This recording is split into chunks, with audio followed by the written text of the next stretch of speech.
To Kyle Rankin, a fellow dreamer of the greatest dreams, devoting your life to making them all come true. Chapter 1. It was Pat who called the meeting of Danny's friends. "Right after school, in the place," she said to each of them.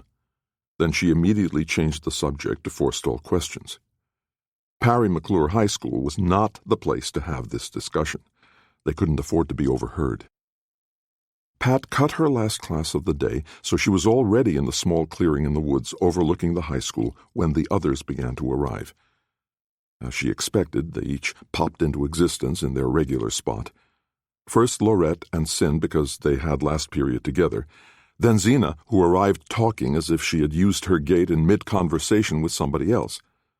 Zena caught Pat's glare and glared back. "I was talking to Wheeler," she said, "behind the school with nobody else around. I'm not an idiot." "Wheeler is," said Laurette. "Wheeler is what?" asked Wheeler, who arrived wiping his hands on the back of his pants.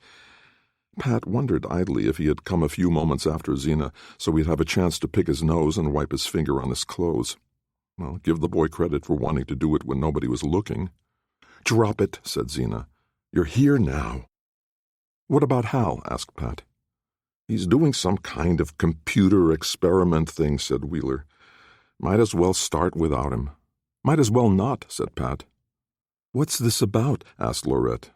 "When Hal is here," said Pat. "So mysterious," said Sin. "You like mystery," said Zena. "It's like we're living inside the X-Files." "Is this another intervention?" asked Wheeler. "Do you see a sign?" asked Laurette. Pat thought back to the time when they forced Danny to tell them the truth about himself by staging an intervention disguised as a birthday party. Only Danny hadn't told them. He took their ultimatum, "Tell us who or what you really are, or we're not friends," and made the wrong choice.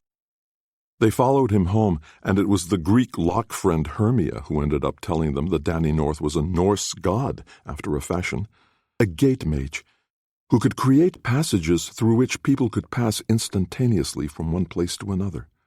Hermia also enlisted them as Danny's servants. She was very cold about it. They weren't Danny's equals, and so the only way to be his friends was to serve his purposes. They had all agreed, though they really had no idea what it meant at the time. At first it was really cool. The amulets he made for them that brought them to this clearing in the woods. The occasional trips anywhere in the world. The time he enlisted Hal and Wheeler to help him dig out an ancient cave opening in Egypt. The time he had them memorize a proclamation, then gated them to each of the great families to recite it to them. It felt so much bigger than anything they had ever imagined. Laurette and Sin immediately got flirty with Danny in a way they had never been before, but it was Zena who quite openly started lobbying to have his baby. Danny rejected her advances, kindly but clearly refusing to father children on anybody. Zena hadn't let go of it. She imagined that because Danny wasn't actually cruel to her, he was secretly in love with her. Pat saw all this with something halfway between amusement and disgust. The only girl who worried her was the Greek gate mage Hermia. Because she was a mage, like Danny, only weaker, she couldn't actually make gates, only find them and open and close them. He spent a lot of time with her. But Pat saw something about Hermia that Danny couldn't see, that she was using him, that she could not be trusted. Hermia didn't show any close bond to him. She wasn't his. And when Pat went to his house late one night to warn him about Hermia, something happened. Pat ended up confessing to him something she hadn't realized until that moment, that she herself was in love with him, the only one of the girls who really was. And Danny responded by kissing her and telling her that he loved her in return. It was so overwhelming emotionally that if he had wanted to, she would have made love to him then and there. But Danny refused. He wouldn't do it. He wasn't going to have sex with anybody until he actually made a lifelong commitment and married someone. Period. No exceptions. Not even for true love. After she left, Pat was stunned and humiliated by her own audacity in going to his little two-room house alone and practically throwing herself at him. She felt as stupid and obvious as Xena. Except that Danny had wanted her. He loved her. So there was nothing to feel stupid about. That mantra kept her going. Then Danny took them through a great gate to the world of Westel. He had been forced into making the great gate by Hermia's betrayal, and the purpose was to take the Mithermage families through the great gate to Westel, and then bring them all back to Earth, to Middelgard. Passage through a great gate also brought mages to the peak of their powers. Danny had hoped that if any of his non-magical Drouther friends from Parry McClure High had latent magical abilities, they would emerge after that passage. None of the others reported having any changes in them, but that didn't prove anything, because a new power had emerged in Pat, and she hadn't told anybody. Though it was hard to imagine any of the others keeping something like that secret. Maybe Hal, but the others would blab or brag or be so scared they would have to talk to somebody. Pat had no such need. She recognized what was going on the moment she felt the air of Westel moving against her skin. Then, moments later, when she returned to Earth, the same feeling was there. It wasn't Westel's air that mattered to her after passing through a great gate. It was air. Air in motion. Air with power. She had always loved the wind, from breezes to gales. She was not surprised that this turned out to be her affinity. And she began to be able to spin little whirlwinds, to raise a breeze, even a wind. A few times walking alone down a steep hill, she had created a wind that lifted her off her feet and carried her several yards in whatever direction she chose. I can fly, she had thought. Yet she told no one, not even Danny. She meant to, but it never came up. And she was afraid he'd see what she could do and say, "Is that all?" No, Danny would never show disappointment. He'd be very encouraging, but she'd see in his eyes that he was not impressed. So she held off, working on her wind-magery privately, so she'd have something worth showing when she finally told him. But today something happened that made her own pathetic magery seem utterly unimportant, because Pat had reason to believe that Danny was in grave danger. No, not danger. She had reason to believe that the worst thing had already happened to him. "So what is this meeting about, Pat?" asked Hal. He must have arrived while she was in her reverie. "I don't think this meeting should take place here," said Pat. Everyone seemed exasperated. "Then why did you bring us here?" demanded Wheeler. "Because this is where the emergency escape gate is," said Pat. "What I tell you about, I want to say in front of Danny's friend in D.C., Stone." "Why?" asked Hal. "We don't even know him." "But Danny does. And Stone knows about magery. He can tell us what to do and what not to do." "About what?" demanded Sin. "You're being so bossy and creepy." "About Danny," said Pat. She couldn't watch everyone at once, but it seemed to her that all the other girls flinched or stiffened or looked away when she spoke of doing something about Danny. Pat rose to her feet and walked to the tree that held the small gate leading to D.C. She touched the spot under the tree limb, and just like that, with no physical sensation but the change of air, she was in a dark attic room. By the light slanting through the shutters of the east-facing cupola window, she saw the low table with a stack of pennies on it. They were the arsenal Danny had created. Each penny had gates on either side. If they arrived with an enemy in pursuit, they were to handle the pennies by the edge only and throw them at the pursuer. The gate would hurtle their enemy to some far-off, awkward location, almost all of them with police or military close by. But her pursuers this time were her friends, and she stepped away from the gate so they could come through without bumping her out of the way. Danny had told them about a time when he gated himself into a space occupied by Coach Leader's hand, shattering the bones of his fingers into slivers inside little bags of flesh. Pat didn't want that to happen to her whole body. She glanced over only long enough to see that it was Laurette who had come right after her. "Move out of the way of the gate," said Pat, "and keep the others up here. I'm going to find Stone." "Can I turn on a light?" asked Laurette. Pat was already out the door and heading down the stairs. She found Stone in the kitchen, talking earnestly with two men in suits. For a moment, Pat thought, "We're betrayed. He's talking to the enemy." But then she realized that whatever enemy she was thinking of was not all that likely to be wearing suits, and there were 1,000 perfectly honorable reasons Stone might be having such a conversation. "Good to see you," said Stone cheerfully. He turned to the men. "I'm so sorry, but I do believe our time is up. I have to deal with some of my guests." "What are you running here, a hotel?" asked one of the men, pretending it was a joke. "A hospitable home," said Stone with a smile. "You'll see, someday." "I hope not," said the other man. "He makes a terrible houseguest." Stone took Pat firmly by the hand and led her out of the kitchen and up the stairs. He bounded upward with surprising speed and agility for someone who looked to be middle-aged. But then he had passed through a great gate, too. He was in perfect health. After the third-floor landing, he spoke to her softly. "What kind of mage are you?" he asked. "Mage?" she replied. "Whatever you've got," said Stone. "It's strong. Scary strong. I thought Danny's friends were all Drowthers." "That's why he passed us through the gate in Maine ahead of everyone else," said Pat. "Nobody knows about me." "I'll keep your secret." Then he hesitated a moment. "Wind, I'm betting." "You win," said Pat. "How many of you are coming? Anyone in pursuit?" "All of us," said Pat.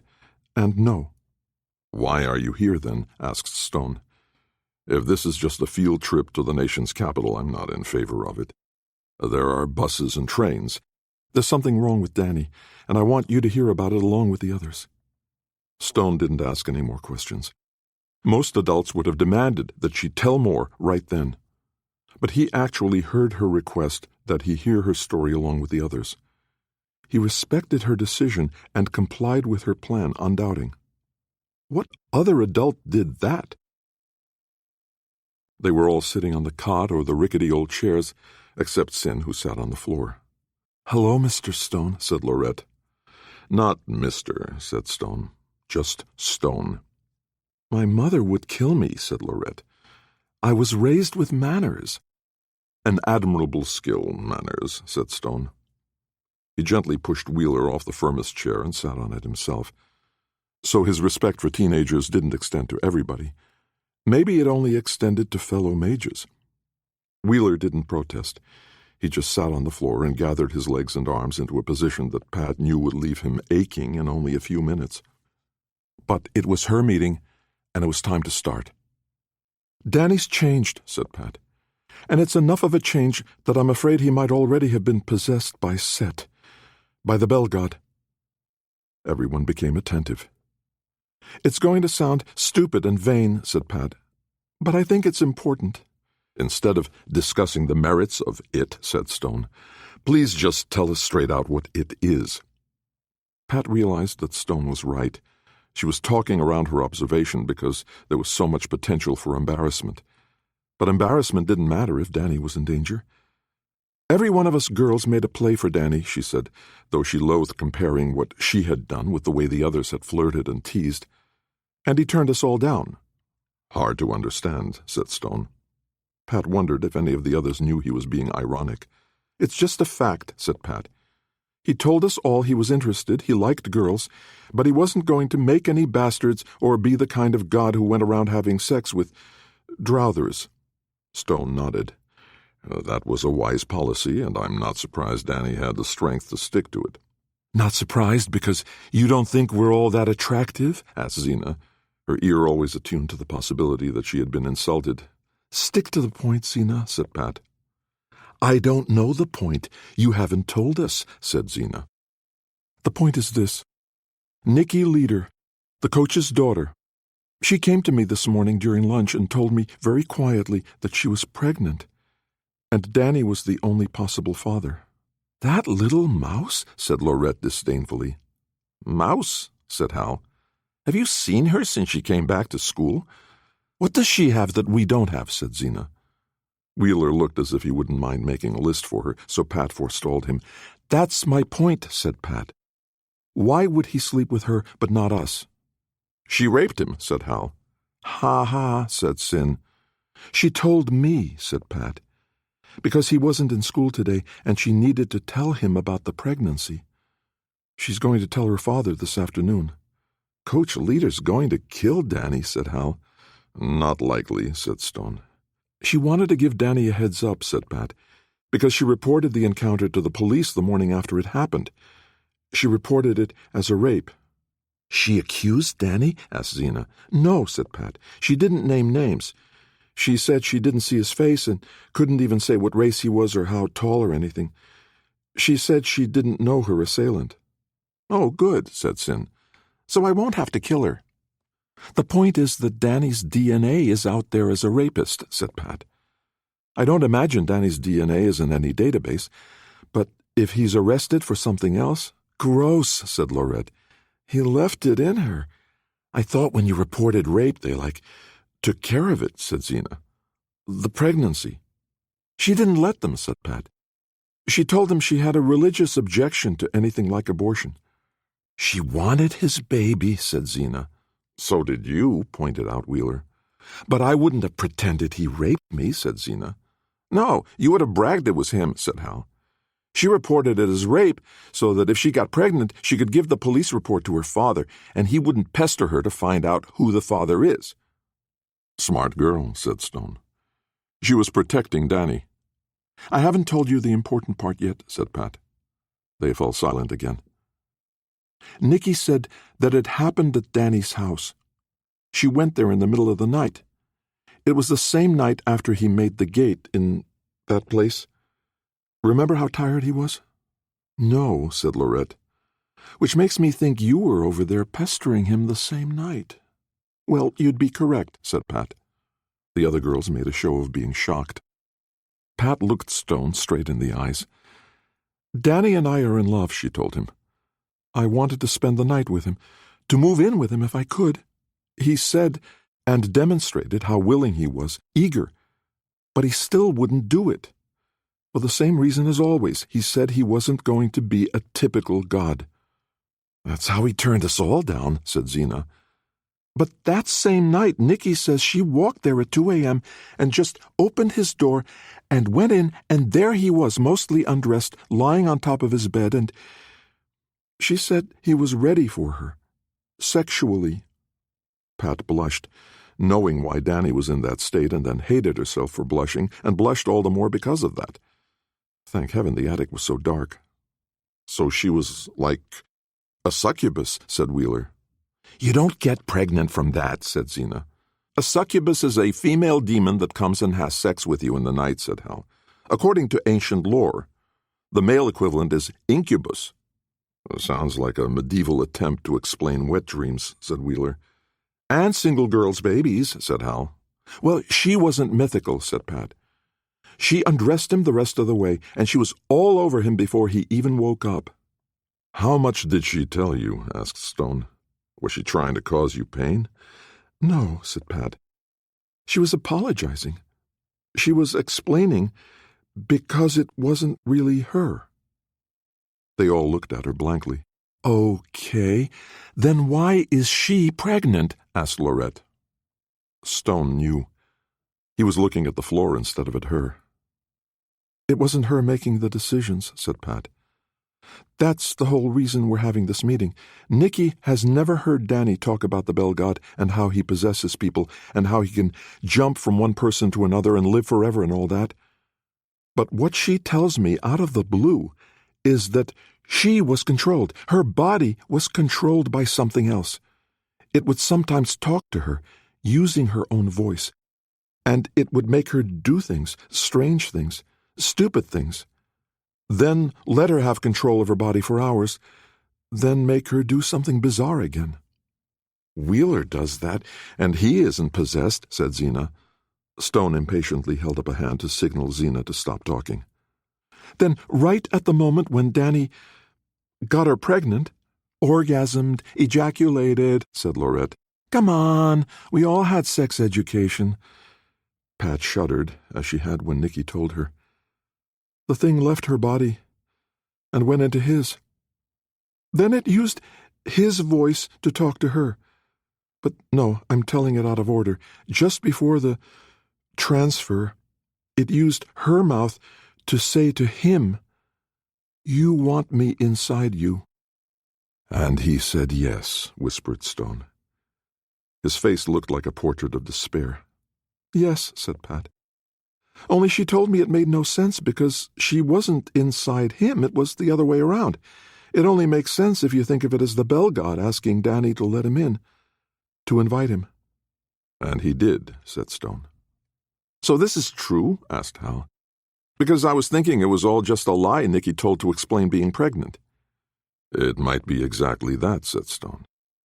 "But then she certainly knows a lot of details that she shouldn't know."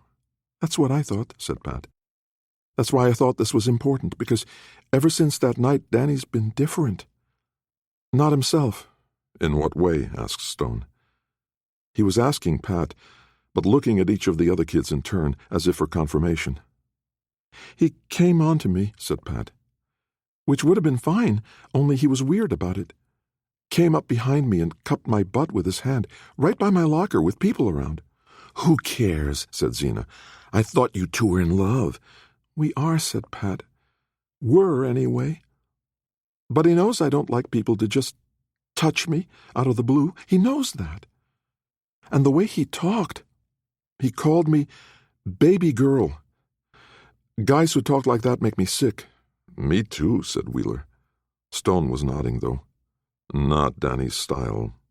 "Danny knows better than to treat me like that, talk to me like that. He was crude. Like the only thing on his mind was sex, like he thought he owned me. Like I see other guys act with girls and they get all fluttery, but not me, and Danny knows that. Knew that." "What did you do?" asked Stone. "Pulled away from him," said Pat, "and told him it wasn't happening. He kept trying for a minute, and then he gives me a little shove and a tiny slap on the cheek and says, 'You're lost, baby girl,' and that was it. Walked away." Lorette sighed. "You told him no? What else is he going to do? Danny wouldn't have asked. Not that way. Not like he had the right. It wasn't Danny, and you all know it." "What's your name?" Stone asked Pat. She told him, "Pat," he said, "you did right, not to tell him what you were thinking." "I didn't know what the Bellmage would do if he was really in possession of Danny, and I told him I knew he was there." "Good thinking," said Stone. "What about the rest of you? Anybody else notice a change?" "Yes," said Hal.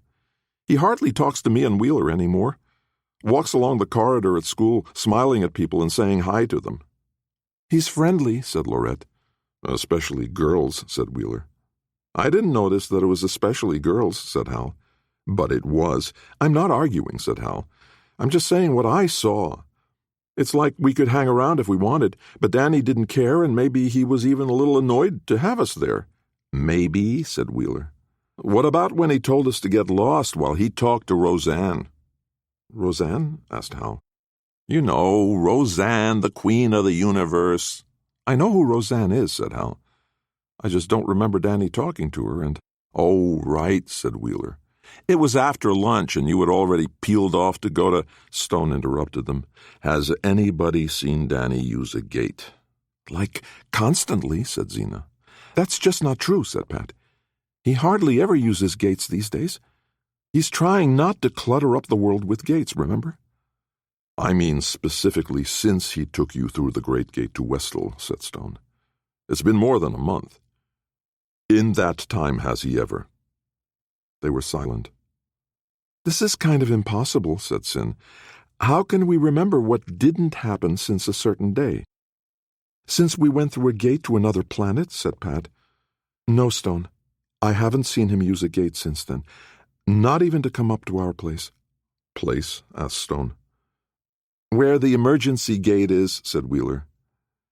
"Any of the rest of you see him use a gate since then?" asked Stone. "Nobody could remember it if he did.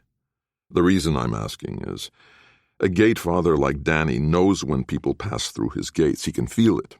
So when you all gathered at your place and then all came here, he would know that." Pat understood. "Why isn't he here?" "Exactly," said Stone. All his friends are having a meeting, using his gates to get there. A meeting with me. Shouldn't he be curious? And if he's curious, why not come find out what's going on? So you're saying the Bell Mage is keeping him from coming? Asked Xena. The Bell Mage would be even more curious why we're gathered here, said Stone. Hard to think why he wouldn't come to see if we pose some kind of danger to him.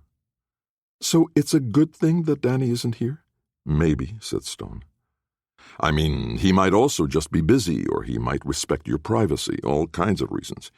But it might also mean that somehow Danny is keeping the Bell Mage from getting access to his gates.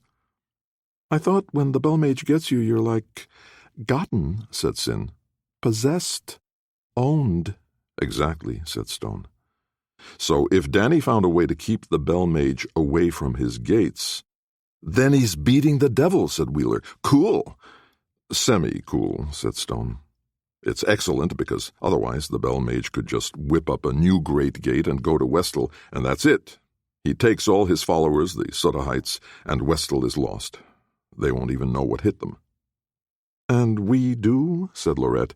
The human race at least knows what possession is, said Stone. Or movies like The Exorcist would never have been made. So does that work? Asked Wheeler. Exorcism? Do we need to find a priest and— No, said Stone. But how do you know that? Asked Wheeler. Maybe some exorcists actually know what they're doing, like Buffy the Vampire Slayer, only with demons. Shut up, Wheeler, said Hal. If exorcism never works, then why are there exorcists? Asked Wheeler. Bleeding never worked, and yet doctors carried leeches around for centuries, said Hal. And Stone knows. Thank you, said Stone. Exorcism might work or it might not against the lesser Bell Mages, the Suddahites. But we're talking about the Bell Mage, Set himself. And there's only one way to get him out of a person if he doesn't want to go. So whatever it is, let's do it, said Wheeler. Let's not, said Pat. If Danny's being controlled by this Bell Mage guy, I'm pretty sure he wants him gone, said Wheeler. Wheeler, said Sin, get a brain. The only way to get rid of this Set guy is to kill the host. Stone? Asked Wheeler. Not the host of this party, which doesn't even have refreshments, said Xena. The host body where the Bell Mage is living. We're not killing Danny, said Lorette. Danny told us more than once, said Stone, that if he was ever possessed, we should kill him without a qualm, if that's what it took to stop Set from using a great gate. Never, said Hal. So you'd leave him a slave forever? Asked Lorette. It's about saving the world, said Pat. I thought you said you loved him, said Xena. If it was necessary, said Stone. Then we couldn't do it anyway. Gate mages are hard to kill, and Gatefathers are the hardest. They don't stay put long enough to die.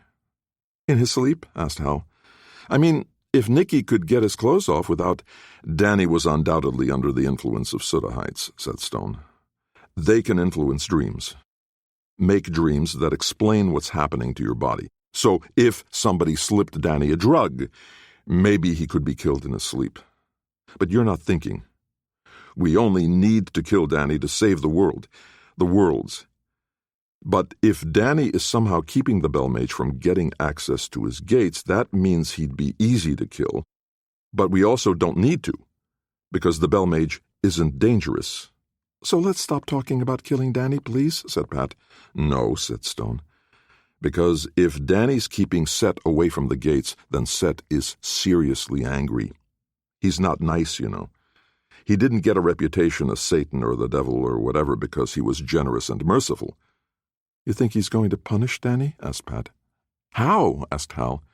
He's inside Danny's body, too. Whatever happens to Danny happens to him. Until he leaves, said Stone. So he could, make Danny cut his own throat, said Wheeler. And while he's bleeding to death, the Bell Mage leaves and goes into somebody else's body? When Set leaves Danny, said Stone, he's not going to be nice about it. He's going to cause Danny maximum pain if he's angry at him. But you're right about Set feeling whatever Danny's body feels, so he's likely to do something much worse than just killing Danny. What's worse than that? Asked Wheeler. Stone made a sweeping gesture, indicating all of Danny's friends. "Oh, shit," said Hal. "Exactly my point," said Stone. "What?" said Zena. "What did you all get that I'm not getting?" "Pretty much everything all the time," said Hal. "Let's say the bell mage wants to punish Danny. So he makes Danny murder one of us in a public place, lots of witnesses, and then jumps out of Danny's body into somebody else's and goes on his merry way." "They couldn't arrest Danny," said Wheeler. "But the one of us that he killed would still be dead," said Hal. "It would probably be Pat," said Stone. "And he'd probably make Danny do it with his bare hands. Danny would have an indelible memory of doing that murder. So yes, that's a possibility. But he could also cause Danny to cut off a hand. I'm not sure passing through a gate can heal damage like that. Or make Danny a mass murderer, like shooting up a kindergarten. Or all of the above. Don't underestimate the creativity and malice of pure evil." "So we should stay away from Danny?" asked Zena. "I don't know what you should do," said Stone. "Then why are we here?" asked Laurette. "I didn't invite you," said Stone. "You just came. But I'm glad you did, because I can talk to some people who might know what to do about it." "Danny would rather that we kill him," said Pat, "than let his body be used to hurt other people." "Every time I hear people talk about what somebody else would want," said Hal, "it's always pretty much the opposite of what they'd really want." "You're a perceptive young man," said Stone. "But in this case, Pat has a point. Danny North is a good man, not perfect, because Gatematges are all pranksters and brats, but he wouldn't want his body used to harm other people. So here's my hope. If he still has enough control to keep the bell mage from getting the use of his gates, then maybe he can stop him from doing other things too." Pat noticed that the other three girls all reacted to that idea. Laurette with a little nod, Sin by resting her head on her hands, Zena by staring off into space as if remembering something. As if the idea of Danny stopping the bell mage from using his body to do harm meant something to each of them. "Don't read too much into body language," Pat told herself. "You're a wind mage, not a mind reader." But maybe Stone noticed it too. Maybe it really was something. "I think Zena asked the right question," said Hal. "Should we avoid Danny? Or would that just tell the bell mage that we're onto him and put Danny in worse danger?" "You think this Set guy might possess one of us?" asked Sin. "He'd prefer a mage," said Stone. Pat appreciated the fact that he didn't look at her when he said it. "But in a pinch, anybody will do. And I mean it that way, not anybody, but anybody. He could go into a dog or a horse or—" "Pigs," said Sin. "The Gadarene swine." "Anybody who comes near Danny is a potential target," said Stone. "How near?" asked Wheeler. "Do you have to be touching him? I mean, Nicky was like—" "We know what Nicky was doing," said Stone. "And no, there doesn't have to be physical contact. Some people have more resistance than others, though. I think Danny is particularly strong, and that's why the bell mage set up a situation where he could trick Danny into inviting him in. That gives Set way more access than if he jumps in out of the blue. There are stories of how it can sometimes take a long time to worm in and take full control. Since this subject first came up, Vivi's been doing a lot of research and trying to work up a sort of biography of Set. Though it's hard to distinguish what's done by Set himself and what's really the work of the Sodaites." "So it wouldn't really make any difference whether we're close by or not," said Hal. "If he wants one of you, he'll find a way to get close enough." "So we should act like nothing's different?" asked Zena. "For the time being," said Stone. "Except Danny felt us all come here," said Zena. "So he'll know we did something without him and he'll ask us. Field trip to our nation's capital?" suggested Sin. "Oh, right," said Wheeler. "I was being ironic," said Sin. "Just tell him you're planning a surprise Christmas present," said Stone. "But don't volunteer it. Make him pry it out of you." "And if he really pushes, tell him we couldn't think of anything," said Pat. "Yeah," said Zena. "What do you get for somebody who can shoplift anything he wants without ever getting caught?" "Danny doesn't steal," said Pat. "Unless he needs to," said Stone. "Don't impose your moral values on Danny. He's trying to overcome it, but he was raised in one of the families. And to them, stealing from Drothers isn't really stealing. It's like snacking." "Ah," said Zena. Snacking, she understood. "So Danny's living in hell right now," said Hal, And we can't do anything at all to help him. We just have to pretend that everything's normal?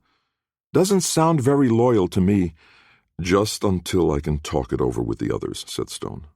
What others? Demanded Pat. The others, said Stone. Marion and Leslie, Vivi. Pat waited. Oh, I see, said Stone. No, not Hermia. That treacherous little... Not her. And not Danny's family. The last thing we want anyone to know is that Danny's under somebody else's control. Half the families would try to kill him, and the other half would try to bargain with the Bell God to get some kind of advantage. Even Danny's own family? Asked Lorette mournfully. It's about power, said Stone. Most people respond to power by trying to control it, to get the use of it. And if they can't own it, then they try to destroy it. The more you say about how bad the families are, said Hal, the more they sound like normal humans. Stone chuckled at that, but didn't dispute the point. I take it you can use your own amulets to get back home? To our meeting place anyway, said Hal. Then you should get back there before your families miss you. And just in case it occurs to one of you to try to save Danny by inviting the Bell Mage to jump into you, don't even try.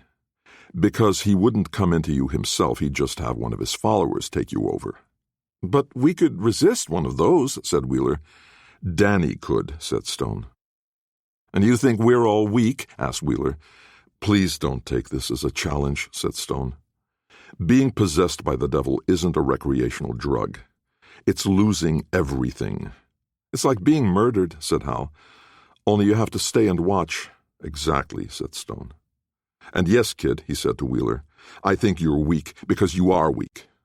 Danny seems to be fighting this thing, and even he is barely holding on. There's not a chance in hell that any of you are even close to being as strong as Danny is. Get it? Got it, said Wheeler. Go, said Stone. You're supposed to say good, said Wheeler. This isn't the court jester, said Stone. Go. They all took out their amulets and gated away. Except Pat. Please tell me what you find out, she said to Stone. Please don't cut us out of this just because we're Drowthers. Give me your phone number, said Stone. Danny can sense whenever you come here like this, but he can't tell if I text you or call. She wrote it down. But you're the only one I'm telling, said Stone. You can trust Hal to keep his mouth shut, said Pat. Think a little harder, said Stone. She did. Oh, she said. I'm not a Drowther. Goodbye, Wind Mage, said Stone. Thank you for telling me. I think you've done everything right. We don't even know what right is, said Pat. But you didn't keep it to yourself in order to avoid being embarrassed if you were wrong, said Stone. You didn't try to fix it or talk to Danny about it directly. A lot of really wrong things that you didn't do. Yeah, I guess it's comforting to know I could be even dumber. Stone gave a short little bark of a laugh. Nobody could ever call you dumb, kid. I saw you notice the other girl's reaction when I said Danny might have blocked the Bell Mage from doing other things too. But I don't know what it means, said Pat. Maybe nothing, said Stone. But you noticed. Now you'll hold that in the back of your mind, and maybe something will happen to explain it. Or maybe it won't, because maybe it was nothing. Pat didn't think it was nothing, but he was right. Just wait, and things will get clearer. Or they won't.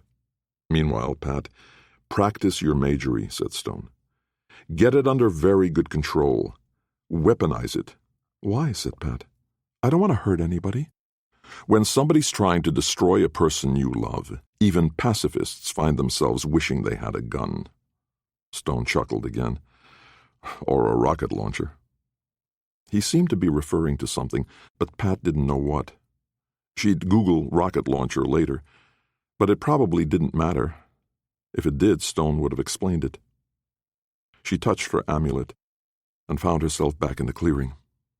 The others were already gone, though she could hear Wheeler and Hal talking loudly well down the slope. Pat sat down in her usual place. She hadn't really thought about having a usual place before, but yes, they all did. Like first grade. Everybody in an assigned seat, only it wasn't assigned. How did I choose this place? It isn't particularly comfortable. But I wasn't the last to sit down. This isn't last pick. Danny sits there, so I wasn't trying to get as close to him as possible, but I'm also not directly across from him. I sit where I can always see him, but he isn't looking right at me all the time, off to the side, just the tiniest bit outside the circle. She heard footsteps. She knew it was Danny before she looked, because he knew they were here and he'd have to know why, he or the bell mage. And waiting to get one of them alone made sense, especially her, if the bell mage knew what she was to Danny. If she was right, and it was the bell mage, maybe Danny just started acting like a jerk to make her fall out of love with him. Maybe he got Nikki pregnant because he liked her better. He came up behind her and started playing with her hair. She couldn't help feeling a kind of thrill at his touch. Then he knelt beside her and put one hand on her shoulder and slid the other hand down into her blouse. She threw herself away from him off to the side. "What are you doing?" she said. "You liked it well enough the other night," said Danny. "The other night you didn't just grab me like you had a right," said Pat. "Or have you forgotten everything we talked about?" "What I remember," said Danny, "was that we finally stopped talking." And he gave this little shit-eating grin that he only wore when he had just brought off a prank. Only it wasn't Danny who was fooling somebody. It was the bell mage. He's feeling smug and clever, and so Danny's face shows it, but the bell mage doesn't even realize that it's a giveaway to somebody who really knows him, who has spent weeks and weeks studying everything he says and does. The bell mage wasn't inside him that night, thought Pat. He doesn't know what we talked about. Is that because Danny didn't even remember it? The conversation was so unimportant? Or is it because the bell mage only has access to Danny's physical memories? He can remember Danny and Pat going at it, but not the conversation leading up to it. "Danny," said Pat, knowing that she was talking to the bell mage, but hoping to get a message through to the real Danny, who was surely listening very closely. "I love you. That's not going to change. But like you said, we're not married, and so we're not going there. I didn't like it at the time, but I agree with you now. And you should remember what I said about personal space and being touched without me inviting it." "Of course," he said. "I'm sorry." But he didn't sound all that sorry. It was just words. The real Danny would really have been sorry. In fact, the real Danny would never have tried to cop a feel right out of the blue like that. "Until we're in a position to make something real out of this," said Pat, "out of whatever it is we feel for each other, then physically we're just friends. That's what you wanted, right?" "It's what I wanted then," said Danny's mouth. "Oh, and just walking up behind me in the woods, suddenly you were overwhelmed with passion?" She laughed. After a moment, too long a moment, he laughed too. The bell mage might have had a lot of practice, but he still wasn't good at this, pretending to be the original person so other people didn't notice the change. "If you knew we were up here," said Pat, "why didn't you come along?" "Because you didn't stay here," said Danny. Pat wanted to laugh at how dumb the bell mage was. Danny North wouldn't need them to stay long enough for him to walk up the hill to join them. He would just gate to them, or gate to wherever they went from here. "Well," she said, "it's a good thing you didn't, because that would have spoiled everything." "Spoiled what?" "It's hard thinking of a Christmas gift for somebody who can go anywhere and get anything he wants," said Pat. "And no, we're not planning some big, stupid group gift. We just wanted to share ideas and make sure we didn't all get you the same thing." "The same thing lots of times over can be very nice," said Danny. His face didn't really go well with the leer it was wearing as he said that. "But not very individual," said Pat. "So do it as a group," he said. "Or make me a video." There was that grin again. "In your dreams," said Pat. She got up and started walking down the hill. Despite their effort to come and go without making a path that other people could follow, the ground sort of forced them into a couple of routes, and paths were forming. Some random hiker might find this place and already be here when one of them showed up by gate. But if they used the amulets all the time in order not to make a path, somebody was going to see one of them disappear. He didn't call after her. He didn't follow her. Danny would have. But the bell mage, caring nothing for the relationship and apparently believing that no meant no, didn't bother. Chapter 2. It was hard for Wad to find a time to visit Beksoy's inert body, for he did not want to let anyone else see him, and King Preyard made sure that she was almost never left unattended. Nor could he constantly watch through a viewport. He had other things to do. But now and then he thought of her, the queen whose life he had saved, who had taken him as a lover, who had borne him a child, who then murdered that child and then burned to death his friend Anonoe. Beksoy, the woman whom he hated above all other human beings, yet whose life he was going to protect until she bore King Preyard's baby. One night he saw that both the doctor and the young servant girl who attended her had fallen asleep, and King Preyard was gone.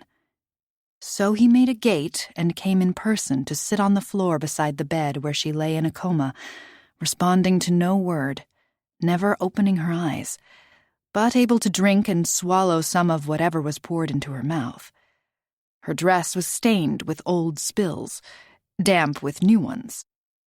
Behind the liberally applied perfume, she smelled of various kinds of putrescence, and Wad passed a gate over her, in case she needed healing.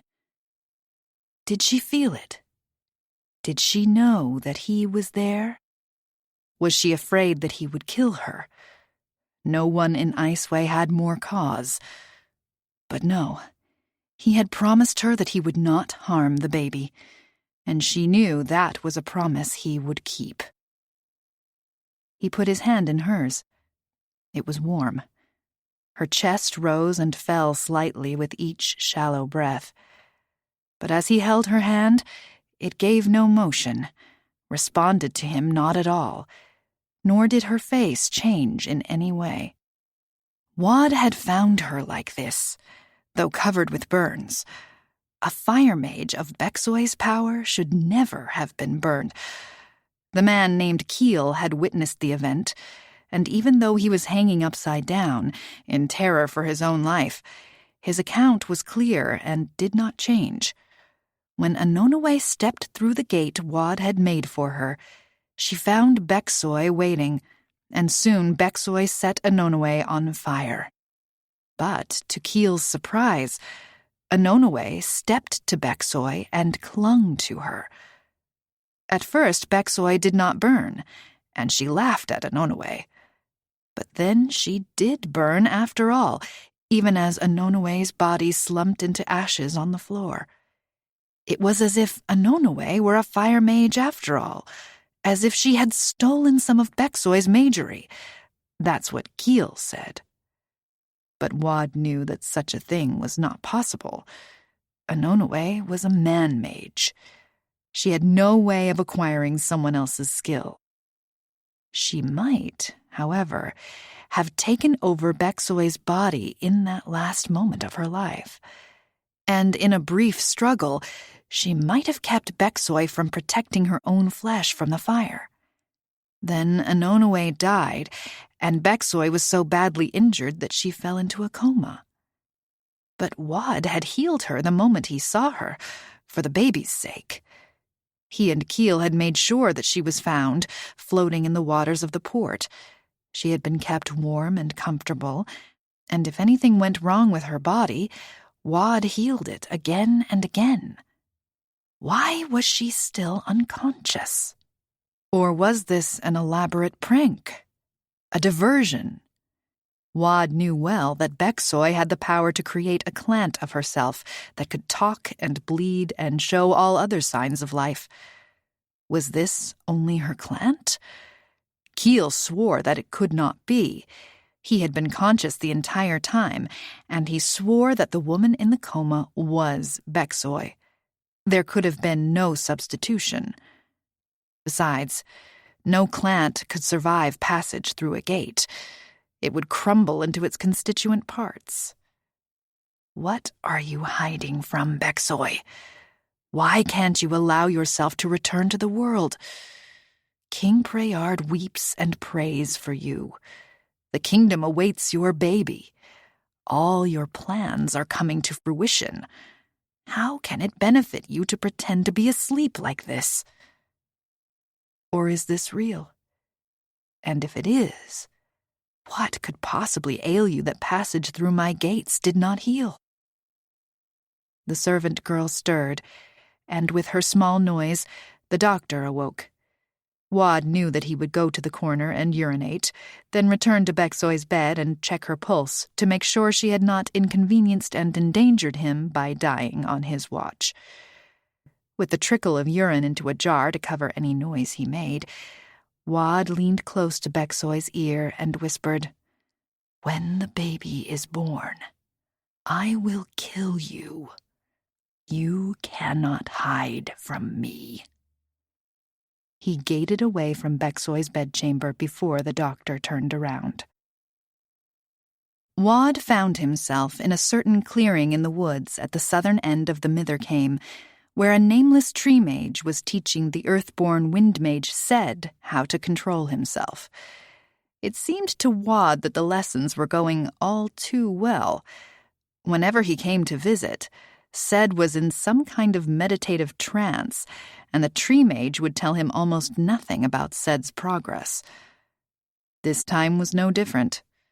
Sed was sitting in absolute stillness, and there was not a breath of wind in the clearing, though breezes blew through the trees only a dozen yards away. The tree mage stood with his back against an old beech, only his eyes moving to follow Wad's movement through the grass. "He does well," said the tree mage. "I didn't ask," said Wad. "You asked before, and now I have an answer," said the tree mage. "I find that I've sworn to kill an evil mage, but because she's lying in a coma, I don't know if I can do it." "Do men refuse to cut down a tree because it doesn't speak or walk?" "Cut down a tree and you can build something. A house or furniture or a fire. Cut down a sleeping mage, and all you have is a mass of flesh and bone and bodily fluids, rotting as quickly as it can." "And then it becomes part of the soil, or part of the bodies of crows and maggots," said the tree mage. "What form does her evil take when she's awake?" "She deceives everyone, kills whomever she wants, and seeks to rule 2 kingdoms. To start with, I think her ambition will never end." "If she can't wake up, then her ambition will only be fulfilled in dreams, where it harms no one," said the tree mage. "But I don't know that she can't wake up," said Wad. "I only know that she seems to be asleep, and has not seemed to wake up yet." "So if you knew that she could not wake, you would leave her alive," said the tree mage, "because being alive would be useless to her. But if she might wake up, and thus make use of her life, you need to kill her." "She murdered my son," said Wad. "And Anonoe, the woman who used to come here with me." "The man-mage." Wad had not realized that the tree mage knew what she was. "A good woman," said Wad. "A mother, as I recall," said the tree mage. "I believe you left her sons on Middlegard." "I did," said Wad, "because we thought they were in danger." "They are, I'm sure," said the tree mage. "What did they say about their mother's death?" "I haven't told them," said Wad. "What makes you think that they don't know?" asked the tree mage. "Because they're on one world, and their mother died on another." "These are not ordinary boys," said the tree mage. That was true enough. "You imprisoned them with their mother for more than a year," said the tree mage.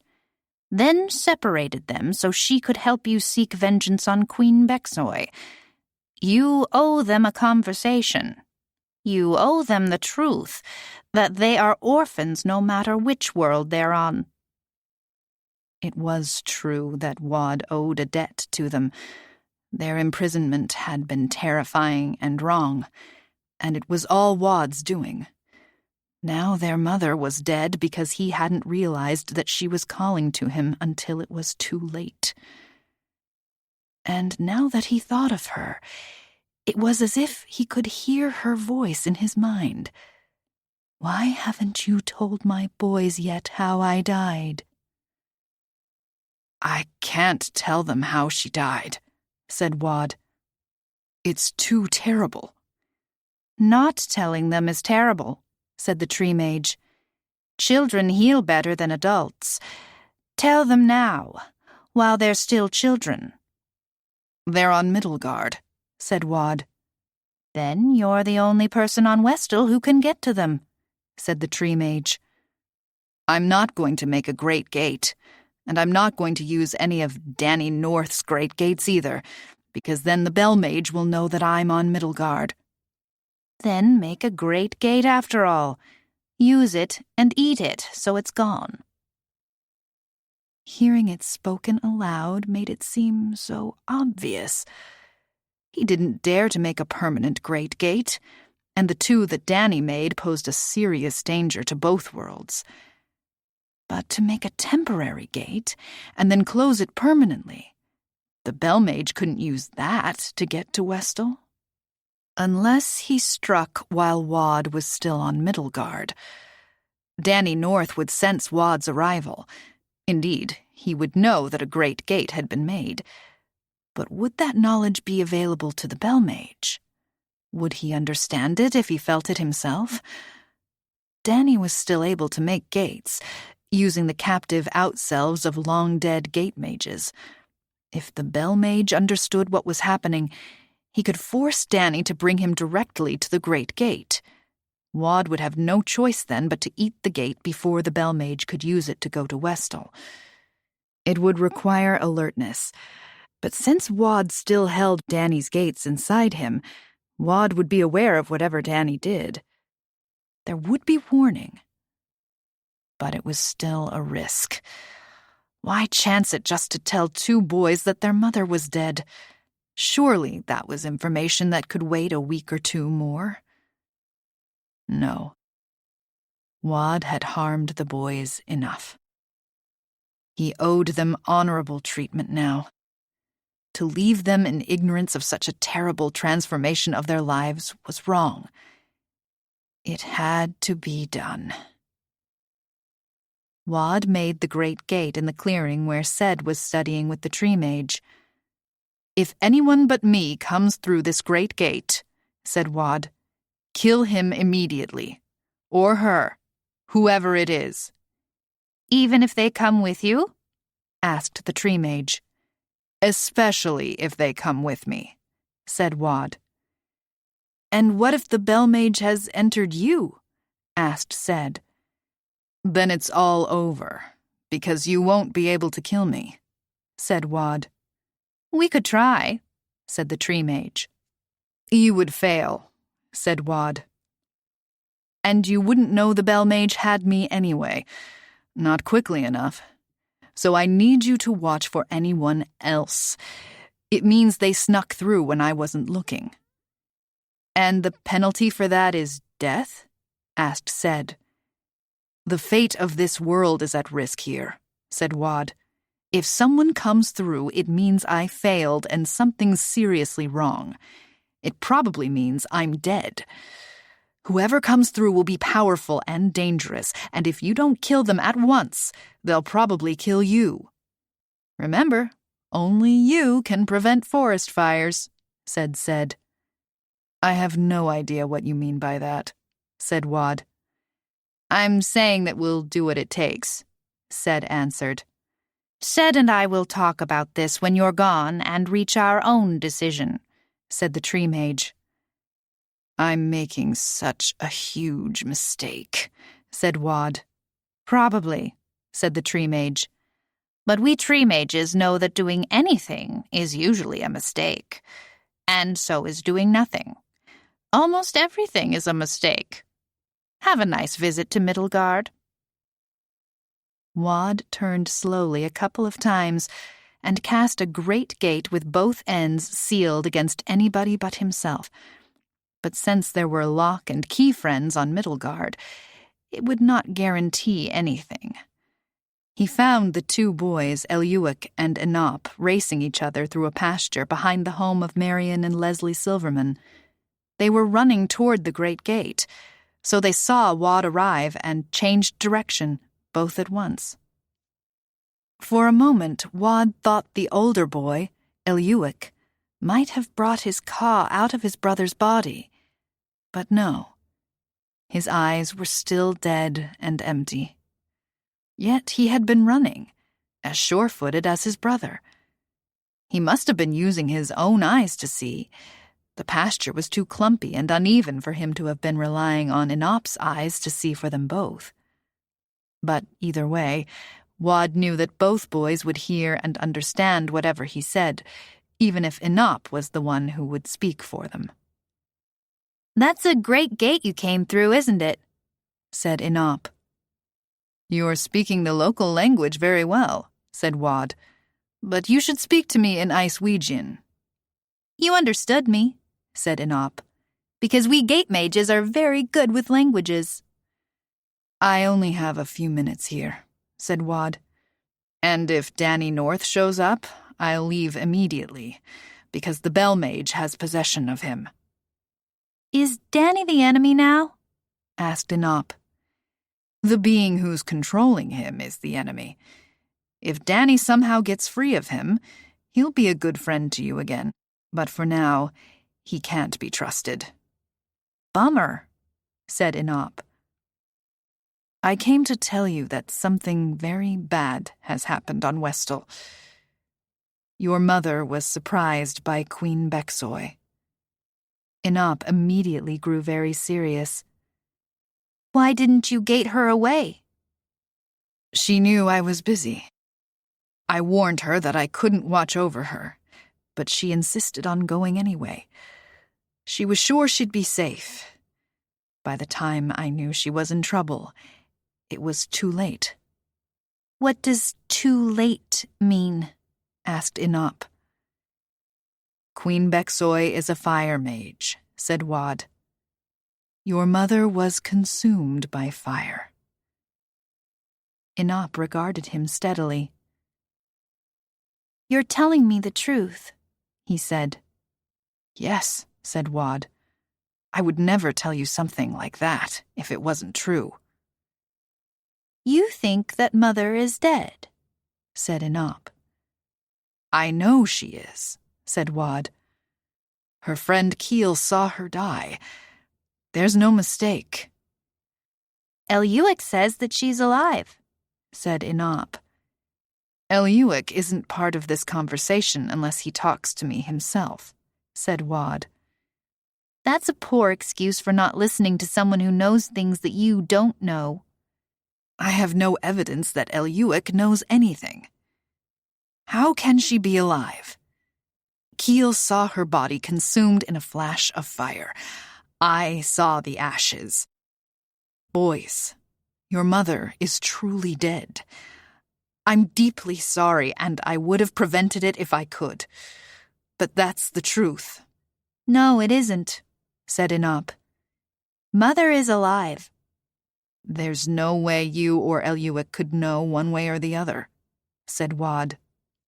"Just because you don't know of such a way doesn't mean it doesn't exist," said Enop.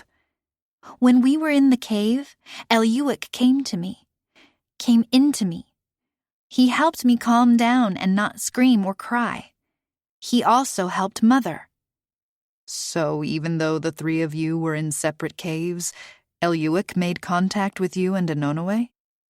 "He had to stay with me all the time at first, and then he just got used to it. But he could feel Mother the whole time.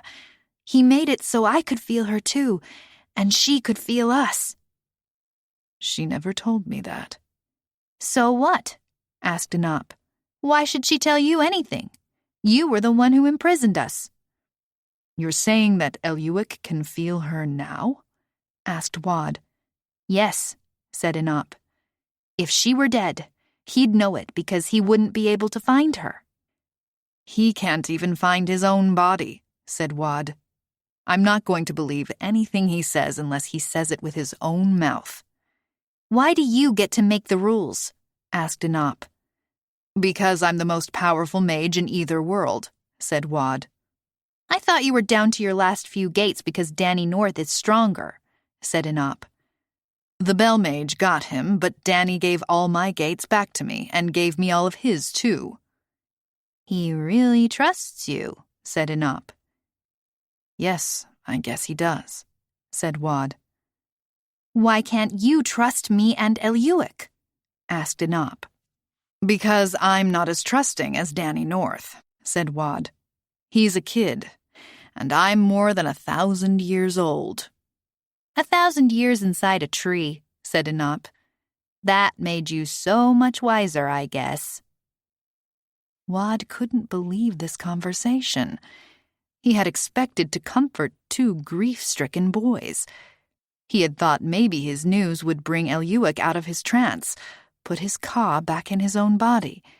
Instead, they were pretending it wasn't true, and Wad didn't think there was any urgency about forcing them to believe. Believe what you want, said Wad. I have to get back. What are you going to do? Asked Inop. I'm going to leave you here for the time being. You're still King Preyard's illegitimate sons. You look like him. So there are still people who want to use you and people who want to kill you. Not about us, said Inop. Eliuik wants to know what you're going to do about Queen Bexoy. I'm going to kill her, said Wad, as soon as she has her baby. Your brother. Once he's born, you're not as useful and not as dangerous. Maybe you can go home. Don't kill her, said Inop. You don't get a vote on that question, said Wad. Even if I don't kill her for killing your mother, I'll kill her for murdering my son. Don't kill her, said Inop. Eliuik says you can't. Eliuik said nothing, said Wad. I watched his lips. Eliuik says that's where Mother is. Wad thought about this for a moment. Inside Bexoy? The way that Eliuik is inside me, said Inop. That's what he says. Only farther in. Completely in. It's the only place she is. Wad wondered if it might be true. You mean she has Bexoy the way the Bell Mage has Danny North? No, said Inop. She isn't in control. They're still fighting each other. Are you and Eliuik fighting each other? Asked Wad. Why should we? Asked Inop. He still has his own body. Mother doesn't. She's got nowhere else to go. Bexoy can't throw her out, and Mother's afraid to let Bexoy leave the body for fear it'll die. So they can't either one of them do anything with their body. How can Eliuik know any of this? They're on separate worlds. Why can't you believe children know what they're talking about? Asked Inop. Why are you so stupid? Because this isn't something that man-mages can do, said Wad. Just because you never heard of a man-mage doing it doesn't mean it can't be done, said Inop. That's not Eliuik talking, that's me. Anonaway's inside Queen Bexoy's body? That's what Eliuik says, and he wouldn't lie about something like that. If Mother weren't there, he'd tell you to go ahead and kill that murdering bitch. If Eliuik's so smart, why doesn't he go back into his own body? Asked Wad. Inop didn't answer. And Wad finally got it. You won't let him go, he said. He can go whenever he wants. You don't want him to leave you, said Wad. You're afraid to let him be a separate boy again. I'm not making him do anything, said Inop. And he isn't making me do anything either. When he thinks about going, you become afraid, and so he feels like he can't leave you. I'm not afraid, said Inop. You're still terrified that if he leaves you, you'll feel the way you did back in the cave, when you were first a prisoner there. Inop said nothing. I'll tell you what, said Wad. I'll think about what you say that Eliuik says about your mother, and you think about what I'm saying about you and Eliuik. Maybe I'll believe you, maybe I won't. Maybe I'll keep Beksoy alive, maybe not. Maybe I'll think of a way to help your mother get complete control of that body and get Beksoy out of there. But when I come back, let's see if you figured out a way to let Eliuik go back to living his own life instead of being trapped helping you live yours. Inop said nothing. I'm going now, said Wad. Think about it. Don't kill Beksoy until Eliuik says you can. When Eliuik talks to me with his own mouth, said Wad, then I'll take the two of you seriously. Do you understand me? You'll kill Mother if Eliuik can't get back to his own body? Asked Inop. I don't know, said Wad. First, I've got to figure out a way to prove whether she's in there or not. Eliuik says she's there. That's your proof. Wad only smiled. Eliuik says nothing, so there's no proof. I've been here too long. I'm going now. If Danny never gets free of the Bell Mage, who's going to teach me to be a Gate Mage? Asked Inop. Nobody, said Wad, as long as you've got your brother trapped inside you. Wad stepped back into the Great Gate and arrived in the glade with Ced and the Tree Mage. He immediately ate the gates that comprised the Great Gate, then saw that the two men were watching him intently. Just me, said Wad. I know Danny sensed it when the Great Gate was made, but he didn't make a gate or try to find me any other way. As far as I can tell, he hid it from the Bell Mage. Is that even possible? Asked the Tree Mage. No, said Wad. But then, Danny's the most powerful Gate Mage in all of human history. Just because other mages couldn't resist the Bell Mage doesn't mean that Danny can't. And then Wad thought, what kind of mage has Eliuik become, after the things he did in the caves to comfort his brother and, apparently, Anonoe? How can I be sure he doesn't know what he's talking about? And how do I know that in the moment of her death, Anonoe couldn't possibly have leapt, in-self and out-self, from her dying body into the living flesh of Beksoy? How do I know what's possible anymore? What are you thinking about? Asked the Tree Mage. How ignorant I am, said Wad. And how many new things there are in the world. Your face looked like hope, said Ced. Yes, said Wad. That would be right. What are you hoping for? Asked Ced. That maybe one of the people that I've loved might not be dead. That would be cool, said Ced. Why does he always talk in temperatures? Asked the Tree Mage. It makes no sense.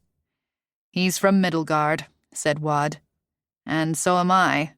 It makes us strange. Did you get rid of that Great Gate? Asked the Tree Mage. I did, said Wad. The Bell Mage wouldn't have done that, said the Tree Mage. So I guess that I won't kill you this time. Thanks, said Wad.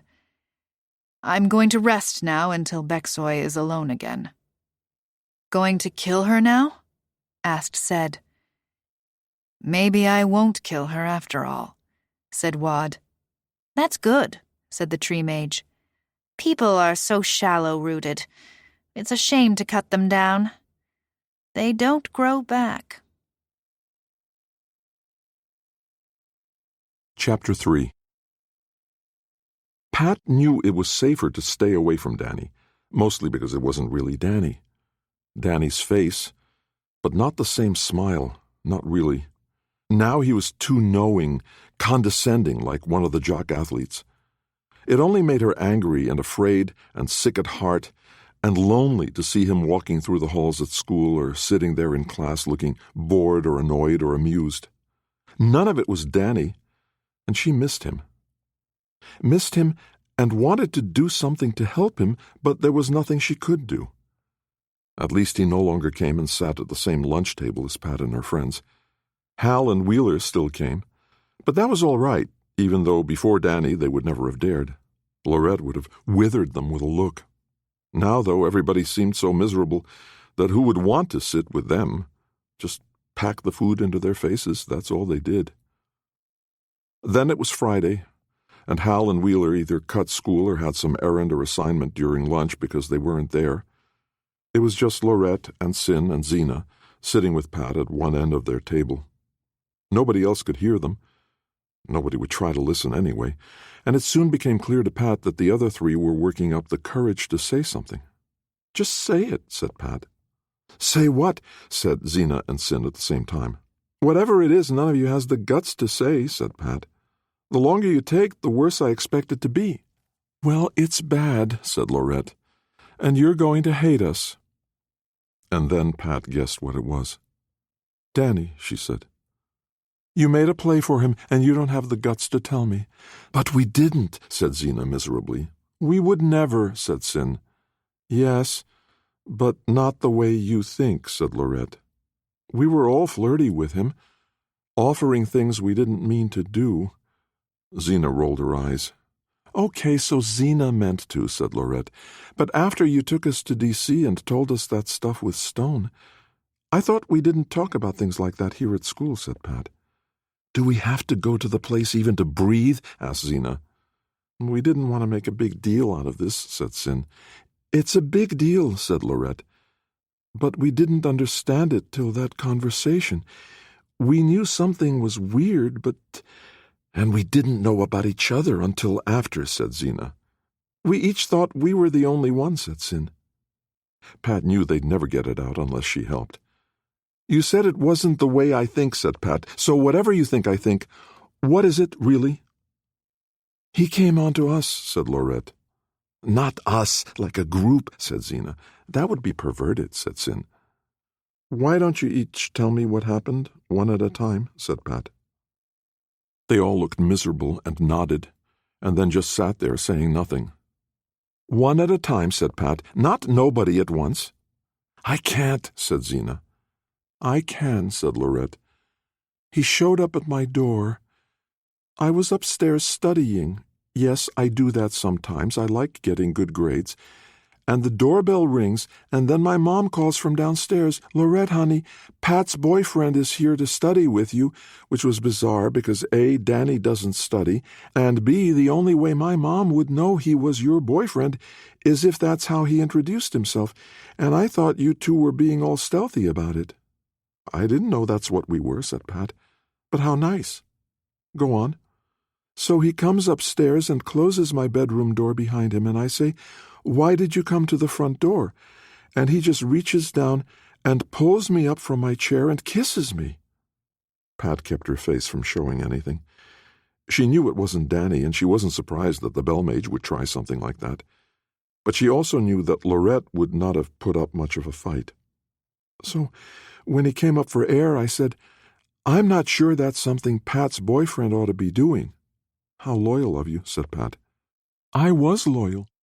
Trying to be. But he says, 'It's not like that, and if she doesn't know, do you care?' or something like that, and then, I swear this is true, it was almost like magic. He gets his hands at my waist, and in like 2 moves, he has me—" And now she whispered, "Naked." "2 moves," said Pat. "He's strong," said Lorette. "And he didn't tear anything or pop any buttons, and I couldn't believe it. And I was cold for about a second, because then he's got me on the bed, and he's all over me, and—" "Are you going to say you were raped?" asked Pat. She almost added, like Nicky Leader, but decided not to say her name out loud. Nicky had been possessed by the Bell Mage, and then she was protecting herself from her father's wrath, and she didn't accuse Danny, so Pat couldn't blame her for anything. Lorette, on the other hand, "No," said Lorette. "That's just it," said Zena. "Oh, were you there?" Pat asked her. "Same thing with all of us," said Sin. "Same move, same everything. Except I was home alone, and he did it right there at the front door," said Zena. "Didn't even close the door before he had me starkers." "Disrobed," said Sin. "I'm really trying to figure out why you think I want to hear about his advanced skills," said Pat. "Because it matters," said Lorette. "So if these two will let me tell it, since they didn't want to say anything till I started telling." "Go," said Sin. "It's all yours." "He couldn't do it," said Lorette. "He wasn't, ready." The other two nodded. "He was impotent," said Pat, not believing it. "Yes," said Lorette. "It was all his idea, and it's not like we were fighting him off or anything. You're right, we're terrible people and disloyal friends, and you should hate us forever, or I hope for maybe just a year or a week, or maybe not at all, because it took us completely by surprise, and then nothing happened." "You're naked on the bed with the man I'm in love with," said Pat. "Living room carpet," corrected Zena. "Not exactly nothing," said Pat. "Nothing," said Lorette. "And believe me, he was more surprised than we were. It's like he couldn't believe it." "He must have come to me last," said Sin, "because he did look like he expected it, and he was totally pissed off." "At me, I thought," said Zena, "and I said, 'You think I'm fat and ugly,' and he says, 'How are you doing this?' And I realize he isn't talking to me. He's talking to himself." "Only now we realized that he was talking to Danny," said Lorette. "Do you see why this matters? Danny didn't like what he was doing because he really is in love with you." "Or he thinks I'm ugly," said Zena. "So Danny found a way to make it so his body couldn't do the job," said Sin. "He's still in there, and he's got a little bit of control." Pat couldn't help it. Her eyes filled with tears, and she covered her face with her hands. "What are you doing?" asked Zena. "Pat doesn't cry," said Sin. "Shut up," said Pat. "Just for a minute here. Eat your stupid carrot cake." "I hate the carrot cake," said Zena. "And I like all cake, so you know it's bad." "She wants us to give her a second," said Lorette. "A minute, actually," said Sin. Pat took her hands away from her eyes. Emotions under control. "You're right," she said. "That's good news. Danny's still in there, and he's doing something that victims of the Bell Mage aren't supposed to be able to do." "What?" asked Zena. "Resisting him," said Lorette. "Don't you even understand why we're telling her?" "I just thought we were confessing," said Zena. "Resisting," said Pat. "The Bell Mage isn't completely controlling things." Zena looked like it was finally dawning on her. "So it was the Bell Mage who was trying to... whatever, to me, not Danny at all." "Quiet," said Lorette fiercely. "This is supposed to be a private conversation, for Pete's sake." "Nobody understands what we're talking about," said Zena. "They know who Danny is and that we're friends with him," whispered Lorette. "But they don't know what whatever is," said Zena. "Anybody who hasn't had a frontal lobotomy knows exactly what whatever is," said Sin. "Except I don't know what a full frontal lobotomy is," said Zena. "Only it sounds really dirty and kind of hard to do." "Was there anything else?" asked Pat. "When he made his play and failed?" "No. He just got mad and left," said Lorette. "Chewing himself out," said Sin. "Chewing Danny out," said Zena, full of newfound understanding. "If that's all, then I think we're done here," said Pat. She got up from the table, shouldered her purse, and picked up her tray. The others started to get up. "No," said Pat. "You stay here till I'm gone." "What, are you playing spy or something?" asked Lorette. "I'm not playing," said Pat. "I sat down here to have lunch with my friends, only now I know I don't have friends.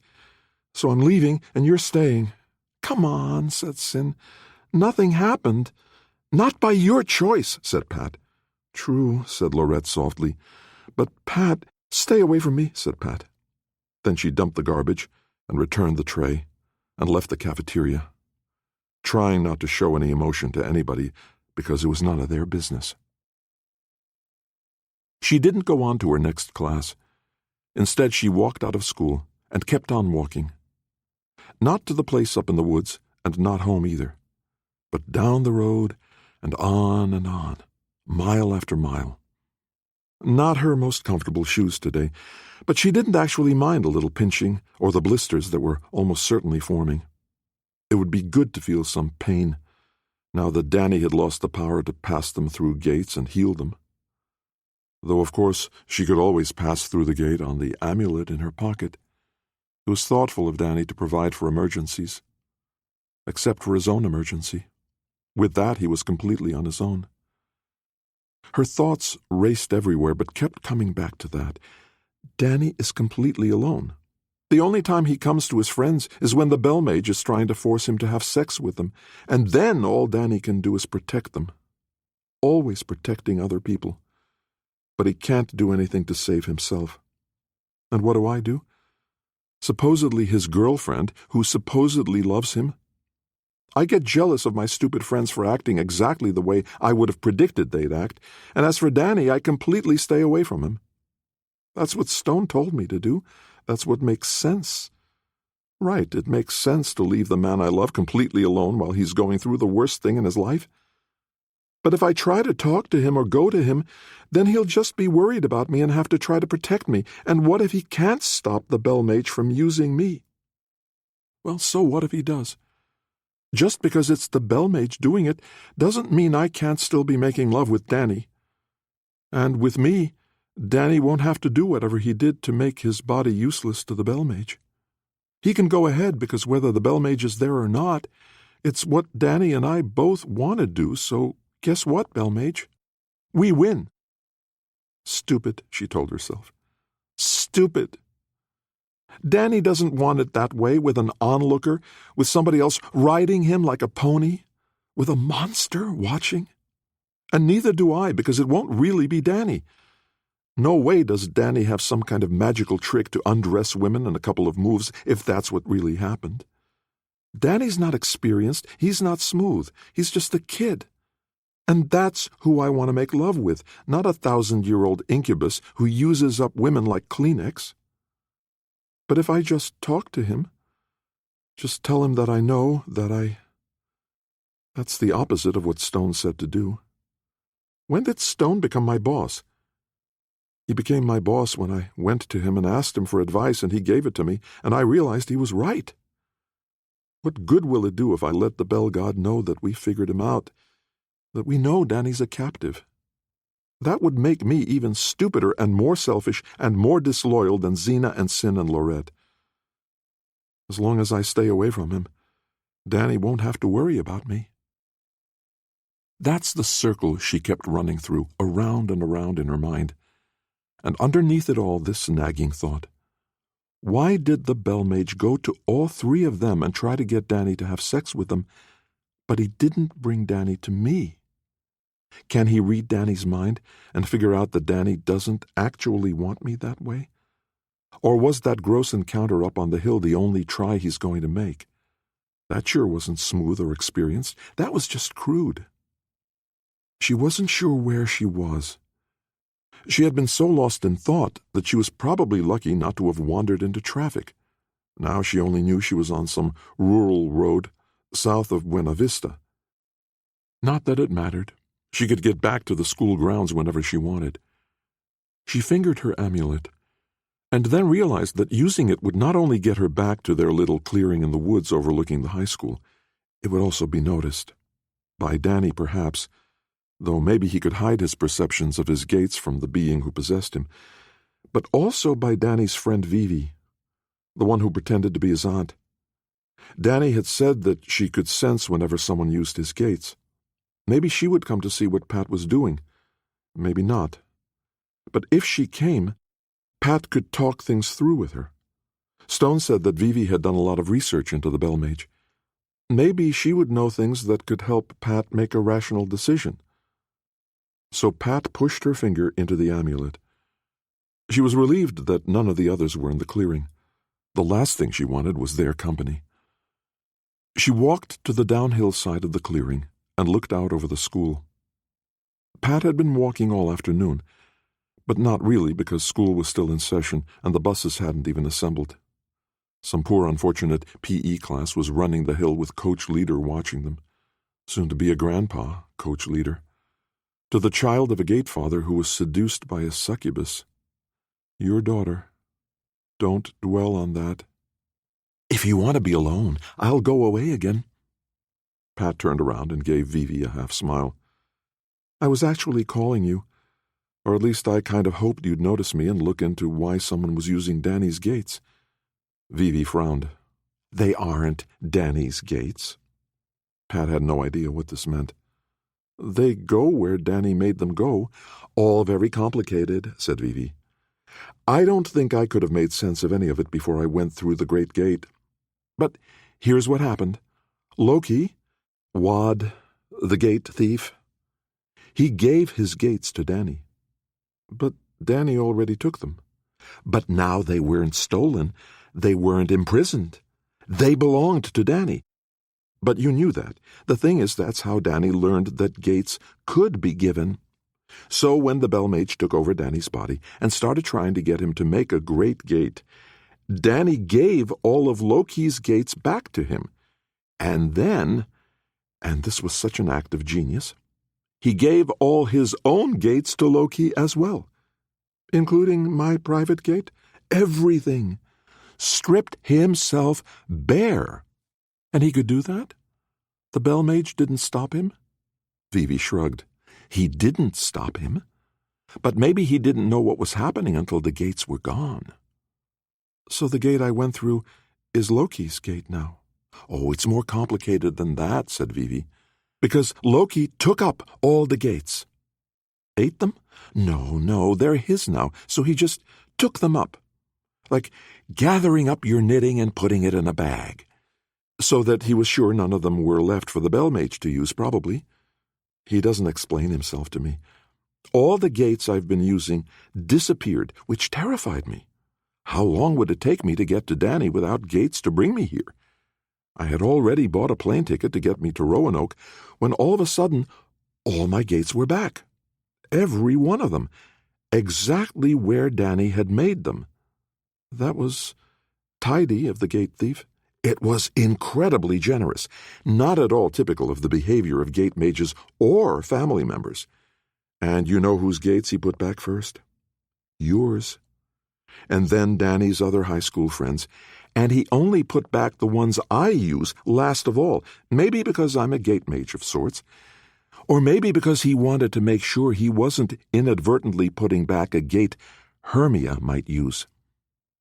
So the gate thief isn't our enemy anymore? He was never your enemy, darling, said Vivi. But now, I don't know. Because I think I'm seeing a lot of brightness in your out self. What are you? Pat was a little confused by the question. You went through the Great Gate like the rest of us, said Vivi. And now you've learned how to do some magery. What do you do? Wind, said Pat. Are you any good at it? Pat shrugged. That's not why I called you. No, you called because you're in love with Danny, and you have some fantastical idea of helping him, and you want to know what you might do that would be of any use. Pat sank to the ground. And because you didn't come straight to that point, I'm betting that you're going to say that I can't do anything. Only because it's true. Believe me, dear, if I thought anything you might do would help Danny, I'd send you off to do it even if it killed you. That's rather heartless of you, said Pat. But it's not because I love Danny and don't give a rat's patoot about you, said Vivi. Because Danny cares for you very much, and that means that the one thing I can do to help him is try to keep you safe. For him. In case he ever gets out of this. Which you don't think he can do. Well, not without dying, said Vivi. Or having the Bell Mage find somebody else who is more useful to him, but compared to the greatest gate mage who ever lived, who would that be? Loki? asked Pat. Loki is no fool, said Vivi. All this stuff he did with gates, he did it from Westall. That's quite incredible, to manipulate gates and make and unmake them on another world. What a mage he is. But no, he'll never get anywhere near Danny while the Bell Mage has him. So the Bell Mage said he wouldn't want a Wind Mage? Oh, how noble of you, said Vivi. I'm not mocking you. It really is noble. But you're an untrained novice at this, and there are some highly trained Wind Mages who went through the Great Gate. There are about 500 people on Middlegard who are likelier targets for the Bell Mage than you. But it doesn't matter. Even if the Bell Mage decides to abandon Danny, he's a spiteful bastard and he'll probably kill Danny as he leaves. What's the point? Asked Pat in despair. To punish him for getting rid of his gates. To the Bell Mage, that must seem like the ultimate perfidy. I took over a gate mage and now he has no gates. Somebody's got to pay. Danny can't go through this alone. He got into it alone, didn't he? Asked Vivi. He didn't phone you up and ask if it was a good idea for him to do the bouncing bed covers with the coach's daughter, did he? Pat shook her head. But he did keep the Bell Mage from using his body to sleep with my friends. Vivi made her explain it all. Pat hated going over it again, but she made herself remember what the other girls had said. Oh, this is splendid, said Vivi. This is unprecedented. In all the cases of possession by the Bell Mage himself, at least the ones we're pretty sure were him, nobody was ever able to resist him to the slightest degree. So Danny's doing well, said Pat, and no doubt pissing off the Bell Mage even more. Well, that goes without saying, said Pat. Are you saying that Danny's as good as dead? I don't know, said Vivi. He's already done things that nobody has ever done to resist the Bell Mage. I'm very proud of my clever nephew. He's not really your nephew, is he? The school records say so, said Vivi, and they're very official. Pat sat in silence. Do you mind putting down that wind? Asked Vivi. You're scaring me. Pat had no idea what she was talking about. Then she looked around and realized that there was a gale blowing in a circle all the way around the clearing. A wind so strong that it was bending the nearly leafless trees. It was making a kind of suction in the middle that had already raised her a few inches from the ground. Vivi was clinging to a branch. Pat reached out and stilled the wind. Sorry, she said. I didn't know I was doing that. Undisciplined, said Vivi. Not your fault, but you really do have to keep the wind from picking up on your moods and acting them out. I didn't know I was... Vivi was looking at her with amusement, and it seemed pity. Yes, said Pat. I did know, but I didn't notice. It just felt natural, said Vivi. Listen, Pat. I love that boy almost as much as you do, but in a different way, said Pat. Don't kid yourself, said Vivi. All the ways of loving people overlap more than we're comfortable with admitting. Possessing, controlling, exploiting. We do those things and call them love just as we act kindly and unselfishly, and call it love. But real love?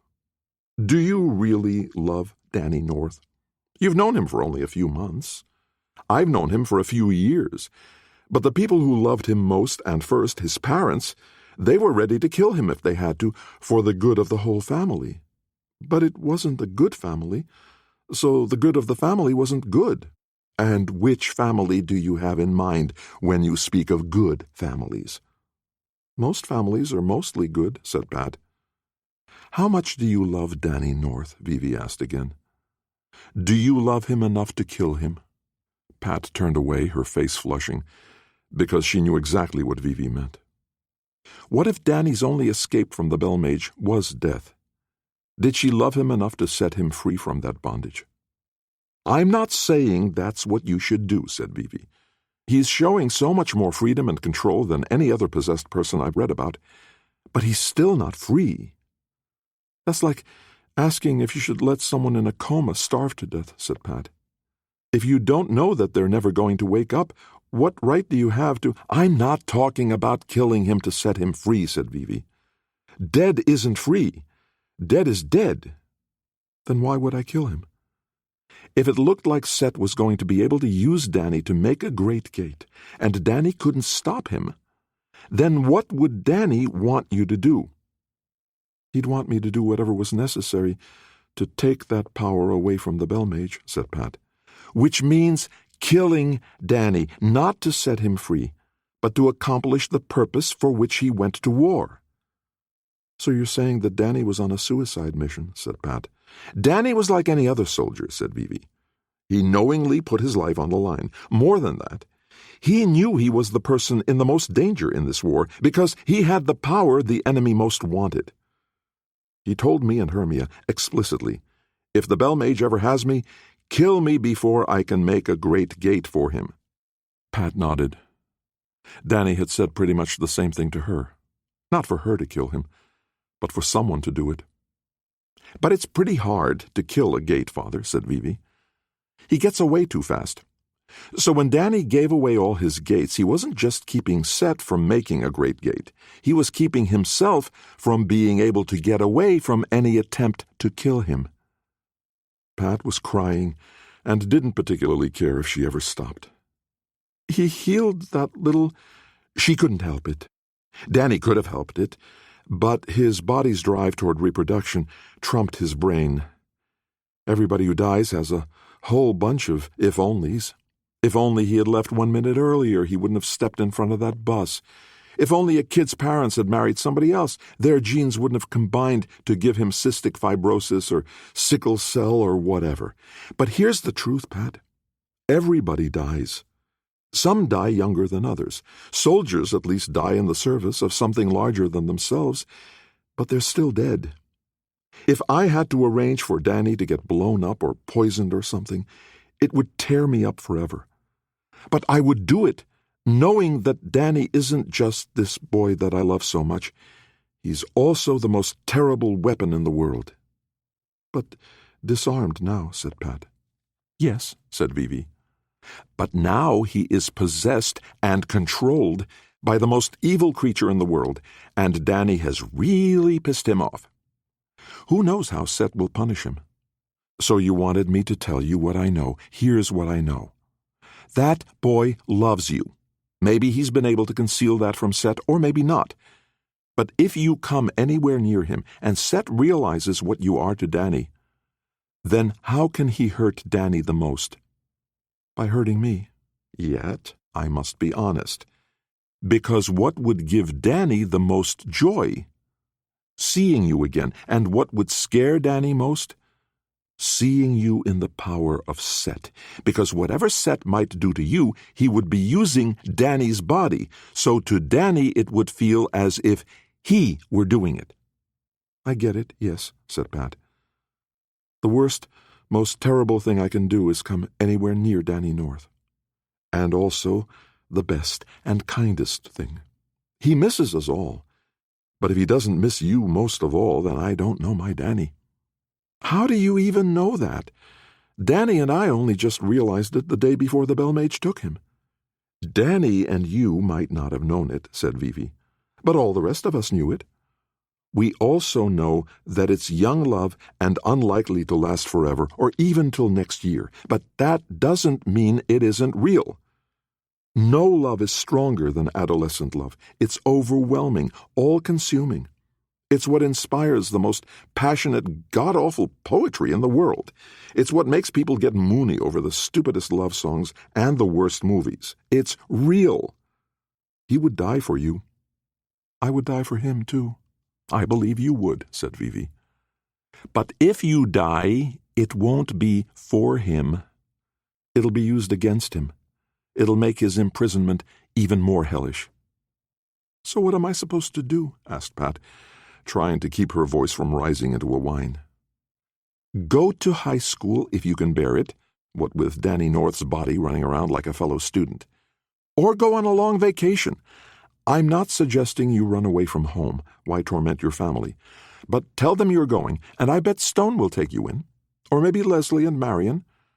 Or now that you're a real mage, maybe Danny's real family would take you in, as his betrothed. I don't want to be in their power, said Pat. Smart girl. I'm just saying you have options. But Danny doesn't, said Pat. No, he doesn't, said Vivi.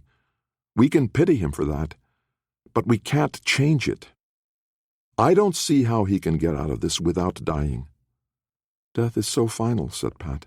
Mostly, said Vivi. What do you mean? Are there exceptions? Are you suddenly Christian? Do you think Lazarus came back from the dead? Oh, that is likely enough. All those miracles Jesus performed, they mostly seem within easy reach of a Gatefather. And if Lazarus was only in some kind of low-metabolism coma when they buried him, a Gatefather could easily bring him back. But not from the dead, because Gatemages can't raise the dead. If you're really dead, then they're just dragging a corpse through a gate. It does nothing. So what did you mean about death being mostly final? Well, remember who we are, we Westilians. You've been hearing about us your whole life. There are stories. Catabasis. Pat had heard the word in English class. The descent into the underworld, Orpheus in Eurydice, Odysseus, Gilgamesh searching for Utnapishtim to find out how to bring Enkidu back from the dead. Oh, you really are an educated girl. How could that happen in a podunk town like this? There are books. There are good teachers. Osiris also dies and comes back. Yes, well, he was cut into pieces, so that doesn't seem likely, said Pat. Adonis dies, and Aphrodite brings him back, said Vivi. That might be another Gatemage thing. But then there's Hermes, who rescues Persephone from Hades. But Hermes is a Gatemage, said Pat. Isn't that right? Loki among the Norse, Hermes among the Greeks, Mercury with the Romans, Thoth with the Egyptians. Yes, he's a Gatemage, said Vivi. But he doesn't take a dead-seeming Persephone and bring her corpse back to life. She is taken into the underworld, and Hermes goes there, finds her, and brings her back. So even though he's a Gatemage, it isn't Gatemagery, it's catabasis. But how does anybody go into the underworld to bring somebody back, said Pat. I don't know if I even believe in some underground place beyond the river Styx or Lethe or whatever. Oh, I don't either. Remember that Mount Olympus was really a whole planet called Westel. So it's probably not underground. But it's somewhere. The souls of the dead go somewhere if those stories have any truth in them. Well, do they? The families believe them, said Vivi. And so something happened, even if nobody knows exactly what. Here's where I feel a tiny shred of hope. All my study of the Belmage gave me a strong impression that Set comes from the same place where human souls come from when we're born and go back to when we die. Another world, I think. Danny thought so too. We called it the world of the Belmages, but it's not really. It's more like heaven, which Lucifer was cast out of and sent to earth. So I should take that literally? Asked Pat. Danny and I did, said Vivi. Oh, not word for word. But Set is Lucifer. He dwelt somewhere in the sky before there was war in heaven and the great dragon was cast down to earth. He came from a place, another planet. And Danny and I thought maybe it was the same place where souls go when we die. Souls, said Pat. Oh, you're such a skeptic. Don't you get it? We mages, we know that people have souls. We call them in-self and out-self, and since Danny's little Egyptian expedition, we started calling them Ka and Ba. But we know we have souls, and we know that Set is nothing but a spirit, a ghost, a soul without a body, so we can't afford the pleasant ignorance of unbelievers. Are you suggesting that if Danny dies, I might be able to go and fetch him back? I have no idea, said Vivi. But I wouldn't count on it. Then what's your point? I don't know if I even have a point. You said that death is so final, and I merely pointed out that every now and then there's been a special case where somebody goes to the land of the dead and brings somebody back. Only Persephone had to keep going back, said Pat. Oh, now that part of the story is just silly, said Vivi. That's a just-so story. When Persephone returns to the world, it's spring, and then when she goes back to the underworld, it's winter. That was added onto the story later, along with the absurd claim that Persephone's mother was Demeter, the goddess of harvest and such. She wasn't? Oh, human storytellers have had their way with these stories for ages. Hermia told me that the Greeks, the Pelasgians or Illyrians or whatever, they believed in Persephone, rescued by the Hermes of that time, but she had nothing to do with any of the Demeters, who all came from a completely different tradition anyway. The Earth Goddess tradition has nothing to do with the Indo-Europeans, and therefore has nothing to do with the Westphalian families. How do you sort it out? Remember that Bulfinch's mythology is just a feeble attempt to rationalize all the god stories as if each name went with only one person. And Ovid's Metamorphoses were just as feeble at the same task. The families started a lot of the stupidest stories themselves, the way that people lie to children for their own amusement. Santa Claus won't bring you presents if you're bad. You'll get a lump of coal. What does punishment of naughty children have to do with St. Nicholas? And how is it a punishment to get something that can keep you warm in winter? So, with one breath you tell me to believe in the old myths, and in the next breath I'm supposed to think of them like Santa Claus putting coal in stockings. Exactly, said Vivi. You look so triumphant that I think you actually explained something. Oh, my poor darling, of course I haven't explained anything.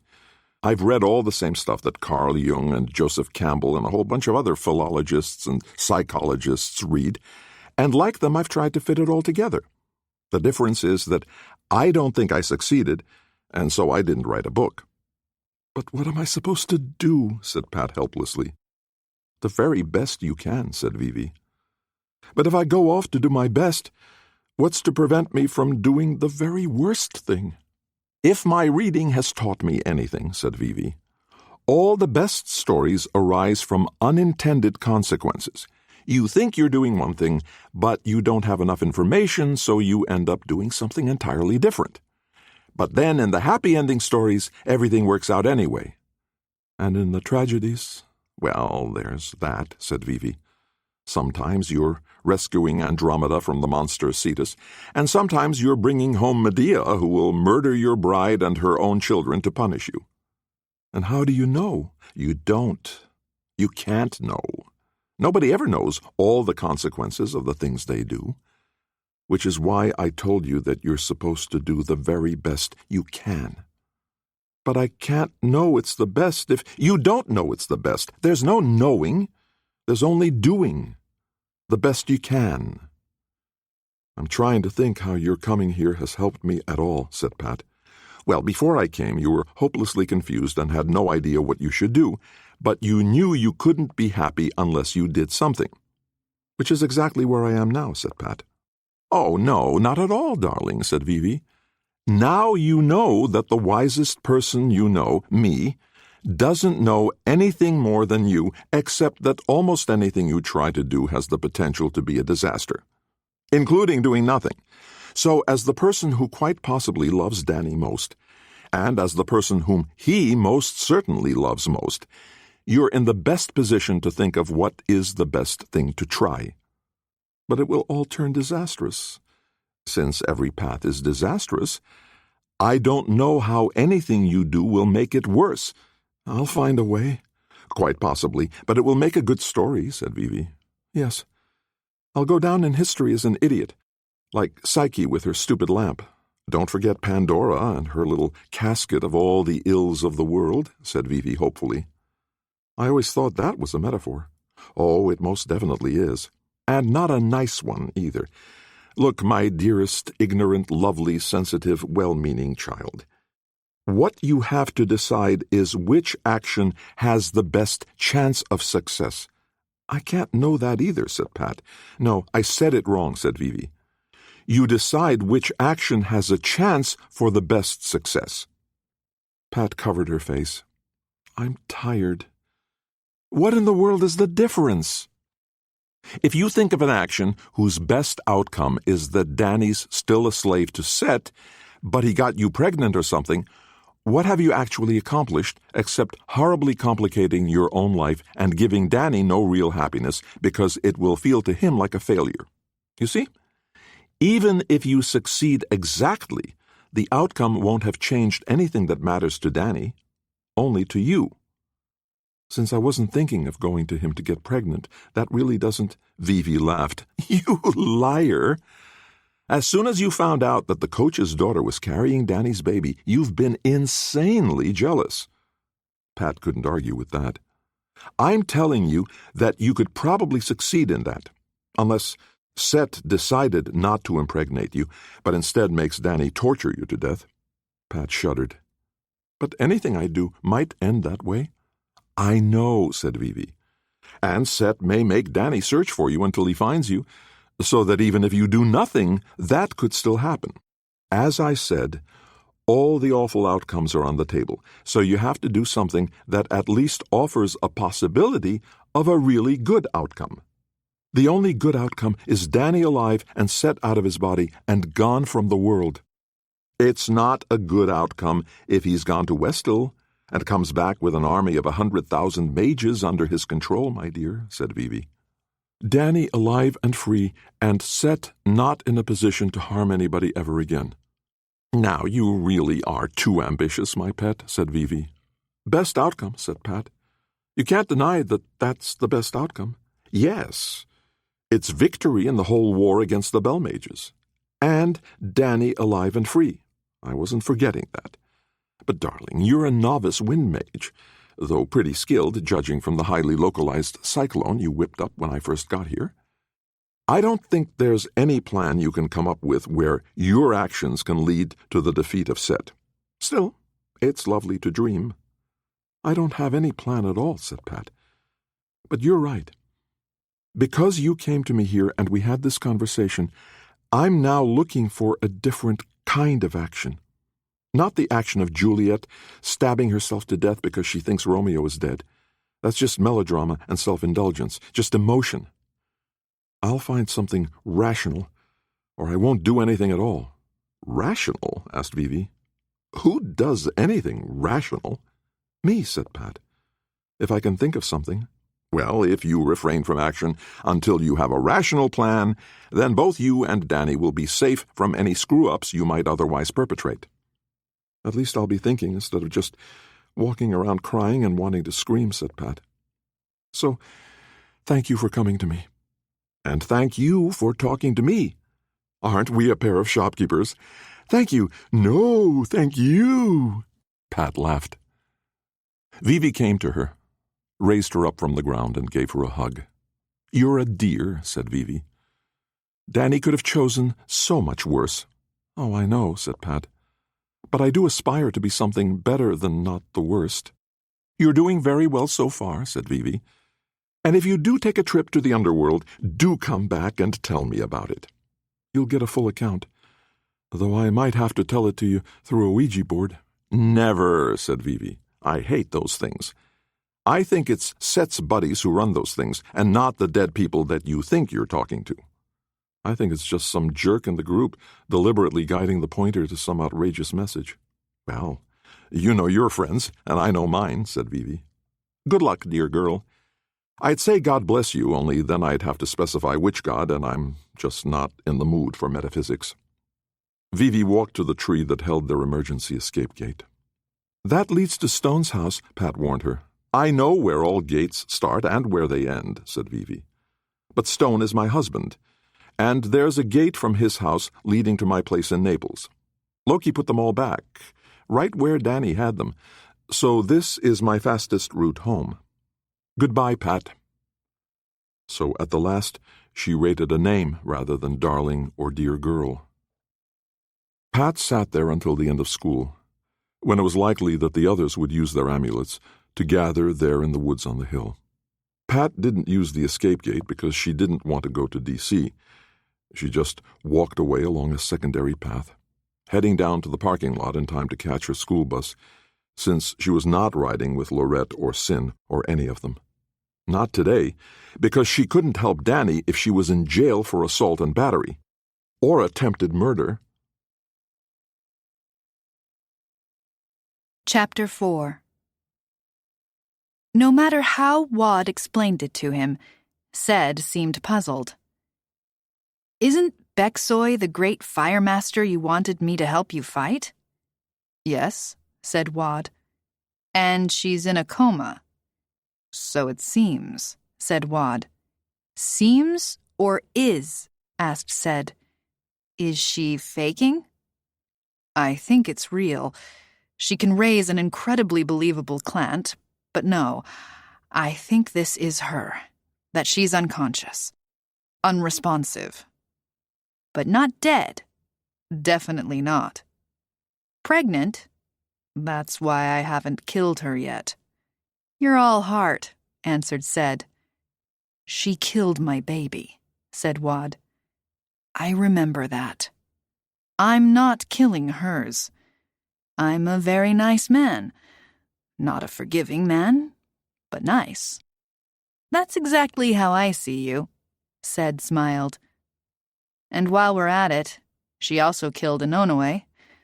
I liked Inonoe." "Me too," said Wad. "What I don't understand is why we're still preparing for war." "Beksoy may turn out not to be a threat," said Wad. "But I told you all along that we had to prepare for an onslaught of powerful mages from Middlegard. Even though you now have control over all the gates in both worlds." "That was true for 1,500 years, and then the universe popped a little surprise on us.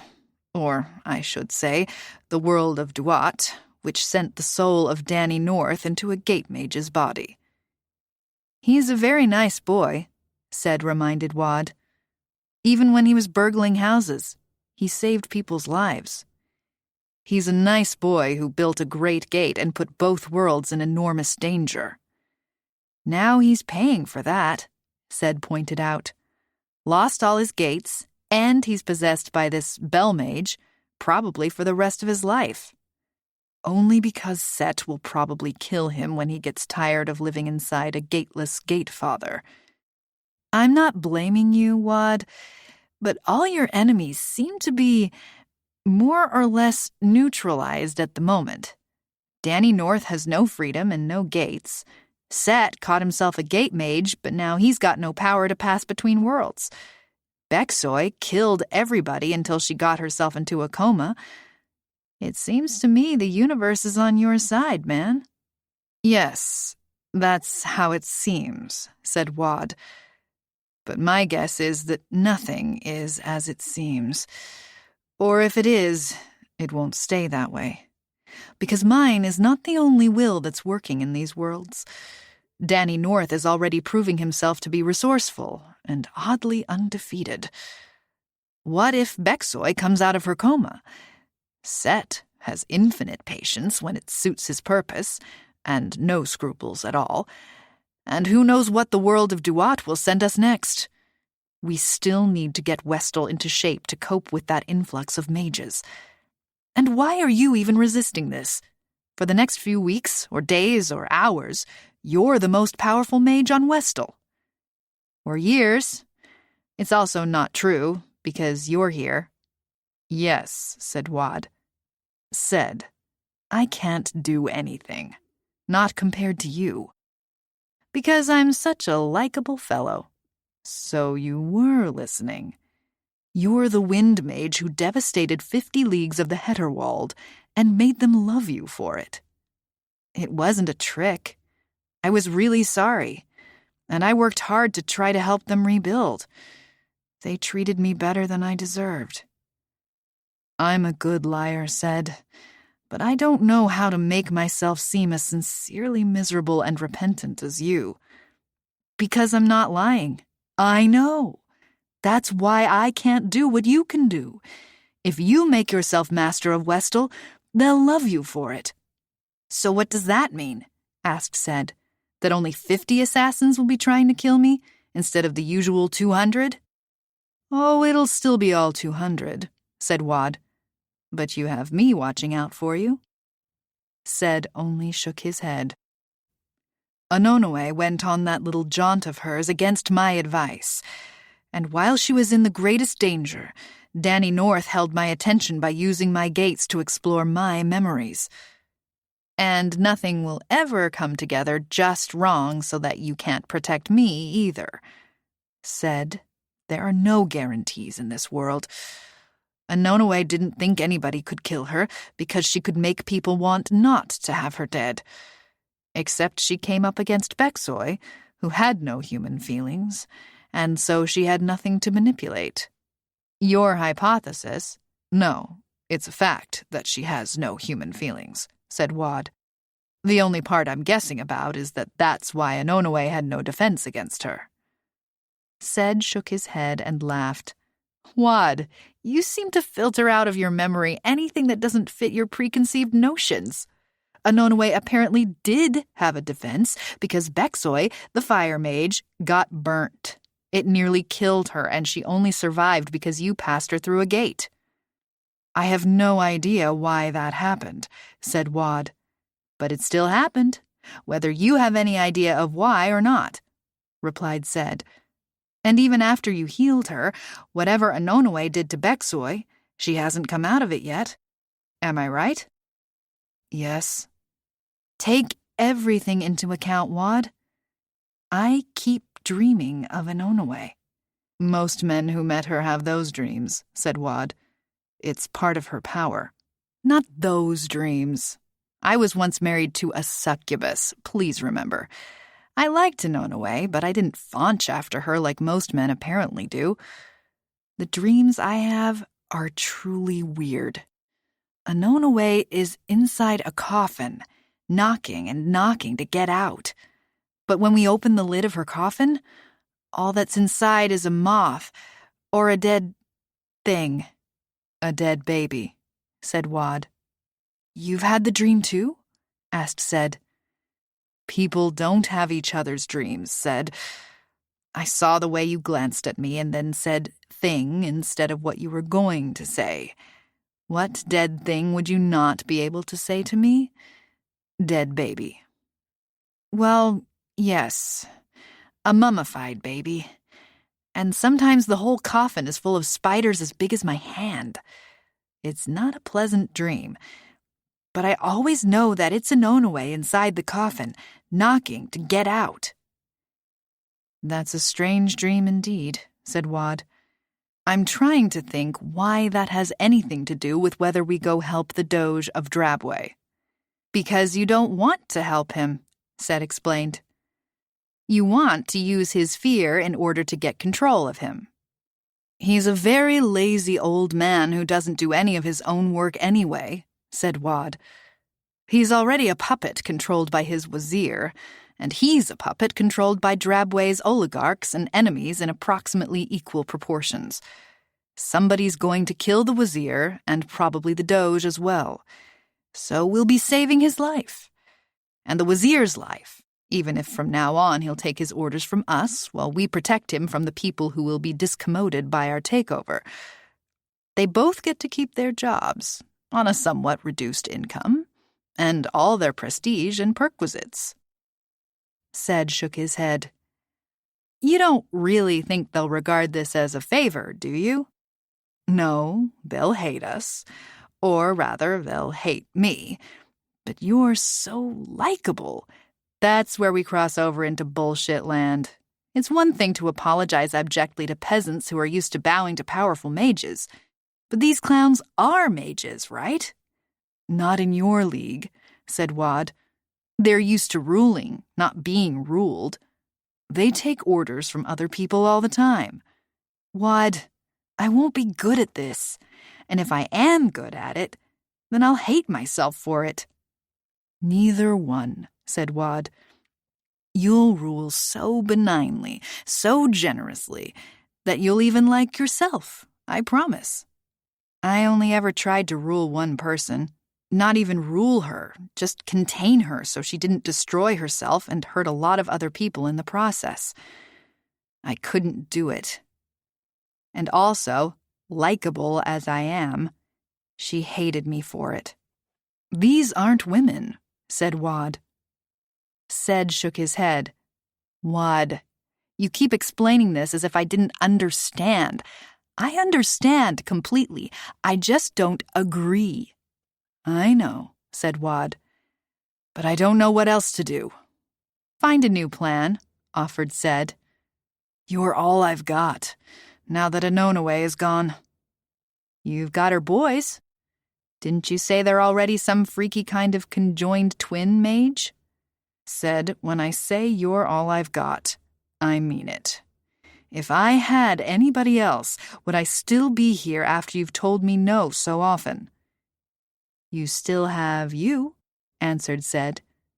Do it yourself, and call on me if you need a big wind, or a little tiny one with a lot of tightly focused force. What did you want power for? Asked Wad, genuinely curious. I didn't want power over people, Wad. I wanted wind. I've had more than I want of people.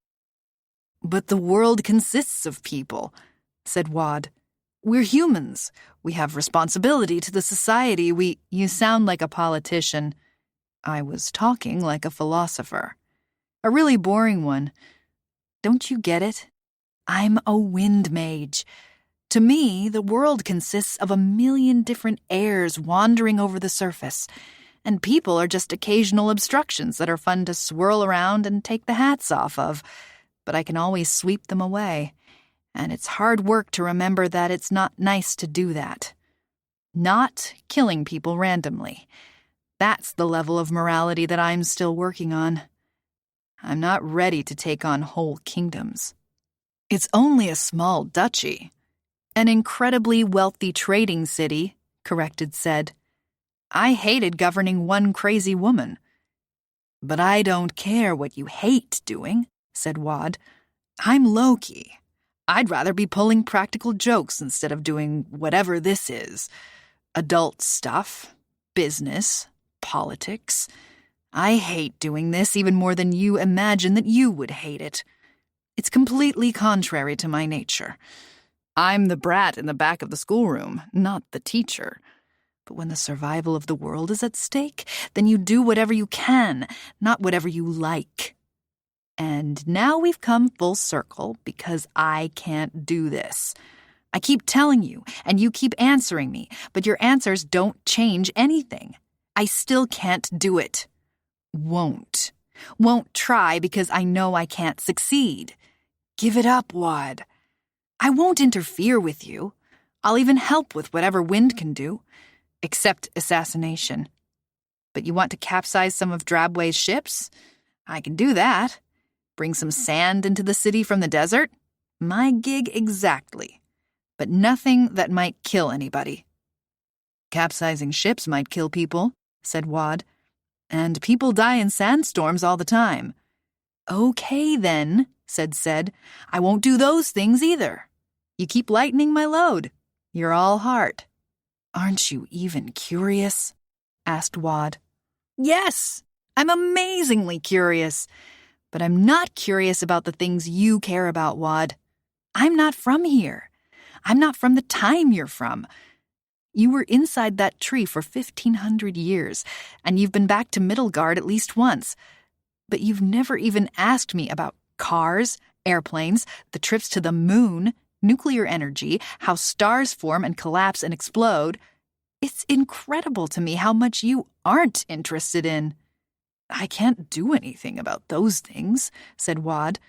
And if you give it a moment's thought, you'll see that a gate mage has no reason to be curious about transportation. Ced laughed. I suppose not. You claim to care about the Drowthers, but did you ever think of setting up a public gate just to get people from downtown to the suburbs? Like a magic railroad, a subway that doesn't need any tunnels. You just go through the turnstile and you're in the parking lot 40 miles or 1,000 miles away, where you left your car. Wad could only shake his head. There are billions of people. How many gates do you think I could make? How many freeways and subways and airports have we built? There are fewer than 2,000 commercial airports on Earth. You had way more gates than that. You could have established a handful of hubs, and people could just jostle their way through to their destinations. You don't have to load them into planes. No air traffic control. Clean. No fuel costs. No crashes. A farmer with a cart could get his produce to a market 1,000 miles away without a middleman.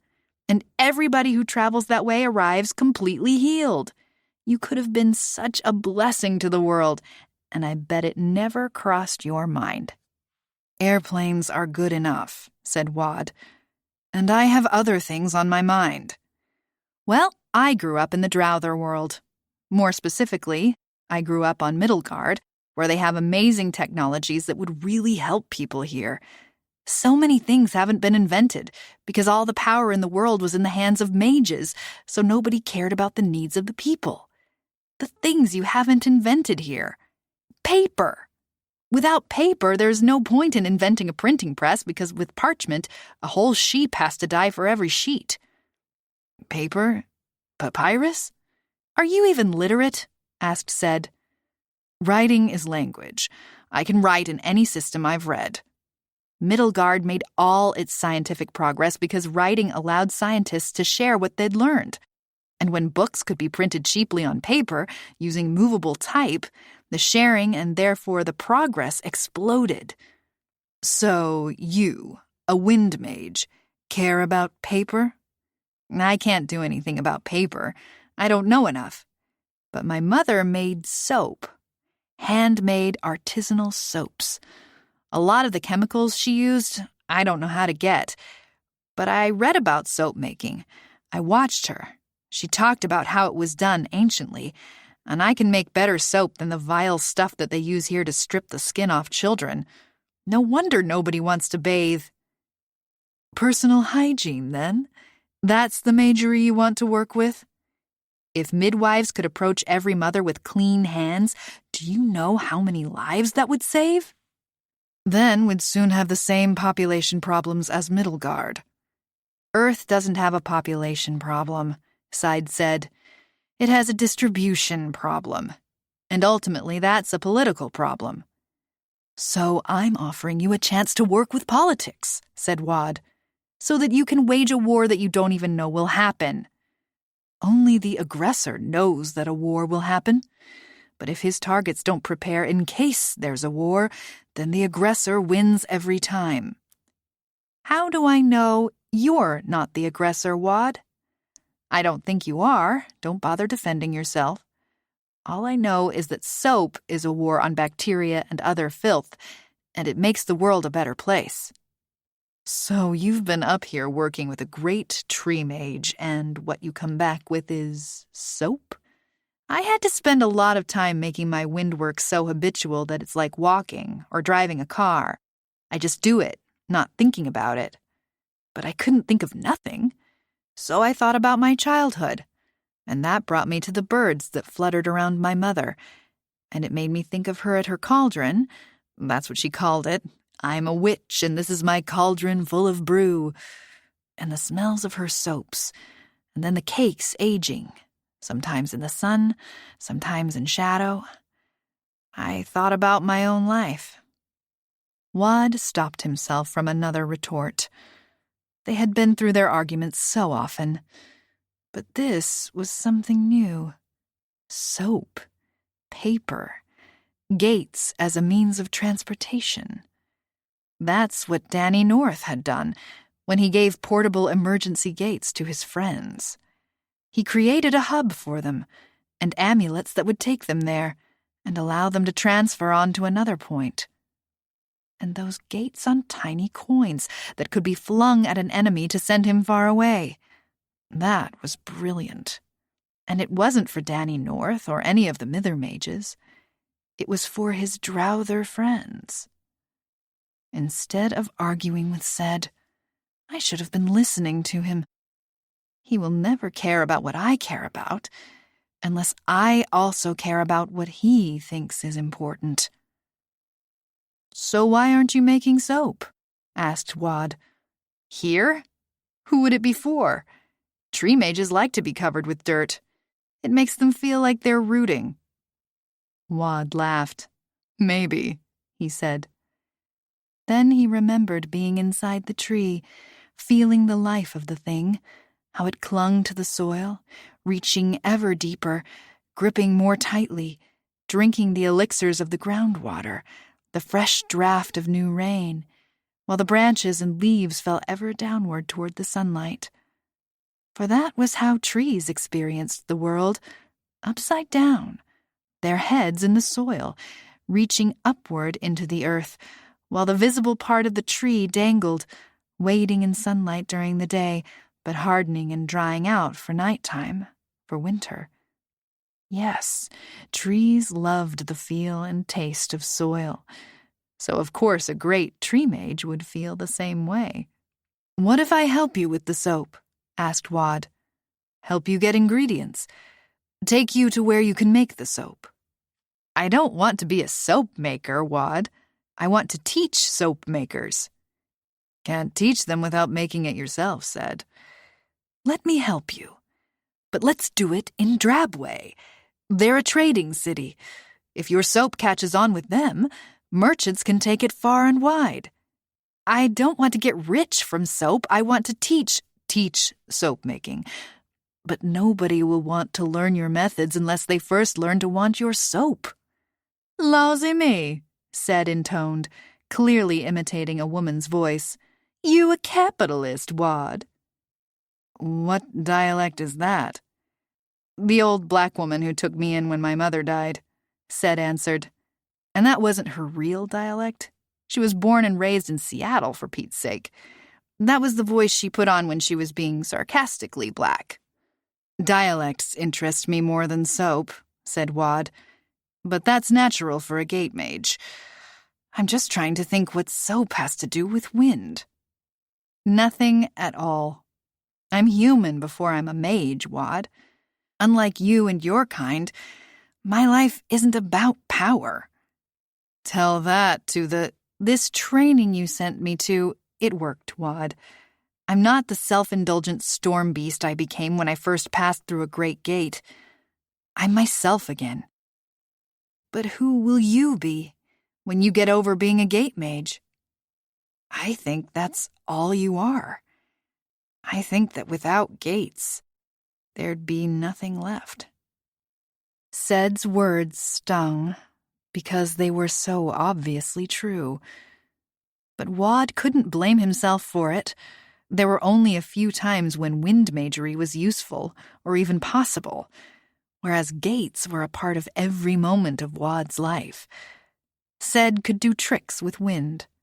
Wad's magery was as much a part of his life as walking, as breathing. But if he couldn't, if Danny North had completely stripped him instead of leaving him his last 8 gates, what then? Who would he be? The kitchen monkey in Prayard's house? He had learned how to make a dough that passed Hull's inspection. Would I bake bread for a living? Or learn how to make noodles or fine pastry or... "Got you thinking, didn't I?" asked Said. "Yes," said Wad. "I'm also a little hungry. Suppose I go with you to Drabway, and I'm making soap, and you come to me and ask me for something. What would it be?" "A little demonstration. Power of a kind they haven't seen in 15 centuries. You don't want me to kill somebody, I hope, because I'm not really interested in doing that. I've seen you drive a twig through a sheet of metal. If they see something like that, and then imagine what the same twig might do driven through a shirt or a shield, they might become more interested in preparing to unify against the threat from Middlegard." "Why do you assume it's going to be a threat?" asked Said. "Because look what you did when you first came through the Great Gate." "So you're not expecting an invasion, more like a plague of locusts." "You're a decent guy," Said. "You didn't want to be some force of destruction. But you know that the families are full of mages who are dying to be like that. The more drow there's weeping, the more powerful they'll feel. I only knew my mother, Stone, and Danny North. None of them were like that." "But Stone must have told you about the families," said Wad. "Not much. But you told me about Bexoy. And I saw you and Anonoe. You were both drunk on your own power, and you're the good guys. I know the danger. I'll help you, as long as you arrange it so they don't know I'm the Wind Mage. Seriously? I can't gate away from assassins, Wad. My best armor is to be a soap maker and nothing else, as far as anybody knows. Then how can I arrange the demonstrations I need? Bring them near where I'm making soap. I don't actually have to be watching when I whip up a tight little tornado, the kind that can drive a dart 1,000 times faster and harder than an arrow. The wind shows me where it is, where everything is. I can feel it. Trust me, Wad.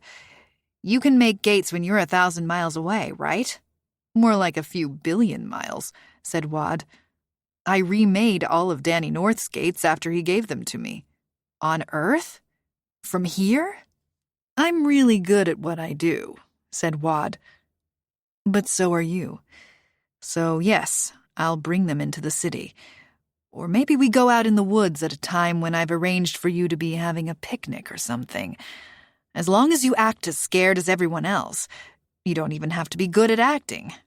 These aren't geniuses we'll be working with. I know you're trying to do good things, Wad. I know you're trying to save the world. I don't know if it's true, but I believe that you believe it. So yes, I'll help. After what happened to Anonoe, I know that mages can be evil. And if I had seen that bitch queen set Anonoe on fire, I'd have driven a splinter through her brain in a hot second. I'm glad to know that you're not a complete pacifist, said Wad. I'm not a pacifist at all. I'm just not an assassin. And besides, you know that Anonoe couldn't help but make me fall a little bit in love with her and feel real loyalty toward her. My teacher made fun of her as a habitual rapist of the souls of men. Even as I felt it, he made sure I realized it was just her magery. But that didn't make the feelings go away.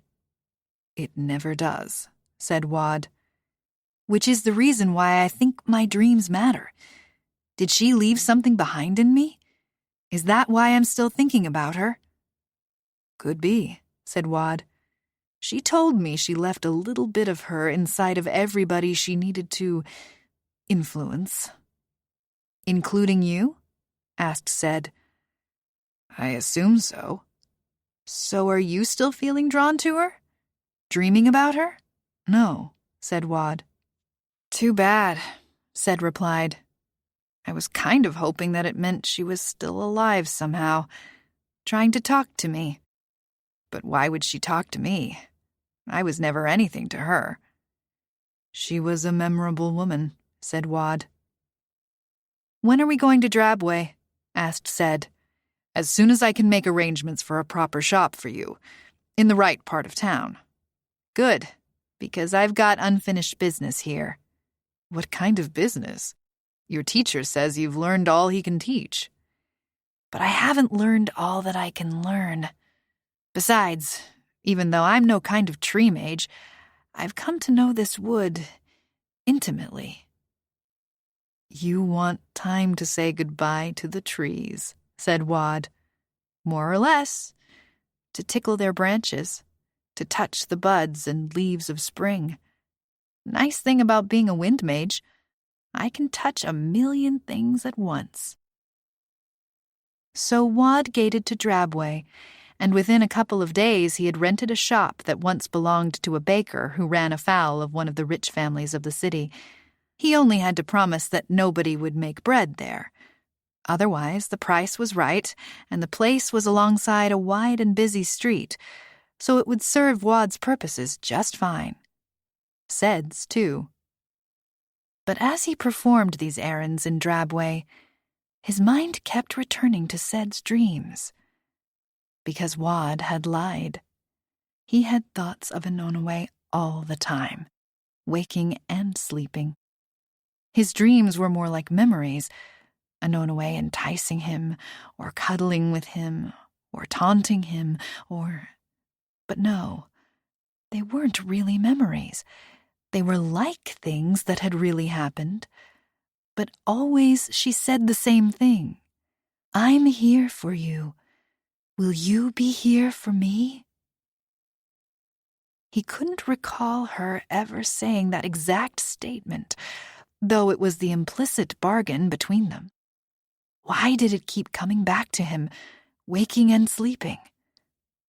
It was like the way Anonoe called to him when she was facing Bexoy, before she fell silent.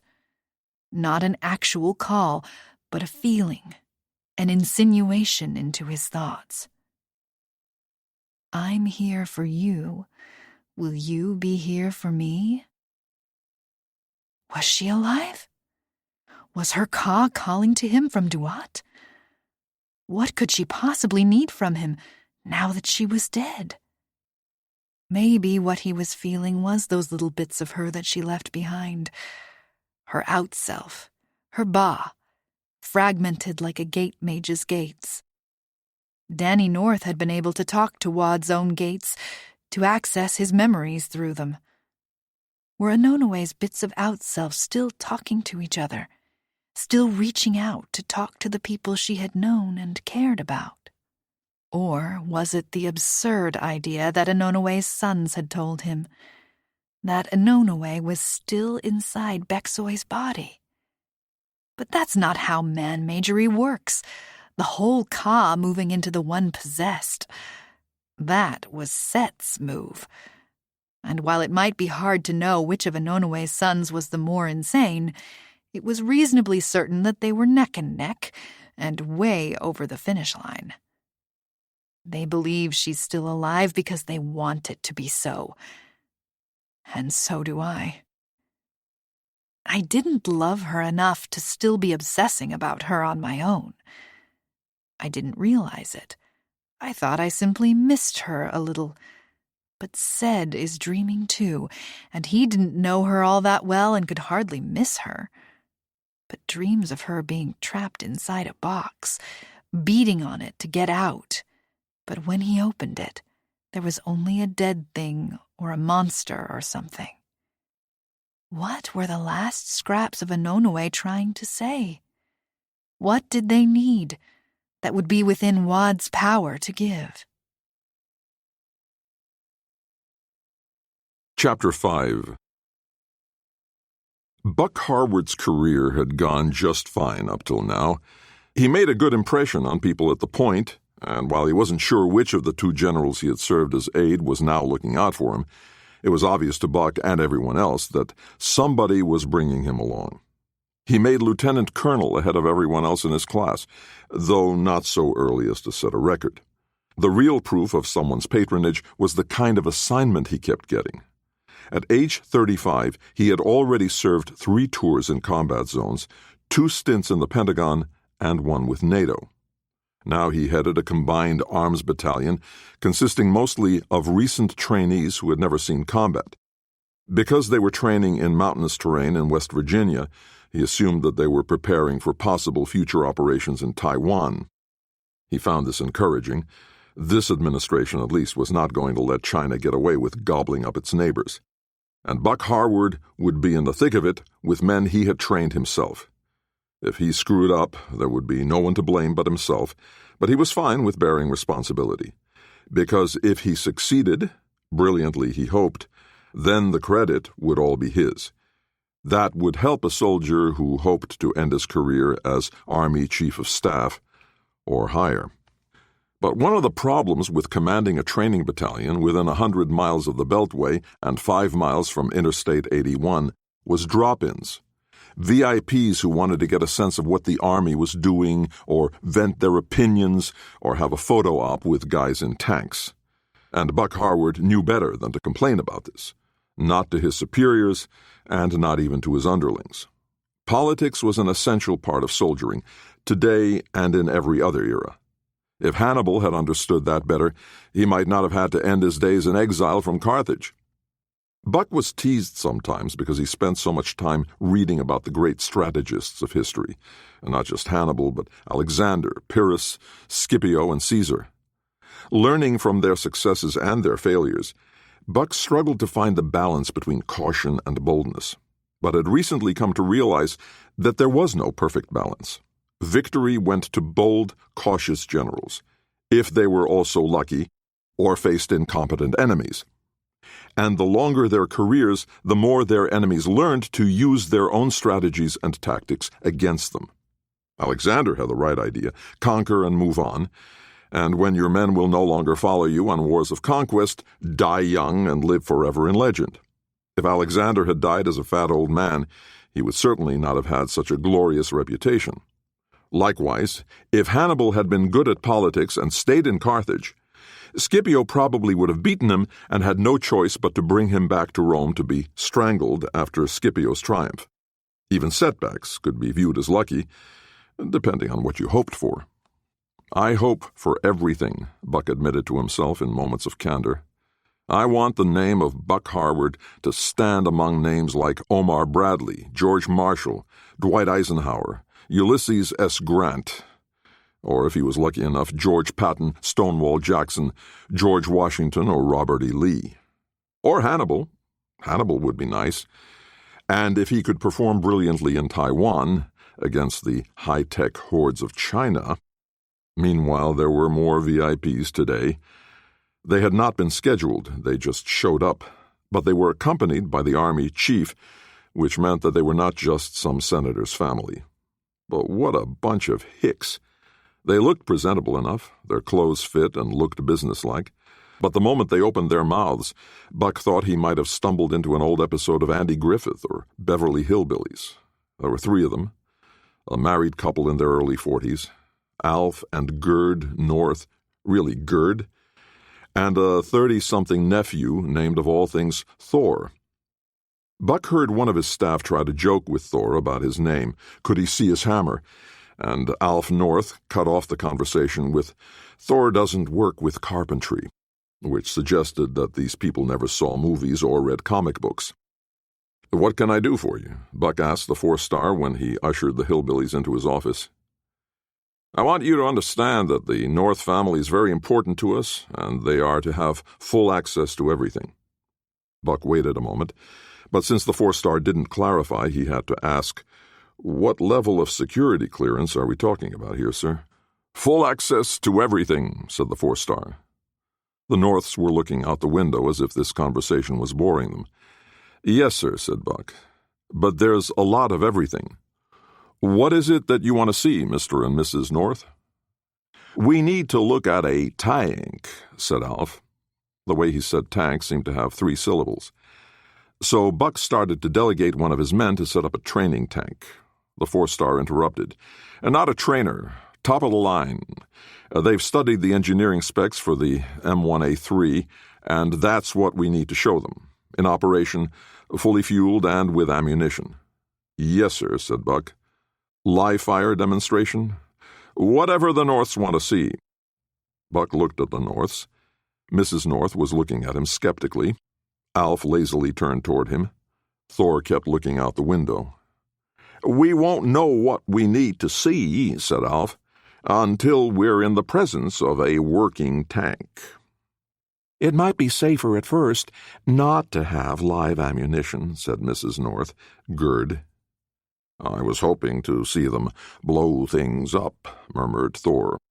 "Plenty of chance for that later," said Alf. "Try not to act like a 12-year-old." The rebuke sounded stern, but Thor turned to his uncle and grinned mischievously. "I'm up to 12?" "Barely," said Gerd. Then to the 4-star, "Can we please get on with this? All this empty talking wears Alf out." Since most VIPs were all about empty talk, this surprised Buck. What in the world would these hillbillies do that wasn't just talk? The 4-star insisted on coming along. At first, Buck wondered if this meant he didn't trust Buck. Then he came to understand that the 4-star was more than a little worried about what the Norths thought of him. Who were these people? Buck had never seen them as talking heads on the news. He would have remembered their hick accents. And if they were associated with some university or think tank, the 4-star would have said so. As they walked out to where a fully fueled M1A3 was rumbling onto the asphalt, Buck tried to find out more about what the North's connection with the military might be, But the four-star shut him down at once. "No questions, Harwood," he snapped. Then, more gently, he said, "Soon enough you'll understand." As the tank came closer and grew louder, Alf North suddenly seemed to be filled with energy. He walked briskly toward the tank, getting directly in its path and striding toward it as if he meant to jump on. It was not a safe thing to do. The driver should have seen him coming and stopped the tank. Crushing civilians was not generally regarded as a legitimate training exercise. But the tank didn't even slow down. And then, when it was only 1.5 feet from Alf North, it lurched to a stop. Alf seemed not to be aware of what a close call he had had. He reached out a hand and rested it on the metal of the front of the tank. Meanwhile, the driver bounded out of the vehicle and rushed over to Buck. "Sir," he said, "I tried to stop it 20 yards back as soon as he came out toward us, but the damn thing wouldn't stop. I thought he was roadkill for sure. And then it just stopped by itself. I have no idea what caused—" But then the driver seemed to be aware of the fact that Thor was chuckling. "Sorry," Thor apologized. "But when Odin wants a machine to run, it runs. And when he wants it to stop, it stops." "Odin?" asked Buck. "Family nickname," said Gerd North, "which we never use in front of outsiders." Thor looked abashed. "Sorry," he said. There was nothing going on here that needed Buck's eyes. He listened to them talk, but watched as Alf, or Odin, walked around the tank, his hand never losing contact with metal, though he did move it up and down, touching everything as he passed. At one point, it seemed to Buck that the man's hand pressed into the metal of the turret, but within a moment the illusion had passed. Then the tank started to move forward again. "Hey!" shouted the driver, but Gerd's hand flashed out and touched his elbow, and the driver staggered. "Ow!" he cried. "What did you—" One of the crew stuck his head out of the hatch and shouted, "What the hell?" "It's all right," said Thor, and the four-star immediately shouted, "It's all right, soldier. Stay at your post." The tank rumbled on, going through some maneuvers, with Alf walking directly behind it, his hand on the back almost as if he was pushing a 6-year-old who had just got the training wheels taken off his bike. "This is so—" But the driver saw the hard look in the four-star's eyes and fell silent. The tank stopped. The engine stopped. Then it started again. Then stopped again. Buck had never heard the engine of the M1A3 stop and start so cleanly. In fact, as he listened, he thought the engine sounded cleaner and smoother, less rumble and roar, more hum, more like music. Alf stepped back away from the tank. It started to rotate swiftly on its axis, a maneuver that was hard to learn since it required perfect balance between the left and right tracks. And the turret rotated the opposite direction so perfectly that to the observers it seemed not to be moving at all as the tank moved under it. Then the direction of movement changed abruptly. Alf stood with his hands in his pockets, watching, and then not watching as the tank sped up and began to make a wide circle across the pavement. Faster. Faster. The M1A3 was not supposed to go at full gallop like this during training. It caused too much damage to the equipment. It was something you did only in combat, knowing that the mechanics would work it over before you had to take it into combat again. The circle grew tighter, spiraling inward, as the tank began to move faster than Buck had ever seen any tank move.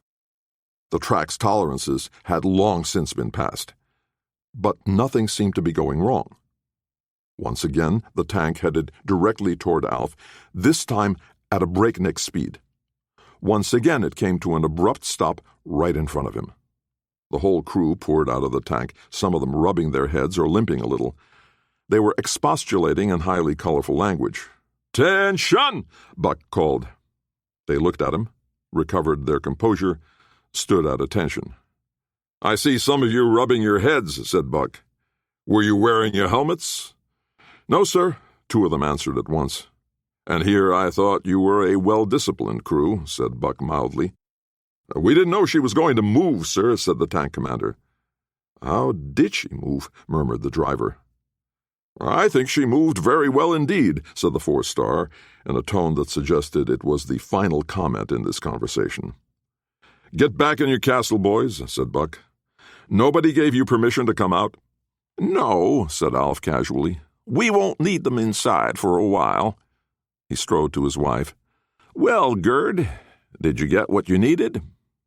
Those speeds took a lot of heat, a lot of explosions going on in that engine. She directed this at Thor. If I can't see it, it doesn't count, said Alf. I think I can draw enough ambient heat. Without the load of fuel, it'll be much more maneuverable. Buck heard it, but was she insane? Without fuel, an airplane could take off more easily, too, except for that little thing about not being able to work up enough speed. About how much gasoline is left? Asked Gerd.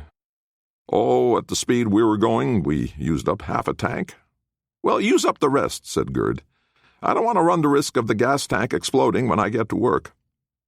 Buck took in a breath, about to challenge this insanity, but the four-star clicked his tongue. Let's just watch and see, he said to Buck. Alf did not go back to the tank. Neither did anyone else. But it started moving again, as fast as before, and in a wide circle. Alf didn't even look at it. Instead, he came up to the four-star. All of the design flaws I pointed out to you will need to be corrected. The four-star raised an eyebrow. Looks and sounds like she's running beautifully. I made some alterations of my own, said Alf. It's better if it comes off the assembly line with a good design instead of having to jerry-rig it afterward. Jerry-rig? By caressing the armor plating? But the four-star seemed to think this was all rational, and Buck held his tongue. Besides, it was obvious that something had controlled the tank, and it wasn't the crew. It made no sense, but Alf was in command of the tank as surely as if it was Bucephalus and he was Alexander. It wasn't long before the tank's engine fell silent, and it coasted to a very quick stop. Empty enough for you? Asked Alf. You tell me, said Gerd. I don't work with internal combustion. Till now, said Thor. She didn't even look at him. Instead, she closed her eyes for a long moment. Then the engine came back to life. Oh, no, dearie, said Alf. It can't run on hydrogen. And yet it is.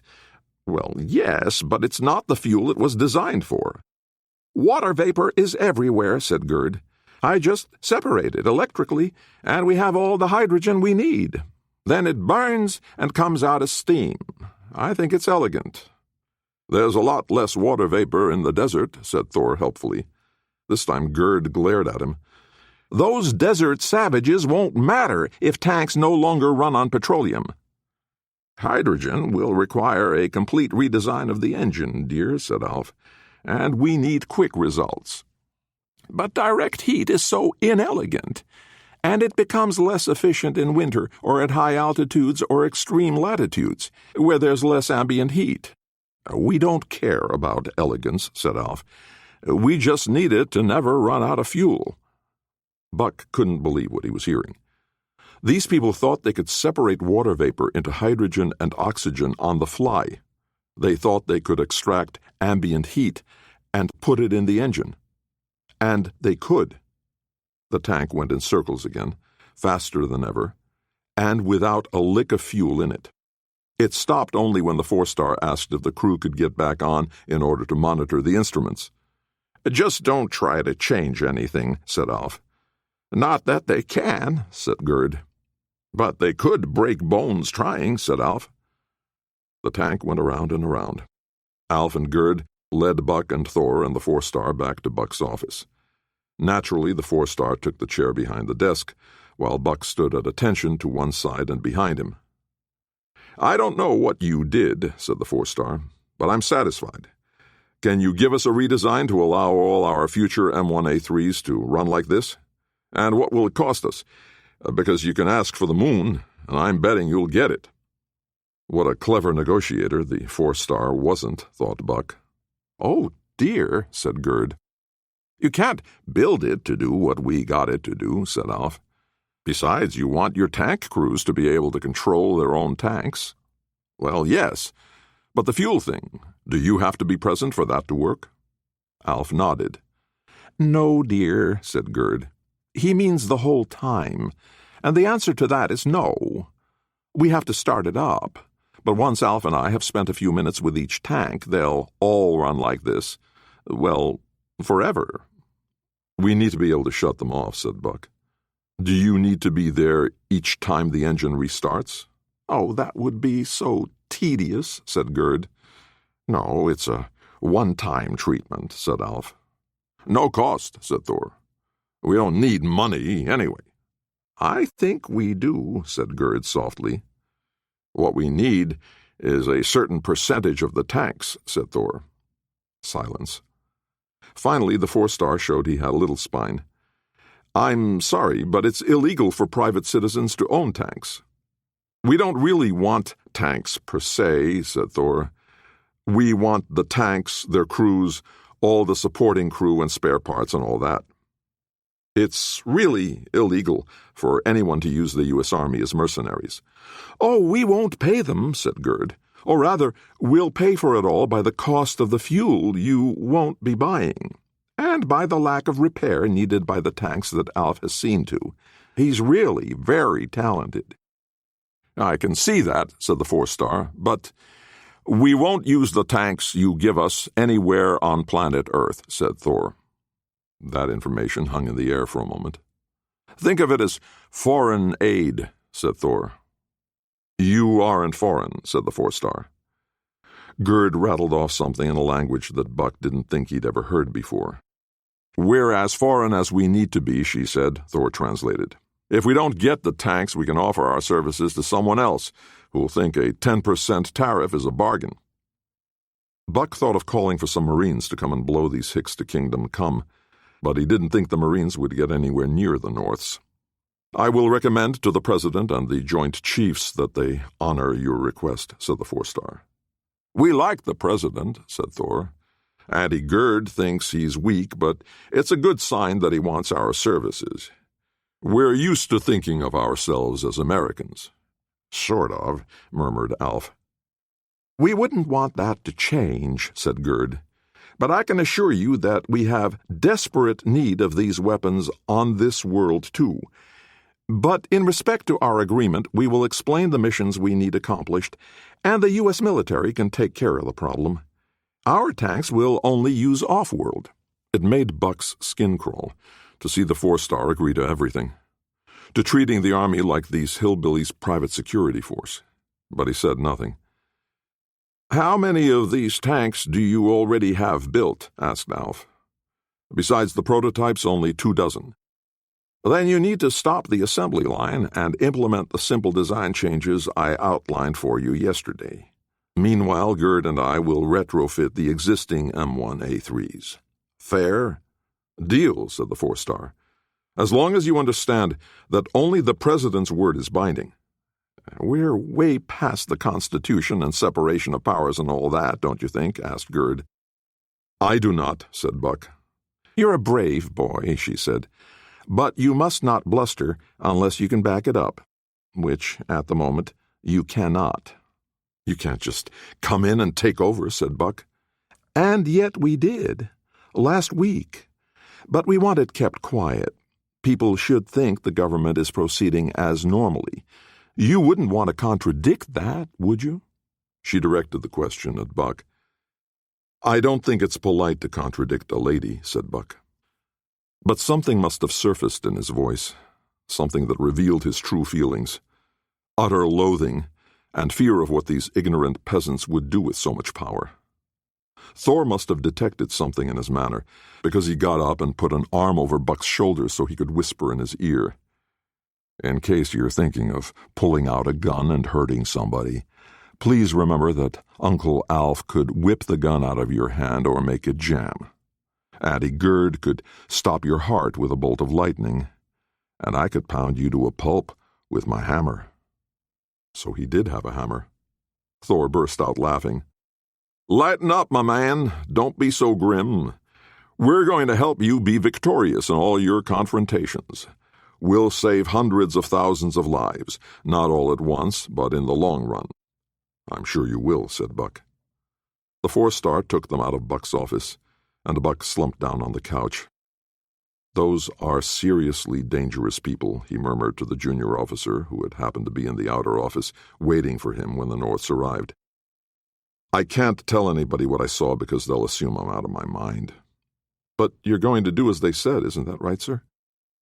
"One nation under God," said Buck. "But now I think that might need changing. To the plural." Chapter 6.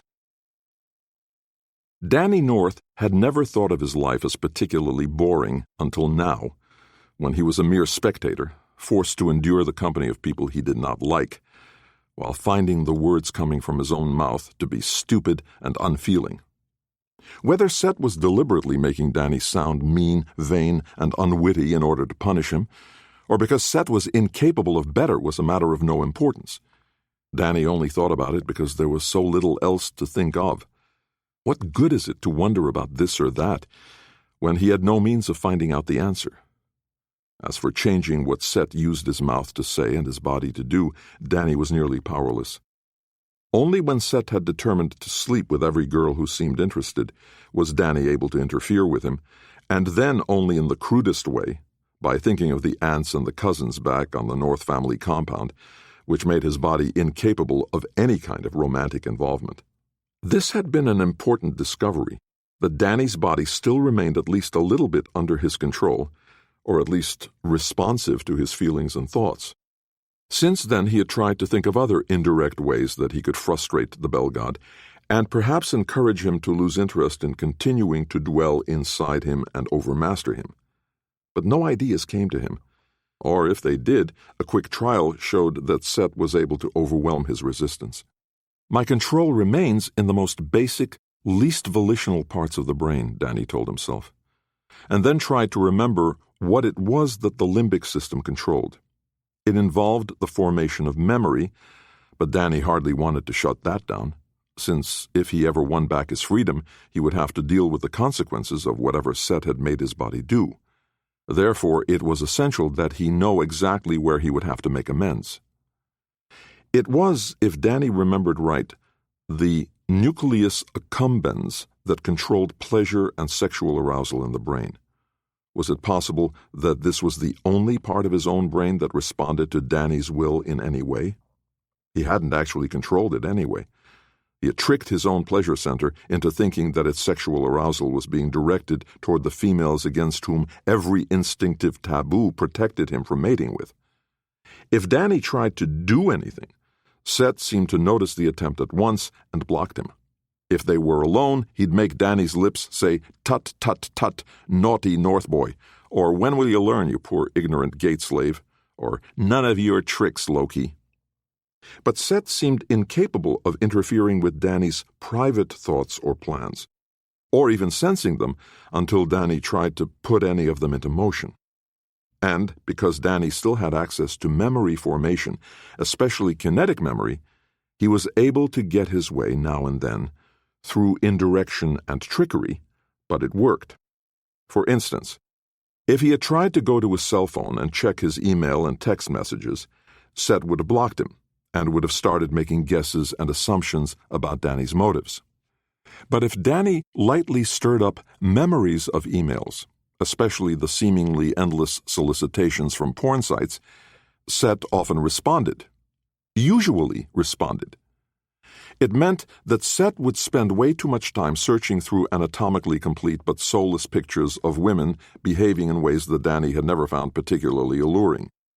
But it also meant that Danny could at least notice the subject lines of emails as Set used his eyes to glance through them. That was how Danny came to realize that someone who knew his situation was trying to pass messages to him. After a couple of days, he realized that the pertinent emails all seemed to come from 3 senders, none of whom he recognized: Persephone at Hades.org, Eurydice at dis.org, and Isis at duat.org. All 3 of these referenced classical women who went to the land of the dead and returned. Well, Isis didn't go to the land of the dead. Rather, she gathered up the fragments of Osiris's murdered body, murdered by Set, and put them all together.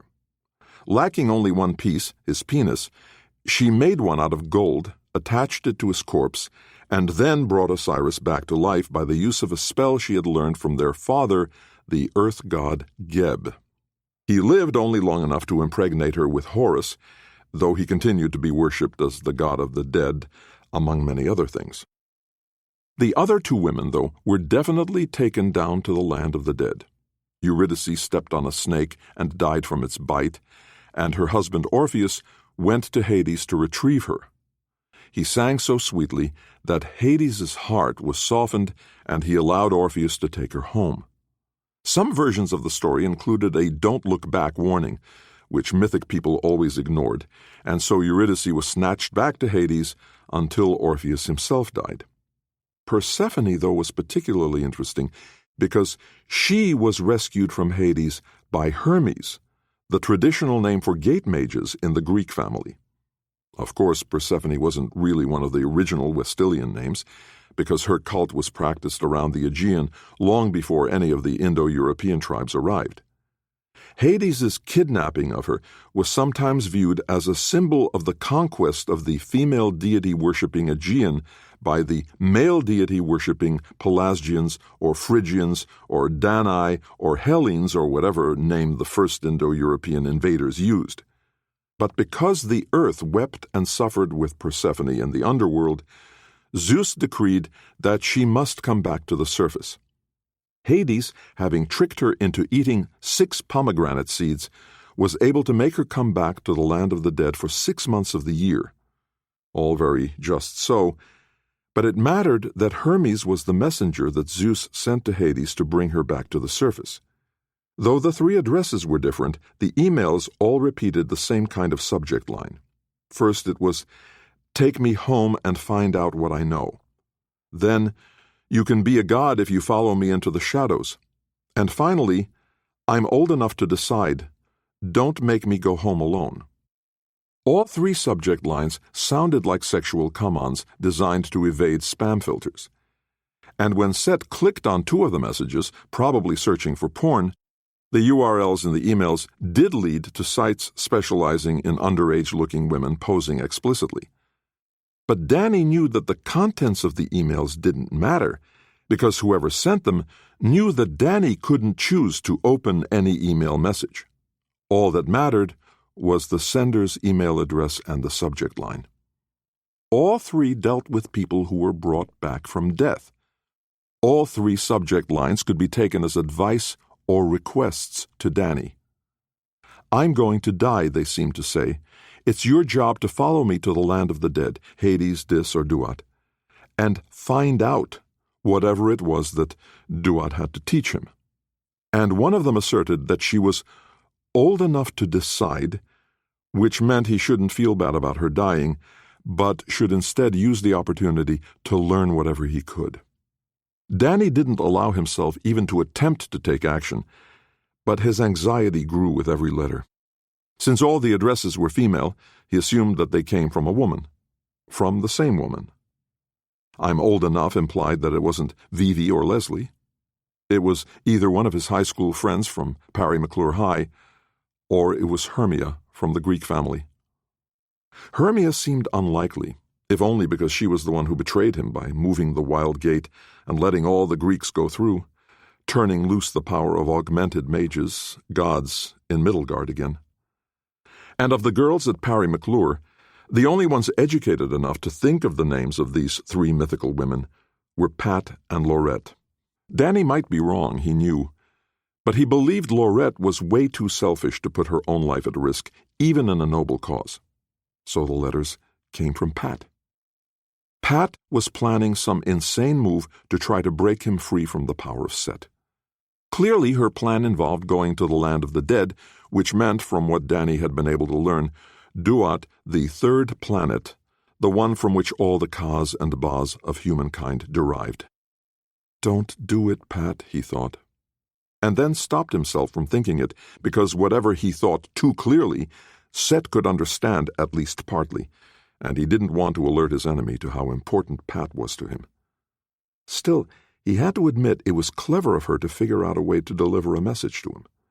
This way, If he should run across her dead or dying body, he would know that her plan was for him to somehow follow her into death, and then, with luck, bring her back with him.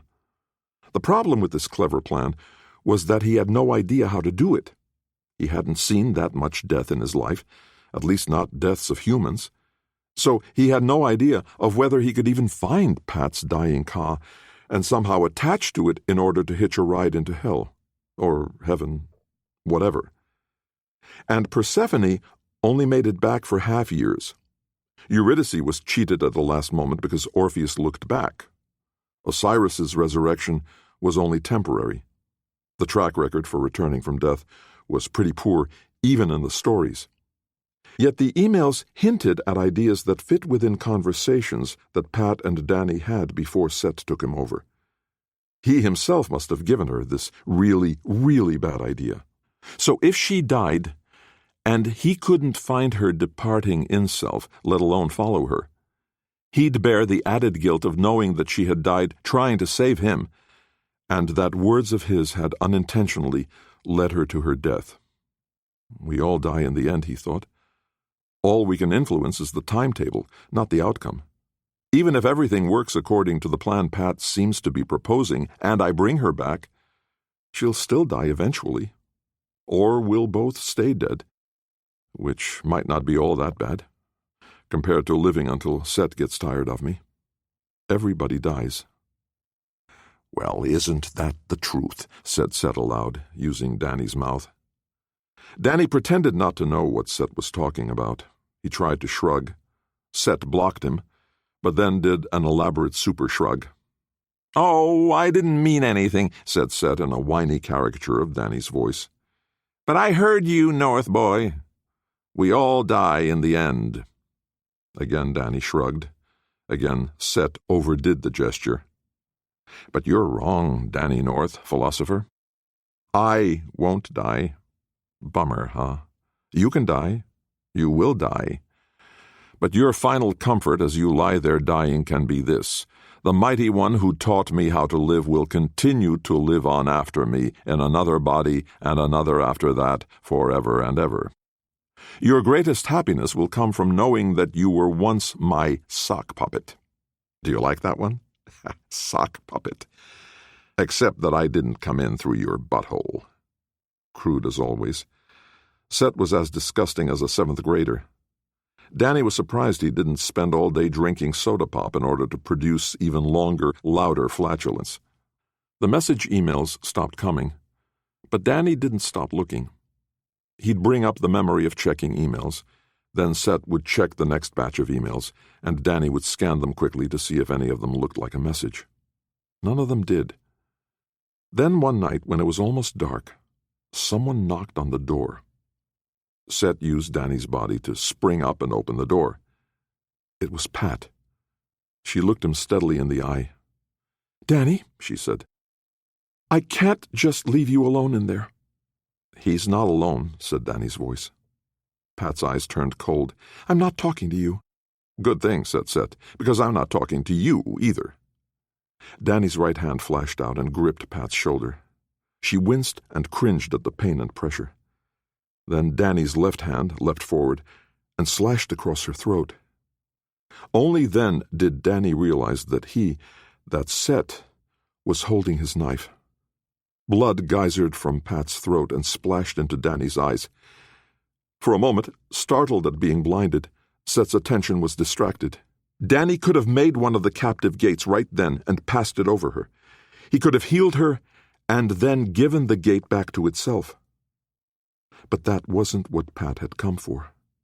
The plan she proposed was for Danny to follow her to Duat, or Hades, or Hell. And for that to work, he had to let her die, even though healing her was within his power. Instead, Danny watched for her ka, and then realized, I don't have to find her ka. I need to find her outself, her ba, because I know what those feel like. They feel like gates. Pat is a wind mage now, not a gate mage, but she has a ba, and as she is dying, it's going to flow back to her, and I can see it, I can find it. There it is, her ba returning, guiding me to the ka. It was like when Danny swallowed the gate thief's gates, only instead of breaking the connection between Pat's Ba and Ka, he left the connection open. And when the Ba found the Ka and reunited with it, Danny held them both within his grasp. Whatever it was in him that did the grasping.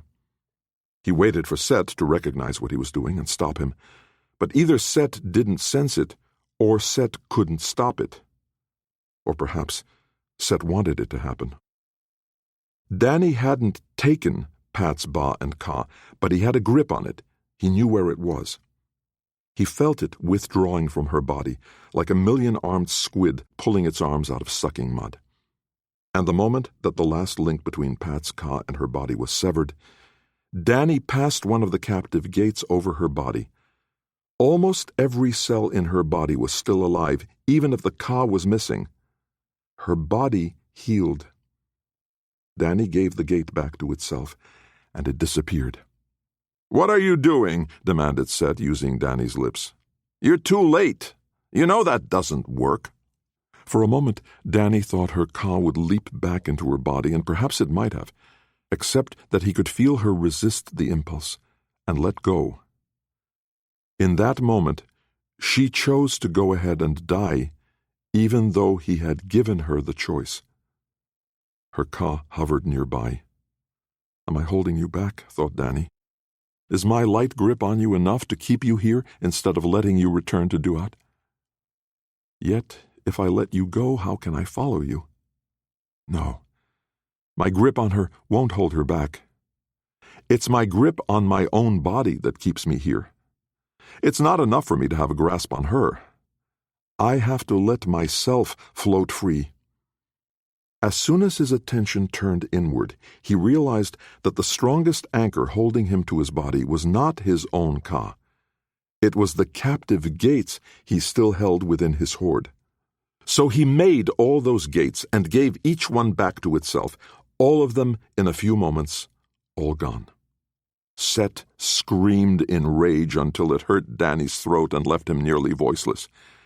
But Danny hardly felt it, for he was unburdened now. He had not understood what a heavy weight those prisoners had been to him. He could feel Pat tugging on him. She was trying to move away, trying to go to wherever dead souls go, to the planet Duat. But Danny's grip still held her back. Yet now her pull on him began to draw him away from his own body. He could feel his own Ka trying to suck its tendrils out of his flesh. "No!" Set shouted hoarsely. But he had no power to stop Danny from doing what he was doing now. It was Danny's body that Set had overpowered, not Danny's Ka, and he could not stop Danny from discarding the skin and bones. "If I die completely," thought Danny, "can Set continue to use my body? He can't make gates because all the gates are gone. Will he leave? Whose body would he take? What poor bastard will be his next victim?" Plenty of time to answer that when Danny returned, if he returned. Besides, whoever Set possessed next would not be a gate mage. So if Danny's death turned out to be permanent, the worlds were in far less danger than when Set owned a gate mage's body. As more and more connections with his body pulled free, Danny could feel that the remaining ones became more attenuated, thinner, stretchier. Pat's tugging drew him farther away and faster, so that when he had only 3 connections left, his grasp on her stopped being any kind of barrier, and he was with her, traveling on. He tried to talk to her, but he had no mouth, no more power to make speech than when he was in a body controlled by Set. Instead of feeling liberated at losing most of the connection with his body, he felt imprisoned. It was the body that had given him so much strength and power. It was the body that ran, that ate, that ached, that slept, that healed. The body, with all its demands, had given him tremendous powers, and now he didn't know how to function without them. When possessed by Set, at least he had still felt things. Only when his grasp on Pat tightened and her movement slowed did he receive a communication from her. Not words. There were no words between 2 Kas, just as Danny had not been able to use actual language to communicate with Loki's gates when Danny held them. But he understood the sense of what she was trying to communicate. It worked. It's working. Let's keep going. Danny did not know what their movement consisted of, or how it was done, or how he even knew it was happening. He had no eyes to see. But he knew that they had left the world of 6 billion human Kas and were in the vast space between worlds, between stars. And then they weren't. Far faster than they could possibly have covered the actual distance, they were now approaching another world with trillions, quintillions of Kas, more than the total number of people who had ever lived on Middelgard and Westel combined, more than the total number of animals and plants, enough to populate the worlds through all their history 10 times over. He had no idea how he knew this. He could not identify or label or count any other Ka besides his own and Pat's. And yet he knew how many they were, a number for which he truly had no name. A number that could represent all the particles of any kind or size in the universe and still have more left over.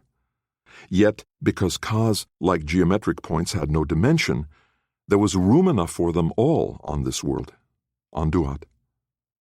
He could not see the world. He could not tell where life left off and rock began. Could it be a gas giant? Could Duat be the surface of a star?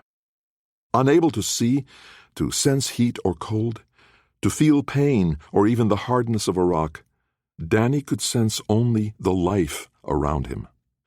He made sure his grasp on Pat remained firm, because he feared that if he ever lost his hold on her, he would lose her in the chaos of this place. Not chaos. There was no chaos here. There was perfect order, a place for every Ka and every Ka in its place. How did he know that? Without words, a powerful Ka unfolded to him the answer. You knew because I gave you the knowledge. I put the wisdom into you, and now you have it as if you thought of it yourself. Though he understood this, he did not hear it. There was nothing sequential about it, nothing like the orderly flow of language, one word after another. Instead, the knowledge wasn't there, and then it was. Who are you? Or at least it was Danny's intention to ask that question. I am I. Or maybe it was, I'm myself, or me, or this one. There were no words, but Danny caught the idea of the deep self-understanding of the being who was talking to him. Danny had no such understanding of himself. By comparison to the depth of his guide's self-knowledge, Danny was trivial, a bit of dust on a breeze, a grain of sand being churned in the belly of a wave. Except that because he was talking to this one, Danny was not wave-churned or wind-blown. He was very still, and tucked beside him, inside him, was Pat. He was also aware of her. Who is that? Asked this one. Pat, Danny answered, only there was no word, Pat. Instead, his answer was to convey at once all that he knew of Pat, all he remembered, all they had meant to each other, the plan that Pat had come up with and acted on, the murder in the doorway of his house, done by Danny's own hand but not by his will. You did not want her dead? Asked this one. I want to be alive with her, answered Danny. And there flowed from him all that he hoped for out of life, the companionship of marriage and family, children to raise, friends and work and learning and making, all the things that have value in a mortal human life. Yes, said this one. That's why we sent you there. I did not want Pat to die, Danny tried to explain. And yet she chose to come where death was waiting, and when Set killed her, I stood by and let her die, even though I could have healed her. So I consented to her death so she could bring me here. And she consented to her death because when I healed her body, she could have leapt back into it, and she didn't. She is here by her own choice. And yet you hold her prisoner, answered this one. I enclose her because otherwise I would not know where she was. You would know, said this one. In that moment, Danny knew that whatever this one told him, it had to be true. That in the telling of it, this one made it true. So Danny let Pat go. The moment he did, Pat seemed to grow, to explode until her presence with him was almost overwhelming. It was not that she was greater or larger or brighter or louder, words that meant nothing here, but that she was vastly present to him. When he had held on to her, her caw seemed elusive and faint. Now, set free of him, she was so powerfully focused on him that she seemed to fill half the space around him. By the intensity of her devotion to him, she made him greater than he had been. And this was not just some illusion. The other nearby caws sensed it too and turned to him. Not a physical turning, but a focusing of their attention. And he grew and glowed brighter and became warmer and saw farther and understood more because of the brightness of their attention. But brightest of all, Pat. Something like amusement from this one. No, Pat was not the brightest of them all. She was only the brightest of those close by who were not this one. This one's attention to him was like the ocean compared with a single raindrop of Pat's attention, and the perception of all the others was like flecks of mist compared to her. That is love, said this one. Pat loves me. I knew that. But why do you love me? And these others whom I do not know, how can they love me? Because they saw you let go of Pat and set her free. They saw that you did it because you trusted my promise that you would know her even if you no longer held her. For those two things they love you, and because of their love you are larger than you were. And Pat is larger because she willingly died for you. For that love they are in awe of her. We don't want to be dead, said Danny, and he understood that Pat was explaining the same thing in her own way at the same time. There are many here who did not wish to be dead, but here they are, content for the time being, content to be with me. Are you God? Asked Danny. A being who makes others obey him against their will? Never. A creator out of nothingness? It cannot be. The absolute ruler of heaven and earth? No such, or if there is, I do not know it. Then who are you? Is that what you came here for? To know me? I don't know.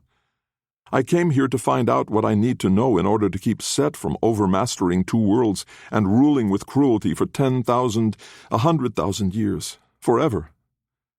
In this place you will never learn how to force another to bend to your will against his own inclination. Have you learned nothing of power? Danny thought of all the teachings of the Mithermages.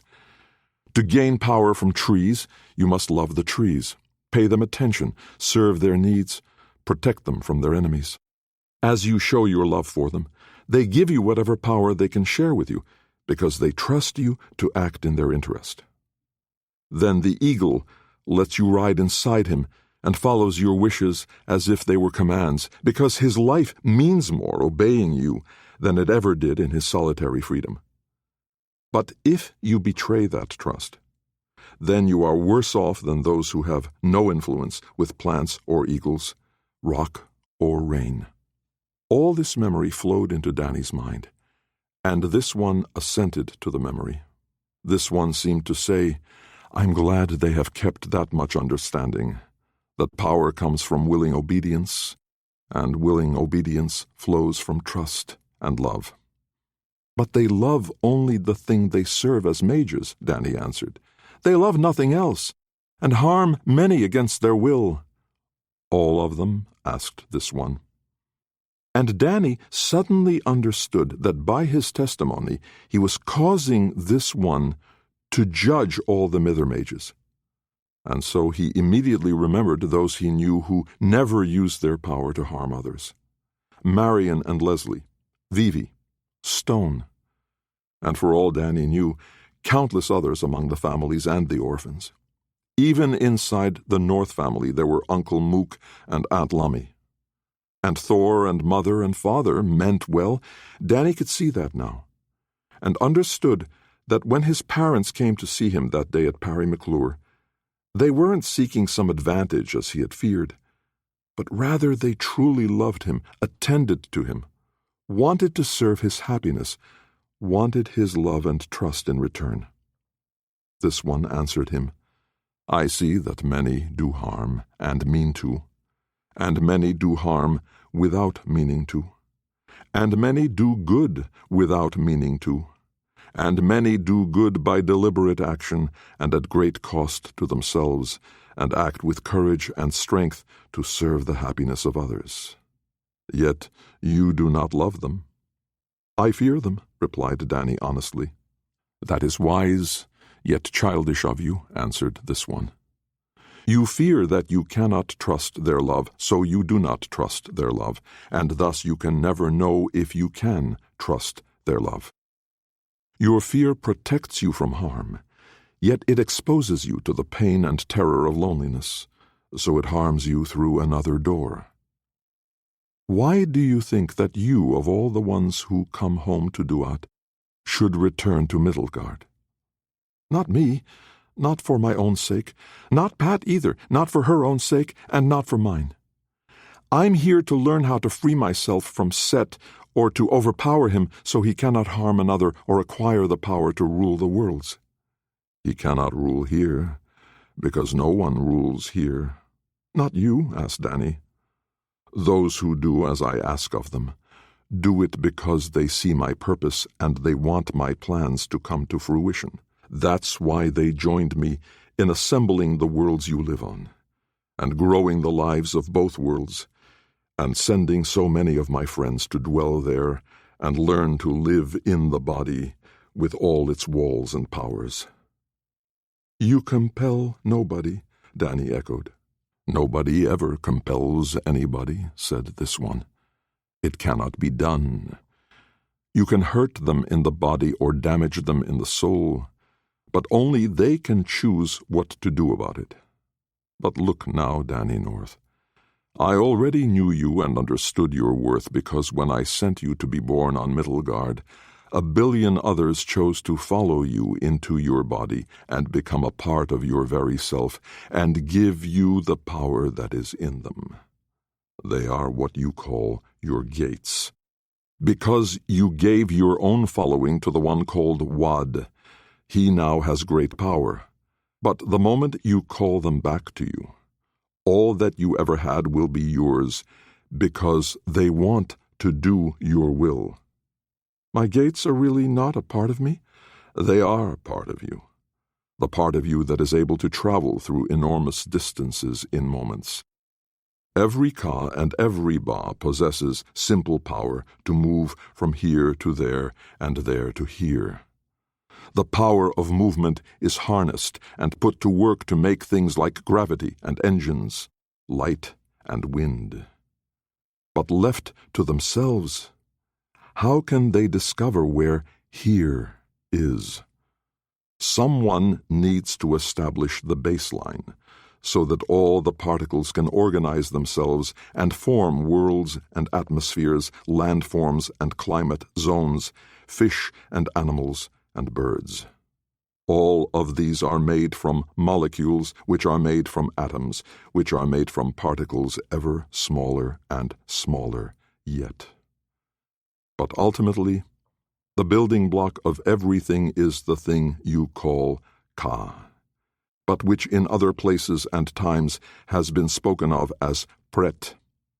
Prets are the ones who wait, doing their duty to me all the while, always ready to obey as soon as they know what law applies to them. They are drawn to love and power. They were drawn to you. The millions of gates in your horde are those who loved, admired, and followed you to be a part of you, perfectly obedient even when you imagine you can give them away. They went with you the way the Sutahites went with Set. I don't want to be like Set, answered Danny. Then don't be, said this one. Tell me what to do, and I will go back and do it. You know what to do. Danny North hated enigmatic answers.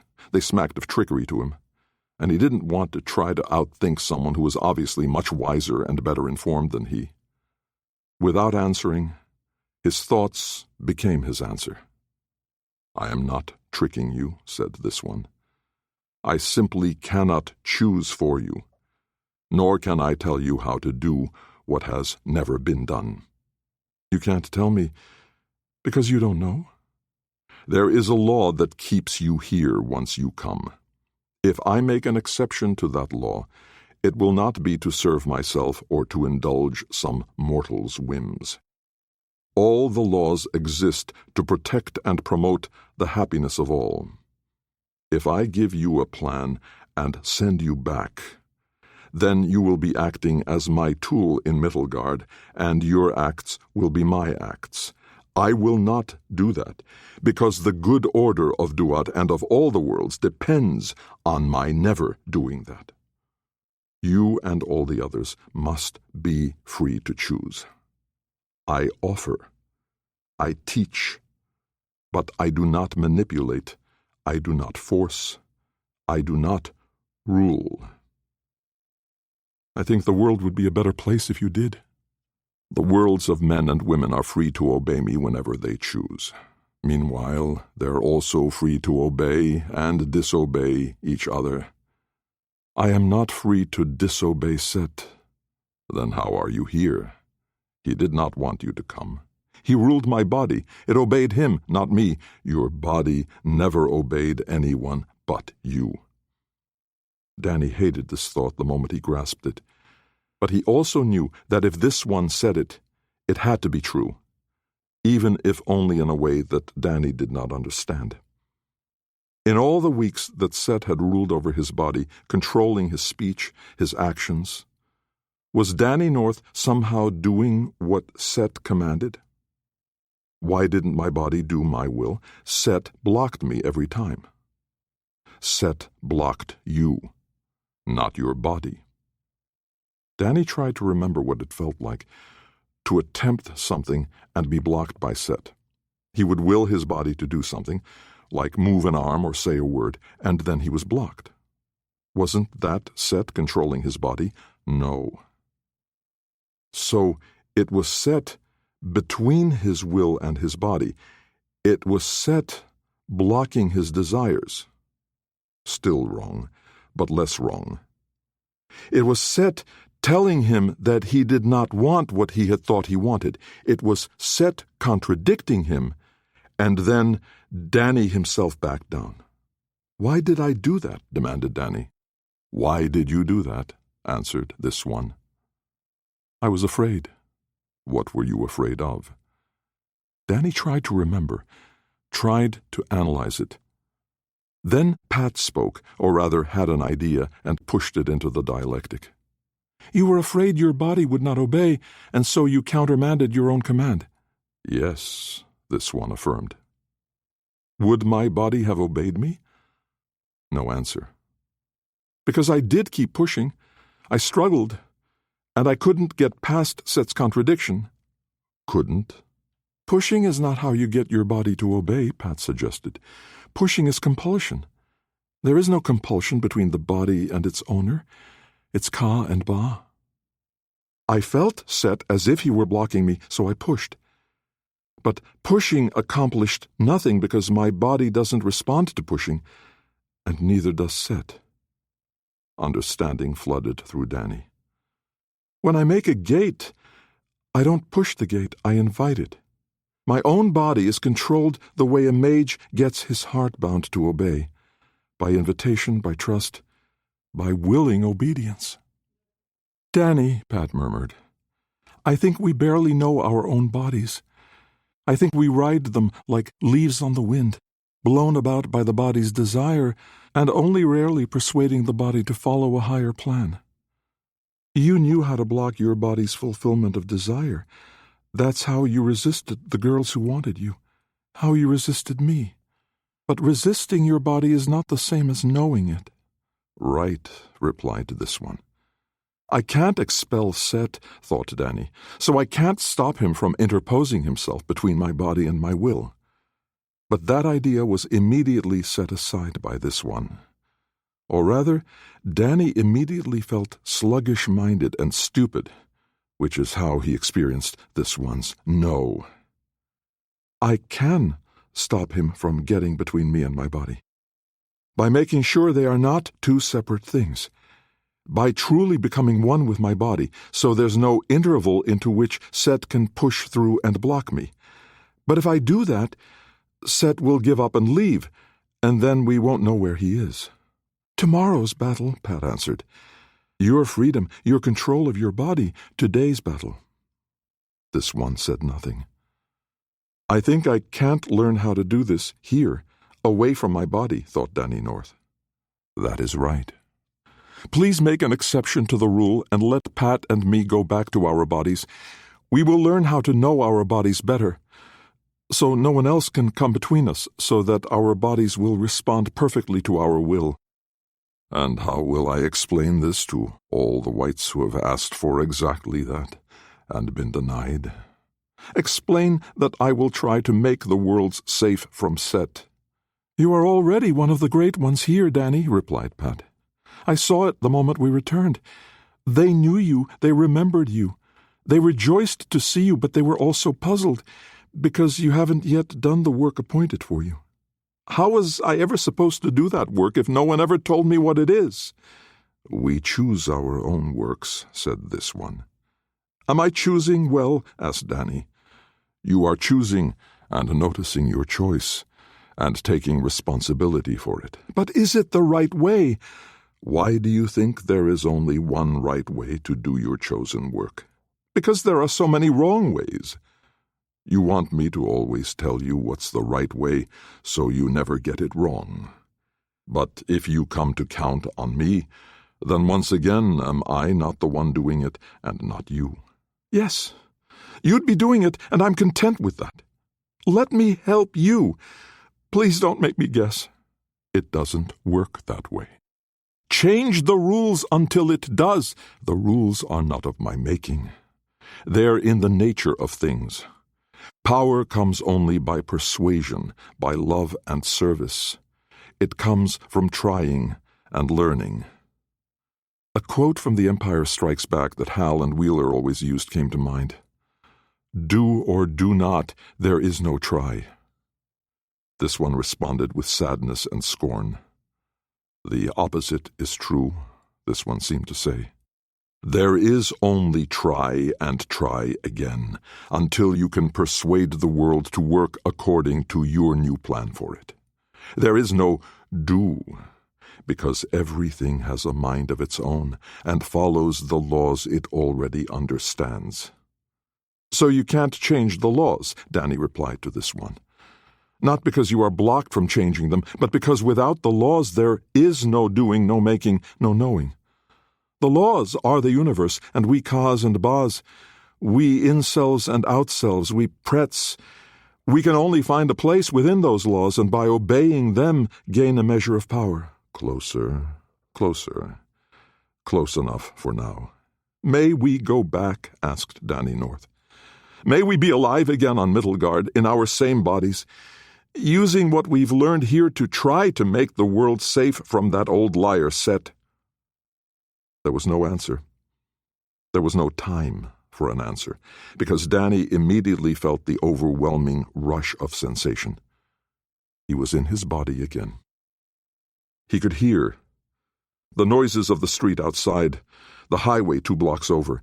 He could feel the vibrations in the floor. He could smell the iron stink of spilled congealing blood, Pat's blood. Danny opened his mouth to speak. His mouth spoke. "Welcome back, Danny North," his mouth said. "Brought your girlfriend, too, I see. Let's kill her again and see how many times we can do this." Danny paid no attention to the message from Set. Instead, he now could sense how his Ka connected with every cell of his body, only that wasn't enough. He tried for a moment to push the tendrils of himself deeper. Only there were no tendrils, and there was no pushing. Instead, he asked his body to receive him more deeply. And now he was aware of the minute workings of the cells, the business of life at the most basic level. And still he knew that it would not be enough. "Let me be a part of you. Let me know you well enough to serve you." The cells of his body became large to him because his awareness reached so deeply inside them all at once. He felt the weight of large molecules drifting through the liquids in the cells. He sensed the businesses and processes, the atoms jostling, shifting from one molecule to another. How can I know this? Because this is the body that was given to me, the body that gives itself to me. This deep knowledge of his own flesh and bones filled him with light and fire. There was a larger world inside himself than outside, or so it seemed. He opened up his mouth to speak. "Pat, are you all right? Are you back?" And then that welcome voice, that crazy voice that had volunteered to die. "Of course," she said, "and it's scarcely been 3 minutes since I came to your door." Danny's mind reeled. The death of Pat, the journey to another world, the long, elaborate, wordless conversation with this one on Duat, and it all took place in such a brief period of time that their bodies had not begun to decay. By reflex, without thinking, Danny tried to pass a gate over Pat to make sure that she was well. Only he had no gates. Yet still something passed over her, something of Danny's making, and she was well. "I have no gates," said Danny. "How did I pass you through a gate that I don't have?" "I don't know, but I was in pain and felt logy, and now it doesn't hurt at all, and I'm sharp and clear again. But I didn't make a gate." "Maybe you don't need gates to do it anymore," said Pat. "Maybe it's enough for you to ask every part of my body to be healed at once." Danny wanted to think about this, but he was interrupted by a feeling that it took a moment to identify. Set was trying to leave him. "Please don't go," said Danny. "I don't think you're ready to wander off without me yet." And just like that, Set stayed. Chapter 7. Hermia recognized the girl the moment she appeared. It was Danny's drouther girlfriend, Pat. Only she was no drouther anymore. "What ill wind blows you here?" Hermia asked. "Danny and I were curious about how you're doing these days," said Pat. Hermia laughed a little. "How do you like my cell?" Pat looked around expressionlessly. "You gave your family a great gate. Do you expect me to believe that exile on the island of Arkoi was your reward? They exiled me to Patmos, where my family owns a little bit of, well, everything.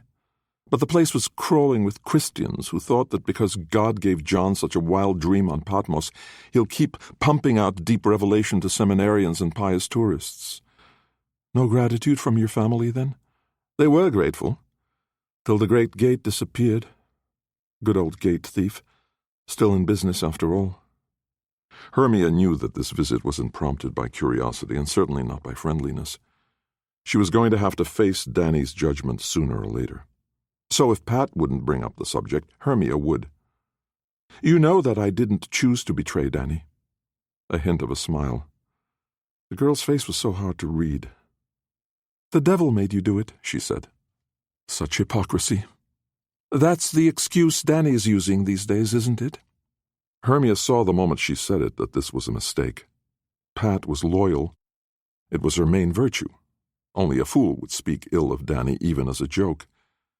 But Hermia was a gate mage, a gateless one, so all she had left was her perverse sense of humor. It was too much to expect Pat to understand this. Hermia felt a sudden wind roil her hair, and then a gust threw her off balance, and she fell, chair and all, onto the tile floor. "Oh, very good," said Hermia. "Clever wind mage to knock down a powerless prisoner. "You're not my prisoner," said Pat. "I am now," said Hermia, "since I can't get away, and you're the one in the room with all the power." "You chose to betray Danny," said Pat. "There's always a choice." "You're right," said Hermia. "But oddly enough, I think I made the choice Danny North would have made. If you can stop blowing things over long enough to listen, I think you'll agree with me." The air was suddenly still. "It was wrong of me to use the wind that way," said Pat. "I'm sorry. I'm not much for forgiveness, but—" "I wasn't apologizing to you," said Pat, her voice thick with scorn. "Tell me your story. Not so I can judge you, but so that Danny can hear. For some reason he thinks he owes you a hearing." "How is he listening?" said Hermia. "There's no gate in this room, and there never was. How did you get here?" Pat paused a moment, perhaps to make a point of the fact that she wasn't going to answer Hermia's questions. "I think you were going to explain why you moved the wild gate and wrecked Danny's plan," said Pat. "I didn't believe in Danny's plan, because it was never going to work." "Not with you subverting it," said Pat. "But I wasn't going to subvert it," said Hermia. "I was going to let it fail under the pressure of all its inherent errors. I'm not here so you can critique Danny's plan. It failed because of what you chose to do, and here's why. My clever family put together a list of Danny's friends. You, the 3 stupid girls, and Hal and Wheeler. The other girls aren't stupid. Compared to you, they are," said Hermia. "Compared to me, of course, you're all stupid, except maybe Hal. But the point is that Danny cared about all of you, and the family was perfectly willing to spend you, all at once or one at a time, in order to get Danny to give them exclusive use of a great gate. So we were hostages, even though your family didn't have any of us in custody." "Silly child," said Hermia. "Families don't have to have you in custody. They only have to know where you are and how to get to you. Which of you would have been able to stand against a single dog's body, let alone a mage with real power? Nobody had real power till the Great Gate. Compared to you and your friends, they all had power." "But we could get away." "Not quickly enough," said Hermia. "They knew about your amulets. Because you told them. Because you all fingered them while delivering your messages. And I had one too, remember? Do you think the families can't figure out obvious things? They may have had old-fashioned, out-of-date powers, but their brains are the latest model Homo sapiens, and when it comes to the use of coercive power against Drowthers, you have no idea how skilled they are. The Iliad didn't begin to plumb the depths of what they could and would do." "So you moved the wild gate in order to save me and my friends?" Pat sounded skeptical. "I don't give a rat's ass about you or your friends. But Danny's friends, now. I knew they were his hobby, and you were the momentary love of his life." "Momentary. Cute. Oh, grow up, Patty. Everybody in the families is notoriously fickle, but gate mages most of all. Most of the really good Eros stories are the escapades of Gatefathers. And even though Jupiter gets the credit for Leda and Ganymede and all the other kidnapped lovers, it was always a gate lord who did the carrying off. Danny may not know it yet, but he'll lose interest. Maybe not as quickly as most of them, but faithful gate mage is an oxymoron." "So I'm Danny's momentary conquest. You've hurt my feelings. Boo-hoo. That's your whole story?" "I knew that they probably couldn't kill all of you, but they could hurt most of you, scare you all, and maybe kill a couple. Even if I warned Danny, it wouldn't matter. He couldn't be everywhere at once, but the family could. And of course anything we knew, other families could figure out. What with all the spying we all do all the time. Rat mages have their role to play. There are mice in the walls and floors. As an example of ruthlessness, the Hittites found Danny and me and blasted him with a shotgun without asking questions. He lived, of course, because he could gate himself away before he died. But if it had been me they blasted, I couldn't have used my amulet quickly enough. Ditto with you and your chums. So yes, I took the threat seriously. I knew Danny would rather revise his hopeless plan than lose any of you, so I moved the wild gate.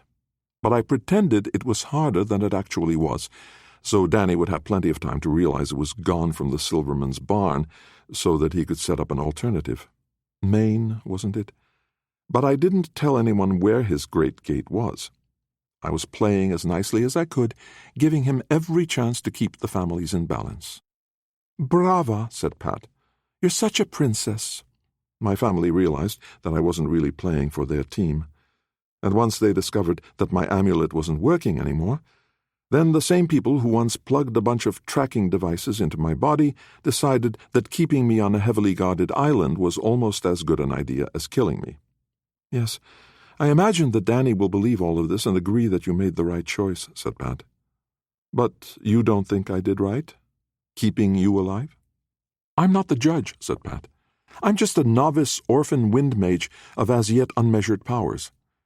"Oh, that indoor wind thing was pretty impressive," said Hermia.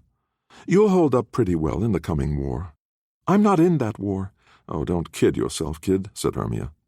"The orphans will be brushed aside before the real mage-to-mage fighting begins."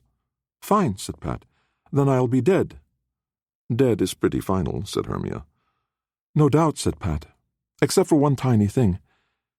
And right in front of Hermia's eyes, Pat shifted about a meter to the left, without changing her posture or moving her hand or anything. What was the girl trying to show her? "You have an amulet to move you a meter? Do you get to choose the direction of this incredibly useful move?" Pat shifted rapidly from point to point around the room, then disappeared completely, and returned about 10 seconds later. "How many gates were created?" asked Pat. "None," said Hermia. "None at all. Not surprising, since I'm not a gate mage." "So Danny's doing it." "Danny is with Vivi, teaching her how to do what I just did. In fact, while I was out of the room, I checked in and told Danny you were about ready." "Ready for what?" "For him to decide whether you can be trusted with any of the things we've recently learned. Or whether he should just get you out of here. Me, I'm for leaving you right where you are, but he thinks he owes you something for past help. Danny's even more loyal than I am, though perhaps that will turn out to be momentary too. For an American high school girl, you certainly have mastered snottiness. For American teenage girls, snottiness is an Olympic event, and we're all training to qualify for the national team. Starting in middle school." Hermia laughed. "I can see why Danny likes you," said Hermia. "I like you, even though all I really care about right now is how Danny was able to give gate-making abilities to a wind mage when he could never give them to me." Pat cocked her head a little. "Thinking, listening." "He didn't give them to me," said Pat. Apparently she had reached her decision, and she was going to tell Hermia something about what was going on with these gateless gates. "Oh, please," said Hermia, because challenging Pat with scorn seemed to work better than simple inquiry. "Everybody has the ability to move like that," said Pat. "It's not even a secret if you just think about it. We all get from Duat to our newborn baby bodies without any detectable gate, and when we die, back we go, gateless again." Hermia realized Pat was right. It was obvious enough. "But those aren't gates." "They're not only gates, they're great gates, since they go from one planet to another. And we all know the way. We just don't leave a trace of our path behind us." "Somebody from Duat manages all that?" said Hermia. Again the cocked head, the decision. "No," said Pat. "Not the way you think. The ability to move from anywhere to anywhere is inherent in all of us. What's tricky is bringing along our baggage," and she indicated her own body. "Danny told you to tell me this?" asked Hermia. "He left it up to me, because simply telling you doesn't help you at all," said Pat. "You can only learn it by doing." Hermia tried to make sense of this. "So you learned it, and you didn't learn it from Danny. What did you do, die?" "Yes," said Pat. Hermia had meant the question as a joke, but Pat's response was honest enough. So Hermia thought through what that implied. "He followed you to the afterlife and brought you back? That's the simplest version." "You were actually completely dead," said Hermia. "If you're not dead, you can't get to Duat. Except that Danny held on to me, mostly detached from his body, and let me pull him there. So you've been dead and you came back, which is how I know what it feels like to move without leaving a gate behind me that somebody else might follow." Hermia began to realize the implications of this. Danny had given away all his gates, and a few days ago he had got rid of the last of the captive gates too. But now he could go anywhere without needing to have any gates at all. His outself was in Loki's tender keeping, and yet Danny's movements were not restricted. "So that makes you a wind mage and a gate mage," said Hermia. "I can only move myself," said Pat. "But in the long run, that's all anyone can do. Danny and Vivi have talked about it, about how gates usually work, and I suspect they want you to hear their ideas and see if you can come up with alternatives. Did they lock you out of the room, or do you know what they think? If explaining it could give you the ability to do it, Vivi would already have learned it." "So you think that if Vivi can't learn it, neither can I?" But Hermia didn't say that. Instead, she said, "If I can't learn it by hearing about it, you might as well tell me." Pat gave one little derisive laugh, but then went ahead and told. Maybe not everything, but something. "The movement I can do now is the only kind of movement there is, a ka relocating itself in relation to other kas. Only in Duat they seem to think ka should refer only to the human in-self. The generic term for every entity capable of such movement is pret. All of us are prets, and the ba, the outself, right, it acts like a part of us, but it isn't. It consists of the handful or dozen or 1,000 or billion prets that chose to follow us into this life, into our bodies. So Danny's not really a man with a billion gates. He's just the chairman of the board. The prets that make up the ba seem to be as obedient to our will as our bodies are. That's why you can make a gate and then die, and yet the gate stays there, guiding people back and forth between locations." Hermia saw that Danny and Pat may well have had a glimpse behind the curtain, and it excited her. Even as a prisoner, trusted by nobody, she still loved to learn how things worked, to make sense of the world. "So you're saying that every gate is somebody else's ka, but it's your slave bound to obey you? Not a slave, not property. It follows you because it chooses to, because it's bound to you by some kind of unbreakable oath. Or at least it can't break the oath." "What was the word?" asked Hermia. "Pret?" "Gate mages don't forget words," said Pat. "So you know it is." Hermia summarized what she thought the girl had told her. "You and I and every other human is a pret that has an entourage. A body, maybe a ba, maybe 1,000 gates. But all those parts in the entourage, they're really independent beings that could have been people in their own right." "I don't think they could be people," said Pat. "Or they would be. In Duat, it all seems to be about some kind of ranking. If you're at a certain level, you can be born as a human, and take along whatever other prets choose to bind themselves to you. A patronage system. Our outselves are merely clients along for the ride." "Hardly," said Pat. "They're the source of our power. When I guide the wind, I do it by using the prets of my outself. Nothing like so many as you have, and not persistent enough to become gates. But they love to guide the air into becoming wind. That's how I see it. This is all very interesting, but what is it you actually do now that you know about these prets?" "I can sense where things are," said Pat, "and I can go there. My body comes with me when I do. No gate, I just go, and others follow without my having to tell them to. But if you're like Vivi, you can sense other mages' gates, but you have only the vaguest idea of the outselves of other kinds of mages, and you can't sense anybody's ka or any of the non-magical prets." "Correct so far," said Hermia, "though you can be sure I'll try to find out whether this is true or you're just playing with me." Pat said nothing. "You can't tell me it surprises you that I'm not taking you at your word. I expect nothing from you," said Pat, "so you can't very well surprise me." "When did you do all this dying and journeying to Duat?" asked Hermia. "A few days ago. Danny got rid of the captive gates the moment after he healed my body. I had just died. That's when he followed my instinctive journey to Duat." "No coin for the ferryman at the river Styx?" asked Hermia. "There's no river, and we all know the way. And our outselves are prets that voluntarily bound themselves to us when we were born," said Hermia. "We don't know how they sort themselves out," said Pat, "but yes, that's pretty much what we were told." "So how could the gate thief take them away from other gate mages? How could Danny strip my outself away from me? Did they suddenly decide they liked him better?" "No, they're still yours," said Pat. "Only captive. You can't use them, but the gate thief can't use them either, or not safely anyway, which is how the wild gate was created in the first place.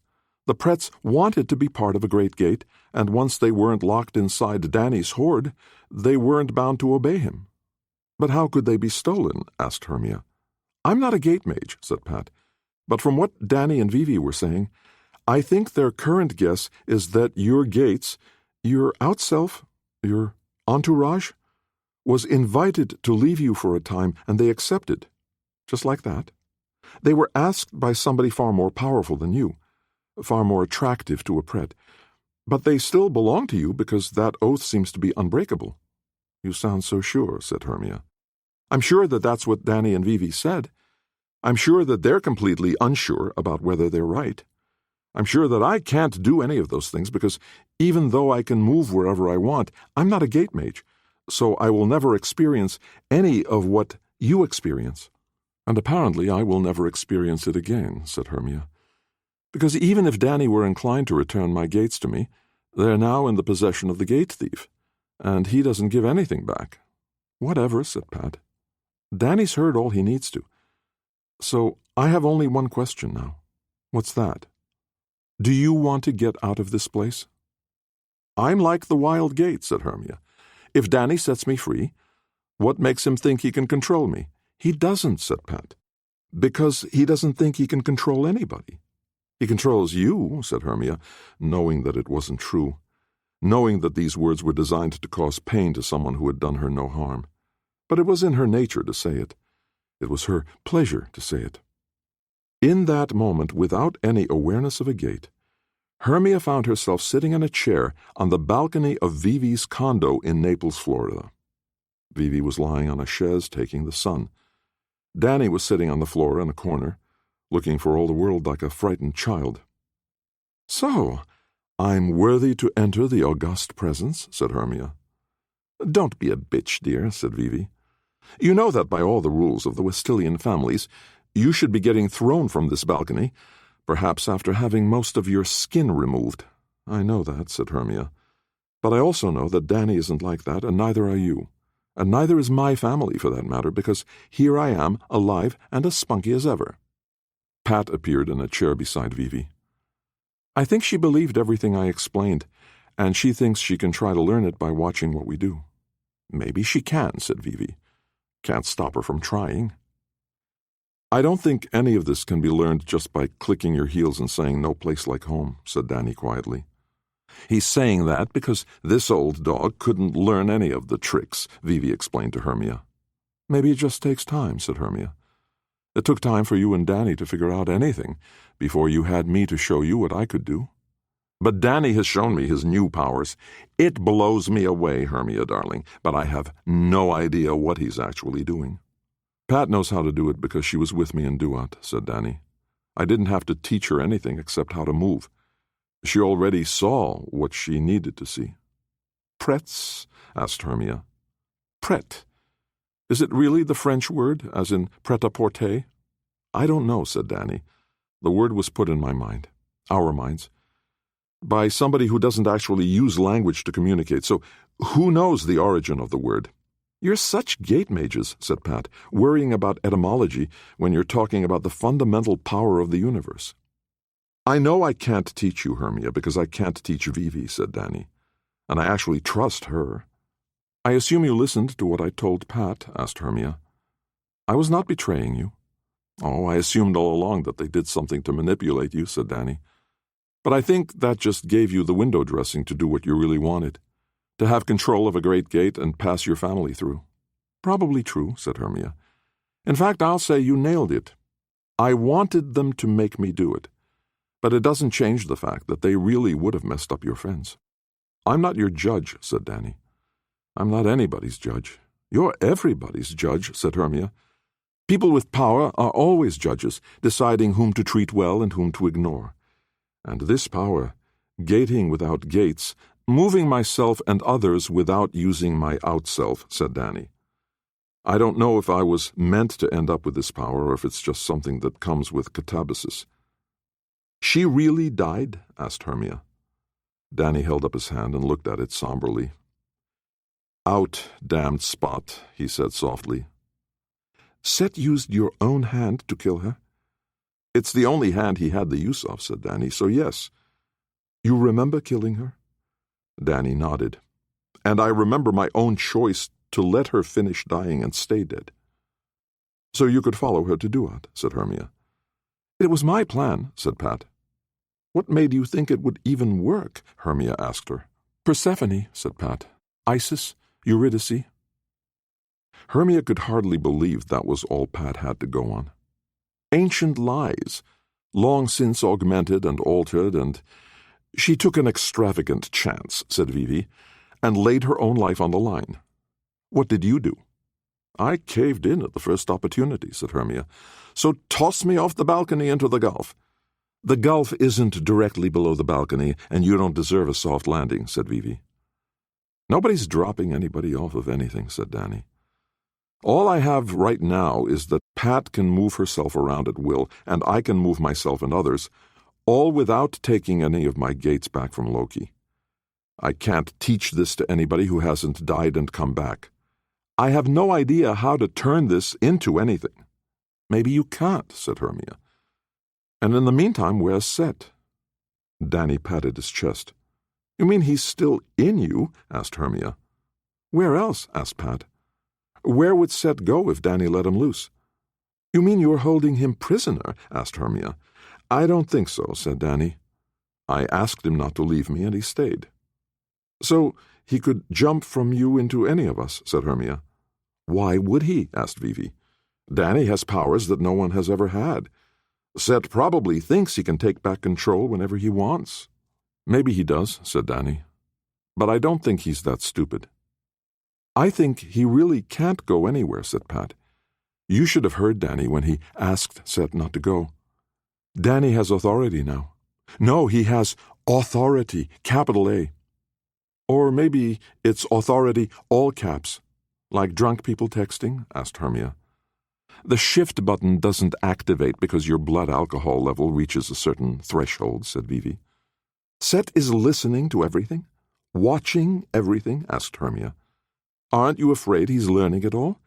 If he ever figures out how to gate between worlds without actually using any gates, then all these elaborate precautions you and the gate thief took are pretty worthless, aren't they?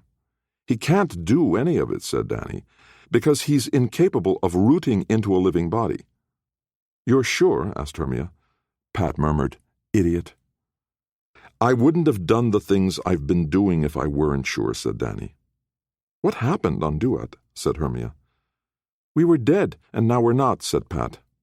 None of it happened in language, said Danny, or with the normal human senses. It all keeps fading in and out, like a half-remembered dream. But parts of it are clear, and then other parts are clear. But I can't put it all together into a coherent report, how I spent my vacation in Hades. Captain Stormcloud's Trip to Heaven, offered Vivi. Mark Twain. If you've got Set as a captive inside you, said Hermia, then you've already won the big war. What's left for you to do? I won't live forever, said Danny. Get Loki to teach you how to live for 1,000 years inside a tree, said Vivi. You think I haven't thought of that? Asked Danny. But as Loki proved, even 1,000 years isn't all that long. And during that time, Set got smarter and more powerful. Oh, don't flatter him, said Vivi. You know that when you talk that way, he just preens. I have no idea what he thinks or feels. If anything, said Danny. Even when he was controlling my body, he didn't actually feel what I felt. So what's in it for him? Asked Pat. Why does he do it? He's in it for the power, said Danny. The control. The puppeteer doesn't feel what the puppets feel, nor does he care. He just likes to make them dance. So if he ever gets loose again, said Pat. I don't know how he could do anything worse than the kinds of things he already did. Danny shuddered. And while he's here, the Sodahites are still out there doing whatever they do. I keep telling Danny that there's no reason to rush out and do anything, said Vivi. Just let things play out and see what happens. Maybe it will become obvious when Danny needs to intervene. Sitting on this balcony is already a decision to do exactly that, said Hermia. We brought you here, said Pat, so we aren't just sitting around. No, you merely added another sitter, said Hermia. and I was already doing that on Arkoi. Danny can send you back, offered Pat. You said you cared about the Drowthers, said Hermia to Danny, but you're not doing anything to stop the carnage. What carnage? Asked Vivi. The war among the families is about to erupt, and it's going to be fought by Drowthers, using Drowther weapons. It's going to make the Trojan War look like an amusement park ride. Danny shook his head. That's the problem, said Pat. We were given some, rules. Danny isn't supposed to take away other people's power of choice, including the families. No, I can. I can do things. Save people. Some people. Heal people. But I can't stop them from waging their war, or at least I think that's how it's supposed to work. If I can persuade them not to. They've all been to Westall now, said Hermia. You don't have any leverage. Persuasion isn't leverage, said Pat. Leverage is coercion. Persuasion is to help them see things differently and change their minds on their own. Not because they're afraid of Danny or because they want something he can offer. That's the only kind of persuasion that works in the real world, said Hermia. People don't actually change their minds. They just claim they did when they realize that they'll get more advantage out of behaving differently. I wish you were just being cynical, said Vivi.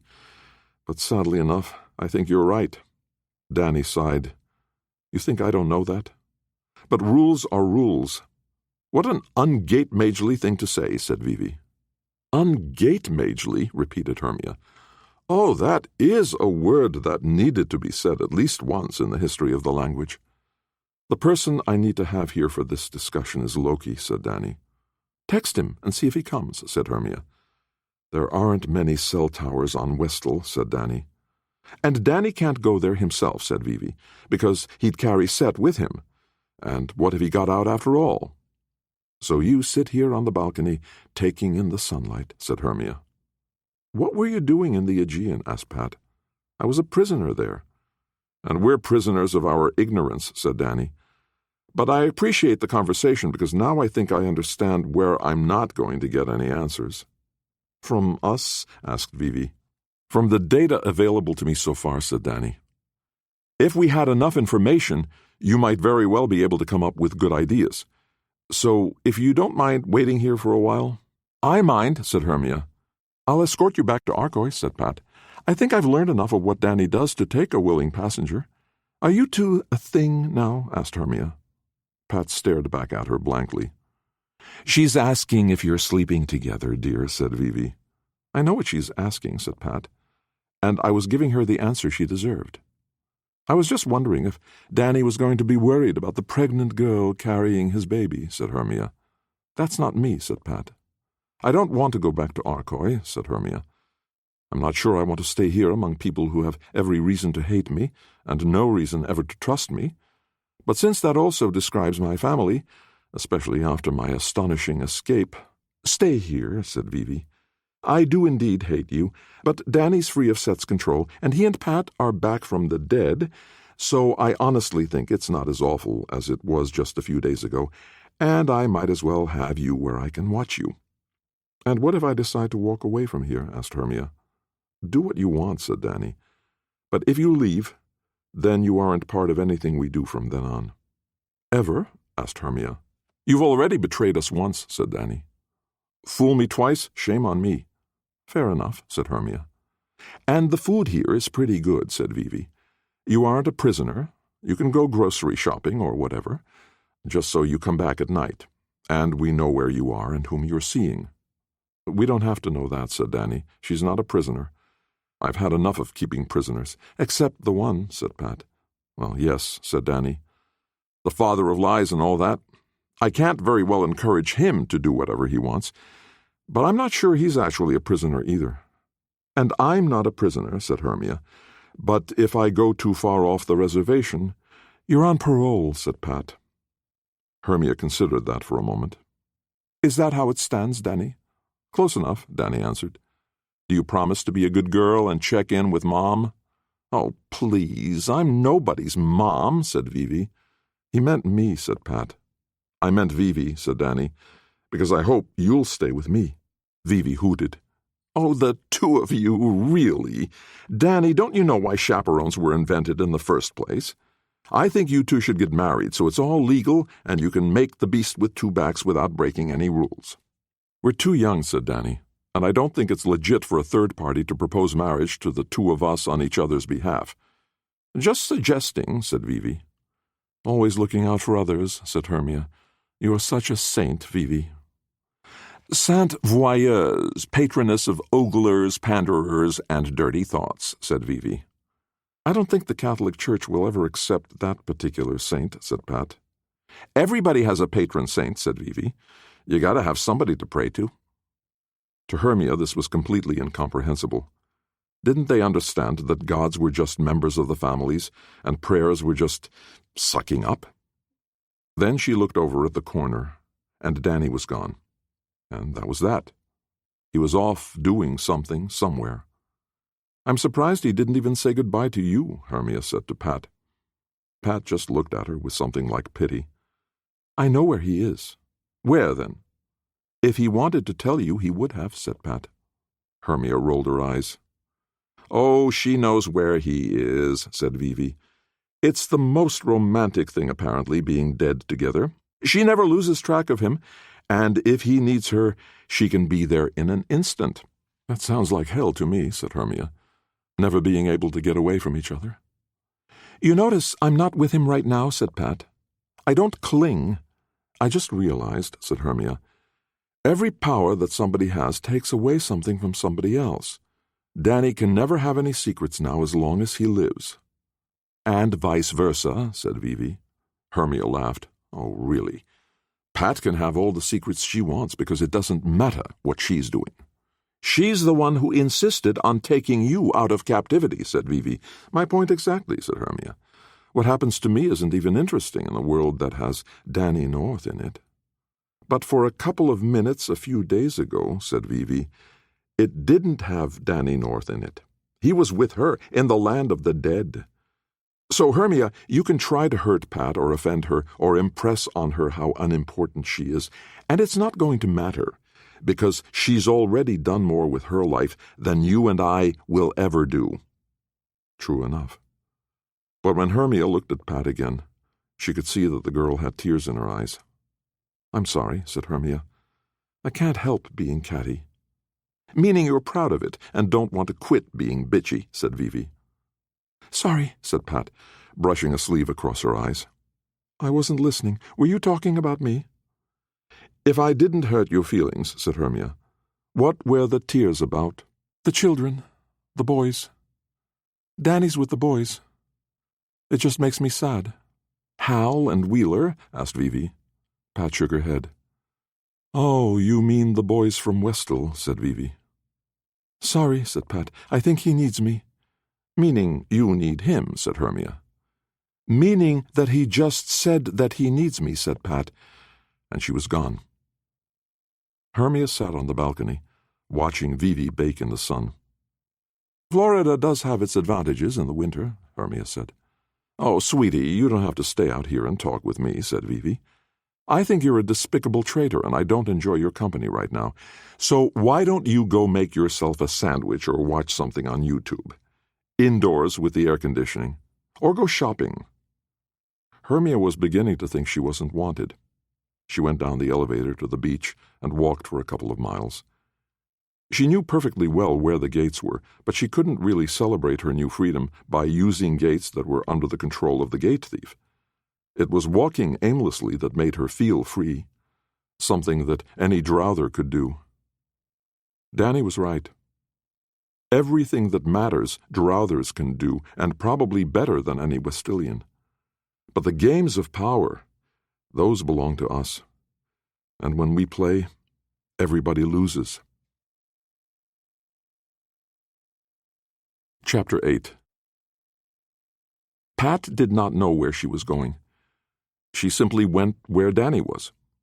Ever since her passage to Duat and back, enfolded, or so it seemed to her, in Danny's in-self, she knew at every moment where he was, and could join herself to him, taking her body with her. She found herself in a living room, no, a parlor, with Danny, 2 boys, and 2 adults. "Thank you for coming," said Danny. "When did you invite her?" asked the woman. "And why?" asked the man. "I thought about her, and the fact that I needed her, and she came," said Danny. "What kind of magery is that?" asked the woman. Instead of answering, Danny made the introductions. By now, Pat remembered them from the Great Gate in Maine, when she made her momentary visit to Westall and awoke her latent wind magery. Marion and Leslie Silverman, Danny's foster parents. And they seemed to know exactly who she was, which was encouraging. It meant that Danny had talked about her, and had said good things because they were warm in their welcome to her, though Pat also suspected there was a tinge of pity in the way Mrs. Silverman spoke to her. "We're glad to have you here," said Mr. Silverman, "and especially so if Danny needs you." "Though I hope you don't sit around doing nothing, waiting for his call," said Mrs. Silverman. "Devotion is fine, but he'll lose interest in you if you don't have a life of your own." "That's not an issue," said Danny. "It's impossible for us not to be aware of each other at all times, and she carries on her life just fine." That was not actually true, but Pat knew that Danny had little knowledge of what her life had been before she died and he brought her back, so how could he compare? "She's not agreeing with you on that," said Mrs. Silverman. Pat was startled. Nobody could read her face. What had she given away? "Mrs. Silverman," Pat said. "Leslie," said Mrs. Silverman. "Ms. Leslie," said Pat. "Nobody's life is just fine right now." "A Southern girl," said Leslie. "Ms. Leslie. I like that." Mr. Silverman cleared his throat. "Are we all friends now? Can we move on?" "Grump," said Leslie. "Why do you need her here, Danny?" he asked again. "Because I can't fix what's wrong with these boys, and there's a good chance that she can." Pat's immediate thought was, "And there's an overwhelming chance that I can't." But she said nothing because she had no idea what kind of fixing they needed, or why a wind mage would be involved in it. "There's nothing wrong with us," said the younger boy. Pat thought back to what Danny had called him in previous conversations. Enop. The silent older one was Eliuic.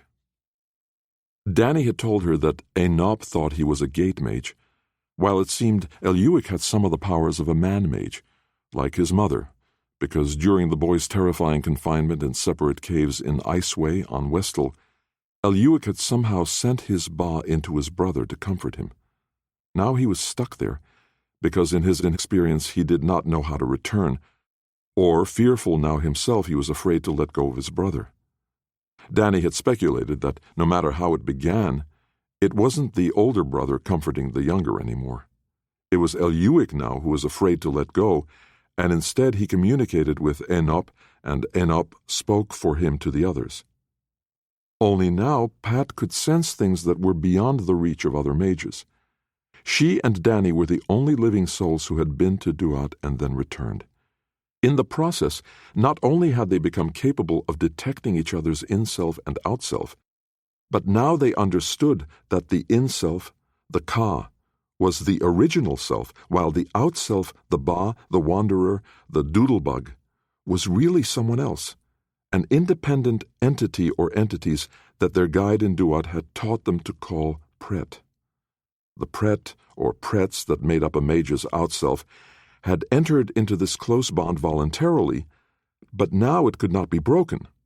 That's why, as soon as Danny gave them back to themselves, the wild captive left behind gates immediately returned to Duat to rebind themselves with the masterful Pret to whom they had bound themselves before he or she was born.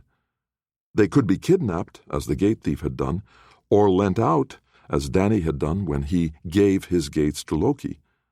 But they could never belong to anyone but the Ka to whom they had bound themselves as Ba.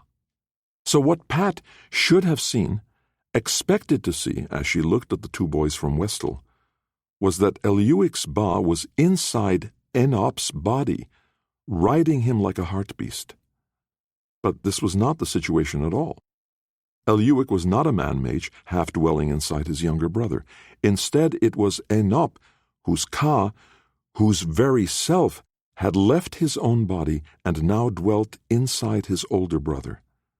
Until now, Danny had completely misunderstood who was riding whom. Eliuic was silent because he had as little access to his own body as Danny had had when Set was controlling him. And Enop knew what his brother wanted to say because he was inside him. intercepting all his attempts to speak with his own voice. Meanwhile, Enop was able to use his own body freely because, even though only his Ba, the thousands of prets that proved him to be in all likelihood a potential gate mage, was inside his body, there was no rival trying to control it. It was his own body that he rode like a heart-beast, using his out-self to control it. Danny looked at Pat searchingly. "Do you see?" "The opposite of what you thought," said Pat. "Say no more than that," said Danny. "Nothing more can be said aloud." For a moment Pat wondered why Danny didn't trust the Silvermans. Or did he think that naming the situation for what it was might damage the boys further?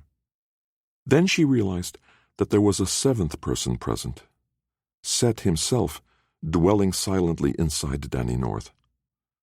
At the moment, Danny seemed to have him under control, but there was no assurance of that continuing. It was quite possible that Set would realize that Enop's body had no Ka dwelling in it, and he would take it.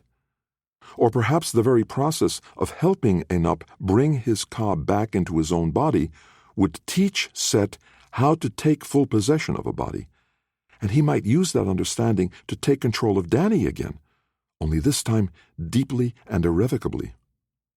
Whatever could be done to restore Eliuik and Enop had to be done without Danny and therefore Set present. "I have no idea if I can do it," said Pat. "We only learned how to do the things we can do now by experiencing it," said Danny. "Maybe Enop and Eliuik can learn the same way." And there was the warning, almost explicitly stated. They could not afford to let Set see, or he too would learn. "Leave then," said Pat. "And I'll do my best." "That'll be good enough," said Danny. "You don't know that," said Pat, mildly amused. "If it's all we can do, it's good enough," said Danny. "We can't do more than is within our power." He went to Leslie Silverman and kissed her cheek. "I'm sorry for all the trouble I caused you." "If Pat can do the job," said Mr. Silverman, "then we'll still need to find another hiding place for the boys." "And for yourself," said Danny. "In time of war," said Leslie, "sometimes you have to become a refugee in order to survive. We've made arrangements for a friend to tend the cows. They'll miss me, but they'll be well cared for." "It's a good mage who leaves her heart bound for the sake of strangers," said Danny. "Don't be absurd," said Leslie. "These boys are not strangers." "We like them much better than you," said Marion. "They're way less trouble. Only because on average they talk half as much as I did," said Danny.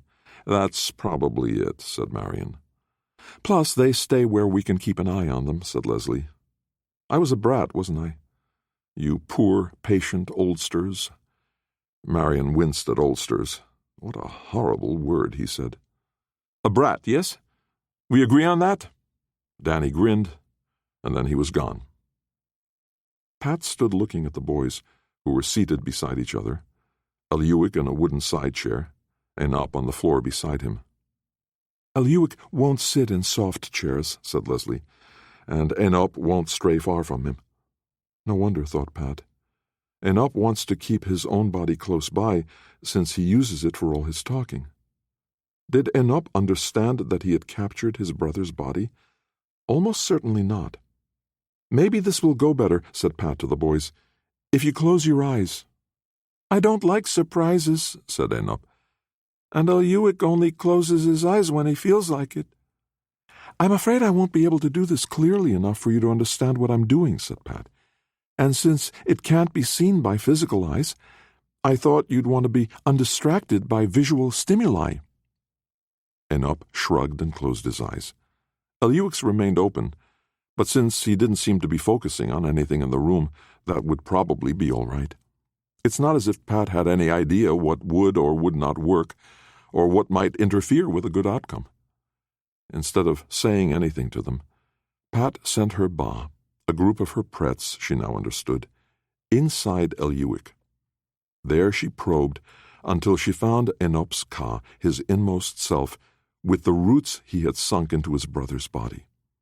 Not as deeply as the roots of Eliuik's Ka, of course, since the body belonged to him, but Enop was definitely more closely entwined with Eliuik than Set had been with Danny North.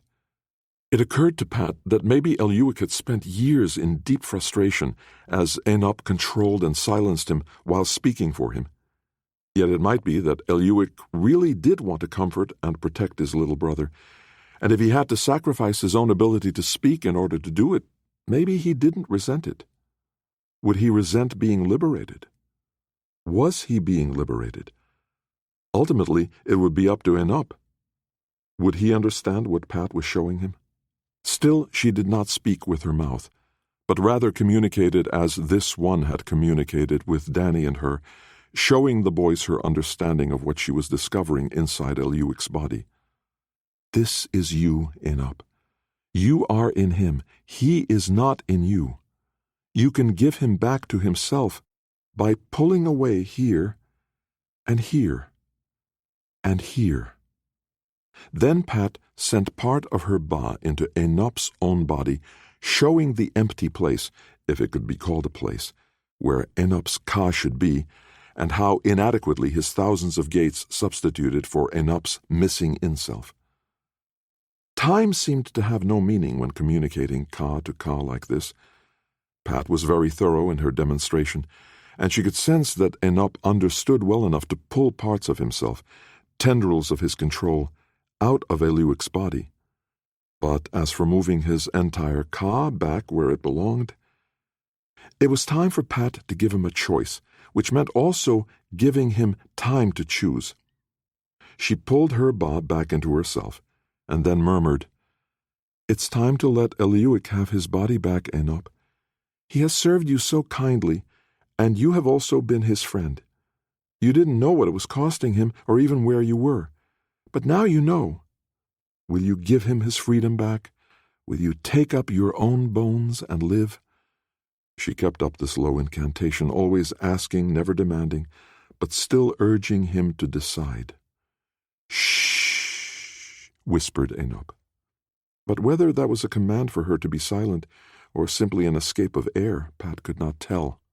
"Eliuik," murmured Pat, "it's all right now for you to tell him what you want. To let your brother resume his place. His body isn't a lonely cave, it's his inheritance, his kingdom to rule alone, as yours was also meant for you alone. Stand beside each other now as brothers, not inside each other with all this confusion, with one of you helpless and the other lost." She realized that now she was urging an outcome, but why not? Neither of them could have any kind of life until this conjoinment at a metaphysical level was replaced by the proper distribution of souls in bodies, one for one. And then, having said all she could think of several times over, Pat wearied of her own words and fell silent. The boys sat unmoving, expressionless. Enop with his eyes closed, Eliuik with his eyes open but focused on nothing. Pat turned to Marion and Leslie Silverman, intending to shrug, to communicate her helplessness, her growing certainty that this had been beyond her ability after all, that if Danny could not do it, then it could not be done. But their faces stopped her from shrugging, for Leslie was openly weeping, tears flowing down her cheeks as she looked unwaveringly at the boys. And Marion, though tearless, was no less focused on the boys. How much had they seen and understood? A sound from the boys turned Pat back to them, and to her surprise, Eliuik was looking at her, his eyes focused. His face still expressed nothing, but Pat could see that his lips were moving slightly, and a few sounds emerged, like a phone coming in and out of a good reception area. At the deepest level, she could sense Enop's action as he withdrew his ka almost completely from Eliuik's body. Pat could only imagine what it felt like to Eliuik to have his body back, to have it now respond to his will for the first time in years. But to Pat's consternation, then worry, then fear, Enop's ka, coming free of Eliuik's body, was not returning to his own body. Instead, Eliuik seemed to be gathering his ba out of his own body and drawing it back to himself. And Pat realized he is starting to die. He is preparing to make his way back to Duat. "No," she said aloud. "That is wrong," she said. "Enop, I forbid you to die. This body has been waiting for you all this time. Don't abandon it now." And to reinforce her words, she sent her ba into Enop's body. She could feel that the body was preparing to die as its controlling mind and will withdrew from it. Back and forth she sent her ba, from Enop's ka and ba to the body he was leaving derelict. It couldn't be that Enop did not sense what she was doing. If he had understood her before, he could surely understand her now. No, he was doing this because he didn't want the body. No, not that. As her ba drew near to his ka and ba, surrounding it, she could sense his answer to her words. It was overwhelming surprise and shame at what he had done to his brother. "You didn't know," Pat told him silently. "There is no blame, no shame. No harm was intended, and so no guilt ensues. It's not time for you to return to Duat now. Take up your body and live the life you were sent to live. You still have much to do, and it can only be done with a body, with the power of the gate mage you were born to be." Enop seemed to ignore her. He made no move to re-inhabit his body. And yet he also did not rise up to make the quick voyage across the light years to Duat. Is it because he wants to stay alive, but doesn't think that he deserves to have a body after depriving Eliuik for so long? Or am I holding him here by surrounding him with my outself? I have no more right to hold his ka than he had to inhabit his brother. Pat pulled her ba back inside herself, and then felt Enop's ka and ba start to rise. His last connections with Eliuik's body began to attenuate and break. He had chosen. He was going to die. At that moment, Eliuik threw himself clumsily from his chair to land on top of Enop where he sat on the floor. It knocked Enop over. Eliuik lay on top of him, embraced him awkwardly, and he began shouting something, weeping and shouting. Pat was not a gate mage. She had no gift for languages and did not understand the language of his cries, but she did understand, for who could fail to understand, what Eliuik's ka was communicating to Enop's ka. So much force, it felt like shouting. This one had not used even a fraction of this power when communicating with Pat and Danny on Duat. And the message was simple and pure. Stay with me. Live. Enop's ka stopped its upward movement. Eliuik began clumsily punching and slapping Enop's arms and chest, as if to wake up his senses, or even to provoke him into striking back. Pat felt it empathically as Enop's ka returned to his body and thrust its tendrils, or rather its influence, into every place in his body where those connections needed to be complete. And as he did, he let go of his last few connections with Eliuik's body. In a moment, Enop's ka and ba existed only inside his own body, and almost at once his connection was deep and complete. More complete than most people's self-connection. Now he was connected to himself as Pat and Danny had learned to connect with their own bodies. Eliuik too had learned how it was done, and his ka reached deep inside himself. Like Danny, his domain could not be usurped again. The hitting and punching stopped. Eliuik rolled off his brother, and they both lay on the floor against the wall, their bodies touching at many points, but their in-self and out-self completely distinct for the first time in years. "Good choice, Enop," said Pat. "Eliuik, you were the reason he stayed. You saved your brother again." A single great sob convulsed Eliuik's body, and then he lay there, weeping desperately like a heartbroken toddler. Enop half rolled so he could reach his hand to touch his brother's face. "I'm sorry," he said in English. "I didn't know." Eliuik answered him in another language, but this time Leslie saw that Pat didn't understand and murmured a translation. "He's saying that it's all right, he didn't mind. Neither of them had to be lonely in the caves, and that was good." Not for the first time, Pat thought Loki has much to answer for. Imprisoning these boys, almost forcing them into the tortuous intertwining they had lived with all this time. Then she remembered. Loki had been commanded by his queen, by his lover, to kill them. And yet he decided he owed more to his conscience than to Queen Bexoy. He kept them alive. And now here they were, tormented and suffering, but alive, still able to choose, to act, to live their lives. All the entanglement was now untangled. They were themselves again. Dany had trusted her to do this, and even though she hadn't known what she was doing, she muddled through, and what she couldn't control, the boys had settled for themselves, between themselves.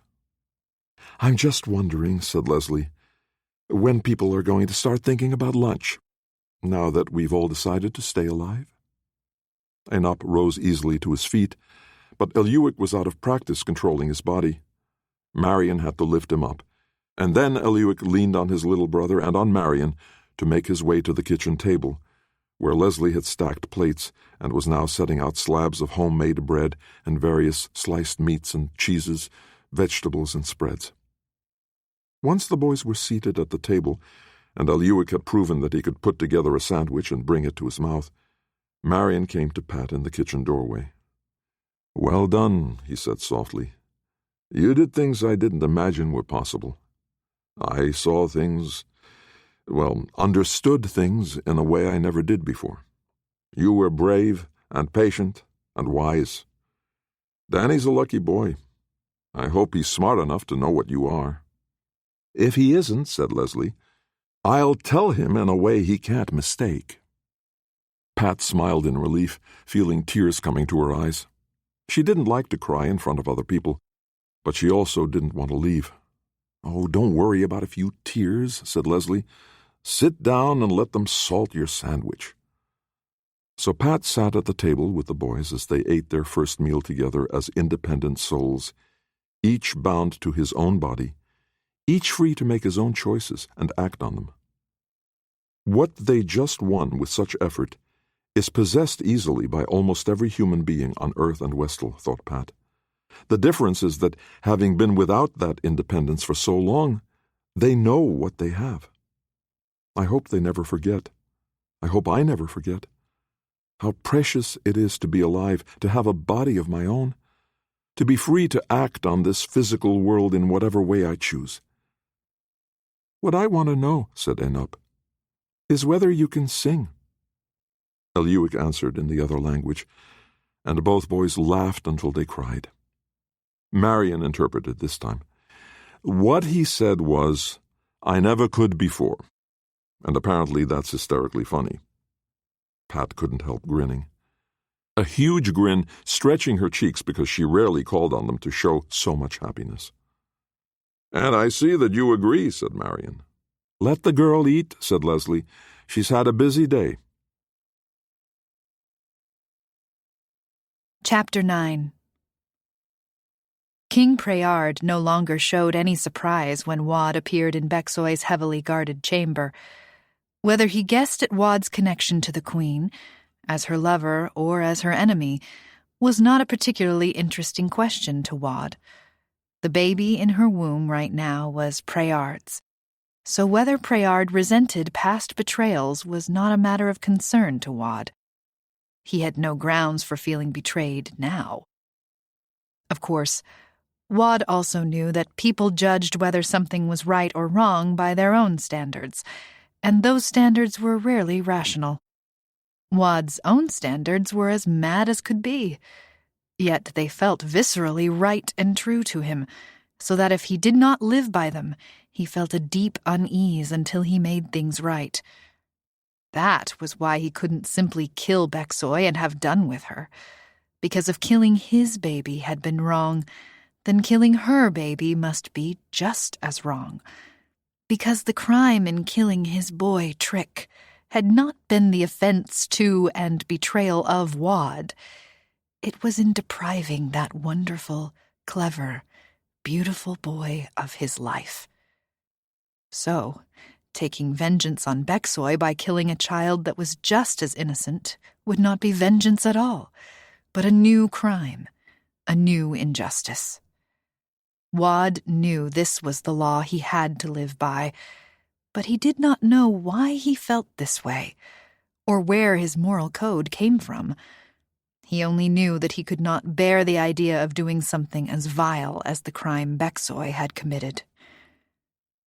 Yet Preyard might have a completely different moral code, one in which cuckolding a man was not such a bad thing, but cuckolding a king was treason, or in which a wife's womb, once it had borne bastard fruit, could never bear a truly legitimate heir. Preyard himself probably did not know how he would feel about Bexoy's adultery, particularly since it happened at a time when Preyard himself was not acting in such a way as to conceive a child. Not that such a distinction would necessarily matter to Preyard. There were times when Wad was curious about how Preyard would decide to act if he knew the whole truth about the past. He toyed with the idea of telling him, and then he had to recognize that one not unlikely response Preyard might have would be to kill Bexoy forthwith. And since by that act, Wad would be indirectly causing the death of the baby, he could not take the chance. Could never take the chance. This baby would be Preyard's true child. Preyard should not be given any reason to doubt it. So Wad kept his peace. Yet he also made it a point to come to Bexoy's sleeping body only when Preyard himself was there. If he came to her when Preyard was away, the king might suspect that Wad was hiding something from him. That would provoke suspicion, and Wad did not want to provoke suspicion. "There's been no change in her," said Preyard softly. "Except the baby is growing," said Wad. "Nearly to term now," said Preyard. "And how can a baby be delivered when the mother is asleep?" "Maybe the coming of the baby will waken her," said Wad, though he did not believe it. "And maybe not," said Preyard. "Maybe the baby will be ready for birth, but her body won't know it, won't work to squeeze it out. Maybe it will stay within her, growing and growing, until it bursts her belly and she dies, and the baby dies." "I won't let that happen," said Wad. "And how will you stop it? Is midwifery among your talents?" "You can have a surgeon cut the baby out." "I know of that procedure," said Preyard. "The mother always dies, and the baby often dies, or it was already dead." "If I'm here," said Wad, "then the queen will not die, and the baby will not die, and I can promise you that as of this moment, the baby is healthy and alive. Why do you think I come so often? It's to make sure that this remains true up to the moment when the baby is born, or is taken." "Do you really think I'll let anyone cut into my lady's belly? Do you think I'll allow a knife anywhere near her?" "Yes, I do," said Wad. "If your choice is between the knife and her certain death, you'll choose the knife, with me watching to keep her safe." "You can heal her from the knife, but not from this sleep that is on her."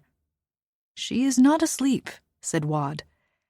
"I believe she hears all, knows what is happening, listens to this conversation.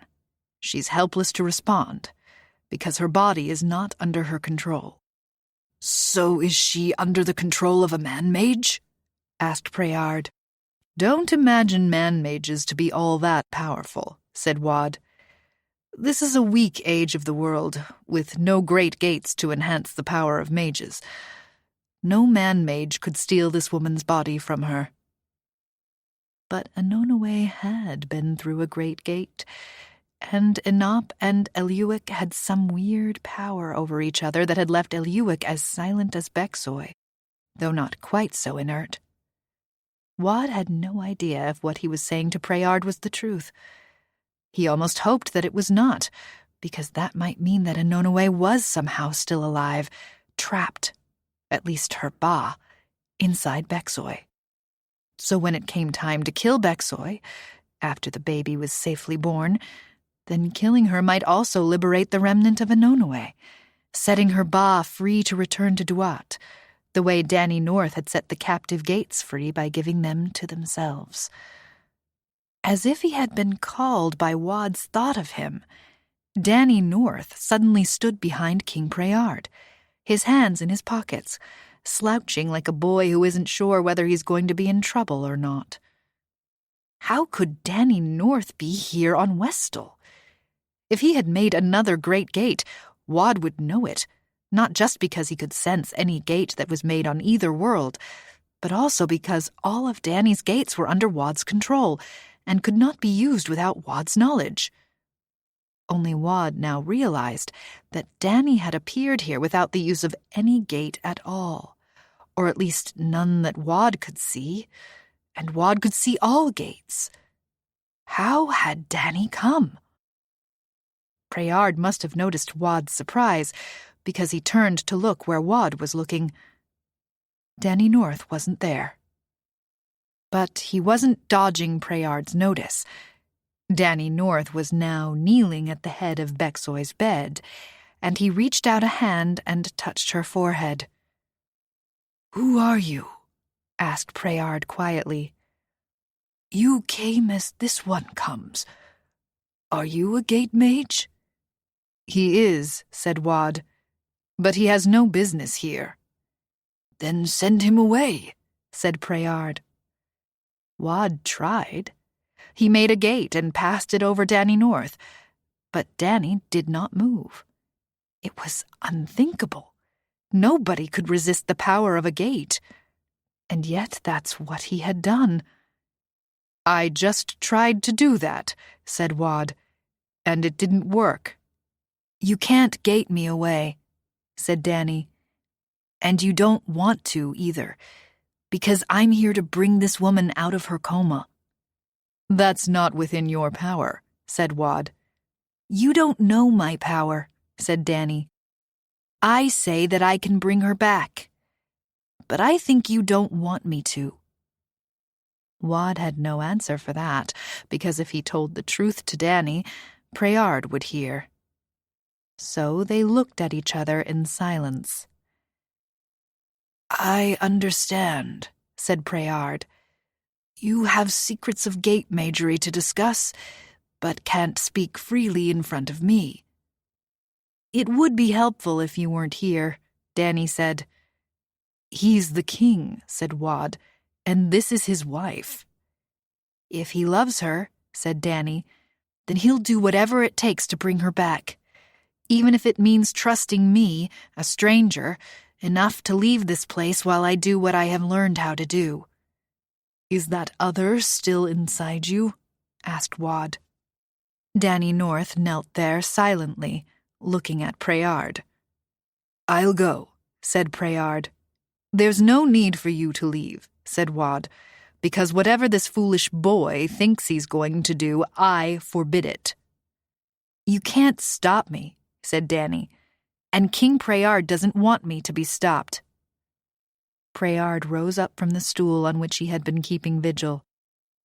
"As long as Wad is here to keep you from harming her, I'll trust you." "This boy isn't even from our world," said Wad. "You can't trust him." "I know he isn't from Westal," said Prayard. "Look at him. Listen to his accent. He's obviously from Middlegard, yet he came here in spite of the gate thief. And you didn't have the power to send him away. So, of all the mages in this room, I think that he's the most powerful." "I am," said Danny North, "but I won't harm anyone." "You'll harm everyone," said Wad. "No," said Danny. "I know what's keeping her silent and still, and I know how to remedy that, and you don't know, and you don't want to know." "I don't want to know," said Prayard, though he obviously knew Danny's words had been aimed at Wad. "But I want my wife back." "And the baby safely born," said Danny. "When the time comes," said Prayard. "The time is now," said Danny, "and Wad knows it." Prayard looked at Wad. Apparently, Wad's ability to look innocent had left him, because Preyard immediately said, "When were you going to tell me, Wad?" "It could be now, or it could be in a week or 2 weeks," said Wad. "I'm waiting to see if she goes into labor on her own." He knows that the time is now and that Bexoy must be awakened before the birth, and he hasn't got the power to waken her, and I do. "So you say," said Wad. "I came here, didn't I?" said Danny North. "And you couldn't detect my coming, or send me away, or even understand how I came. I will do this, Loki. If you try to stop me, then I'll take away from you the power to interfere." "Come with me, Wad," said Preyard. "This is a mighty mage, young though he seems to be. Old men like us need to recognize when someone else has the mastery of us." "King Preyard speaks wisely," said Danny, "and he's leaving.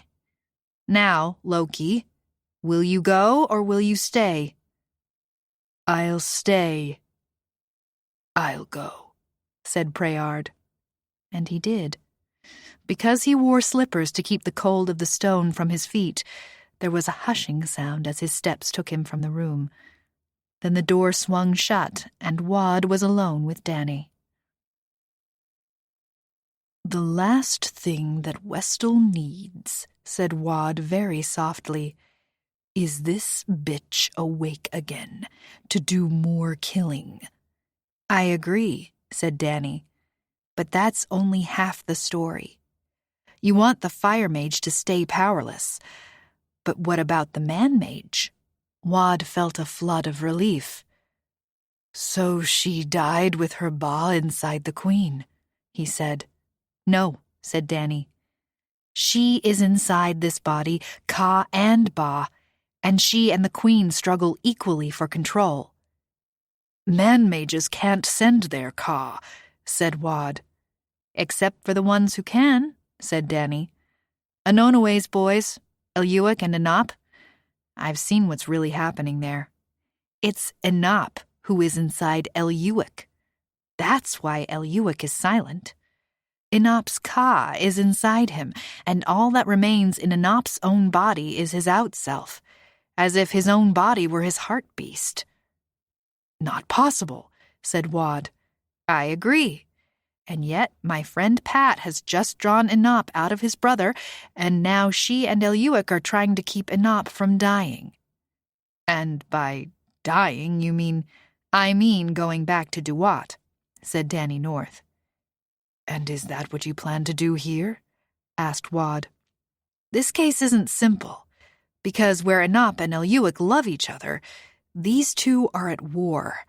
A constant, bitter stalemate which neither of them can win." "Two Kas in the same body," said Wad. "Of course the man-mage has no right to be there. The body belongs to Bexoy, and Anonowe is a thief."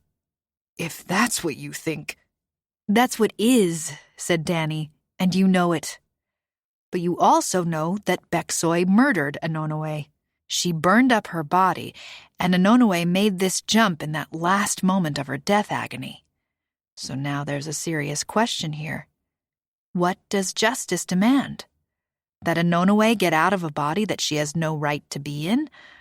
Or that Bexoy make restitution to Anonowe for the body she burned up by leaving this body so Anonowe can go on living? There's something proportional in that, don't you think? Even though the law would normally demand that we go the other way. How do you know any of this? You can't know it." "I not only know it," said Danny, "but the whole time my lips have been talking to you, my own Ka has been showing things to them, hearing what they have to say for themselves." "I only care about one thing at this moment," said Wad. "Is the dragon still inside you?" "If he were, could I be here?" asked Danny. "That's an evasion, not an answer," said Wad. "Set has no more power over me," said Danny North. "But yes, he's still inside my body." "And you brought him here?" asked Wad, his fear and fury rising. "I did not," said Danny North. Which is it? He's inside you or not? Which? He's inside me, but he isn't here, said Danny North. Instead of getting angry, why not listen to what I'm saying and try to understand it? He's inside you, but you didn't bring him here. That's a contradiction. And yet it isn't a contradiction because you're making one false assumption. And what is that? Said Wad. You're assuming that I'm here, said Danny North. I can see you, said Wad. You once saw Bexoy die a bloody death on her bed, even as she stood beside you watching herself die, said Danny North. It was her clant, said Wad. A brilliant clant, so real that it even bled. But you can't be a clant, because Gatematges don't make clans. Until now, said Danny North. You really did die, said Wad. You died and went to Duat, and then came back, and now the things you're doing. I learned some things on Duat, said Danny, and other things I've figured out since then. I make gates now without my ba. Or, to speak truthfully, I transport myself and other things and people without making gates at all. I simply go. Wad had no choice but to believe him, because he got here somehow, and yet he did not make a gate. Every living person has that power, because when we die, our ka goes back to Duat, without a guide, without a ferry boat, without a spaceship, without a gate. We simply go. The power is in all of us. So my friend Pat no longer needs me or my amulet. She simply goes. You were able to teach her, a wind mage. I taught her nothing, said Danny North. She died and went to Duat, and she saw all that I saw, and learned all that I learned. So which will it be, Danny North? Will you waken the queen, and drive out what's left of poor Anonoe to return to Duat? I can't really do that, said Danny. Meaning that you really can't, or that you choose not to because it would be wrong? Both, said Danny. When Bexoy killed Anonoe, she forfeited her right to have a body of her own. So you'll drive out Bexoy and leave her body for Anonoe? I can't do things that aren't within my power, said Danny. And here I thought you could do anything. Mage of mages. I don't have power to do things that can't be done, said Danny. I can't send Bexoy back to Duat. She has to want to go there, and given the kind of life she's led, I don't know how happy a reunion that will be for her. I don't care whether she's happy there, said Wad. But she cares, said Danny North. And if she doesn't want to go, I can't make her. Then what can you do? I can show Anonoe how to sink deeply and completely into the body. But that will only work if the body itself recognizes her as its rightful owner. How can it? Asked Wad. It's Bexoy's body.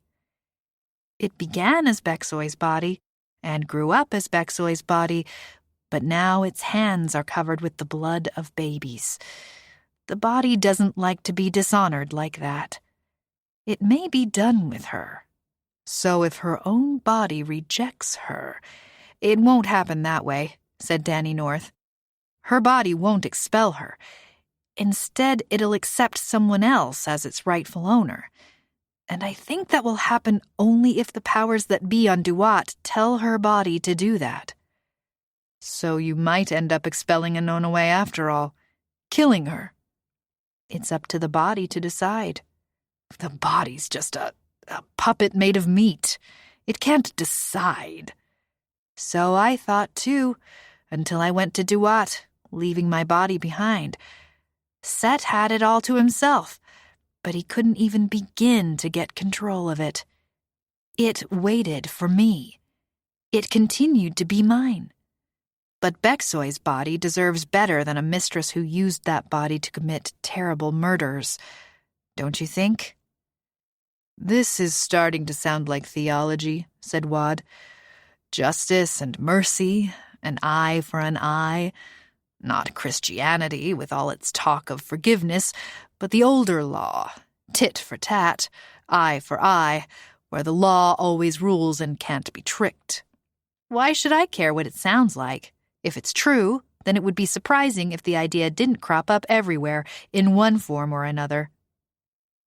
He had a point, but Wad knew that there were rules, and somehow Danny North wasn't following them. How can you be a clant when I have all your gates and you have none? I've never made a clant, so I don't know if that's what I did. I asked a lot of particles to form themselves into a second body for me, and they did, so here I am.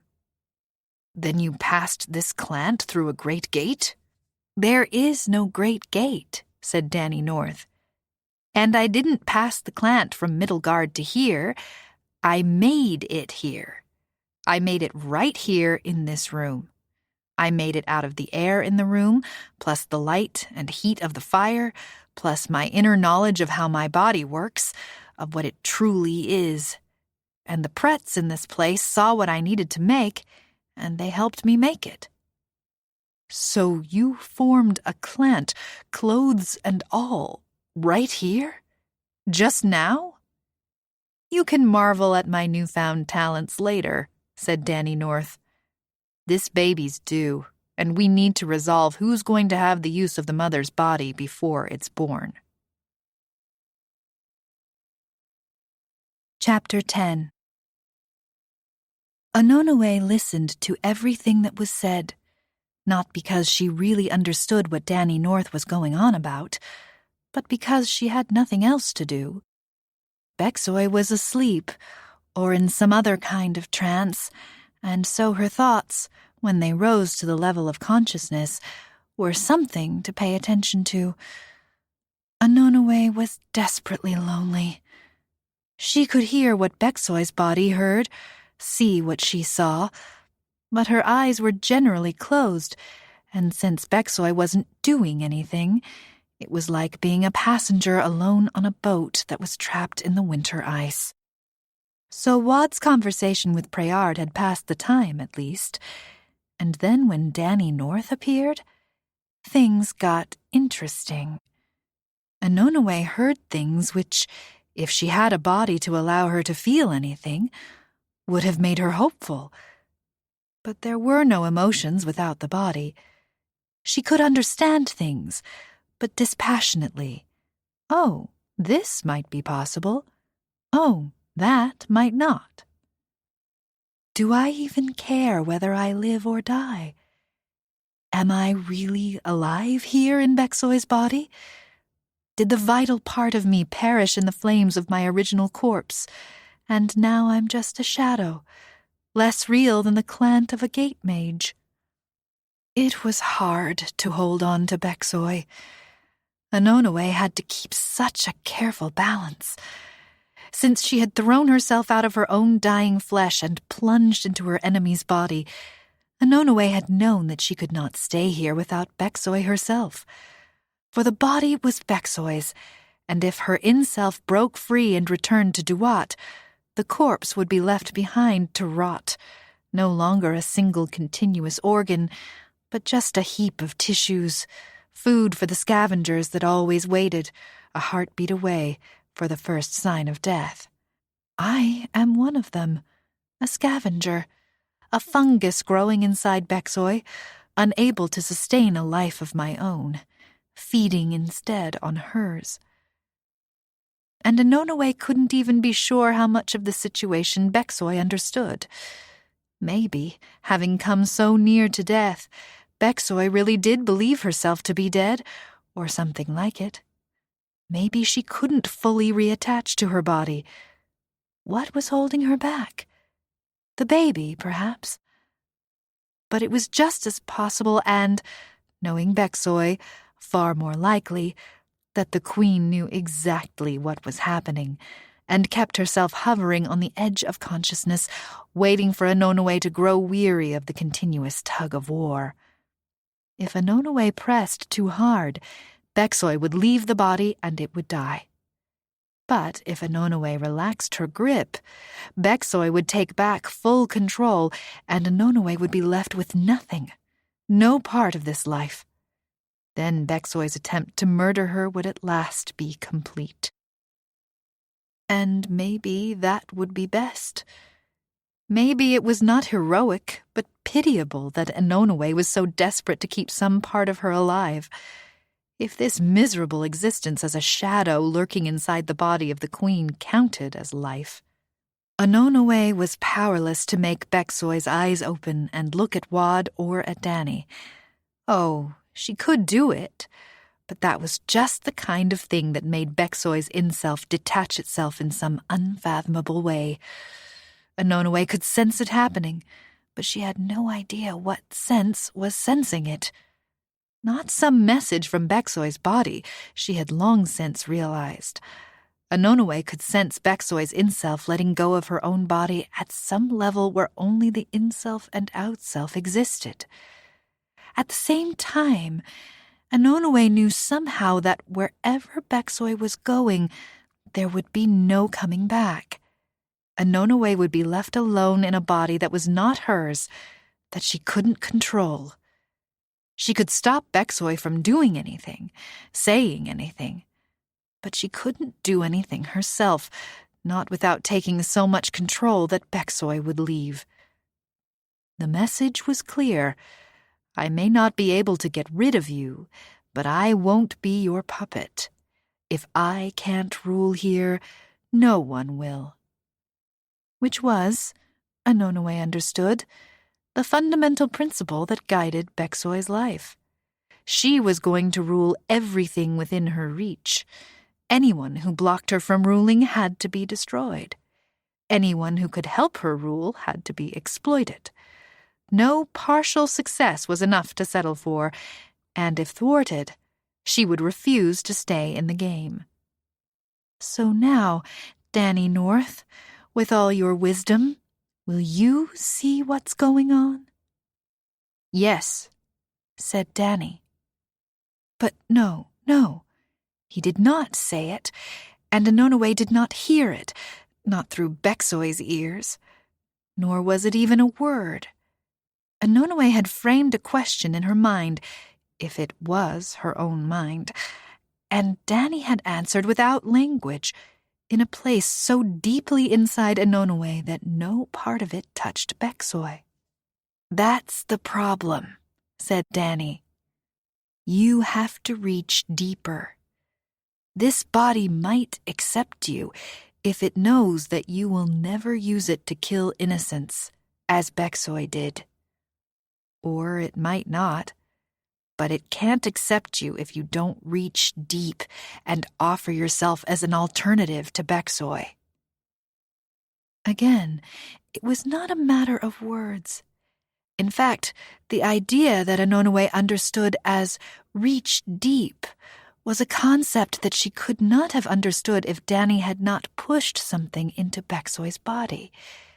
His outself, his own inself. Danny North was a gate mage, not a man mage. He shouldn't be here, shouldn't be able to do anything.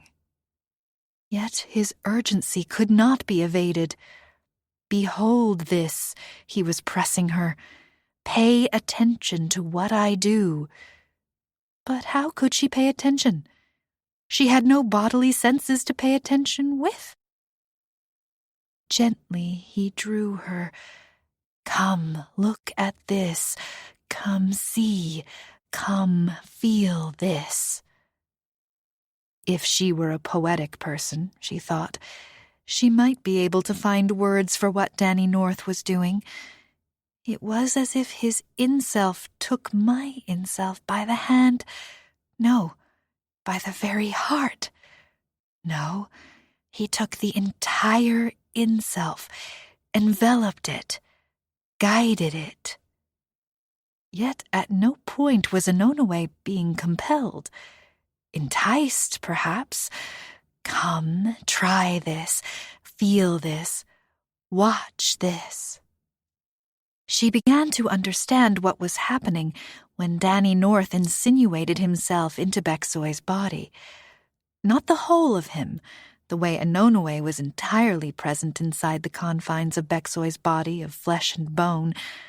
Something like a dagger, though, would lick out, darting like a snake's tongue, and penetrate Beksoy's body, probing into places that Anonoe had not understood before. When Beksoy had tried to die, she drew herself out of these places. This is how you own a body. Not quite, said Danny North in his silent, wordless way. You can't take it, but you can ask it to give itself to you. That was never true, and Anonoe knew it. In all her years as a man-mage, she had always taken what she could, or at least what she needed. She hadn't asked. Yet now she could sense how Danny insinuated himself into Beksoy's body, even though it was a woman's body, and Danny was no man-mage. He didn't take control of anything. He offered himself to the bits out of which the body was made, like a man reaching over a cliff to offer a hand to someone who was clinging to a single vine. Take this, he was saying. Take hold of this, and don't let go. But at no point was Danny forcing the body to fragment itself, to choose between following Beksoy or himself.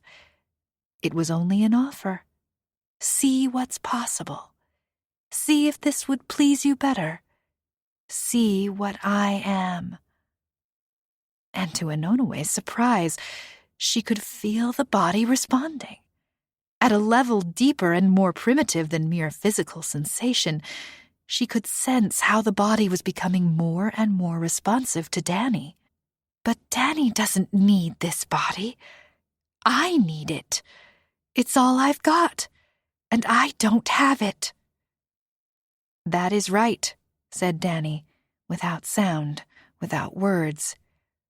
You haven't got anything at all.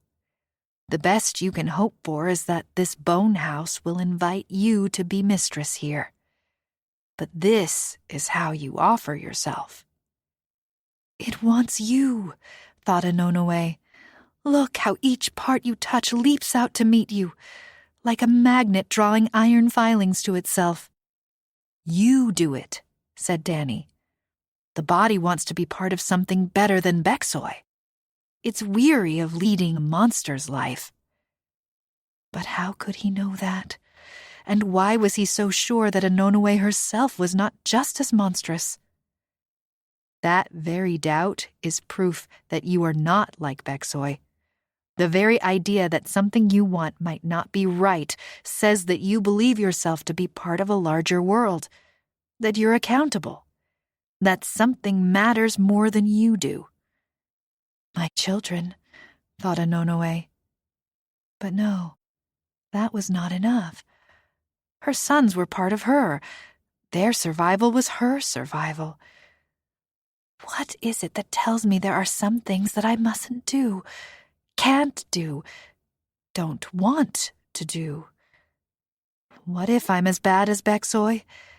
What if this body would be trading one evil for another, a strong mistress for a weak one who was no better? Even as she doubted herself, she reached out into the body as Danny had done, into the deep places, the tiny places, the unfathomable depths of the body where the tiny selves clung to her like dust. They don't find me despicable. Her surprise, her gratitude seemed to draw more of them, but not the brightest of them.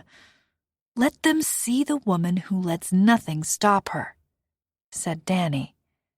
That would be Beksoy. The woman who endured imprisonment, loss of her sons, and yet kept her sanity. If I did.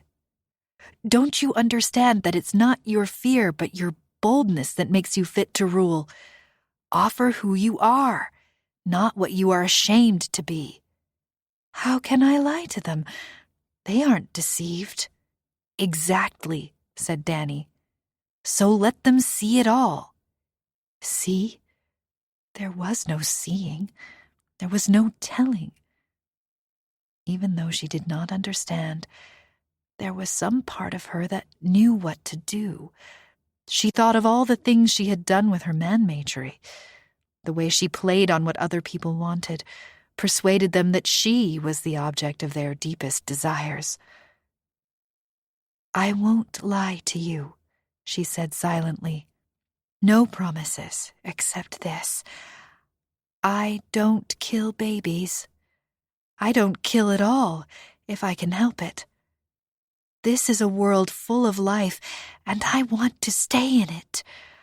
I want to see my sons grow up. This baby growing in Queen Beksoy's body, I will raise him up to be the best man he can find inside himself. I won't punish him for being his mother's child. He will never know that I am not Beksoy. He is made from this body, and from this body he will have a mother's love. As best I can. That's a promise I can make, if you let me be mistress here. I could never kill a child of my own body. I couldn't harm a child born to my enemy. If you let me dwell here, truly rule here, then this baby will be both. Child of my enemy, child of my own body, and the true child of a man I love. Was that even true? Did she still love Prayard? Without a body to feel emotion, she didn't know. But love was not an emotion. She and Wad had discussed this more than once. Love was a decision. Your happiness before my own, but not instead of my own, alongside me. What I offer Prayard, I offer you. I will be part of your pleasure and your pain. I will decide where to guide you, but you will always be able to urge me and draw me toward your desires as well. You did not want to kill the baby that you made, did you? I will never grieve you like that. The body gathered to her. There was no physical movement. The limbs did not move, the eyes did not twitch. But she felt herself reaching deeply into it, knowing it far more deeply than its muscles or bones, nerves or veins. More deeply than Beksoy knew it. And in that very moment, Beksoy must have realized what was happening, or at least that something was happening, that she was losing her power here. She could feel Beksoy try to make a sound, a scream, a shout. The meaning was also clear. No. But Beksoy's possession of her own body was so shallow, so tenuous that it was already weak compared to the control that belonged to Anonoe. In her panic, Beksoy tried to force her body to obey her. But of course that did not work. It could not work. The body had once been hers, but now it belonged, mostly, to someone else. To Anonoe. Not completely, no, because Danny had been there before her. Danny had shown himself to the bits that made up this body, and they had recognized his power, his enormous, dazzling strength. And also, perhaps, his goodness. Certainly his goodness, or at least his desire to be good to other people, to be good to whatever body belonged to him. Then he retreated, and all that was left to entice this body was Anonoe. Compared to Beksoy, that might well be enough. No, it was enough. But if Danny asked, if Danny offered, then it would all be his. Yet he would not ask. He would not offer. He had come here only to show her what she needed to do, how it could be done. All these years, ever since she first recognized her man-magery, she had imagined that she was tricking them, seducing them, and then, when she needed to, forcing them. But no, it was never that. They all gave themselves to her, not as completely as this body was giving itself to her, but to some degree, they had been won over. They wished for what she offered. The weakest of them had accepted her complete domination, but the strongest of them also became her willing allies, her followers, as Bexoy's body now was. "I am you now," she said to this body. "All the parts of it, the whole of it. Let's be alive together," she said. And the body came to her and clung to her, and now she willed the legs to bend. They were stiff from lack of movement and could not easily respond. In that instant, Danny North sensed what was happening, and she felt a wave of healing, of strengthening, pass through her. Had he taken her through a gate? No, this was something else. This was him giving the body permission to heal itself. And now her legs moved easily. She swung them off the bed, leaned up on an elbow. "Who is she?" asked Wad. "You mean, which of your lovers?" asked Danny softly. "Which do you want her to be?" "I can see what body it is," said Wad tersely. "Is it the mother or the monster?" "She is the woman the body wanted to be," said Danny. "But the monster isn't gone yet." "Make her go," whispered Wad. Danny only gave a low chuckle. "You saw how I did this," he said. "How Inonue did it. You know that neither of us can make Bexoy do anything." "Then we'll never be rid of her," said Wad bitterly. "Perhaps not," said Danny. "But it's not about us or what we want." "Is it about me?" thought Inonue. And from Bexoy came a wave of rejection and hatred. Inonue felt it as emotion because now she was directly connected to the body as if it were her own. No, she was connected to it because it was her own. It belonged to her now. She could feel the urgency of Bexoy's demand. "Where can I go? I don't want to die." Inonue had no answer. Nobody wanted to die.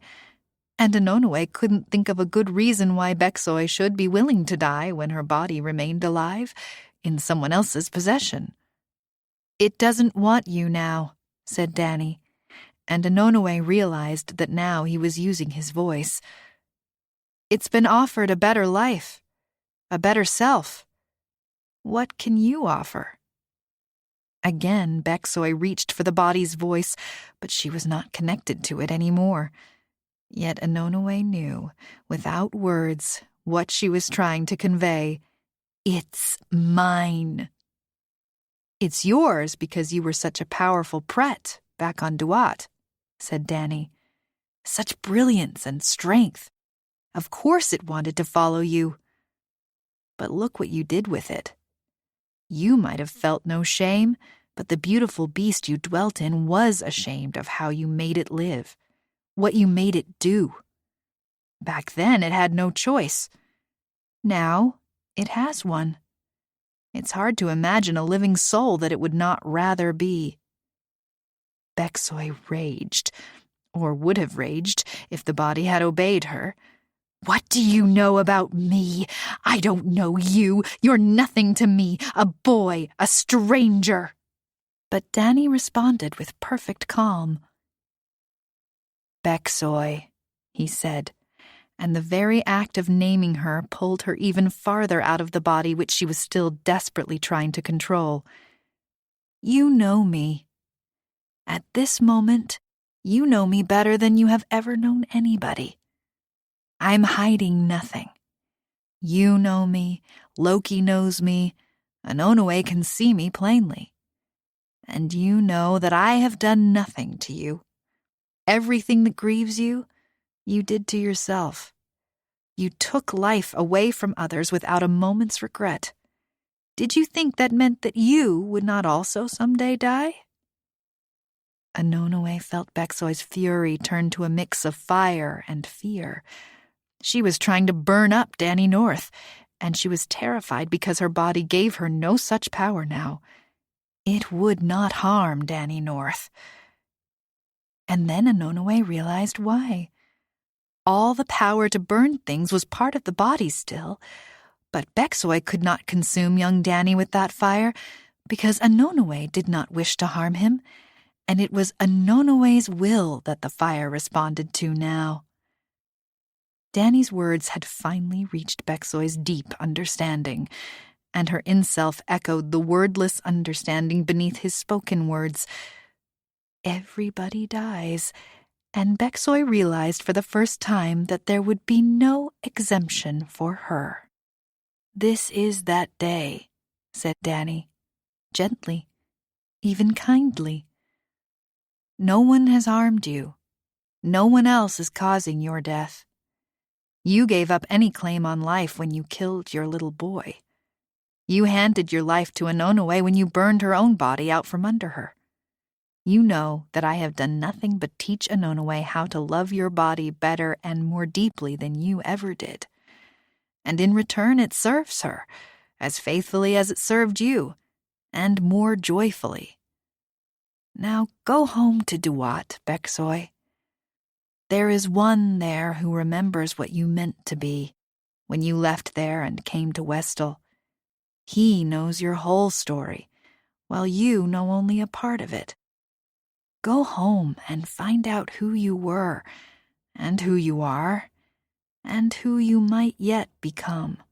Only then did Anonoe recognize another presence in that place. Not really in the room they occupied, not here in the palace of Preyard, but wherever he was, he had decided to let them sense his attention, the watchful concern of Duat. Danny seemed unsurprised. Anonoe could feel his relief. Whoever this was, whatever powers the stranger had, Danny welcomed him, because to him this one was no stranger at all. Anonoe felt something like a shudder, not in the body, but in Beksoy's in-self. Beksoy was not prepared to endure the visitor's attention, yet it could not be escaped, so she shrank. Whatever part of Beksoy it had been that tried to reach into the body and control it, now withered, and any part of the body that still clung to Beksoy's in-self was now stripped away. She was only herself now, the ancient part of herself that had once been given such power. Nothing but her naked self, small and terrified, pain and loss, alone. Are we all this small in death? Anonoe didn't mean to ask the question. She barely knew she had thought of it. But the answer came immediately and clearly, not from Danny, but from the one who had come for Beksoy. You will be as small or as great as you made yourself. Then the stranger was gone, and Beksoy with him. Anonoe was in sole possession of the body. It was now her uterus that held the baby. Her hands now clutched herself with a fervent mix of gratitude and unworthiness. Why am I being given such a chance to live? You'll have to speak aloud now, said Danny. I could only communicate with you that directly because you weren't fully in the body. Now I sense that you're asking something, but I don't understand it. That disappointed Anonoe more deeply than she could have expected. It had only been a few minutes that she had felt such a deep connection and communion with Danny North, but she missed it already. I miss it too, said Danny. With you, with Pat, the woman I love. I know who she is to you, whispered Anonoe. I miss it with this one, It took Anonoe scarcely a heartbeat to understand whom he meant. This one? It was how she had thought of him, too. It's what he called himself when we first met. I have no other name for him, but this one is name enough for him when dealing with us. Maybe we're not capable of understanding his real name. Does he come to everyone who dies? Asked Wad. I don't know the rules of Duat, said Danny. But when I die, I'd be so grateful, honored, if he came for me. I was grateful that he didn't notice me, murmured Wad. He noticed you, said Anonoe. He noticed everything. I know, said Wad, but he didn't make me answer him. I'm not ready to answer him. Yes, you are, said Danny. Answering him is easy, because he already knows. After months of darkness, Anonoe realized that she did not have to remain blind. The eyes were hers now, and she opened them for the first time in months. She had felt so many other sensations in these minutes since the body became truly her own, but now, at last, she was ready to join the world again, ready for sight. Wad was closer to her than she had thought, and he was kneeling beside the bed. Seeing that she could see him now, he reached out a hand to touch her cheek. She welcomed the touch, though it made her tremble, having been so long without sensations of such intensity and power. I know what happened here, said Wad. I don't know how, but I understood it as it happened. And yet when I look at you, it's still the face of Bexoy.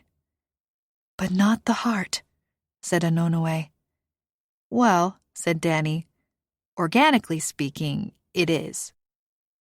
Not the mind, not the will, said Anonoe. Wad pulled her closer to him as he half rose from the floor. He kissed her lightly and then sat beside her on the bed. Yes, he said. I loved this face once, and these hands. And then another time, later, I loved this heart and mind, though they wore a different face. You never gave up on me, said Anonoe. No lies, said Wad. I didn't understand at all what was going on here. I kept such close vigil because I was afraid that Bexoy would suddenly wake up and begin killing all the wrong people. I didn't even believe your son when he told me that you weren't dead. I mean, said Anonoe, that you were willing to believe that I was here after all. Wad shook his head. Danny showed me where you were. I saw what he was doing, and I saw you learn from him. I never really understood till now how we connected with our bodies. You still don't, said Danny. But I'm closer, said Wad. I saw Anonoe take true possession, because the body gave itself to her. This is the last time, said Anonoe. The last time you can say who I am and call me by my own name. I know, said Wad. From now on, I have to answer to her name. Then she realized something else. I'll have all her enemies. Not all, said Wad. You will have, as your friend, her worst enemy. And he bowed his head with false modesty. Anonoe wanted to kiss him, as a lover this time. But then she realized, I have to be faithful to Preyard. And it's about time I was his faithful friend and subject too, said Wad. I won't offer, and you won't ask. Friends now, and nothing more than that. And nothing less. Anonoe kissed him again, not long, but not too briefly either. After your long vigil, Wad, will you be kind enough to go invite my husband to come and welcome me to the land of the living?" Wad looked at Danny, and Anonoe could see that Wad was asking permission, or so it seemed. "We'll talk about it after you've brought Prayard here," said Danny. "I can't explain you to him," said Wad. "Gate-mages don't have to explain anything," said Danny with mild amusement. "But I'll wait somewhere else. What about returning to Sed? I want to talk with him, too." "You know where he is?"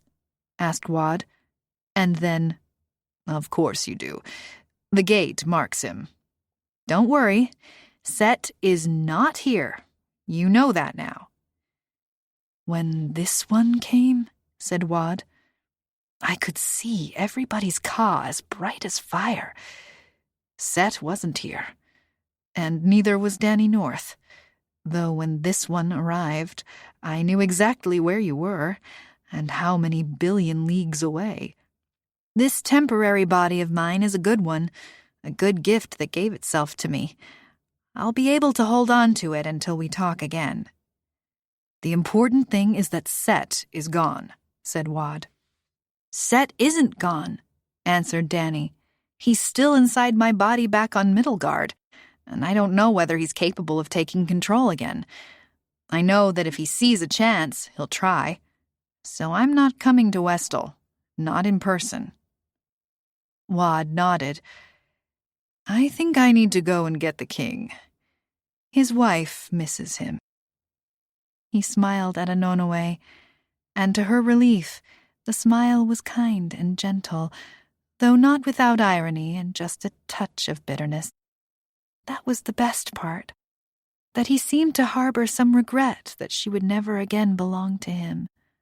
"If I didn't have so many reasons for hating Bexoy," said Anonoe, "I would be jealous of her now because she carries her babies so high and lightly.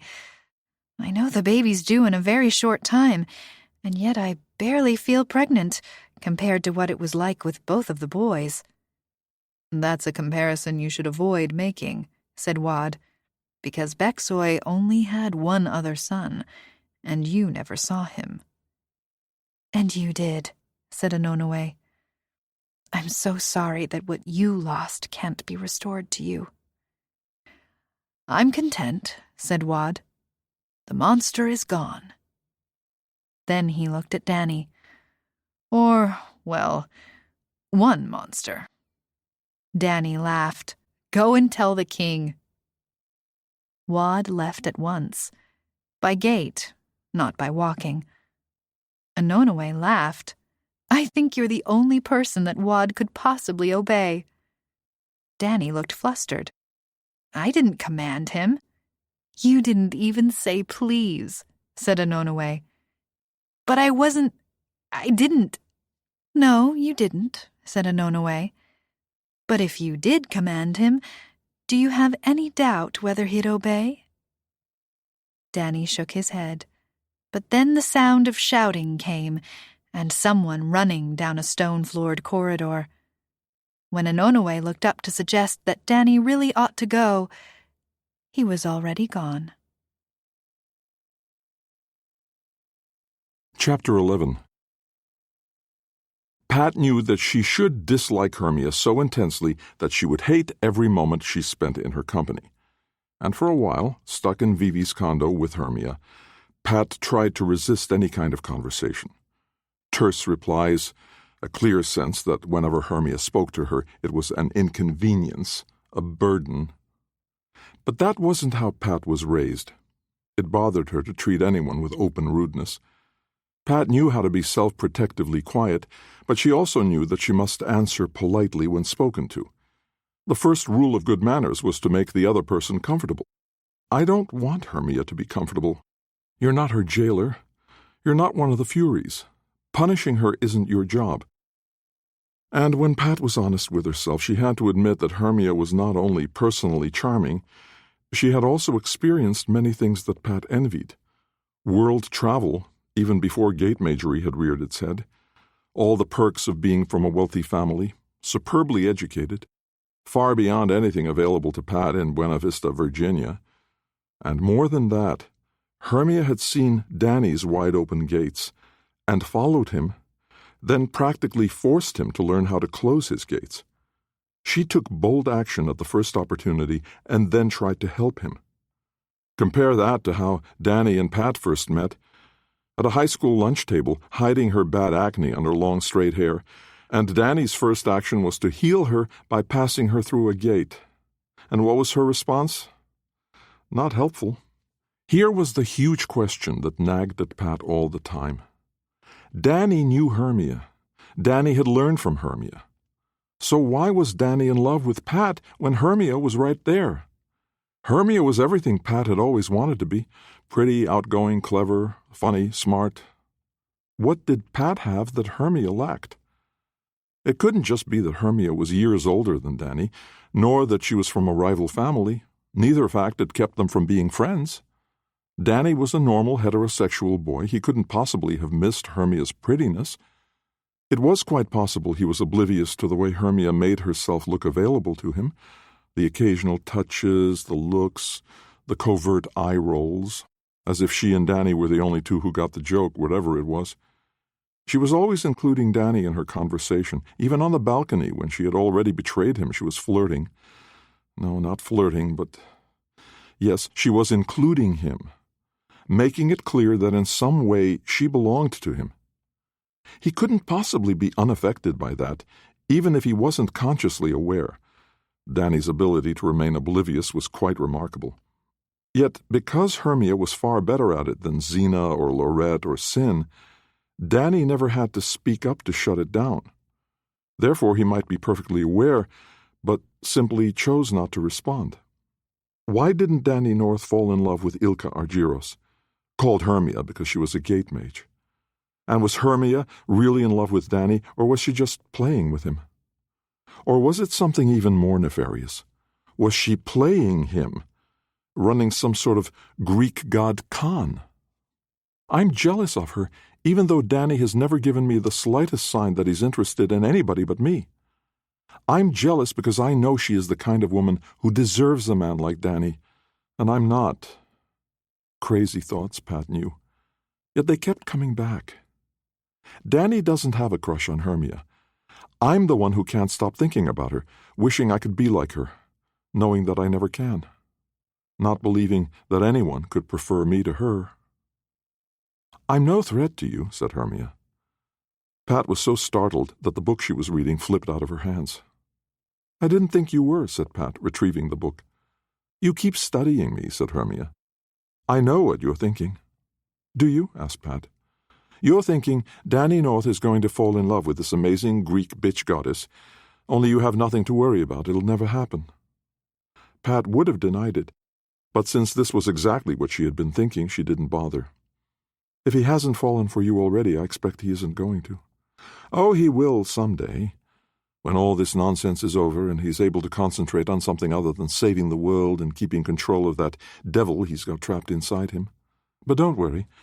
I'll wait to let anything happen until you're already out of the picture. Pat shook her head and returned to her book. You don't fool me, said Hermia. You aren't actually reading. You're just trying to keep from making some acid retort to my teasing you about how faithless the gods are. You're the one who's right, I admit it. Danny North isn't your typical strutting god boy. If there's anybody in any of the families who might actually make a decent, reliable husband, who might actually be there to help raise his kids, I think you found him. Pat felt tears begin to well, or at least that thick feeling around the eyes that told her it was about to happen, so she turned away from the feeling.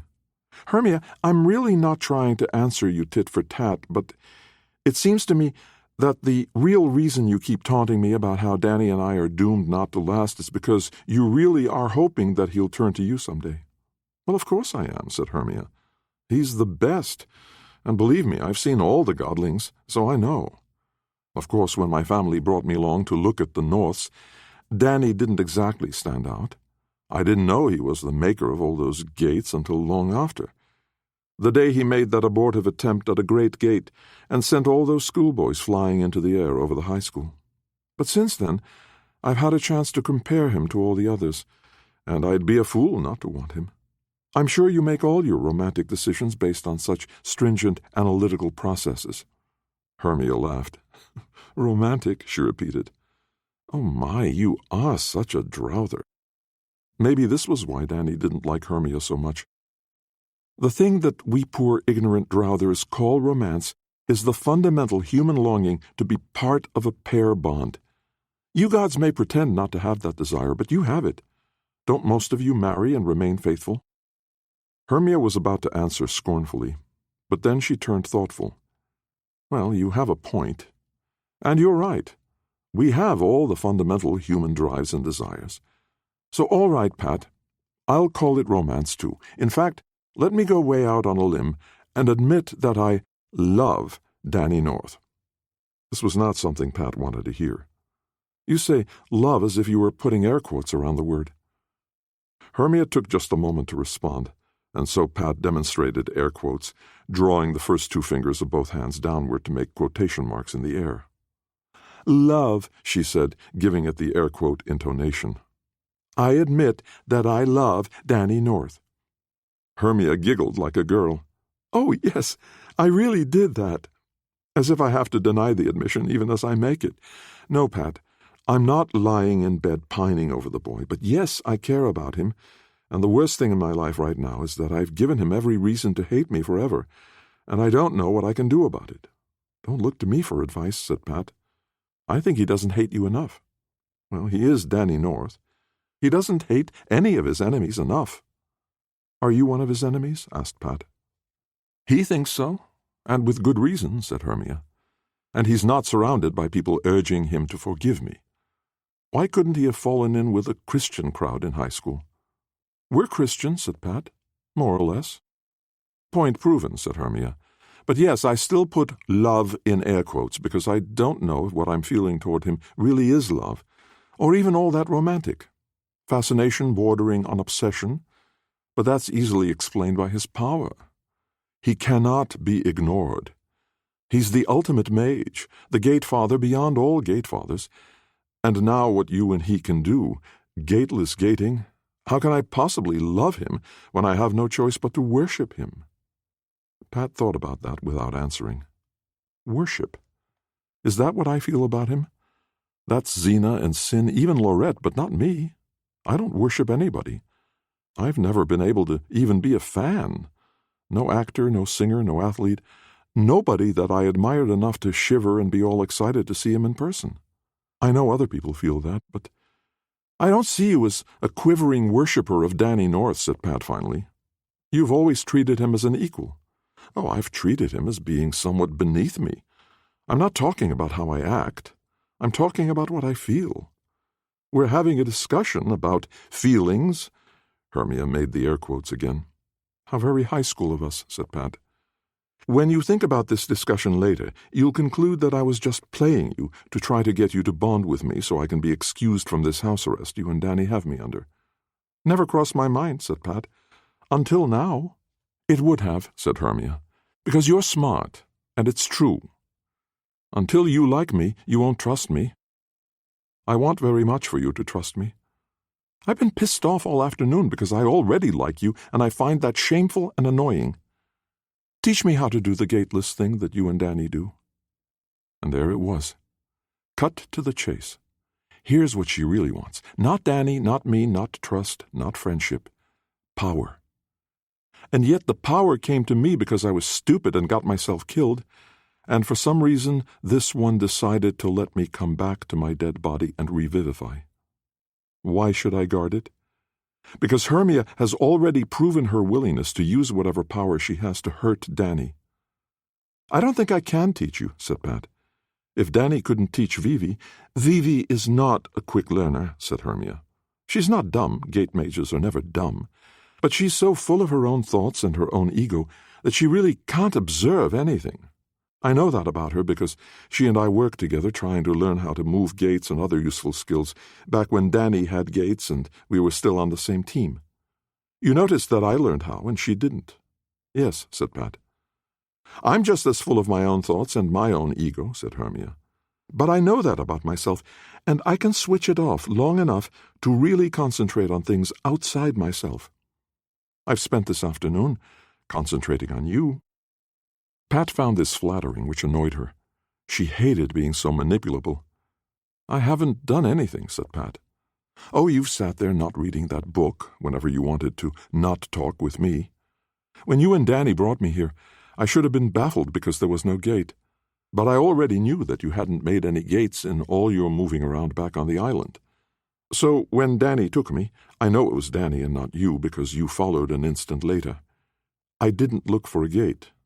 I'm not a cat constantly trying to catch the laser pointer. I didn't look for anything outside myself at all. The things you had told me, you led me to look inside myself, to see if I could sense, could grasp, whatever it was that Danny grabbed hold of in order to drag me here to Florida." Pat had to admit this sounded far more sensible than anything else Hermia might have done. "And I think I did sense it. Not the way you sense something outside yourself, like a smell or a sound. And not even the way you see yourself in a dream in the third person, as if you were hovering just over your own shoulder, watching what you do. No. What I sensed was the part of me that Danny tugged on. Only it wasn't a tug, it was more like an invitation that was so powerful that I fell into it, like gravity. I fell here. That's what it felt like." And now that Hermia had put it into those words, Pat realized that it was true, or at least true-ish. She thought of the headlong rush to Duat, and yes, it was like falling, as inevitable as gravity. And so was coming back to her body. So I thought, that's who I am. And yes, I'm putting air quotes around I because it's not the thing I've thought of as myself for my whole life. It's not this face or these hands or this body that eats and pees and walks and reads. It's not my eyes or any of my senses. But when Danny tugged on it and I fell here, it was me doing the falling, and all those other things came along with. So it's me, it's who I am. But there isn't much of it, is there? If I were really stripped down to that tuggable thing that fell, it wouldn't really be me, would it? Just the fragment. The fragment that makes all the decisions, said Pat. Ah, yes, that's what it comes down to, doesn't it? Whatever part of us decides, that's our true self. Ka, said Pat. In-self, or pret, said Hermia. Names for the part of myself that's always listening to my thoughts, always observing me, the judge who evaluates everything I do. But whenever I've ever been aware of that watcher, that judge, it flies away, recedes out of reach. Until now. Now I know where it is. I can tug on it too, because Danny showed me how to find it. Because of what Hermia said, Pat felt her own in-self in a curious new way. In Duat, that's all she had been, just that Ka, naked and almost but not quite alone, because Danny was there. She was always aware of him, and therefore always aware of where she was in relation to him. But now she was also aware of Hermia, not of the woman, but the Ka within her, the way she had been able to sense the Ka and Ba of Enop and Eliuik. Those Danny had shown to her, and now Hermia was showing herself to Pat, showing it for a purpose, showing it so that Pat would tug on it. Only Pat didn't know how. She had never done it. Except that even as she thought this, she made the contact, just as she had contacted Enop and Eliuik, as she had communed with this one. Only she didn't want that kind of intimate, wordless communication with Hermia. Hermia was too strong and dangerous. She could not be trusted. And so Pat recoiled from her, and instead of that recoil taking a physical form, Pat moved her Ka across the room, and she was standing by the window, facing into the room.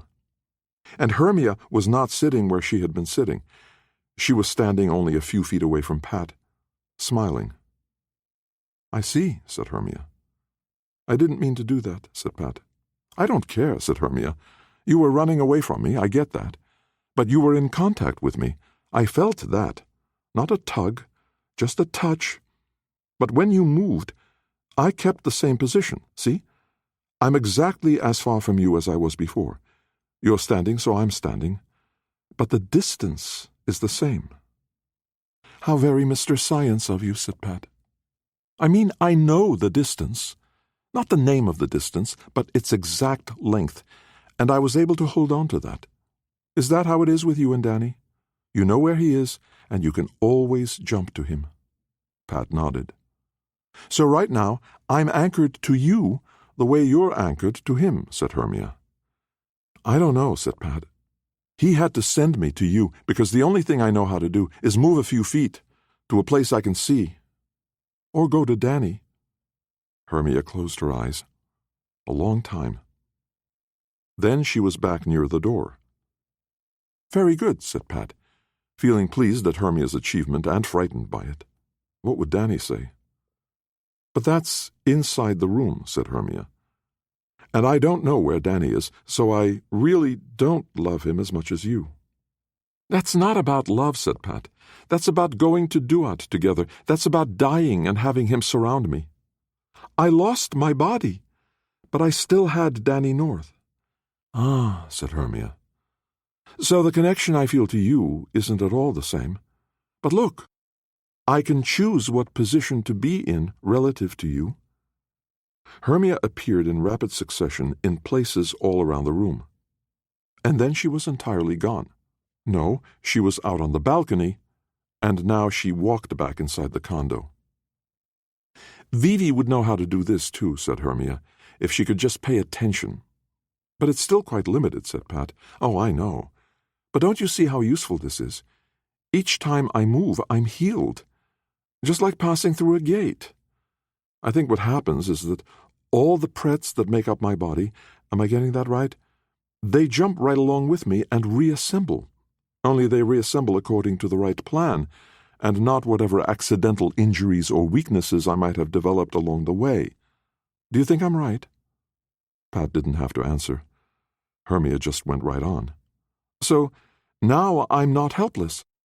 If I had come home to that shotgun blast that Danny took, I could gate away instantly by reflex.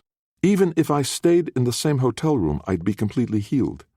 They shoot me again, I just move again. Unkillable, uncatchable."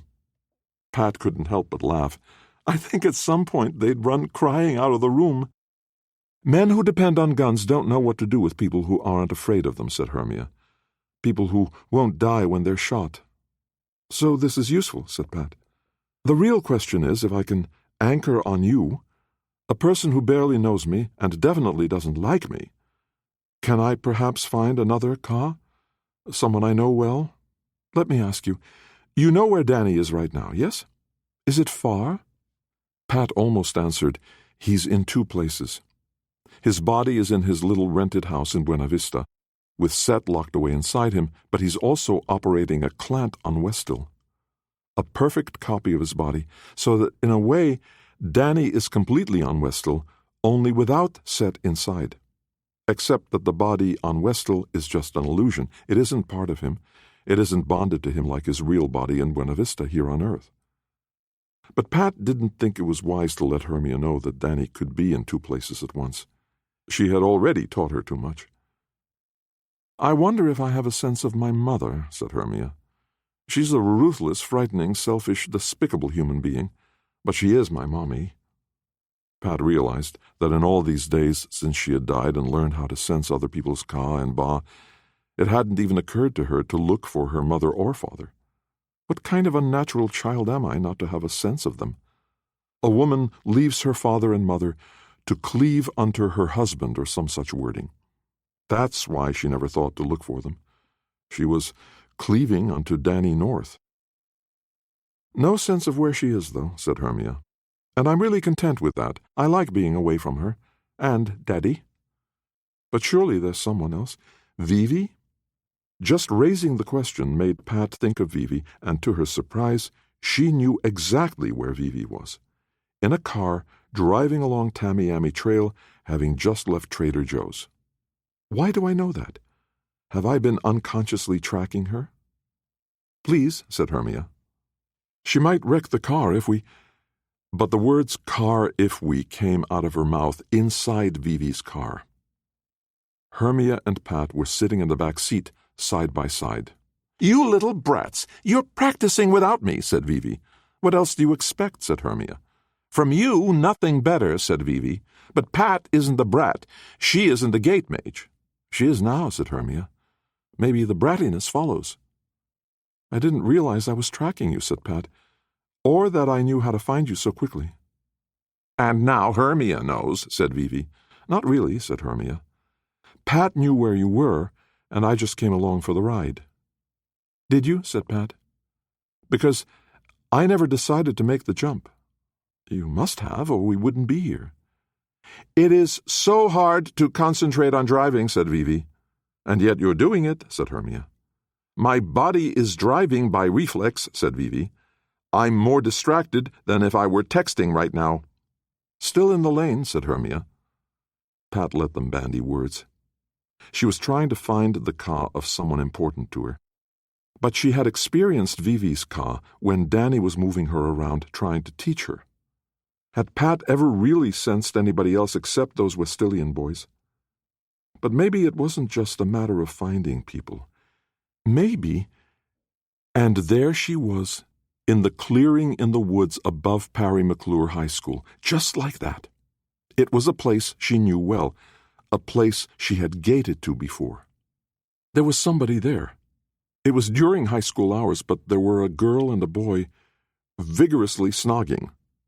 Zena, yes, of course, Zena. And, oh, not possible, Wheeler. Before she could make a sound, Pat was gone again. To another place she knew very, very well. The bathroom mirror, where she had spent so many hours of her life washing her acne-plagued face with benzoyl peroxide soaps. A place she knew better than any other. I don't have to go where Danny is. I can go to places that I know well. And when I was there in the gathering place in the woods, I didn't recognize Zena and Wheeler by face. I knew them by their cause. I knew them. I could find them again no matter where they were. But at this moment she didn't want to find them because she knew where they were and what they were doing, and she couldn't imagine that she would be a welcome visitor. There were two people looking into the bathroom mirror. Hermia was beside her. "You came here?" "Second choice," said Pat. "I went to the clearing in the woods first. I thought you made 2 jumps," said Hermia. "But I'm not good at this yet." "Places I've been to a lot," said Pat. "Places that were emotionally important to me. Easy to find them. To just go." "Are you really so vain that your bathroom mirror is—" "I had terrible acne till Danny healed me," said Pat. "I wasn't being vain when I stared into this monster movie screen." "You poor dear. And also, lucky you." Hermia squinted. Even squinting she was pretty. Pat really should hate this woman. "So, what place has ever been so important to me?" asked Hermia. And then she was gone. It was Pat's turn to follow her. She knew the place at once. Behind the gym down at the high school. "Where you first met Danny, knowing he was a gate mage," said Pat. "Knowing he had started to make a great gate," said Hermia. "I don't know how I understood that, because it's not as if I had ever seen one. But it was all entwined. Lots of gates together, so I knew. And there he was." A moment's pause, and she was gone again. Again Pat followed. A large building made of stone, almost monumental. "Library of Congress," said Hermia. "See, there's the Capitol Dome. We're behind the Library of Congress right here. But this is the spot where I sat while I was showing Danny how to close his gates. And it was here that he made a gate into me. Oh, it was such a powerful feeling, But you know that. It has to be like what you experienced when... Only I wasn't dead, so not the same after all." Danny had never talked about any kind of powerful experience with Hermia at this point in their story. She didn't like that it bothered her. Maybe it was more powerful for Hermia than it was for Danny. "Shall we go back to Vivi's condo?" asked Hermia. "Do you know the place well enough to get there?" "Do you?" asked Pat. "Well, it was never very important to me until today. My liberation from jail and all that." And the place where I learned how to—" Pat didn't hear because she had jumped to Vivi's apartment. "Gate from one place to another without making gates," said Hermia. "Did you follow me?" asked Pat, "or jump here on your own?" "I don't know," said Hermia. "I just came here, I think. But now I think we need to separate." Pat knew immediately that this was the dividing line. Hermia had learned all she needed to from Pat, or all she thought there was to learn. One of those. But she was done with Pat now, and wanted to go do things that she didn't want Pat to see. "You're really not a nice person," said Pat to Hermia, not angrily or bitterly. It was simply the truth. "I am a nice person," said Hermia. "I could have just gone." "No, you couldn't," said Pat, "because I might have followed you, and you don't want me to. So you had to tell me not to follow you, and you knew that I'd comply because I, in fact, am a nice person." Hermia smiled at her. "Very accurately expressed. For a wind mage, you have a way with words." "Don't go to Danny," said Pat. "Why not?" asked Hermia.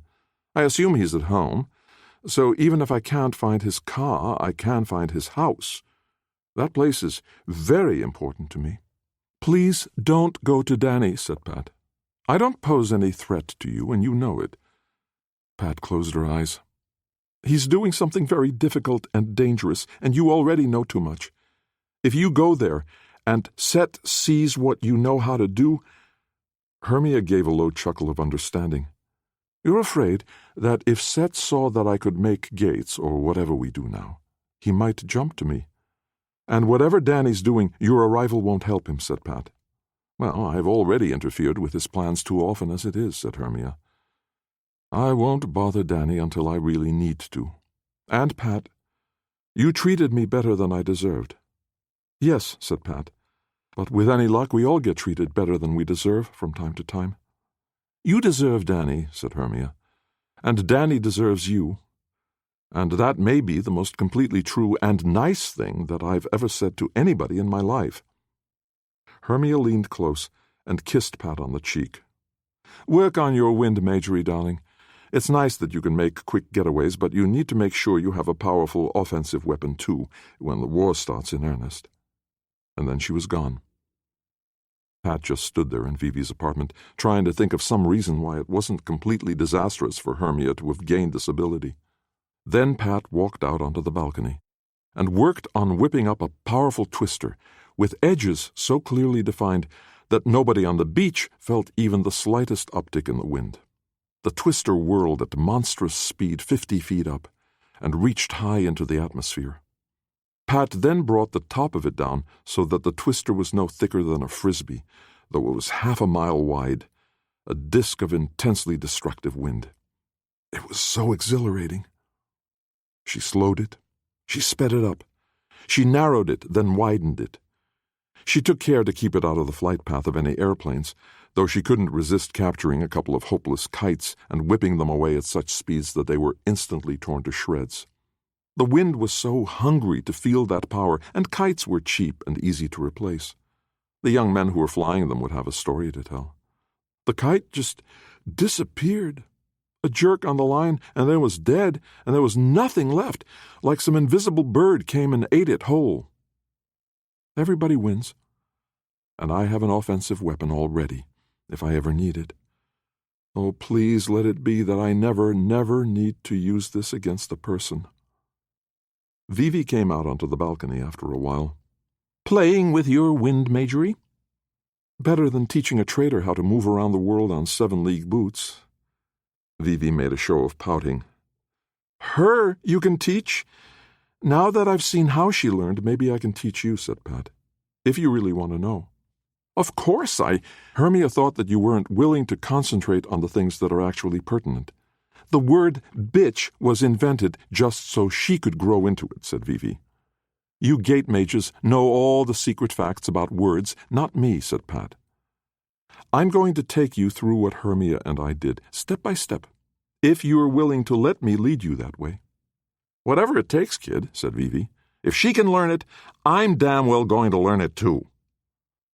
It took until well after dark, but by then they were in Stone's house in Washington, D.C., and it was Vivi who had led them there. "It's not the regular way," said Vivi to Stone.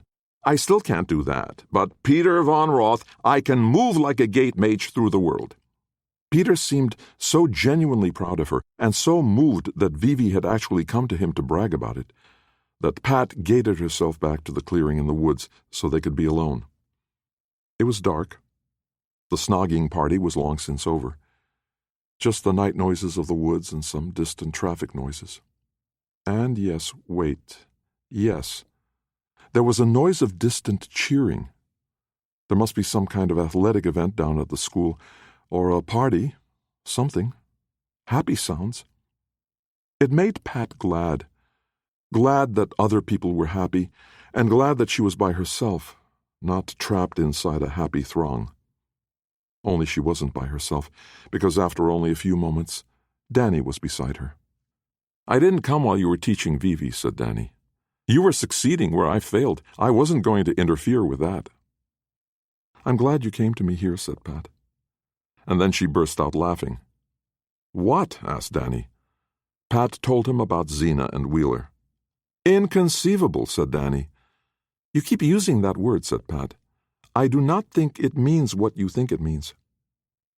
He seemed not to get the Princess Bride reference, and instead of explaining it, she kissed him. Now that this was established as a snogging site, it seemed appropriate, and he went along with it willingly enough. Chapter 12. Eliuik sat by the window on the flight from Dayton to Lexington. He hadn't asked for the seat, but Enop told him, "You should be able to look out the window." Eliuik wondered if Enop was afraid of what he'd feel looking down from such a height. But no. Enop thought of it as the best place, and he was giving it to his brother, and Eliuik accepted the gift as it was intended. The distance was slight. It wouldn't have taken 2 hours to cover it by car. There had been so much ritual associated with getting through airport security and getting on the plane that as they walked through the terminal, Eliuik wondered aloud if it might not be faster for Marion or Leslie to drive them. "It would be faster," Enop said quietly, "for us to simply go."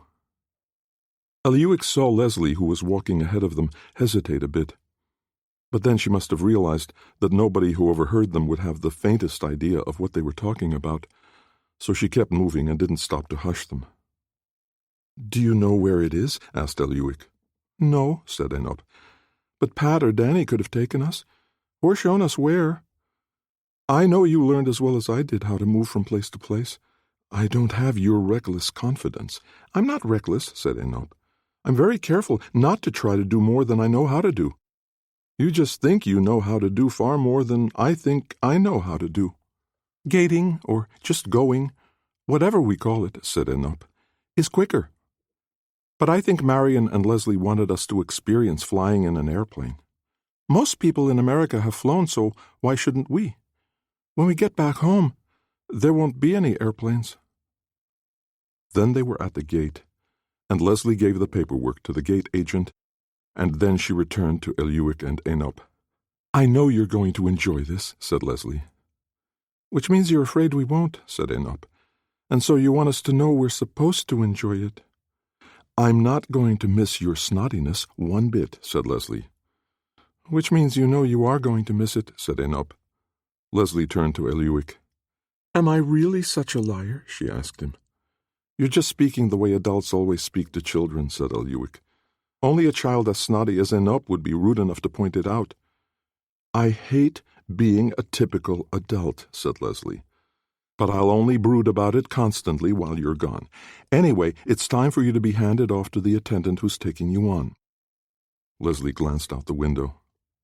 "It's really not much of a plane, but then it's not much of a flight either."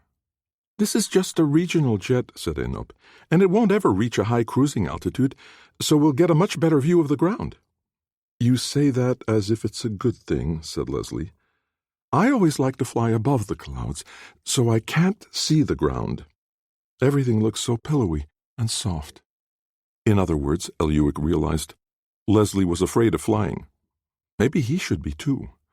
Except how could he be afraid, since he and Enop both had the power to simply go to the ground? if something went wrong with the plane. We could probably take the other passengers with us, or a couple at a time and then go back for the others, long before the plane crashed. Leslie had been right. It was disturbing to have a clear view of the ground, especially when the plane juddered and jinked in the turbulence.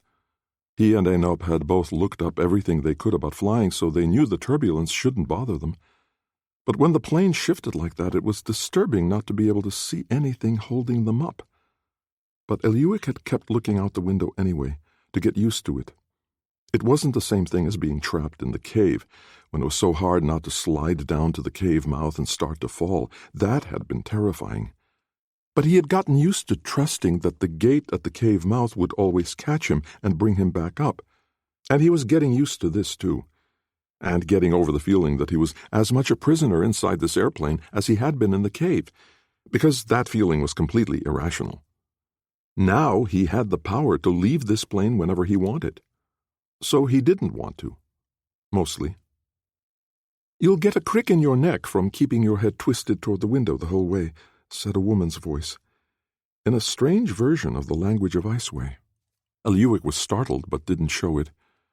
Slowly he turned his head, and then his body, until he could see the woman who was sitting in Enop's seat. Enop had gone to the toilet.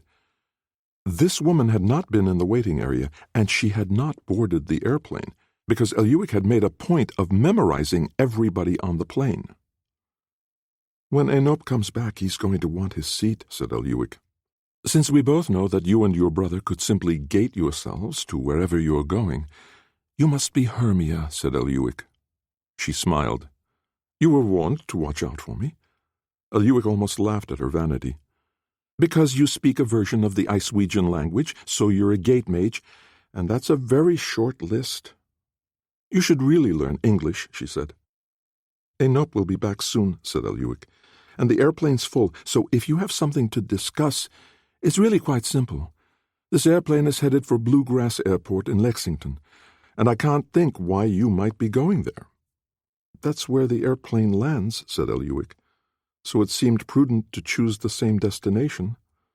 Something or someone near Lexington?" "If Danny wanted you to know, are you his dog now, on his leash?" asked Hermia.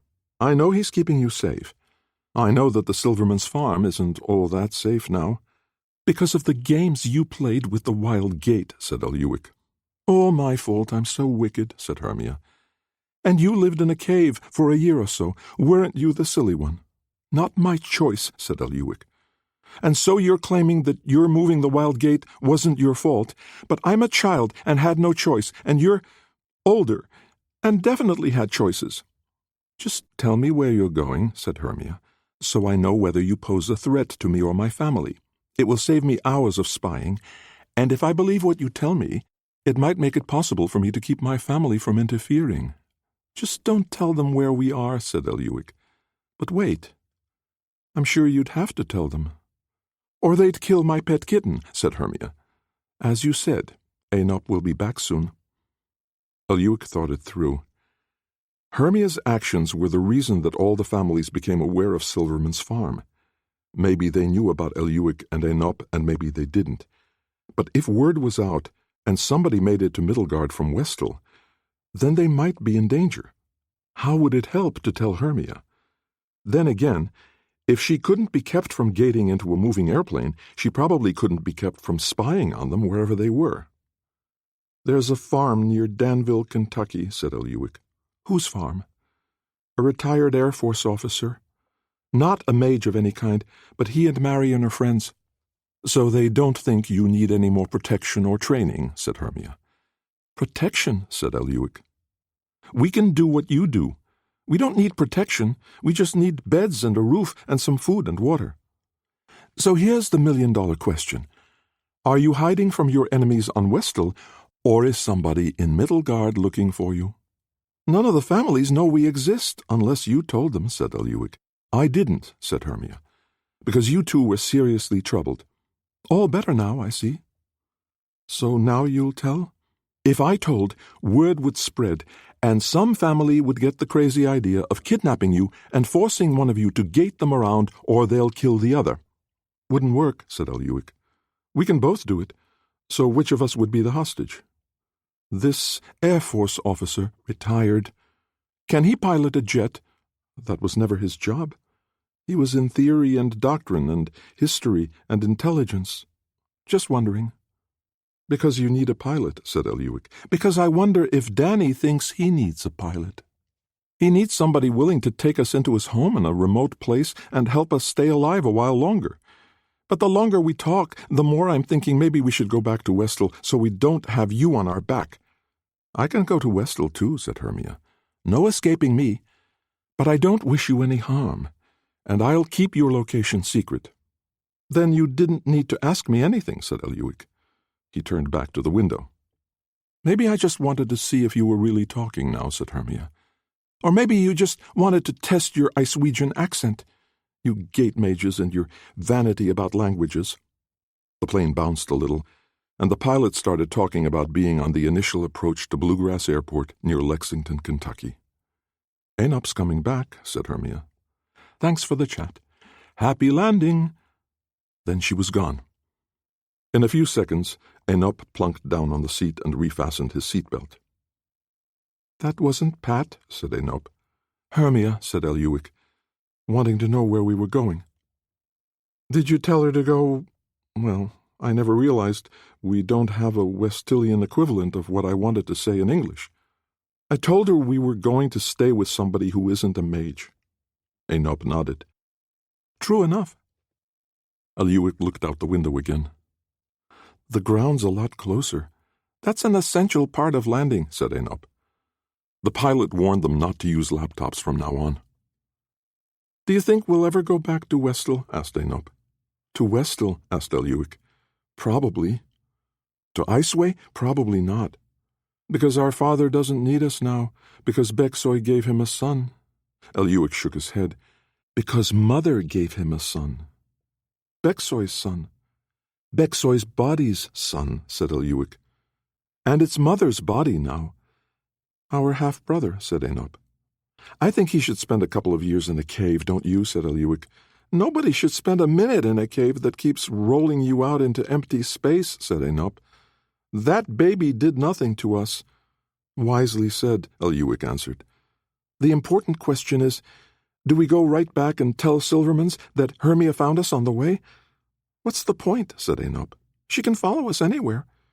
If she wants to tell people where we are, she can. So if we can't do anything about it, said Eliuik, it doesn't matter what we do. We keep working on learning how to be mages, said Aenop.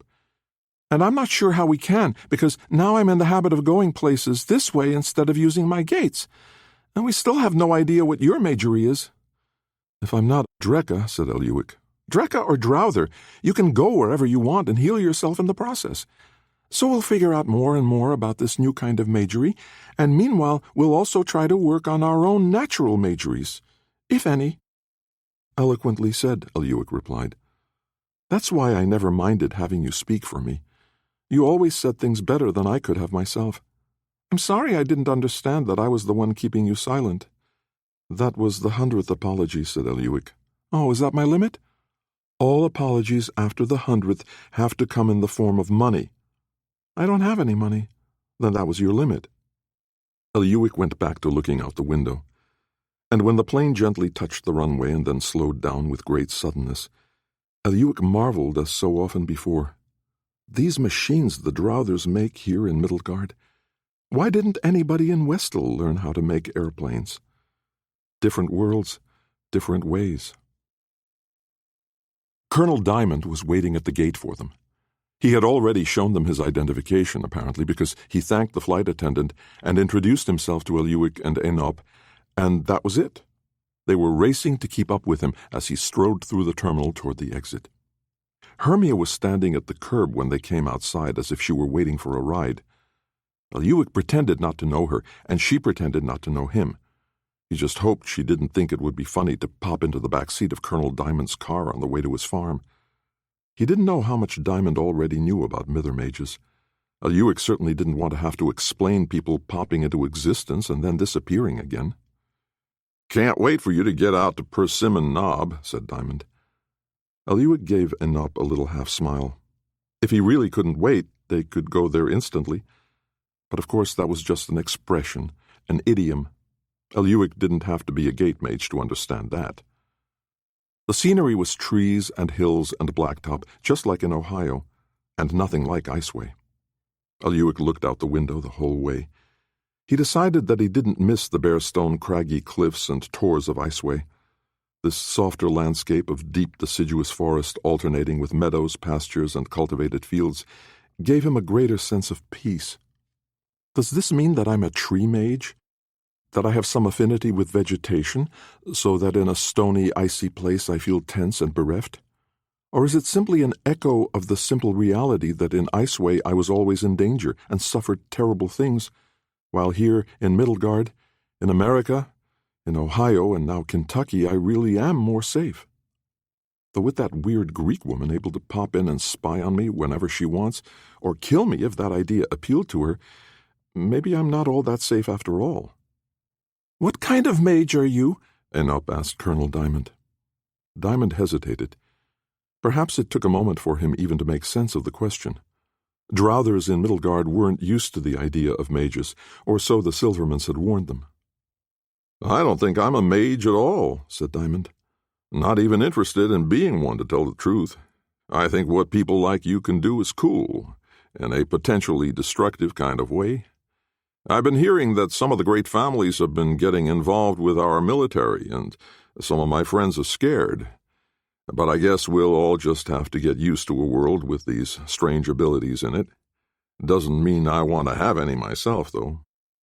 Eliuik thought that Diamond's answer showed that he had clearly given the matter some thought, and when he said that he didn't want any powers himself, Eliuik figured that meant that he really wished he had them, but knew it was never going to happen, and therefore kept himself happy by pretending not to care. "Maybe if you went through a great gate," said Enop, "you'd find out that you had powers you never thought you had, like what happened to Danny's girlfriend Pat." "Maybe," said Diamond, not revealing any particular interest. "There aren't any great gates in the world right now," said Eliuik to Enop. "I know," said Enop, "but there could be." "You planning to make one?" said Eliuik. "Because the gate thief is still very much alive and lots more powerful than you are." "I know he's alive, but he's also Mother's friend, and I don't think he'd do that to me." "He did it to Danny, before he even knew who Danny was," said Enop. "It doesn't matter to me," said Diamond. "I didn't think you'd believe me when I said I didn't want any magery, but I really don't. Besides, what if I turned out to have some really dangerous power, or an annoying one? Who wants the ability to summon mosquitoes, or make somebody's hair fall out?" Enop laughed. "There's no magery for that." "That you've heard of," said Diamond. "I'm probably the first." "If you're not interested in magery," said Eliuik, "I wonder why you're taking us in." "Stone told me he had a couple of kids from another country who had already suffered a lot and still needed to be kept out of sight. We don't have a lot of security at the farm, but we have plenty of obscurity, and Stone was pretty sure that would be enough." "One of the great families already has a spy watching to see where we go," said Eliuik. "And don't bother with evasive maneuvers. She doesn't use cars." Diamond chuckled. "Stone said that Hermia would probably find you no matter what we did. His wife apparently has a low opinion of her, but they both agreed that she probably wouldn't cause you any harm." "Probably not," said Eliuik. "How do you know Stone?" asked Enop. "We don't know him all that well. We mostly just know the Silvermans. And Danny." "I've never met any of them," said Diamond, "unless you count the phone calls setting up your flight. I know Stone because I met him when I was stationed at the Pentagon, one of the times I was stationed there." "So you were an important guy in the Air Force?" asked Enop. "I was a colonel when I retired," said Diamond. "Important starts with a general's stars." "You were important," said Eliuik. "Stone said that you know everybody." "I know everybody that I know," said Diamond. "Still a few billion short of everybody. I collect friends and help them share information and ideas with each other. A few generals in that group, a couple of civilian leaders, some scientists, and now a couple of mages. Pretty eclectic group." "So you'll be sharing information about us?" asked Eliuik. "Not about you in particular, but mages in general. Westilians, or whatever you call yourselves. That's a pretty hot topic. What to make of these planes and tanks that run without friction and gather their own fuel from the air. How to maintain security when every hawk or eagle or crow might be a spy. Whether there's any chance of drothers like us remaining in control of our own government and military. Little things like that.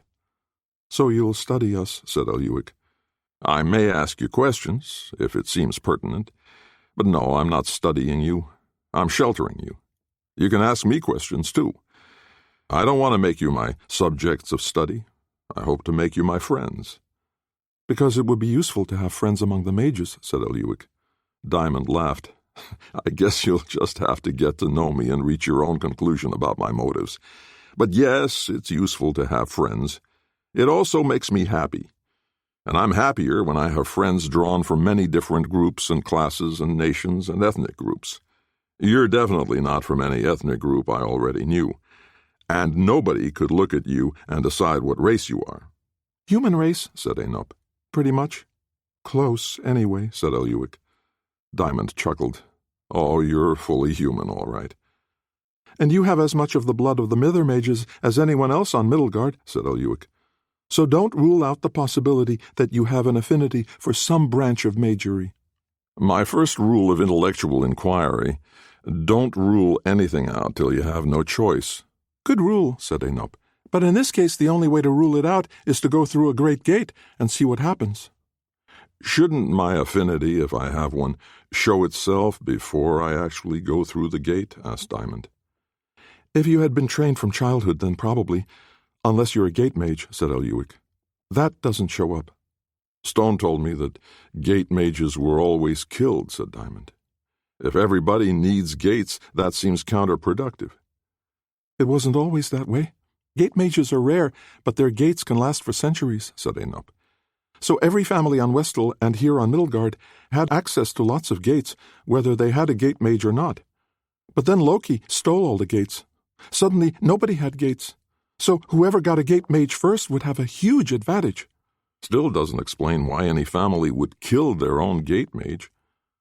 The only family that everybody monitored was the Norths, said Eliuik, because Loki was theirs. The others probably all cheated when they thought they could get away with it. But any gate mages who tried a great gate ran into the gate thief and lost all their gates, and that was the end. Till Danny North, said Diamond. He got away from his family in time, with some help, I understand, said Aenop. And he was stronger than the gate thief, said Eliuik. He stole the gate thief's gates. You sound happy about that, said Diamond. The gate thief was the one who kept us imprisoned, said Aenop. He's sorry now, and he's also the one who saved our lives when the Queen tried to have us killed. Sort of like Stalin, said Diamond. Started out as a very bad enemy, until an even worse enemy attacked him, and then he was our ally. I don't know about that, said Aenop dismissively. What's the point of our learning Middlegard history? We're not going to stay here forever. When will it be safe for you to go back? Asked Diamond. I don't know, said Aenop. But Mother is free now, and so it's only a matter of time. Eliuik shook his head. She may never be able to bring us back, he said. She's in the other body. She has to pretend to be her. She's still our mother, said Aenop. In our enemy's body, said Eliuik. Your mother has changed bodies? Asked Diamond. Eliuik realized at once that he had said too much. Why? He and Aenop were very good at keeping secrets. Their lives had always depended on it. There was something about Diamond that made Eliuik let down his guard, to trust him. And then it became clear. I know what your affinity is, said Eliuik. Really? What? You're a man-mage, if you're any kind of mage at all, and I think you are. A strong one. Now you're just trying to flatter me, said Diamond. Aenop and I never tell secrets, said Eliuik. We're never lulled into talking freely. Until now, with you. Well, I'm glad you trusted me. Your secret is safe. I'll never tell. Our secret is only safe if nobody else knows it, said Eliuik. And we never tell. Only we told you. And that makes me a man-mage?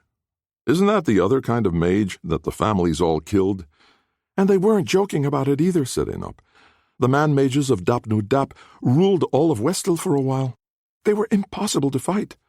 But you fought them and won, said Diamond. Not us, said Eliuik. It was 5,000 years ago. And we only defeated them because some of the most powerful man-mages changed sides and worked with us. Afterwards, when all the other man-mages were dead, the ones who helped us killed themselves. The law was no man-mage could ever be allowed to live. So, calling me a man-mage wasn't nice, said Diamond. Mother is a man-mage, said Anup. We think killing man-mages is a bad idea because some man-mages are good. What Stone told me, said Diamond, is that man-mages ride other people the way, Blood Brother? Claw Brother, the way they ride inside animals. Or a Blood Father, said Anup. And yes, the most powerful ones can. But Mother never did that. Yes, she did, said Eliuik. But you have to remember how riding a heart beast works. A Claw Brother can't get inside a hawk or a bear and make it act like something other than a hawk or a bear. The creature is still itself. The Claw Brother can guide it, but it can't change its nature. So people are still themselves, said Diamond, even if a man-mage is riding them. Yes, said Anup. No, said Eliuik. It depends on what you mean by being yourself. As if you know, said Anup. Mother told me years ago when she first told me what she was, said Eliuik. You only become a man-mage the way you become any other kind of mage. By truly loving and serving your affinity. Sand mages serve the dry sand. Tempesters feed the storm. Trunk fathers love trees. So man-mages love people, said Diamond. Like you, said Eliuik. You collect people. A huge network of intellectuals and decision-makers all around the world. You don't rule them, you don't try to organize them. You just know when one of them needs to meet with one of the others to exchange ideas. Did I remember that right? Did the Silvermans get it straight? I never thought of it that way, but yes, I'm pretty good at networking. Eliuik laughed. That's a nice way of putting it. So you love those people, right? You care about them. You try to get them what they need. When they have to solve a problem, I rarely know the answer, but I usually know someone who might know what to do. Man-mage, said Eliuik. Why didn't we see that right away, said Anup. Why didn't Stone see it? Or Leslie or Marion, asked Eliuik. Because it's not magery, said Diamond. It's just being a good friend. The way a root herd is a friend to corn or a stone father to a mountain, said Eliuik.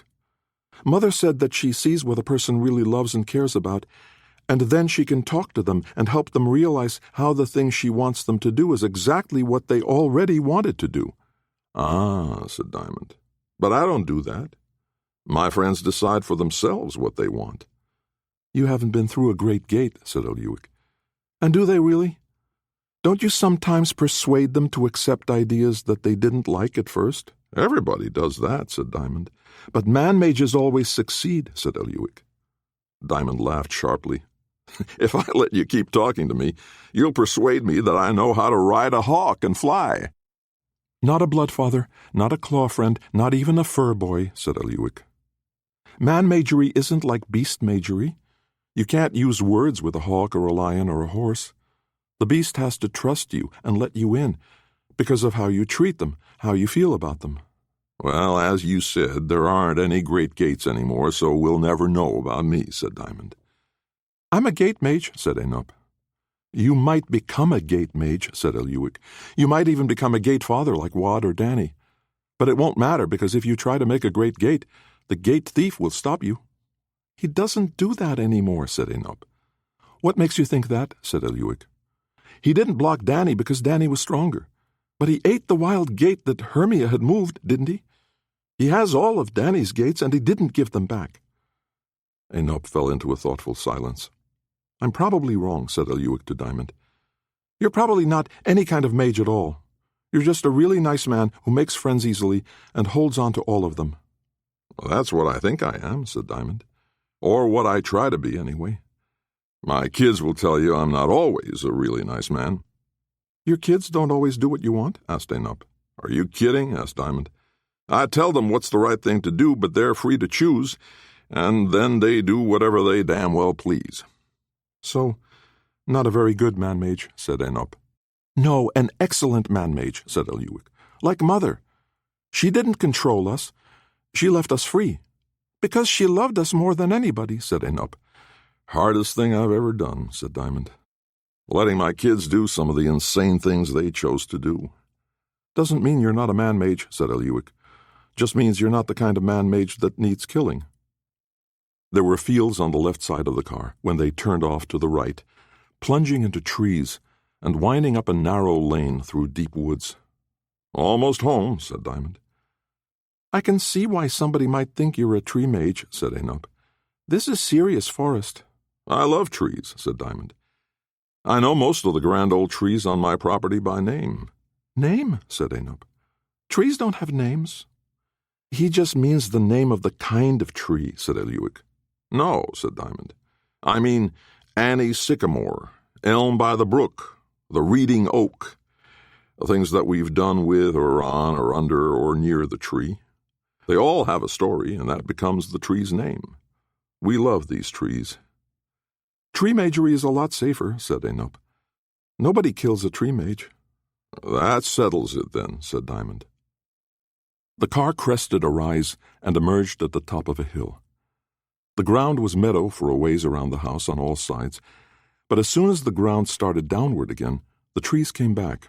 In every direction they could see miles and miles of tree-covered hills, but hardly any houses at all. It almost looks Westilian, said Enoch, like there aren't any paved roads or big houses except this one. That's why I love this place, said Diamond. Surrounded by life, beasts as well as trees. But the trees are the mothers and fathers of all. They shelter everybody, provide for everybody. Look down there in that glen. Those are trees that have never been clear-cut. There are some 1,000-year trees there. For this world, that's really old, said Enoch. The Indians used to walk among those trees, and really ancient creatures walked among the ancestors of those trees. This place was never a killing ground for trees. That means something to me. You were in the Air Force, said Eliuik. The Air Force drops bombs and blows things up. Sometimes it's a job that has to be done, said Diamond. But that doesn't mean that a soldier doesn't dream of finding a place that's full of peace. Eliuik thought about that. Full of peace. Kind of a backward way of looking at it. Eliuik would have thought that peace was the absence of war. But maybe war is the absence of peace. Maybe when you leave a place alone for all the creatures to live their lives, the place fills up with peace, and the peace spills over, like a lake with a stream running out of it, so that people downstream can drink up all the peace they want and be filled with it. You know, Westel might be full of magic, said Eliuik, more than Middlegard. But what neither world has very much of is this. Trees? Asked Diamond. Plenty of trees in Westel, said Enoch. Peace, said Eliuik. No peace in either world, except maybe in little islands like this. Well, then it's a good thing we've come here, isn't it? Said Diamond. Now come on inside. I know Annie will have all kinds of food for you. Regular food, plain food. Bread and meat and cheese and fruits and vegetables. Nothing fancy, but everything is good for you. In Westel, said Enoch, that's all anybody knows how to make. Well, then you'll feel right at home, said Diamond. Come on inside. Eliuik and Enoch got their bags, the ones that Diamond didn't grab first, and followed him up the porch stairs into the house. Eliuik took one glance back at the trees beyond the car, and he thought maybe he caught a glimpse of somebody. No, not somebody. Hermia. Probably not his imagination. Probably she knew exactly where they were. Can't be helped. But if anybody can damage the peace of this place, it'll be her. Living with the Silvermans had prepared Eliuik and Enoch for the American way of life. None of the customs of Iceway applied, and while there were differences between the Diamond Kitchen and Leslie's cooking back in Ohio, the ways of procuring the food, buying packages in stores, keeping everything in refrigerators and freezers, baking and frying and grilling and nuking things according to an arcane set of principles that Eliuik couldn't begin to guess at, were very similar. The Colonel joked about cooking up the native fauna, about raccoon and squirrel stews, and how oily and nasty possum meat tasted. But it would keep you alive in a pinch. But nothing like that was served. Eliuik and Enop had grown up on wild game, when there was meat at all, and Eliuik missed it, though Enop professed that when it came to eating he never wanted to leave Middlegard or America, or even stray more than 100 miles from the Ohio River. But that was a matter not at all under their control. Mother would call for them sometime. Probably not soon, because as Danny North explained, Anonowe had spent years setting up the destruction of Queen Bexoy, and now that she had to live inside Bexoy's body and pretend to be her, she had to find a way to undo all her plotting, preferably without betraying people who had, after all, trusted her when she had her own body. It was a very tricky thing to do. Of course it would take time. Of course. Enop seemed not to mind, but to Eliuik, Middlegard was not home. Maybe it had to do with his having been older, having a clearer memory of life in Kamisham and inside the palace of Nasasa before they were abducted and thrown into prison. To Enop, Middlegard was simply the world he knew. To Eliuik it was an alien place where he didn't really belong. And maybe it was also because Enop was already coming into his magery. Danny and Pat and Vivi and even Hermia spoke as if it were merely possible that Enop would grow up to be a gate mage. But Eliuik could see clearly that while Enop was not a Gatefather at the level of Danny North or Wad, he still had a very large number of prets that would serve as gates inside him. So to Enop, who could go anywhere and leave a gate behind, what did it matter where he lived? He would have gates enough inside him to make a great gate all by himself. So the differences between worlds were less important. Eliuik knew that even without gates, he could travel from place to place, leaving no trace of his passage. He had learned that from Pat, as she helped him and Enop separate. He had seen and understood the prets, had seen how dazzling and powerful Enop was, how many prets had chosen to follow him. But what am I? Eliuik could not help but wonder. His own pret had no dazzle or spark, and if he had a troop of followers, he could not detect them. My younger brother is the great mage. What am I? Here on Middlegard, he was likely to be not Drekka, but a Drouther. And while the Drouthers were mostly oblivious to magery, Eliuik would know the vast gulf between those with and without power. In Iceway he would be just as lacking in magery, perhaps. But he was the firstborn son of King Preyard, though born to a mistress rather than a wife. There were people eager to exploit him, others who would like to have him dead, but he mattered. So maybe it's pure vanity that makes me see Middlegard as an alien place where I do not have and will never have a home. Enop needed company, needed people to talk to, and the Diamond home was always full, not only of the Diamond family, but also of the many visitors that the Colonel was always inviting, or who came by uninvited. With Enop happily occupied listening in on all the conversations of adults, or playing video games with the Diamond boys, who were older but seemed to enjoy teaching him, Eliuik had plenty of time to himself. That's how he wanted it. When the conversation was in full swing, Eliuik would say enough to make it clear that he was there, and then drift out of the room and jump. If he had been a gate mage, then another gate mage might have been able to track him. But because he simply went, his pret going without any kind of gate at all, no one could have tracked him in any way. Eliuik liked Diamond's farmstead, especially the wilder country, the deep woods, the glens, the hilltops. On summer evenings, when there was plenty of light, he would simply go. Even when he jumped to places that he could not see, he never appeared partly or fully inside a tree or a rock. Perhaps the other prets that were already there protected him against such a destructive collision. Eliuik was content to know that it worked.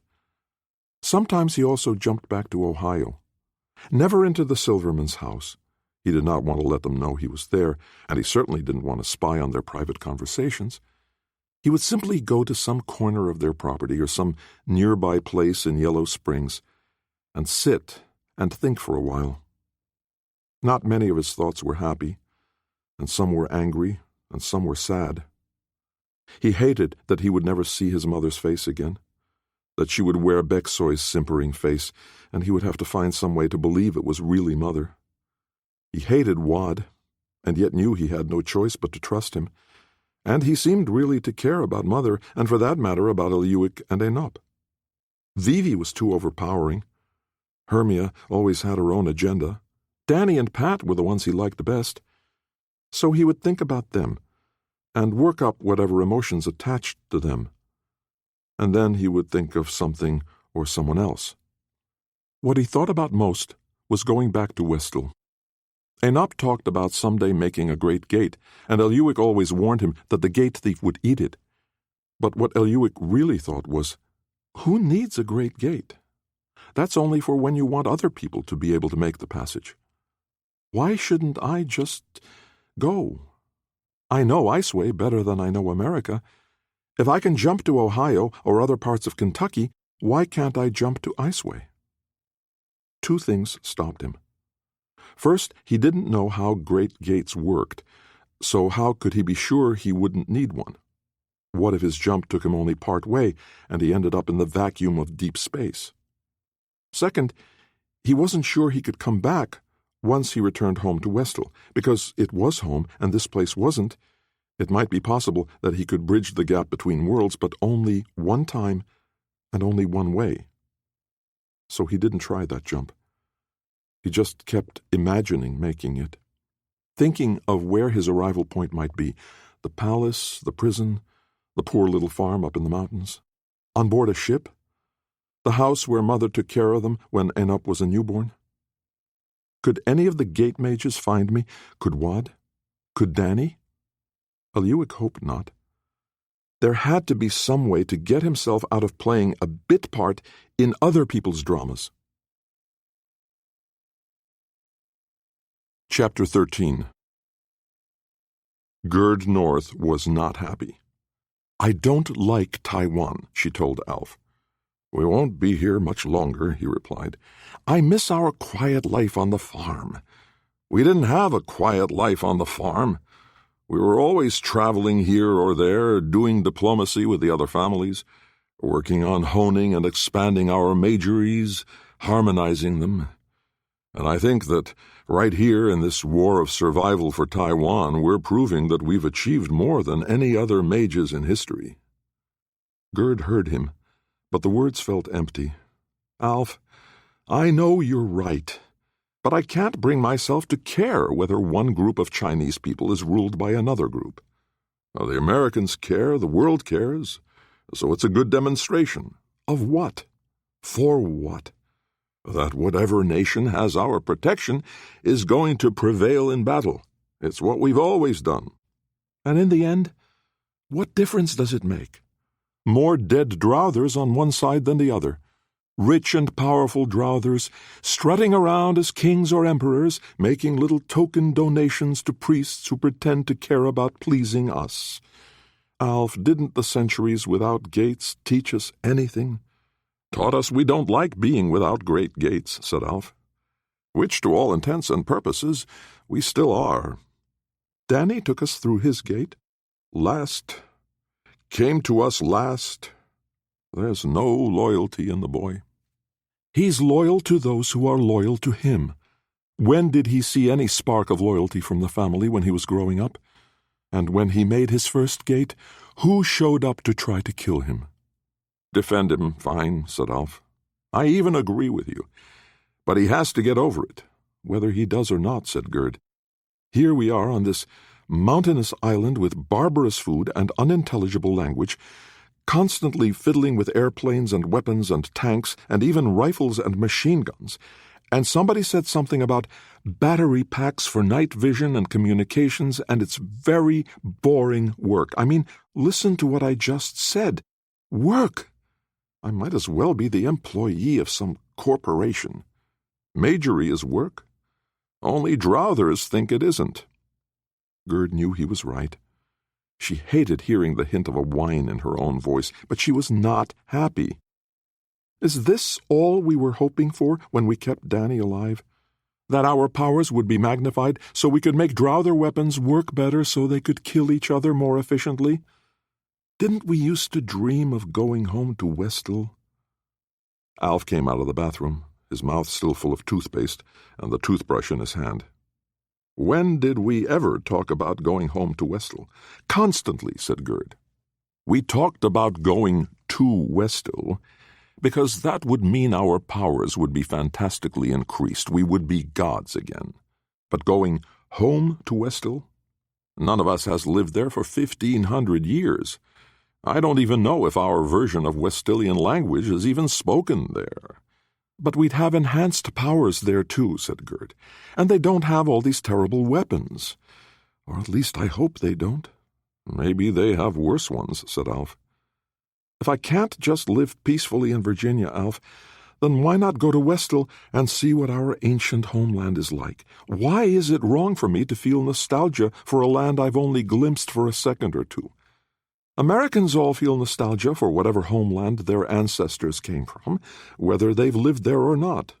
Sounds to me like you already want to retire. Maybe I just need to get a good night's sleep. If the mainland Chinese will cooperate by not sending bombers or commandos or... If we're such hot stuff, Alf, why do the mainlanders still have any bombers or helicopters? Because they make them faster than we can blow them out of the sky. When do the Taiwanese, with all these enhanced weapons we've given them, take over and do all the fighting for themselves? They're doing all they can. Pilots can only fly so many hours. Planes run out of ammunition. We're dealing with finite numbers here. So we have to keep waking up in the night to take their planes and choppers out of the sky. In a word, yes, said Alf. Because when the world sees what we are doing for Taiwan, they take us seriously. They take America seriously. Oh, come on, Gerd. America is us now. Last week, all it took was the president announcing that America was sending 16 enhanced jets and 50 enhanced tanks to Israel, and the Islamic armies pulled back from the borders, and the jets stopped intruding in Israeli airspace. Gerd thought about that for a moment. So maybe with all the killing here, we're saving lives there. Yes, that's the point. A powerful demonstration, and then our enemies back down. America's enemies. When we take a nation under our protection, then their enemies are our enemies. That's what it means to be gods. The Iliad doesn't read that way. The story of the Iliad was put together by clowns who didn't know what they were talking about. The old stories make it all seem so personal. What happens when a great mage from another house takes us on? What good will our jets do against a water sire who can make America suffer from a drought? Or a root herd who can make plants die of some uncontrollable blight, but only within America's borders? Enough bombs and they'll decide to stop. Oh, Alf, come on.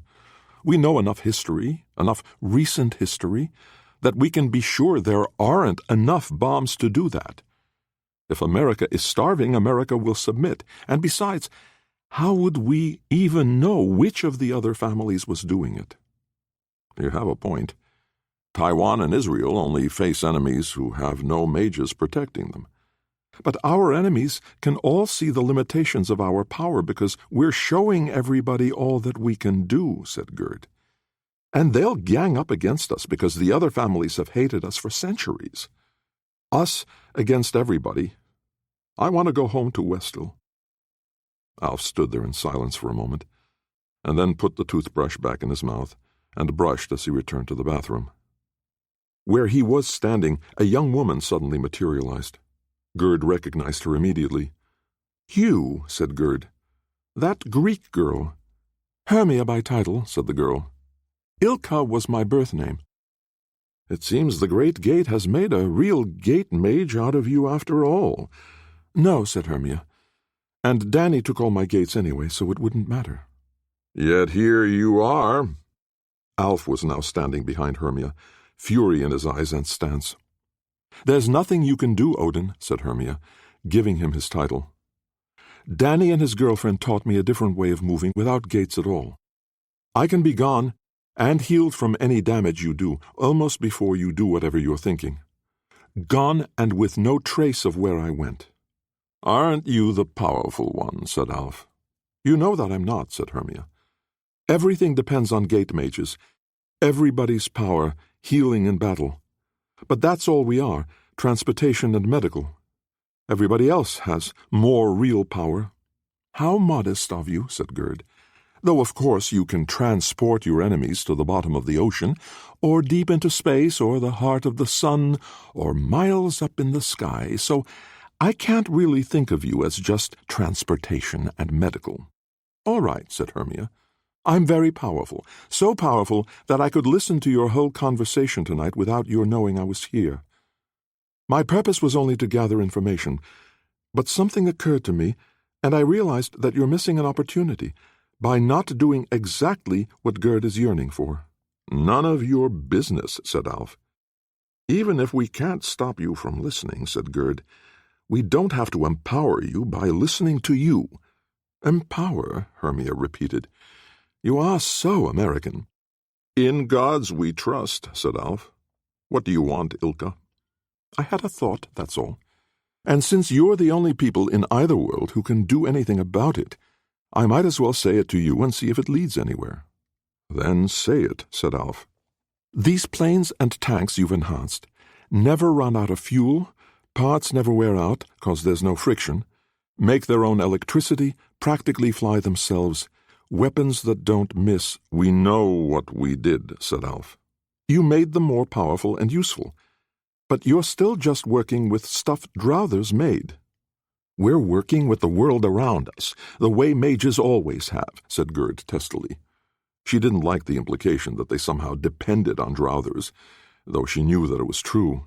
"Oh, I know, but still, your planes may win more fights than theirs do. But they've got pretty good planes. They have to refuel more, they miss more, but they don't always miss, so the two of you have to fight them directly. Go outside in the middle of the night and take them out of the sky with lightning, or by making their parts crumble so they stop working." "We know what we do, girl," said Alf. "Alf, she's setting up to suggest that we take some of those planes and tanks to Westel," said Gerd, "where the other side won't have tanks and planes at all. Ours don't need to be refueled, and if we could get them there at all, we could get more missiles and bullets and artillery shells. Only we wouldn't have to use up many, because once they saw what the cannons and missiles on a jet could do, who would fight us?" "What other side?" asked Alf. "Whichever side is against the side we choose," said Gerd. "We don't care which side here, either. But once we pick, then our side has to win." "So we invade Westel, is that what you're saying?" said Alf. "Live here for 15 centuries, wishing we could go home, but we go home with heavy armaments and blow stuff up." "Sounds like the essence of magery," said Hermia. "Why fight where the other side has a fighting chance?" Alf chuckled. "Well, ain't that something?" "We'd have to bring pilots with us," said Gerd. "They wouldn't be all that happy to leave Middelgard." "Doesn't have to be for very long," said Hermia. "Take the ones that want to go, use them to train locals on Westel, and then let the ones from Middelgard go home. With lots of pay, of course." "The North family isn't rich like you Greeks," said Gerd. "The North family has complete access to the treasury and credit of the United States of America, and every bank within its borders," said Hermia. "Oh, that," said Gerd. She felt foolish that she hadn't remembered. They weren't an obscure family on a compound in Virginia anymore. "What's in this for you?" asked Alf. "Well, that's just it. You know Danny would never make a great gate for you to take armaments to Westel. Or Pat. Certainly not the gate thief. So if you're going to get there, it has to be with my help." "What's your price?" asked Alf. "Not money," said Hermia. "And besides, I'm not sure I can do it." Gerd didn't have to turn and look to know that Alf was rolling his eyes. Hermia held up a hand. "I think I can, but I had no reason to try. It would just irritate Danny and Loki for no good purpose. I have no business on Westel right now except your business. I had some thoughts of going there and offering to take local mages to Middelgard and back, spice things up a little there. But the problem is that with this new way of going from place to place, I'm not sure if it will have the enhancing effect of a great gate." Alf raised a skeptical hand. "Well, now, if—" "Think," said Hermia. "You've already made the Great Gate passage, So you don't need any enhancing effect. All you need is to get from one place to another. What I don't know is, does the enhancement come from just traveling between Middlegard and Westel, or does it come from passing through an area of dozens of gates aligned to carry people between the worlds? No way to know until we try. The way you travel now, said Gerd, without making a gate, does it still heal the traveler? Yes, absolutely, said Hermia. So it gives me hope that the Great Gate enhancement will work too. I just don't know yet. If there's no actual gate, said Alf, how do you find it again? I don't, said Hermia. I won't send things through a gate. I'll take things with me when I go. Alf laughed. So you'll be hand-carrying jet planes and attack helicopters and tanks. Maybe it won't work, said Hermia. I don't know. What do you lose by letting me try? One big problem, said Gerd. Only one? Asked Alf. Gerd raised a finger. Runways. Oh, now, said Alf. That is important. Airplanes need a long, straight, smooth, wide road for takeoffs and landings. How much paved road do you think they have in all of Westel? Cobbled? Many miles, said Hermia. Straight? None. Smooth? None. So maybe no planes after all. Good, said Alf, because it's a lot easier to learn how to drive and aim and fire a tank than a jet. And if you screw up, you don't fall 30,000 feet. You're thinking of training locals, then? Said Gerd. As soon as we can. So you're thinking of doing this, said Gerd, feeling herself slump inside. Hermia has a point. Hermia also has a record of betrayal, said Gerd. Hermia only looked at her, calmly. She isn't arguing, said Gerd. How can I, she said. It's true. Danny gave me orders and refused to listen to my arguments. He assumed that because I stopped arguing I would do what he said, but he was wrong. His plan was stupid and doomed to fail. 2 mages per family, while the orphans would all get to go? My way, we aren't actually at war with each other yet. His way, and the war would have been immediate. So I moved the only great gate I had access to and sent my family through. I made it all take time, so Danny had plenty of chance to respond and do the only thing he could do, take all the other families through his own new gate. Don't you think that was a better plan? It was, said Alf. But you betrayed Danny. I disagreed with Danny and failed to obey him, said Hermia.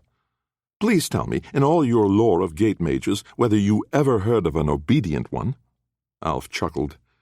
Gerd did not. We will be totally dependent on her, she said. She can take us anywhere and leave us stranded. I could do that right now, said Hermia, and you couldn't stop me.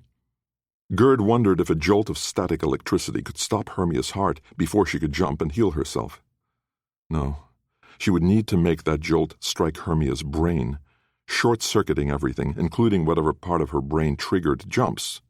Before you try to kill me, said Hermia, you should be aware that this kind of jump has nothing to do with any part of my physical body. You could fry my brain, and I could still do it, and heal myself in the process. Gerd smiled. It's nice to know that we think alike. I'm not like Danny, said Hermia. I grew up as a valued member of a family, so I learned to think like one.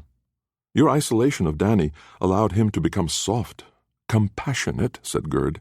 He's a dear, said Hermia. He loves the Drowthers and thinks their lives and their happiness are as important as ours. On even-numbered days, I see his point.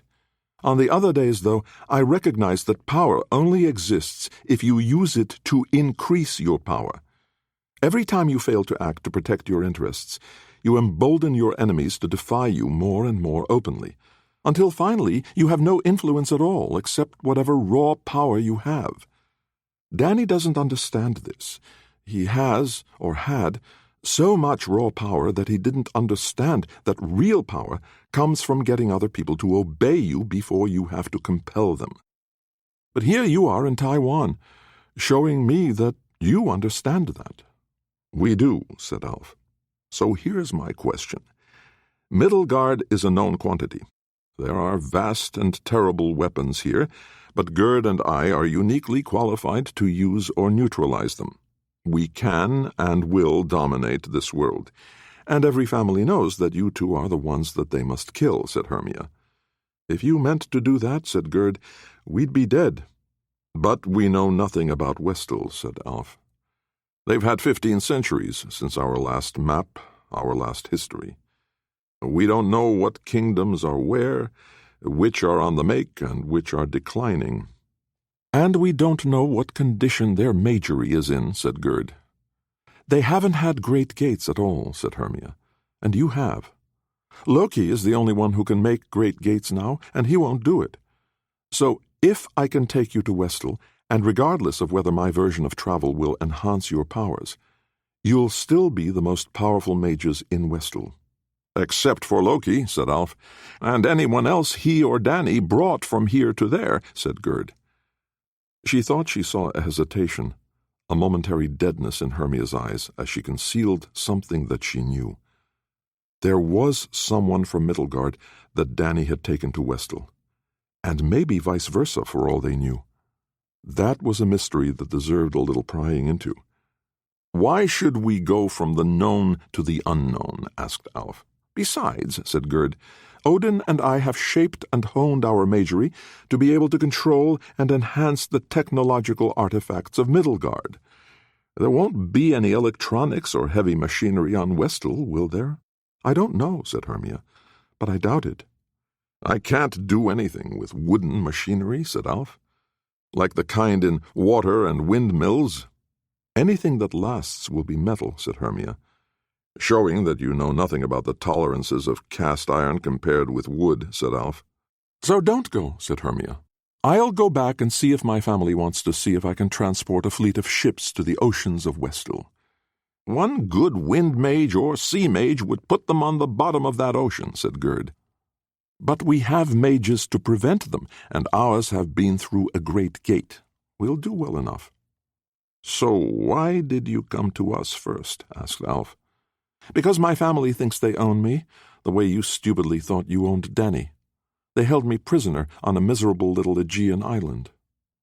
"How do you hold a gate mage prisoner?" asked Alf. "I was between gates," said Hermia. "Danny had taken all of mine to punish me, and I hadn't yet learned how to jump without gates." "It seems to me that every power you have is owed to Danny," said Alf. "And I'm grateful to him. I taught him a lot as well." "I think we're even," said Hermia. "I have an idea," said Gerd.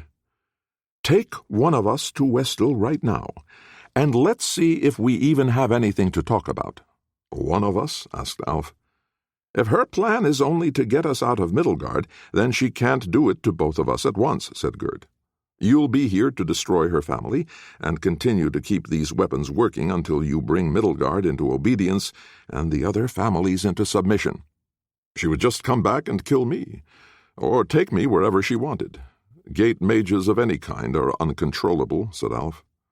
"Except by other gate mages," said Gerd. "Good call," said Hermia. "If I betrayed you by stranding his mother on Westel, Danny would take steps."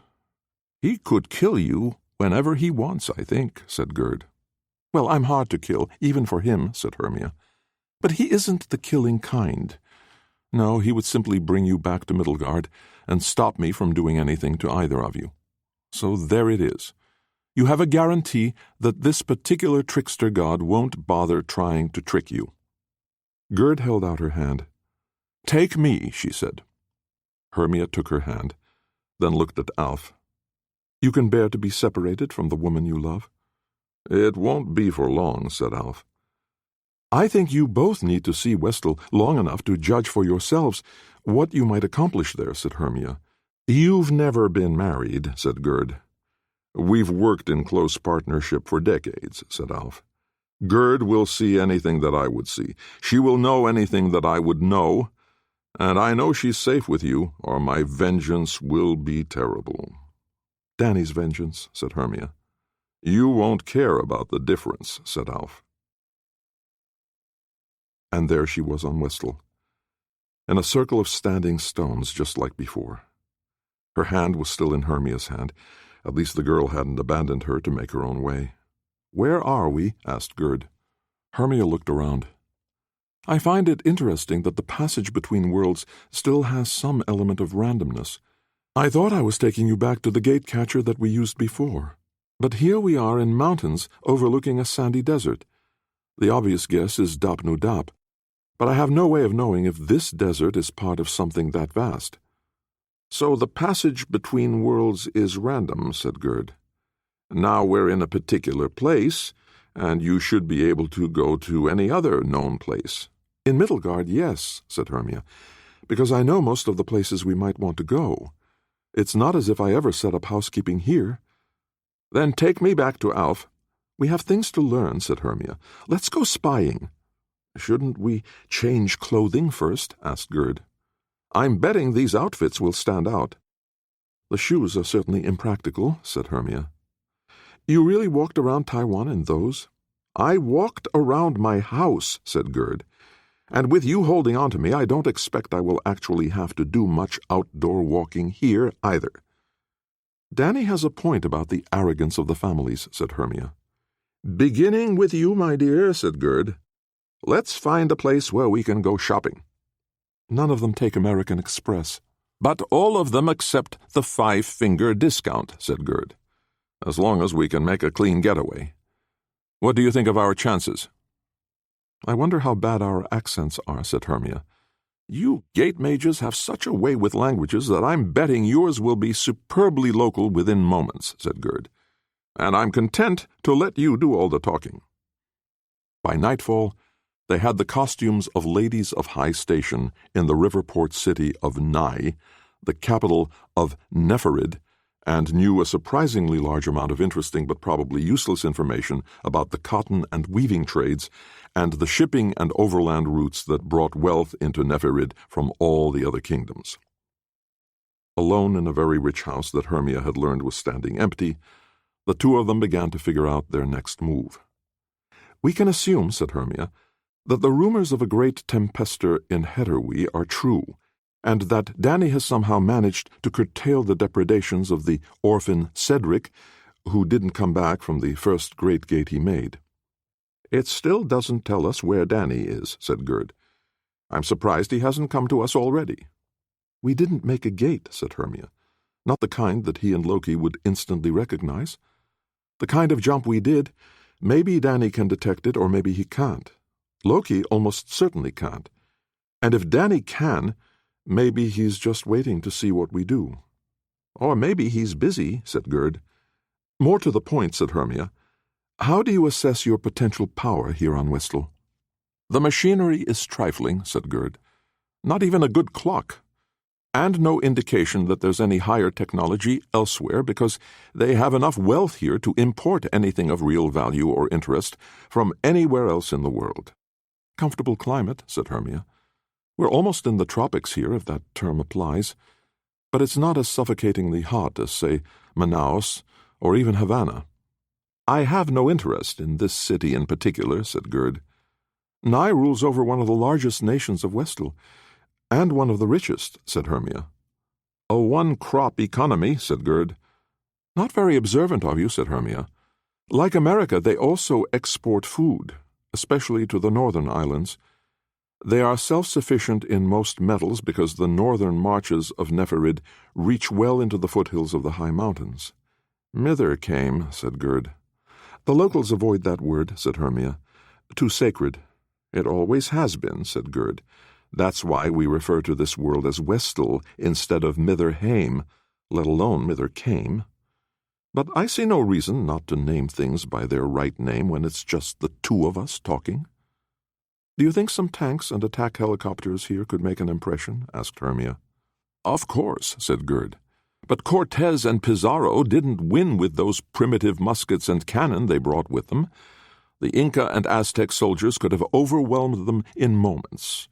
They learned enough about the local culture to overcome them with mind games." "They also made allies," said Hermia. "Or at least Cortez did." "So, yes," said Gerd. "There are possibilities here.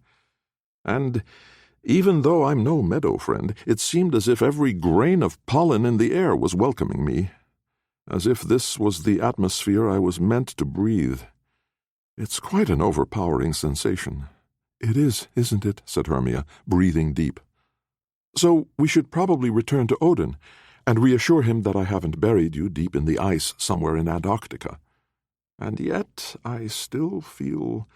You sound as if you want to do something very wicked, said Hermia.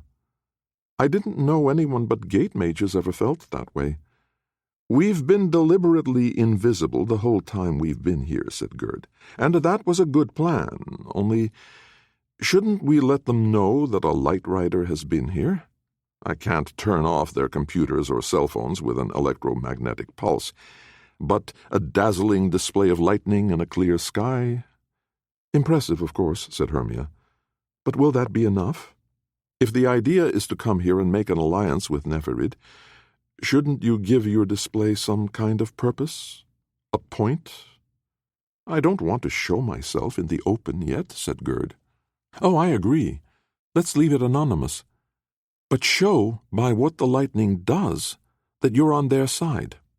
A god has come to protect them. Who wear their travang riddles? File Apor, Barleyham, Rue, Nyx. Nyx is in the far north, said Hermia, and I think Loki's work is all in the far north, from things Danny has said. So the lightning singles out the ships of Nyx. I don't think you should destroy any of them. I wouldn't want us to start a naval war.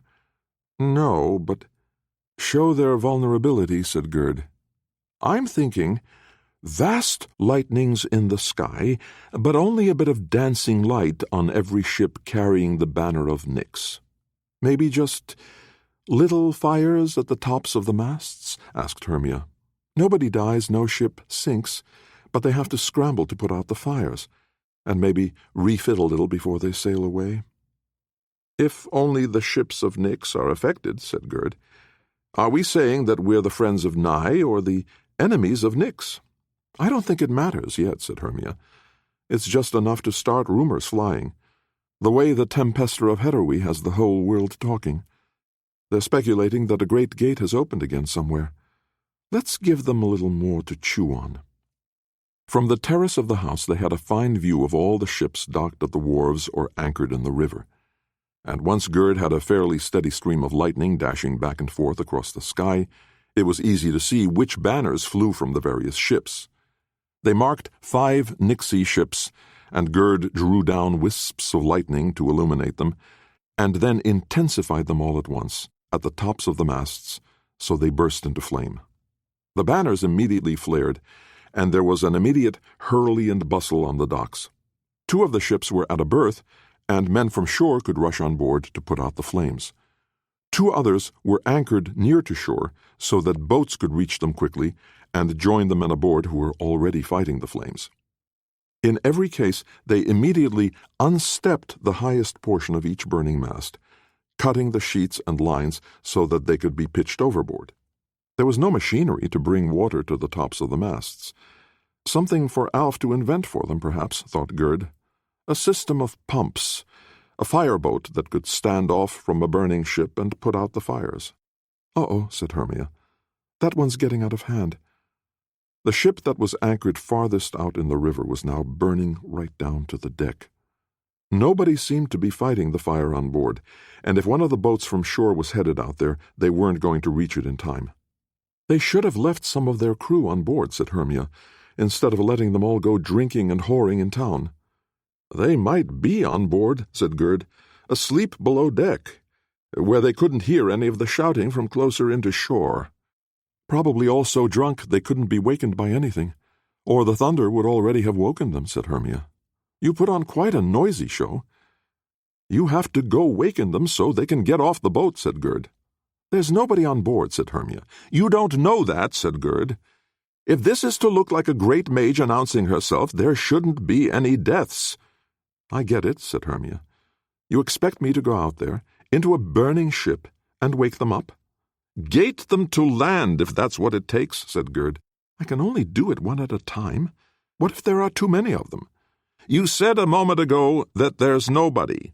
Go now before the ship is gone and it's too late. So I have to clean up after your clumsiness, said Hermia. Before Gerd could shout at her to move, Hermia grinned. "I bow to your vast wisdom, O ancient lady." And she was gone.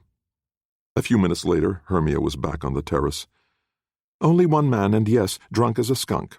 He was actually on the verge of death from smoke inhalation, but I got him out into the water, and of course the movement immediately healed him. "Did it teach him how to swim?" asked Gerd.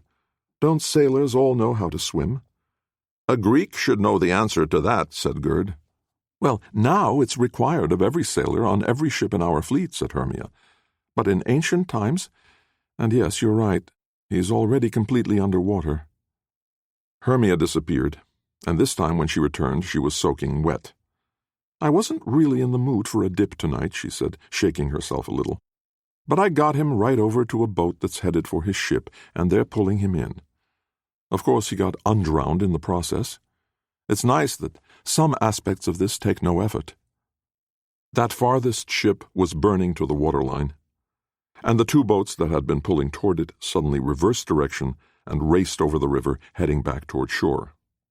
"Well, well," said Gerd. "I think we will have accomplished more than we hoped for." "What do you mean?" said Hermia.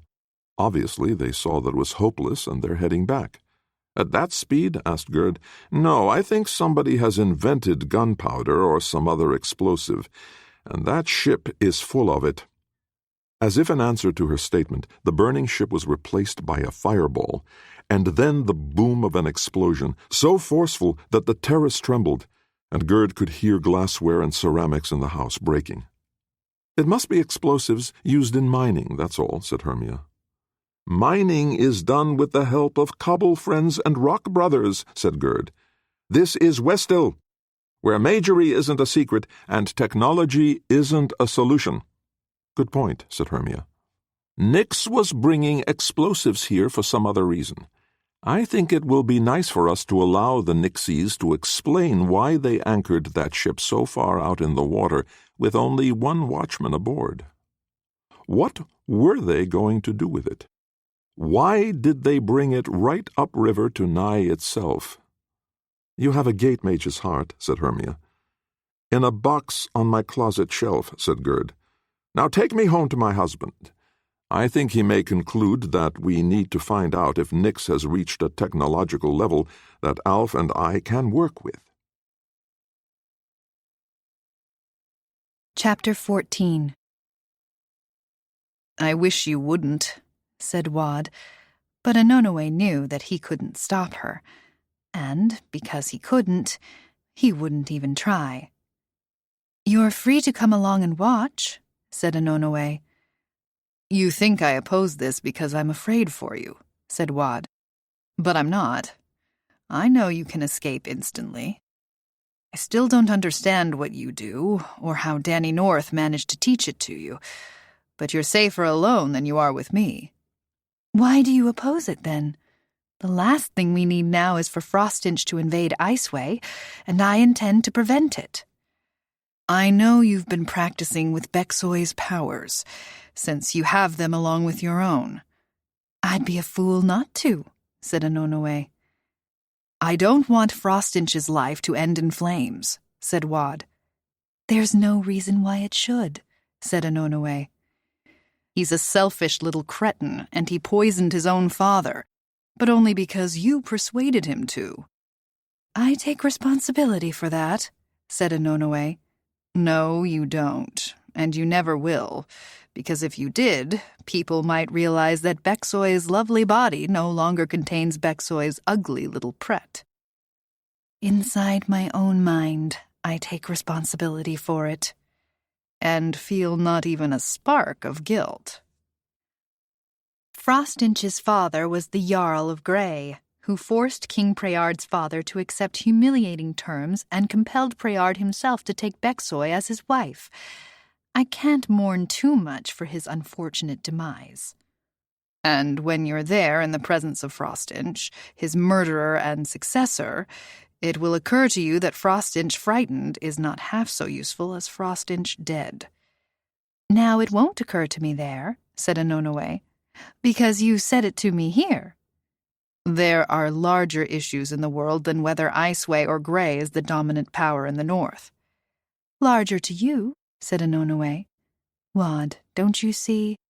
Danny's the one in control of things now. Danny has no gates, said Wad. Danny doesn't need them, said Anonoe. And if he did have gates, then Set would have been able to use them. Danny thinks he has Set under control, and so he's going to try to do stupid things. Danny told you that he knows that whatever control he has over Set can't be relied on, and he will never bring him here. Until he changes his mind, said Wad. So only you are wise, said Anonoe. Only I am 1,000 years old, said Wad. I've learned to be relentless, and Danny North hasn't. You're telling me to abandon the liberation of my own people, who are currently under the control of a conquering enemy, in order to help you prepare for a struggle that's over, except in your nightmares. Exactly, said Wad. Because my nightmare is infinitely worse than the petty humiliations that Grey exacts from Iceway. Let's not quarrel, said Anonoe.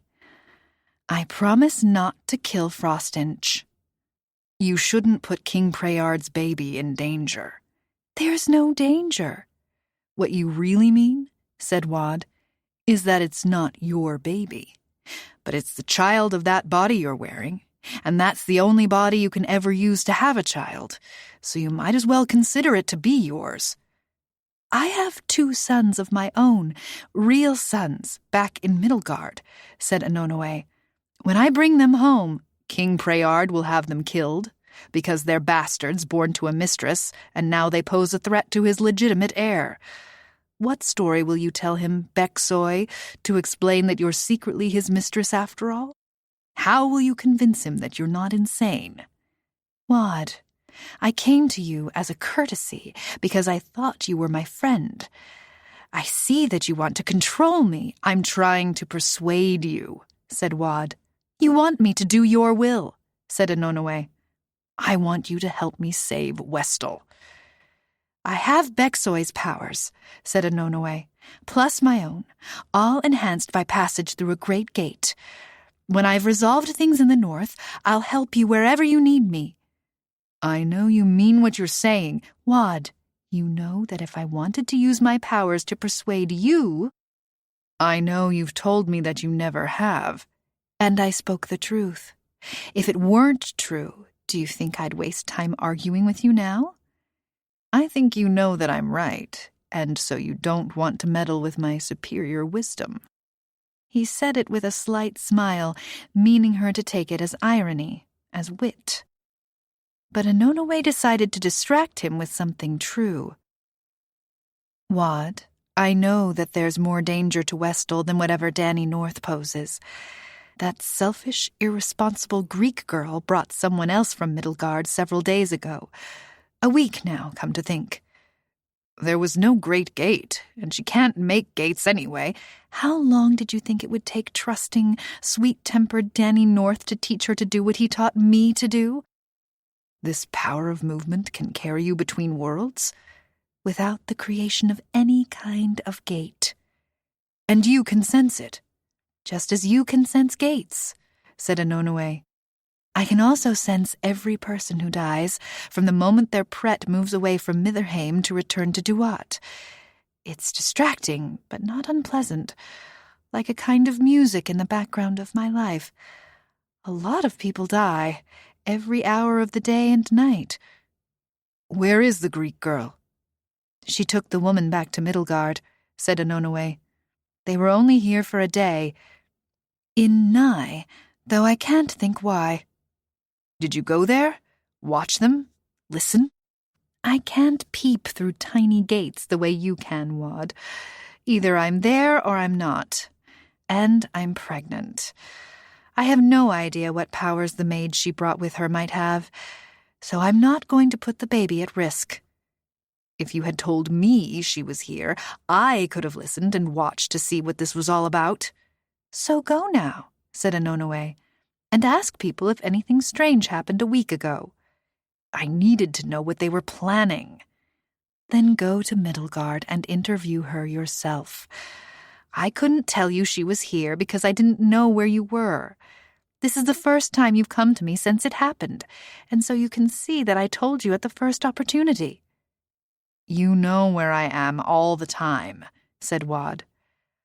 "I suppose I do," said Anonoe. "But I can't very well show up, a pregnant queen, when you might be involved in some delicate conversation." "While you wear that face," said Wad, "it's better if you don't make foolish excuses or gloat about having deceived me." "I'm not doing either," said Anonoe. "I'm not trying to control you. I'm trying to give you your freedom as you used to give me mine." "Nobody can control you, so you have your freedom," said Wad. "I do," said Anonoe. And with that, she moved herself instantly to a corridor in Frostinch's palace. The truth was that she didn't know exactly where Wad was, the way he could instantly track every gate and leap right to it. She had a bit of herself in Wad, just as she did in Frostinch and every one of the others she influenced. Her heart bound, if truth be known. But unless she actually chose to take control of him, she couldn't locate him precisely in space. Nor did her new Pret sense help much. She could tell whether a Pret was in one world or the other, so she had known immediately when Hermia brought that North matron to Westal.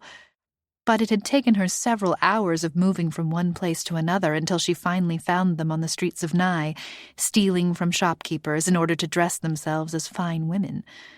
She had thought of talking with them, but decided it was better if they thought that nobody knew they were there. She also thought of telling Wad, but she was tired.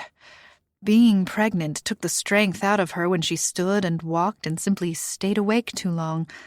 She had devoted hours to finding them, and because of that she could tell Wad to look in Nye to find out what, if anything, they were planning. More than that was beyond her power.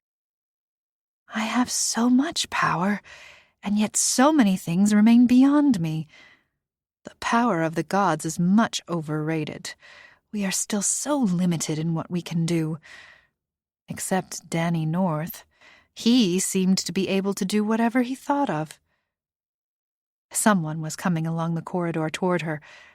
This was not a good moment to be discovered, so she moved down the corridor, jump, jump, jump, making not a sound, staying out of sight, until she found an open door and stepped inside. The people who passed the room she was in were talking, but about nothing important. They said nothing to tell her where Frostinch might be. Well, she knew how to find his bedchamber and, for that matter, his toilet. If she could not stealthily locate him, she could wait for him to come to her. Or burn the castle down. No, that isn't my purpose here. Besides, stone does not burn. But the ceilings are of wood, and all the hangings and the carpets are of cloth. And perhaps when a light rider of Bexoy's power ignites a fire, stone may heat and crack and crumble. A castle might come down, if the fire is hot enough. She could imagine Wad saying, "What a subtle way to announce your power. So many dead who did nothing but serve their jarl." She could imagine Danny looking at her coldly and then going away. Despite the fact that she had known Wad so long and loved him so much, it was Danny's disapproval that made her tremble. Why? What would Danny do to her? There was nothing he could do, especially if he continued to refuse to come to Westal because of the creature he carried inside him. Yet even as she told herself that Danny was powerless, she found herself obeying an order he was not even here to give.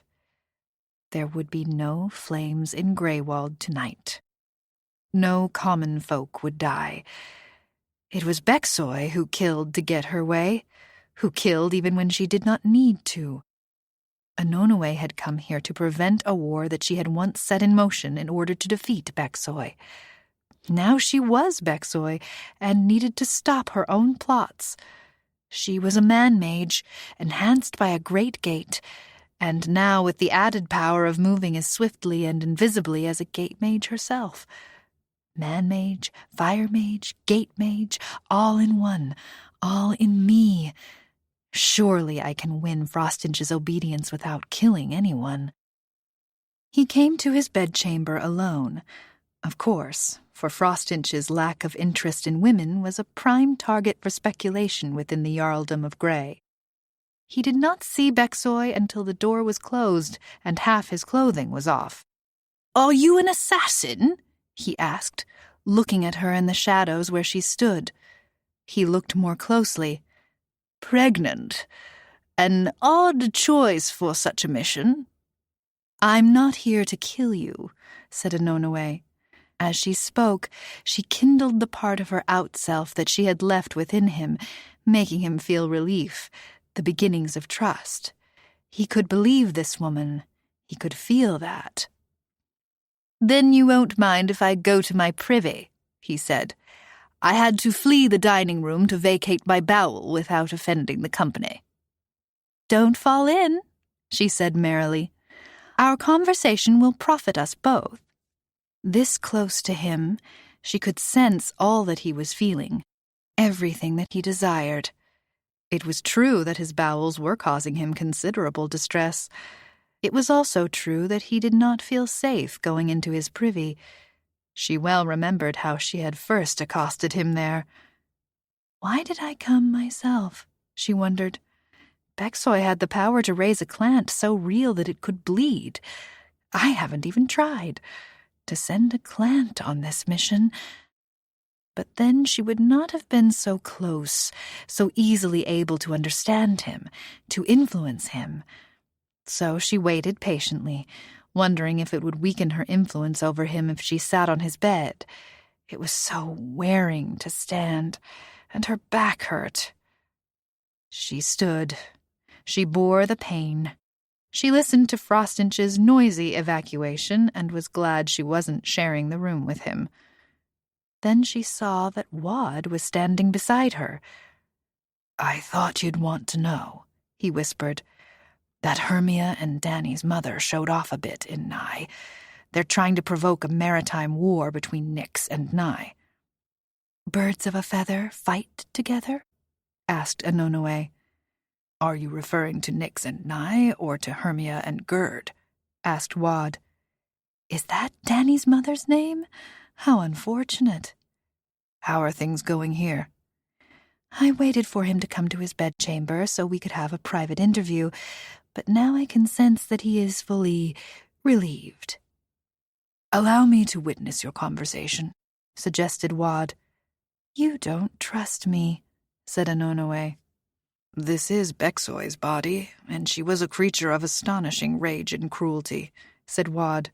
"Are you sure you have these passions under control?" "I'm a man-mage, you miserable whittling kitchen boy. Go away, please." "I can't watch the master of manipulation at work." "Go." "Afraid I'll recognize the techniques you use on me." "Nothing that works on Frostinch would work with you. He's coming, so go." The privy door opened. Anonoe didn't have to look to see that he was gone. Whatever else Wad might be, and he did have the trickster streak, he would not deliberately subvert what she was trying to do here. "So who are you?" asked Frostinch, "since your intentions are so benign." "Don't you remember me, my darling boy?" said Anonoe. Frostinch took a candle from a sconce on the wall. "Cheeks fatter, but that's the pregnancy. I do believe you're my Aunt Bexoy, Queen of Iceway. Astonishing that you could have come here without any ceremony or invitation." "So much diplomacy and back and forth, if I were to come with fanfare," said Anonoe. "We have so much that we can work out between us." "I believe," said Frostinch stiffly, "that any problems are between Preyard and me." "History is the huge chain we drag behind us. 1,000 years ago, Iceway conquers Grey, seizes half our coastline, moves their ancient capital of Camisham to an inlet of the sea in what was once our land, and then becomes a mightier seafaring nation than Grey ever was. Don't forget that they forced the King of Grey to accept his reduction to the rank of Jarl, a title that your ancestors have changed into a synonym for king.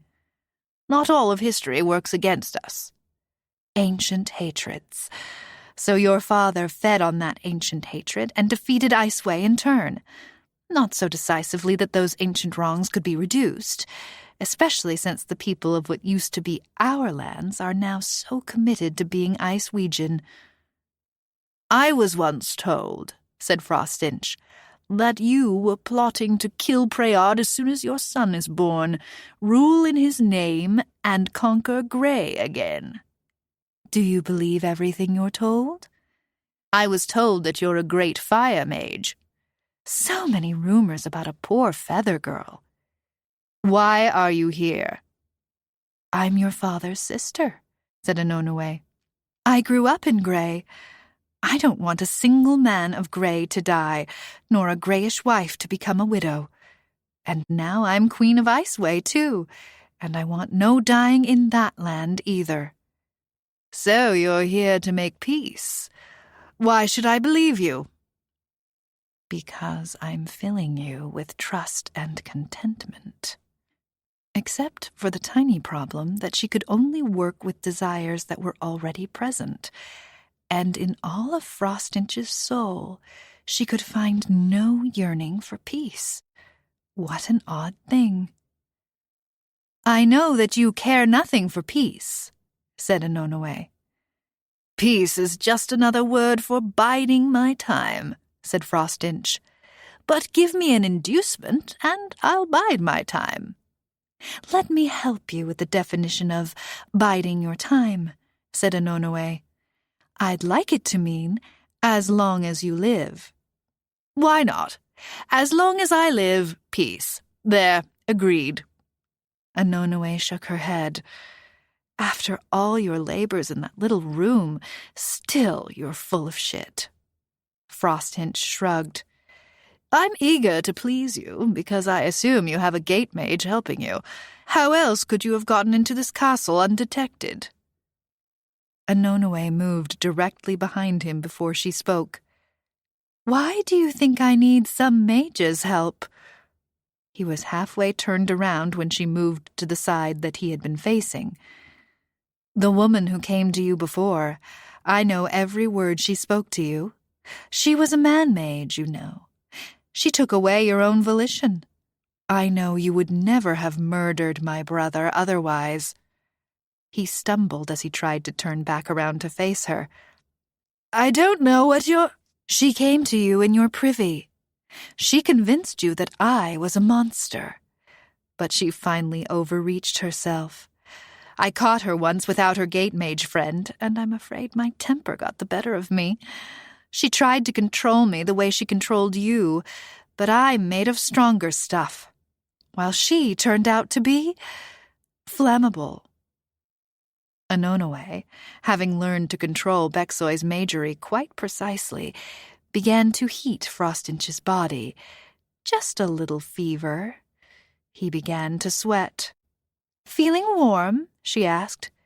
Is it uncomfortable? Are you coming down with something? She allowed him to cool off, drawing the heat away quickly. He shivered. And now? Is that the ague? Why are you shaking? Not fear of your own aunt, is it? It was easy to make all the candles in the sconces flare up brightly and then go out. She felt his fear and knew just how to push him and in what direction. She could hear him moving in the dark, heard a draw of metal.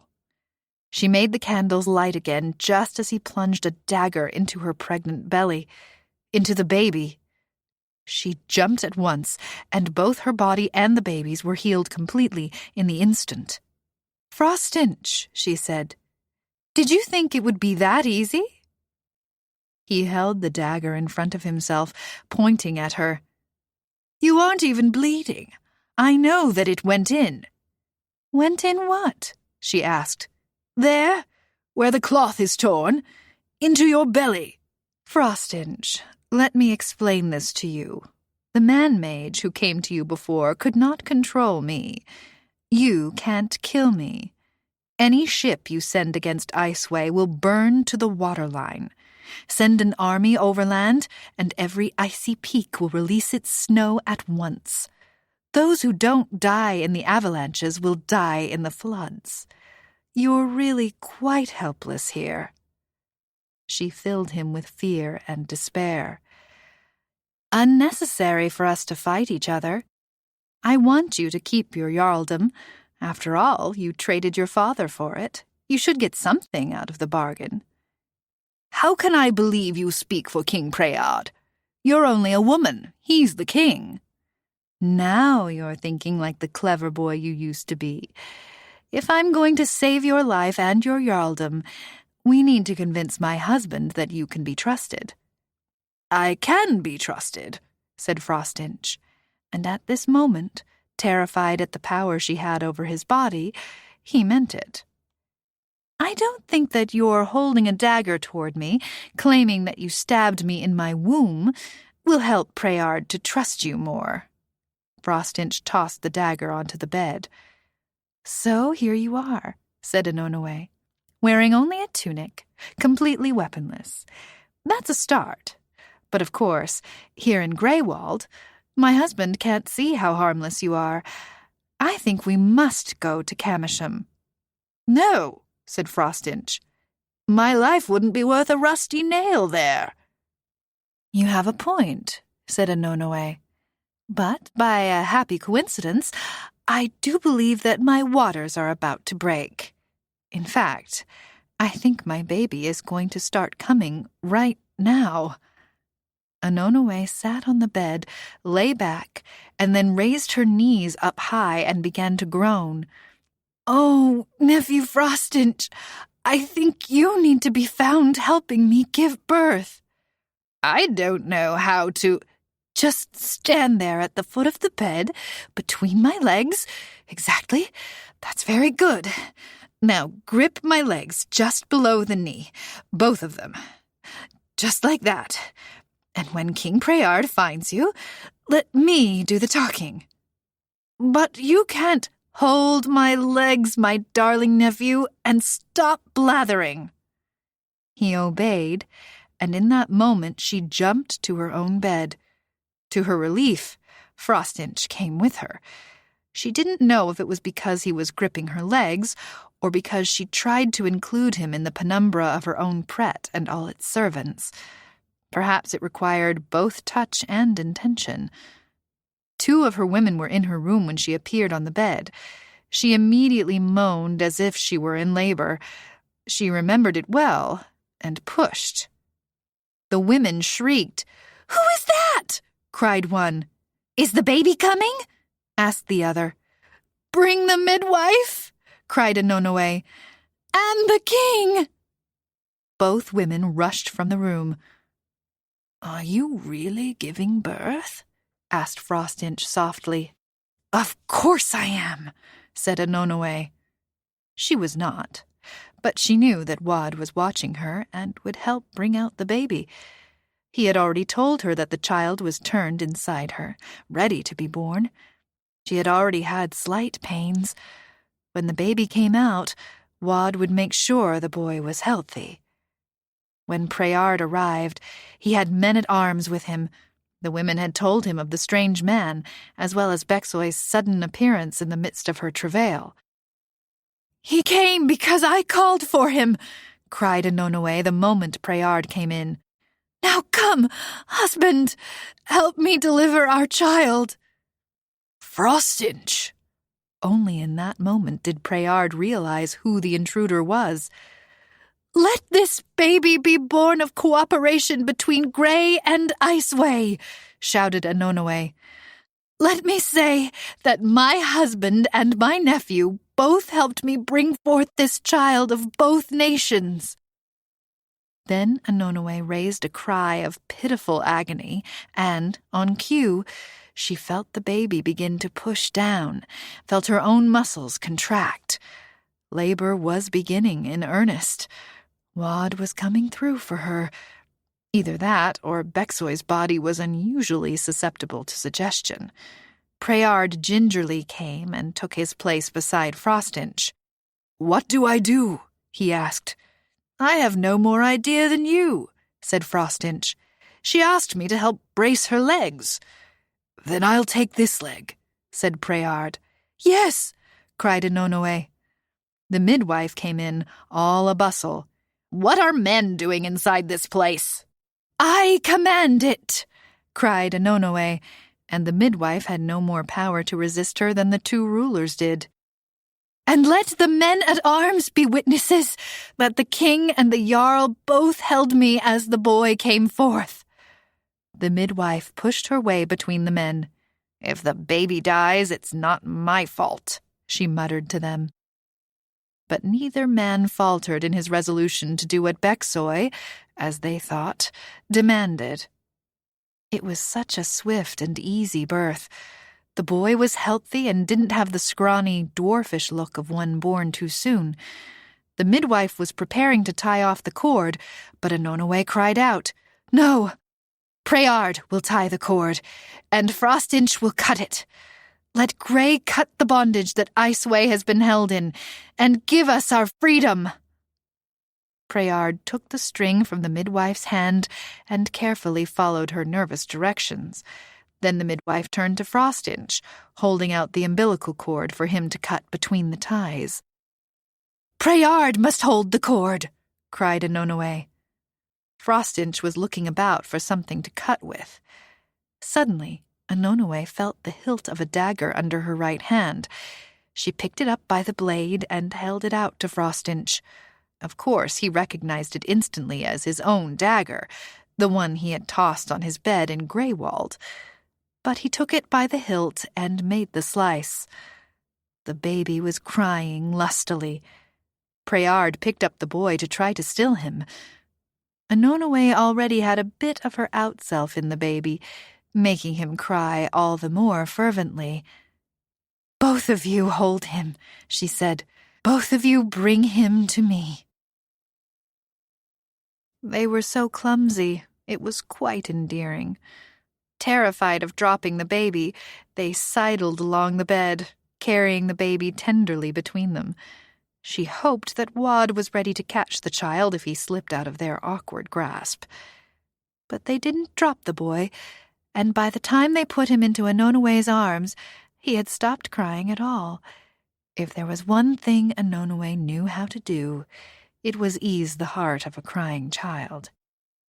"My husband of Iceway," she murmured, now allowing herself to show the exhaustion of childbirth. "My nephew of Grey, my baby of both lands." And then she closed her eyes. The midwife felt a new burst of officious confidence.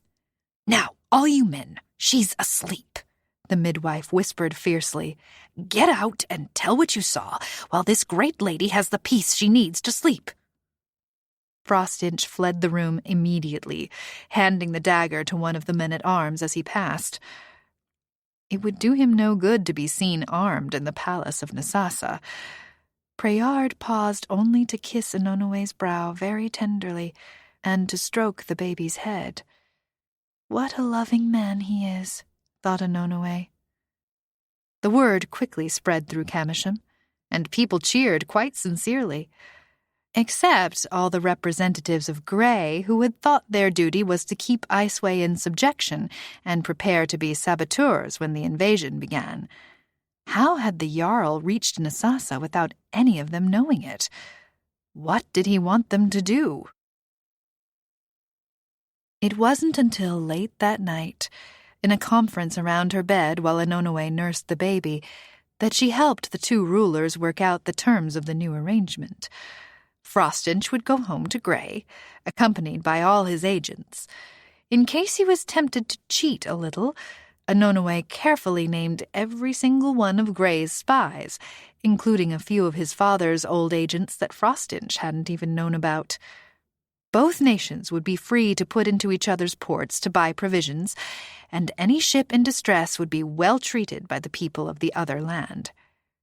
It was all written up and signed before anyone went to bed, and at noon the next day, Frostinch led his 1,000 men and women down to the docks of Camersham. King Prayard made sure they were well supplied on their journey, and he made sure that the ship's captains knew that they must deliver this cargo safely to ports in Grey, without any unfortunate incidents on board ship. There was an hour in the late afternoon of the following day when Anonoe sent everyone out so she could be alone with her new son. Wad came almost at once. "You did it better than I would have thought possible," he conceded at once. "Though I still don't trust Frostinch as far as I can spit."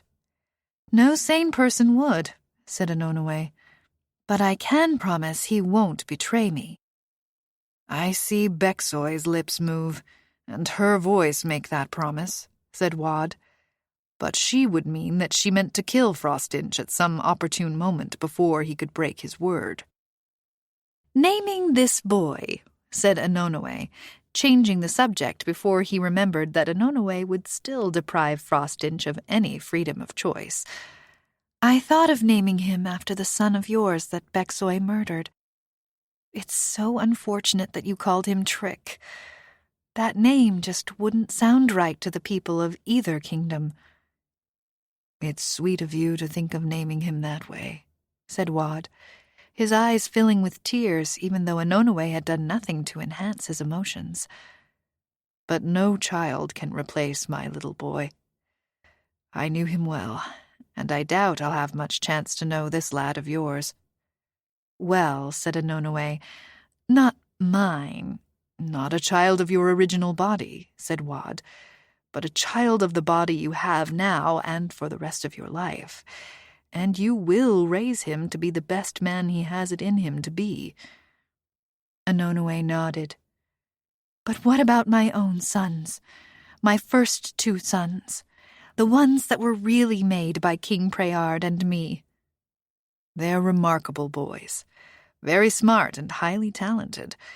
When things become clearer, we'll both know whether they should remain in Middlegard." "They can't come here," said Anonoe. "They will always be in danger here, because extra sons will always attract would-be rebels." "Wherever they are, you can go to them from time to time. Now that Hermia has proved that this new kind of gateless movement works between the worlds." "I didn't think of that." "Something you didn't think of," said Wad in feigned amazement. "I hope you saw how loyally I followed your lead. As I moved the baby outward, by tiny, relentless fractions of an inch, your body responded magnificently. It was a completely natural childbirth by the end." "You've been loyal to me even when you didn't trust me." "That's what puzzles me," said Wad. "Your plan required my compliance, and not just to retrieve Frostinch's dagger. Yet you never managed me. I still had all my misgivings every step of the way." "Why should I try to compel a willing friend?" she asked. It was even mostly true. Chapter 15. Danny North took little pleasure in high school anymore. It was a refuge where he had meant it to be an adventure. After a school year treading its halls, everything was familiar, including the faces of the other students. He didn't feel the disdain of the families for Drowthers. Rather, it was the disdain of high school students for their fellows. It was the tribe he dwelt with, but could never fully join. How could he? To them, their classes and grades mattered. Or if not those, then their position in the social hierarchy of the school, or the college they would go to, or the job they planned to get. To Danny, all these things were the business of children. "What are you thinking?" asked Pat. Danny could hardly hear her over the din of the other students milling about at the end of the school day. "That my life was better when Coach Bleeder was on my case, and the worst problem I faced was whether to compete with the track team." "Oh, well," she said. "Feeling sorry for yourself is always an entertaining train of thought. I allow myself a half-hour a day of self-pity, said Danny. I was noticing the cloud of unrelated prets that seemed to cluster around some students and not others. Danny hadn't even been noticing prets. Familiar as the faces were, he had been looking only at the people, not the prets they were composed of, and certainly not unrelated prets dogging them through the halls. But now that Pat pointed them out, Danny could see that several of the students had dozens and some hundreds of prets that didn't seem to belong to anyone or anything, not even particles of dust. Yet it was no accident they were there, and it took only a moment's thought for Danny to realize. Suddahites, he said. Pat looked at him with that weary look that said, maybe that meant something to you, but not to me. Then she remembered. The slaves of Set. Rather, his fellow travelers. They don't have his power to take over people's minds or bodies, but they still insinuate themselves destructively into people's minds. I wonder what they're whispering to that poor girl. Look, the prets are almost a rain cloud all around her head. I know exactly what they're saying. You're so ugly, nobody really likes you, even your friends would hate you if they knew what you're really like. No boy will ever want you. Why are you even alive? If there's a God, he's sick of you and your sad little prayers. Why do you bother getting out of bed? Just get home and sleep. That's the only place where you get relief, sleeping. Only why should you wake up? Why not sleep and sleep forever? Stop it, Danny said softly.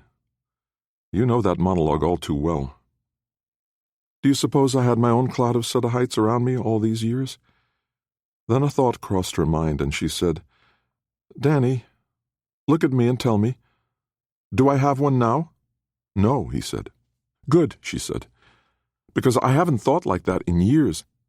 Before I met you, when I was still in middle school, I decided to be content with myself, to revel in the things I was good at, like classes and reading, and seeing how ridiculous everything is. I wonder if they left you alone after you made that decision, said Danny. Or if they didn't abandon you until you died. You really shouldn't say that out loud here, said Pat. We might be overheard. And I'm sure whoever heard us would believe it, said Danny. Besides, I can barely hear you, so I doubt anybody else can. You'd be surprised what you can hear if you're standing in just the right place. And she gestured toward a freshman a little way down the corridor. For all we know, the lockers are transmitting our voices like a megaphone right to him. Hello, Tillman, said Danny, remembering the boy's name. Tillman probably didn't hear him, but he did turn and walk away along the corridor right at that moment, so maybe. All these Suddahites, said Pat, how strong are they? They only have the power to bring thoughts into your head, said Danny, to remind you of desires you already have, so they're only as strong as their victims let them be. How strong were they with you, back when you still listened? Oh, I never actually planned a suicide attempt. Mostly my despair led me to oversleep and do badly in class and alienate anyone who might have become a friend. Normal middle school things. I wonder what it's like for 13-year-olds in Westall. It took Danny a moment, but then he smiled. That's right. That was Loki's whole project, to keep the Suddahites out of Westall. I get the impression that life there can be perfectly miserable without any help from the Suddahites, said Pat. Maybe, said Danny. The woman who murdered the boy's mother, or tried to anyway. Her body died, said Pat. Murdered her, then. She didn't need any little voices seducing her. Nothing but her own naked ambition. Pat was silent for a moment. What about you, Danny? Do you have any ambitions? Danny thought about that. Well, no, not specific ones. I don't even know what I want to major in college. By all means, let's go see the school counselor. You're only a year from graduation. It's time to decide where you want to go to college and whether you're pre-med or, I don't know, aviation? Astrophysics? Maybe you can figure out faster-than-light travel or interstellar voyages. Or maybe just the ability to travel instantly from one place on Earth to any other place. Now you're being silly, said Danny. That's just sci-fi stuff. You can't actually do those things. She clung a little closer to his arm. He was aware of how her body pressed against his. I'll tell you my ambition, said Danny. To be with you. Living in the same house, raising the same ugly little children. No, wait, your genes might prevail. You can heal their acne for them. I don't think that's cheating. Acne doesn't build character. It prepares you to buy a gun and shoot people." "I'm even more ambitious than you think," said Danny. "I want to have the kind of job where I can break away when I need to." "Like Superman," said Pat. "Somebody needs saving, so you duck into a storage closet to change into your cape." "No," said Danny. "So I can break away and come home when one of the kids needs a doctor's appointment." "Oh, like that'll happen," said Pat. "We have to let them get their immunizations and checkups, or we'd look like irresponsible parents," said Danny. "And sometimes I'd break away just to come home and have you hold me like this, and to remember this is why I left my family. This is why I left Silverman's. To find you." "That may be too extravagant an ambition," said Pat. "It presupposes that they'll ever leave you alone. It seems to include the idea that somehow, someday, you'll get rid of that ugly, terrible thing inside you." "I don't want to be rid of it," said Danny. "Right now, I always know where it is. If it leaves me and goes anywhere but Duat, then my real worries begin again." "So your parents taking over the U.S. military isn't a real worry?" "They haven't started any new wars, just made it so our allies, America's allies, have a better chance of winning." "So you don't think it meant anything when Hermia took your mother to Westall?" Danny shook his head. "I don't know what that was, but they're not insane." "Your mother's not," said Pat, "but Hermia?" Danny had more confidence in Hermia's sanity than Mother's. "Let me walk you home," said Danny. "The others will be waiting up on the hill," she said. And then, before he could protest, "Danny, they're afraid you'll lose interest in them. When a guy has a girlfriend he's really in love with, he always loses interest in his other friends. And they all feel abandoned and resentful," said Pat. "I've read the same young adult novels as you. I think this is important, seeing the Sodaheights, seeing where they cluster. Now it's so obvious I wonder that I didn't see it before. You're always walking through dust, tasting it, inhaling it, collecting it on your clothes and skin, but you only notice it when it's caught swirling through a beam of sunlight." "Well, thou beam of sunlight, thank you for showing me." "Wish I could hear what they're saying." "I already told you," said Pat. "Every kid the same?" "Pretty much." "Come on, Danny. Adolescence is when you dream of being a superhero and come to understand your own worthlessness, both at once." "So, which belief are the Sodaheights pushing on these people?" "Both at once," said Pat. "And then they follow up on whichever message starts to succeed. At least if I wanted to destroy teenagers' lives, that's what I'd do." Danny chuckled mirthlessly. "I guess they're working me with both stories all the time." Pat stepped away from him and looked him up and down. "No Sodaheights that I can see." "How many that you can't see?" "Think of it as unproven reserves." "I think I can see them all, and you don't have any," said Pat. "And neither do I." "Maybe they gave up on you because you're too strong," said Danny. "Or because we both went to Duat and got the ability to see Pretz and move as Pretz. Maybe they don't even think of us as people now. Or maybe talking to this one made us immune. Or maybe I don't get any Sodaheights because I have their master inside me and so they keep clear." "Let's sneak off and get married," said Pat. "I think all this not going home with you is silly." "I've got the devil himself inside me," said Danny. "Perhaps not the time to start a family. But he's not controlling you anymore. Maybe you've got him imprisoned forever. Even if he really can't get away, forever means until I die, and that's definitely not forever. What if I died and turned him loose on you, or on one of our children? And what if a satellite falls out of the sky and lands right on top of you, killing you so quickly and completely that you don't have time to jump anywhere and heal the flat, roasted, radioactive paste that your body would instantly be turned into?" "You're a poet at heart, my love," whispered Danny, and he kissed her. "Please," said a passing guidance counselor. "Young love is beautiful to feel, but repulsive to look at." "Thank you," said Pat. "For a moment there I actually felt attractive and lovable." The guidance counselor was already many paces away. Pat called after him, "But you put a stop to that!" "If they didn't have rules like that, the halls at school would probably be one continuous orgy," said Danny. "But he was really titillated by it," said Pat. "That's why it made him so uncomfortable."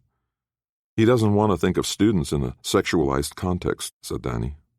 "I think that's part of his job description." "I'm glad it wasn't part of yours," said Pat. "But it was," said Danny. "I'm just bad at my job." The school was mostly cleared out, because this close to the end of the school year, few clubs or teams had any activities or practices. It was easy to get behind the building, and then shift to the clearing on the hill. The others were already there. "Oh, look, they took a breathing break," said Zena. "You can breathe while kissing," said Laurette. "You can also blow down the other person's throat," said Sin, "and it sounds like a backward burp." "Have we stumbled into Anthropology 1?" asked Pat. "Or a horror movie where the teenagers all deserve to die?" "If they were literate," said Hal, "they would have called it snogging instead of kissing. That's what J.K. Rowling taught Americans who could read." "Oh, no," said Wheeler. "We're muggles." "You're only just now realizing that?" asked Zena. "What were you talking about before we got here?" asked Danny. "The usual," said Laurette. "School's almost over, and next year is senior year, and I'm not going to be valedictorian." "We were patting her hand and saying, 'Poor baby,'" said Zena. "We were gloating," said Hal. "She never had a realistic chance of it," said Sin, "and she's finally entered the wonderful world of sanity." "Said the girl with 30 festering piercings," said Wheeler. 18, corrected Sin. "But most of them are festering on both entry points," said Danny. "So I think Wheeler might be close to the truth."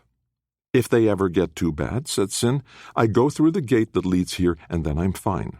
"So you walked up here?" asked Wheeler. "On purpose?" "Those of us who want to live past 45 seek opportunities for exercise," said Sin. "And those of us hoping to reproduce someday don't punch holes in ourselves like spiral notebook paper," said Zena. "Bitch," muttered Sin. "So the end of junior year means the end of civility," said Danny. "Duly noted." "You don't have to worry about it," said Wheeler. "Worry about what?" "Senior year, graduation, college, what you're going to do for a living," said Wheeler. "There aren't a lot of job openings for gate mages," said Danny, "especially the ones who've lost their gates." "You say you lost them," said Hal, "but from what I can see, you and Pat both gate wherever you want." "We all took the PSAT this year," said Wheeler, "and they say that's a pretty good indicator of college aptitude. So even though I'm preternaturally intelligent and sexily tech-savvy, I'm probably not going to college." "That's just dumb," said Danny. "I remember your score, and there are thousands of colleges that would take you." "I have to get into a no-tuition school," said Wheeler, "or one where I can live at home because no way can my parents or me earn enough to cover tuition and room and board." "He rejects Dabney S. Lancaster Community College," said Laurette, "because they don't meet his lofty standards." "I'm poor," said Wheeler, "but that doesn't mean I should waste my brain going to a school that anybody can get into." "A snob who looks down on everything he can afford," said Hal. "It's a catch-22. "It's preventable self-destruction," said Pat. "If you hadn't goofed off, you'd have the grades to get a scholarship to UVA, and you probably could get into Washington and Lee." "Bunch of snobs," said Wheeler. "They have an 18% acceptance rate," said Sin. Apparently she felt a need to explain how she knew. "I had dreams." "What about you, Danny?" asked Zena. "You could get into any college, but why bother?" "I can physically get into any college, but if I want a degree, I don't have anybody prepared to pay my tuition at Harvard." "Harvard has a 6% acceptance rate," said Zena. "And no, I never thought I could go there." "You have to have like a 4.0, said Laurette, "a perfect SAT, and either a Nobel Prize or a letter of recommendation from a president." "Only if it's a Democratic president," said Wheeler. "A Bush letter will keep you out, even at Yale." "Poor Republican Wheeler." "I'm really a libertarian," said Wheeler. "But look at Danny," said Laurette. "When I mentioned a 4.0 and a perfect SAT, he didn't blink." "No, he actually kind of did his maybe I'll blush thing," said Zena. "Straight A's?" asked Hal. "Really?" "You already took the SAT?" asked Pat. "I was homeschooled back in Ohio. You have to present proof of achievement after every school year, so I took the SAT every June. Except then they also made me take the ACT to prove that it wasn't a fluke." "So you got a perfect score," said Hal, sounding depressed about it. "I knew the answers," said Danny. "Or I guessed really well." "Just the last time you took it, or every time?" asked Wheeler. Danny didn't want to answer. But his hesitation was all the answer they needed. "Oh, ye gods," said Zena. "When he came to Parry McClure, he had already gotten a perfect score on the SAT and the ACT. 5 times, said Wheeler. "I earned those scores," said Danny, "and it wasn't 5 times. I only took them twice each. I studied long and hard." "So he's a god," said Sin, ticking things off on her fingers. "And non-disgusting in appearance." "Matter of opinion," said Wheeler. "A matter of female opinion," said Zena, "with considerable corroboration from non-members of this group, including the pregnant one. And he can go anywhere in the world and send anybody else anywhere. He can get into anything. He can get away from anything. He can gate the clothing right off any woman." "We don't need to hear about your erotic dreams, Sin," said Laurette. "Can he?" Zena asked Pat. "I wouldn't know," said Pat. "And he has straight A's and perfect college entrance exams," Sin finished. "But his community service sucks," said Wheeler. "He's just not a Princeton man," said Hal with fake regret. "Have any of you thought of going to Southern Virginia?" asked Danny. "It's right here in town." "It's a religious school," said Laurette, "and we don't go to that church." "You could get into any Ivy," said Hal, "or probably MIT or Caltech since you aced the math side." "I don't have any desire to go to an Ivy," said Danny, "or MIT or Caltech or Stanford or the Sorbonne." "What I can't figure out," said Wheeler, "is why you had any desire to come here to Parry McClure." "He's told you," said Pat. "He used to gate to this hill and spy on the school. So this was the high school he wanted to go to." "Have we fulfilled your wildest childish dreams?" asked Hal. "Wildest childish dreams, wildest childish dreams," Zena intoned rapidly, making a tongue-twister out of it. "What do you desire, O thou onlyest god of our acquaintance?" asked Laurette. "What dost thou desire?" corrected Hal. "Why are we talking about what happens after senior year?" asked Danny. "Meaning he's already made his plans, and they don't include us," said Zena. "How could they?" said Sin. "He goes to other planets. He has titanic struggles with dark gods from other worlds."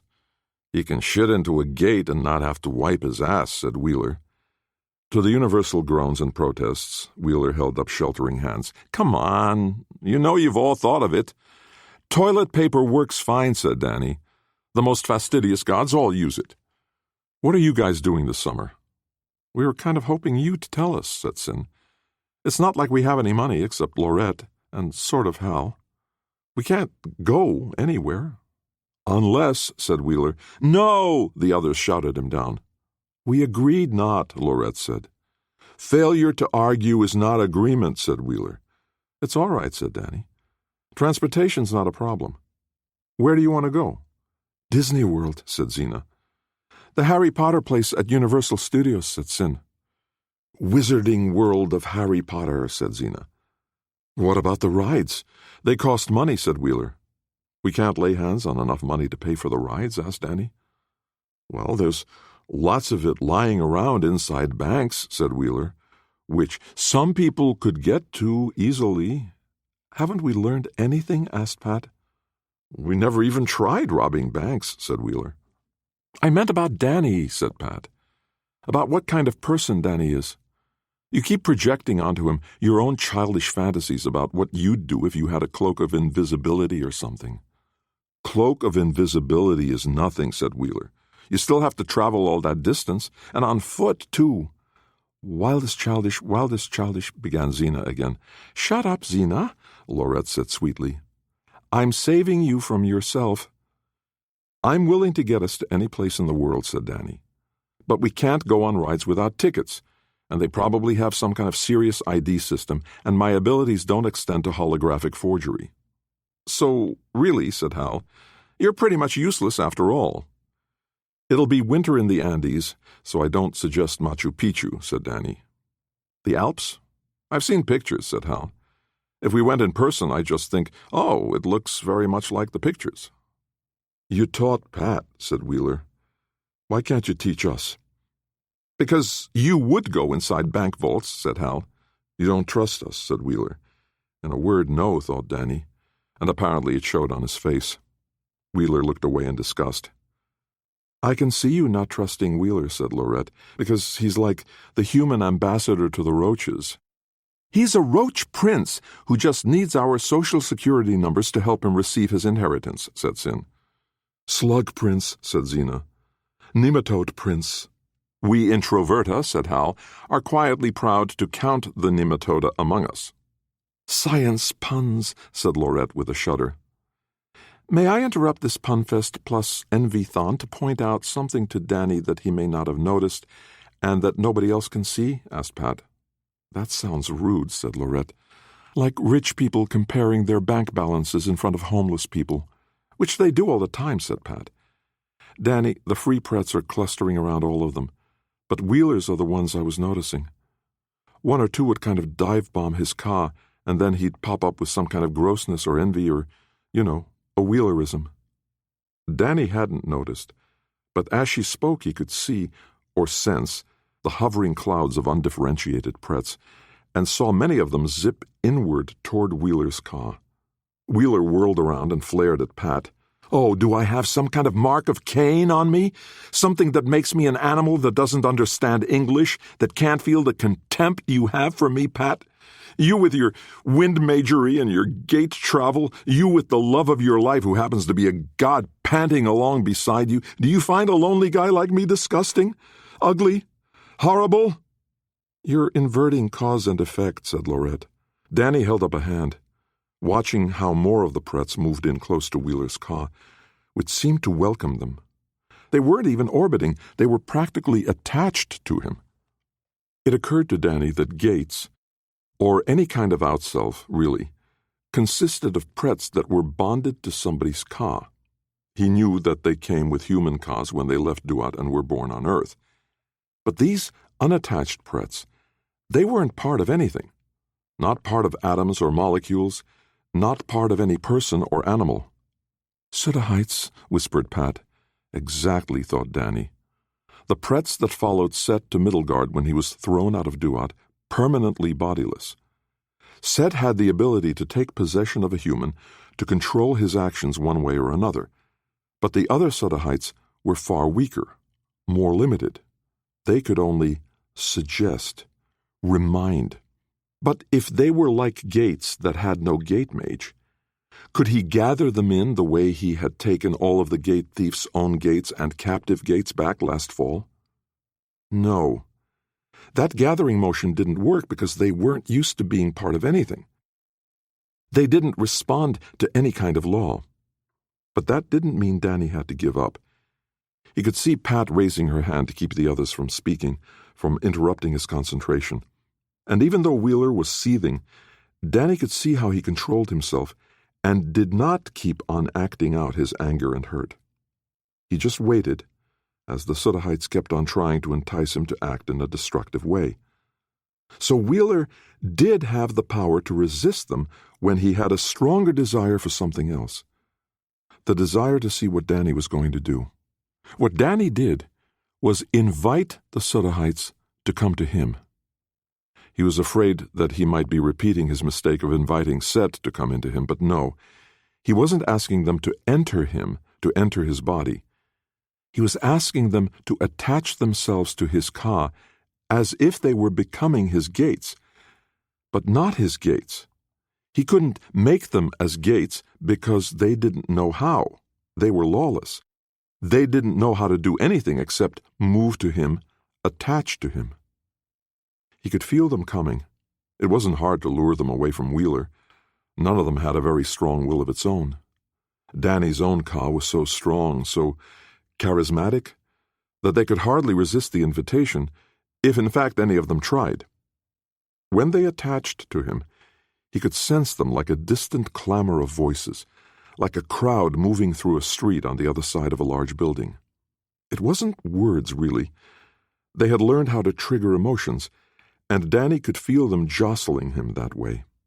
Tiny pinpricks of envy, lust, greed, disgust, pride, resentment, ambition, even affection and humor, and the desire to hurt people. That was underlying almost all of them. Not rage, really, just a desire to cause damage. But it was also very faint and weak, and Danny's own will overpowered them. They gave in to him, accepted his rule, made him their king, became part of his domain. And when the last of them was gone from Wheeler, he turned back around. "I was such a jerk, guys," he said. "I'm sorry." "Don't tell me," said Zena, "you didn't mean what you said." "Oh, I meant it," said Wheeler, "because I really am a jerk.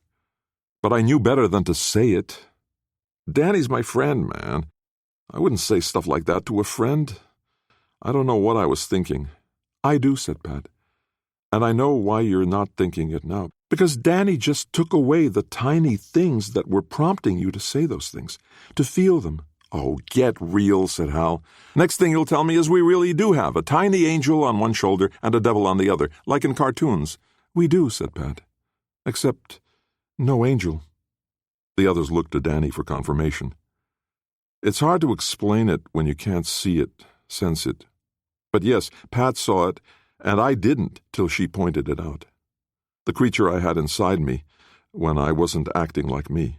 "Set," said Lorette and Zena together. "The Bell Mage," said Sin at the same time.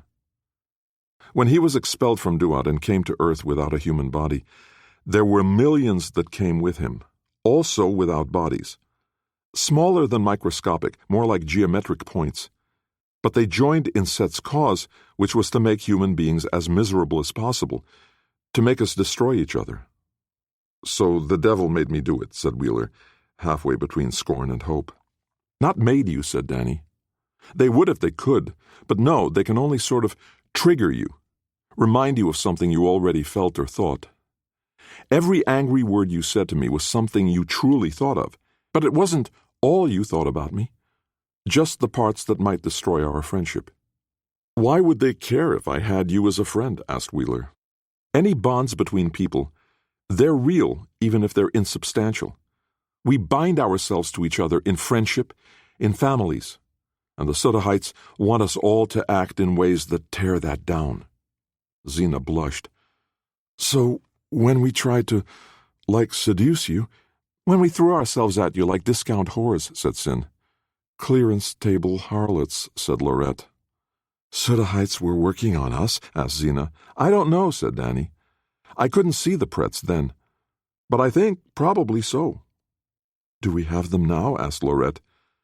"When you guys were competing to find the most disgustingly clever way to describe your own behavior," said Pat, "each time you had a couple or three sort of dive-bomb your ka, your in-self." "Great," said Sin. "So whenever I'm clever, it's really the devil that's clever, and I'm just his puppet." "No," said Danny. "You're never a puppet. They can't make you say or do anything. You have no strings to pull. I mean, when you're hungry and you pass the bakery department at Walmart, nothing there makes me hungry," said Sin. "Liar," said Zena. "Is your sudden rush of hunger forcing you to stop and pick up something to eat?" asked Danny. "You can just walk by. And when you're broke, that's exactly what you do. Your brain doesn't switch off. You can still choose." "So Wheeler was responsible for every mean thing he said?" Zena asked. "Just as you're responsible for that mean thing," said Pat. "But Danny just gathered up the ones that were hovering around Wheeler." "So if I say something nasty now, it just came from me," said Wheeler. "Or from habit," said Danny. "Look, I don't understand this yet. We just saw something, and I tried something." "But I'm clean," said Wheeler. "I got none of them anymore?" "No," said Pat. "Already you've picked up some new ones. Maybe they were strays. Maybe they came from somebody else." "So my pure thoughts phase was like 90 seconds long," said Wheeler. "Your thoughts were never pure," said Pat. "You still had your full dosage of testosterone." "He's only got half a dose," said Hal. "I thought you all knew that."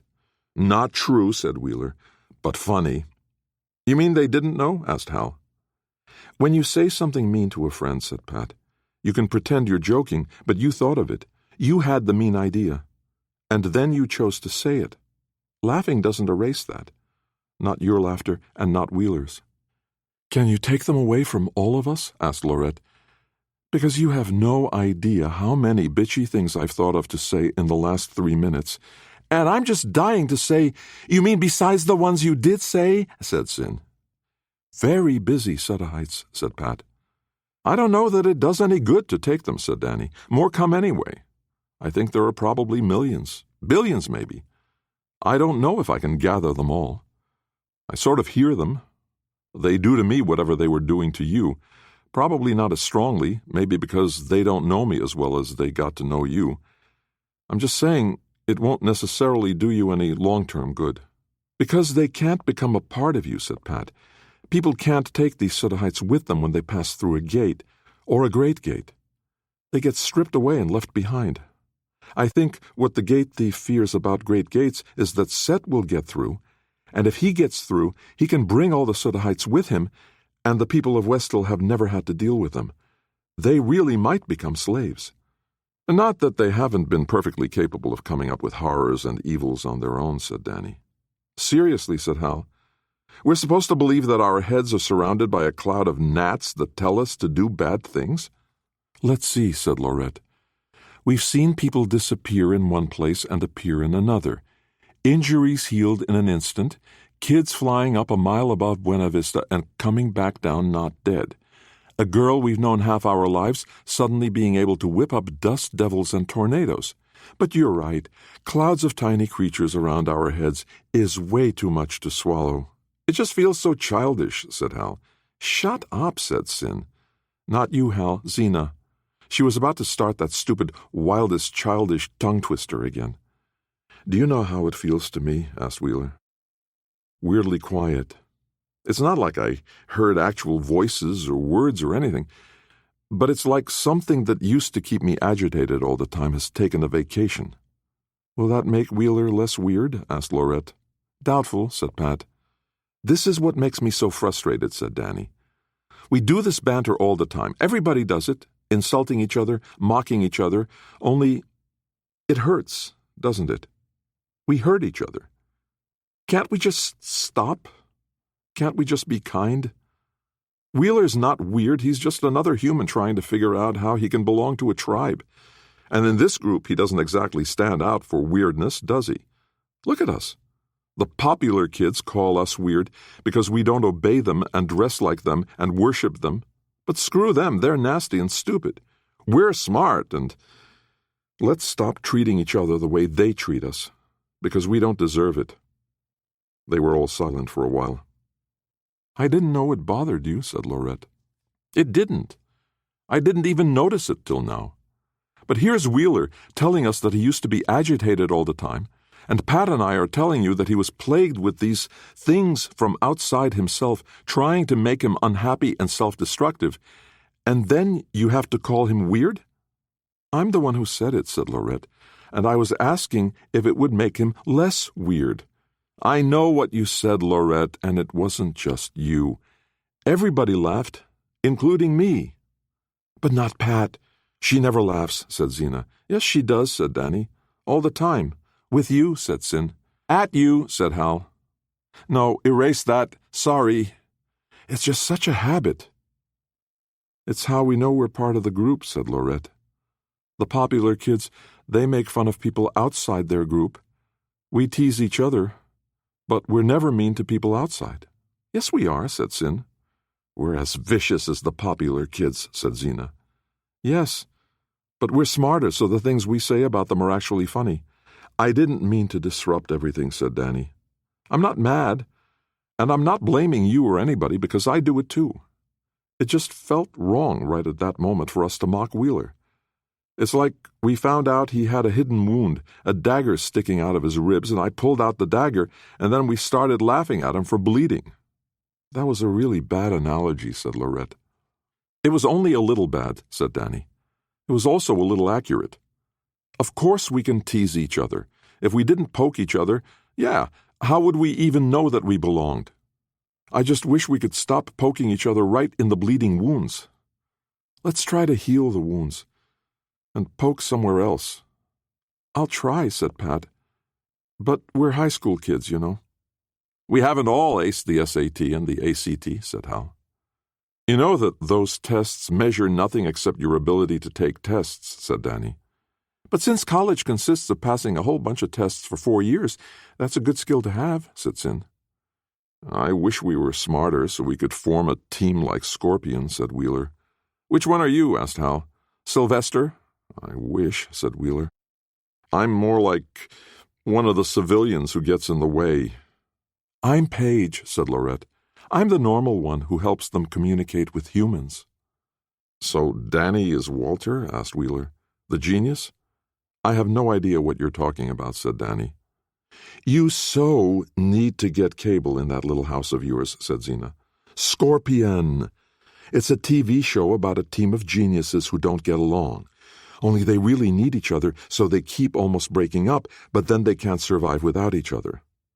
"We don't keep almost breaking up," said Danny. "We also don't have to get ratings every week so we can stay on the air," said Pat. "It's always got all this fake conflict, only I find myself caring even though I know it's just writers manipulating me." "It's the little boy, Ralph," said Xena. "That's what makes me care." "Danny isn't Walter," said Hal. "Danny is Cade, the grown-up with real power in the real world who comes in and saves their asses time and again." "But also he's the one who keeps getting them into danger in the first place," said Lorette. "Sorry, Danny, but kind of true." "We're discussing a TV show," said Pat. "Because it applies to us," said Hal. "Come on, Pat. We can't just sit around thinking serious thoughts and discussing Nietzsche and Kierkegaard and the Elder Eddas." "Where did Kierkegaard come from?" asked Pat. "Who's heard of Kierkegaard?" Sin had her phone out trying to remember how to spell Kierkegaard, if she had ever known. Hal started helping her. "Danny doesn't need cable," said Wheeler. "He needs a tablet. But to stream any shows, he'd have to get Wi-Fi, which he doesn't have unless he gets cable, and then he'd have cable," said Xena. Sin started reading. "Boredom is the root of all evil, the despairing refusal to be oneself." "I have no idea what that means," said Danny. "Neither do I," said Sin, "but Kierkegaard said it." Hal started reading off her phone. "Adversity draws men together and produces beauty and harmony in life's relationships, just as the cold of winter produces ice flowers on the window panes, which vanish with the warmth." "Sounds like a depressed Dane," said Pat. "But he's a great Dane," said Wheeler. "Woof," said Xena. Sin was reading again. "Okay, here's one. Don't forget to love yourself." "Maybe Danes need to be reminded of that, especially in winter," said Pat. "But Americans usually need to be reminded to love somebody besides themselves." "The function of prayer is not to influence God, but rather to change the nature of the one who prays," said Sin. "If Danny's a god," said Wheeler, "I wonder if anybody prays to him." Danny held up his hand, knowing that somebody would start doing it just to be cute. "Please don't. Please be my friends and don't ever call me a god. I don't act like I think I'm a god, do I? I try not to." "You just, cast out Wheeler's devils," said Xena. "You may not be a god, but you're something." Danny buried his head in his hands. "I'm Danny North, and I've got way more power than any human being should have, but I still can't figure out what I'm supposed to do with it. A lot of terrible things are happening, and worse ones are coming, and it's partly my fault. So I think it's my job to stop them, but I don't know how. And, hell, I don't even know how things are supposed to look when I set everything to rights, because the world kind of sucked before I found out I was a gate mage, and I know that wasn't my fault. So do I scale back the suckage until it only sucks as much as usual? Or am I supposed to fix the whole thing? Or just stop the worst suckathons and then crawl in a hole somewhere like Loki did after he closed all the gates?" "Danny is confused," said Lorette. "He doesn't like to be confused," said Sin. "He's an organized person. This is not the right planet for him." "There is no right planet for me," said Danny. "And I've been to all three." "Stay on this one," said Pat. "For me, love is the ultimate aphrodisiac," said Xena brightly. "Don't correct me, Lorette. I wasn't being stupid. I was being ironic." "It is perfectly true, as philosophers say, that life must be understood backwards," read Hal. "But they forget the other proposition," but he couldn't finish because the others howled him down. "Forget Kierkegaard," said Sin, taking back her phone. "People demand freedom of speech as a compensation for the freedom of thought which they seldom use," Hal recited quickly. "Hal's going to major in philosophy," said Xena. "Danish philosophy," said Wheeler. "The philosophy of Danishes," said Xena. He'll get so fat. I think Kierkegaard sounds cool, paradoxical and stuff. Not as insane as Nietzsche. You've read Nietzsche? Said Laurette. After I met an actual Superman, I thought I owed it to myself to read Man and Superman, said Hal. That's George Bernard Shaw, said Pat. I know, said Hal.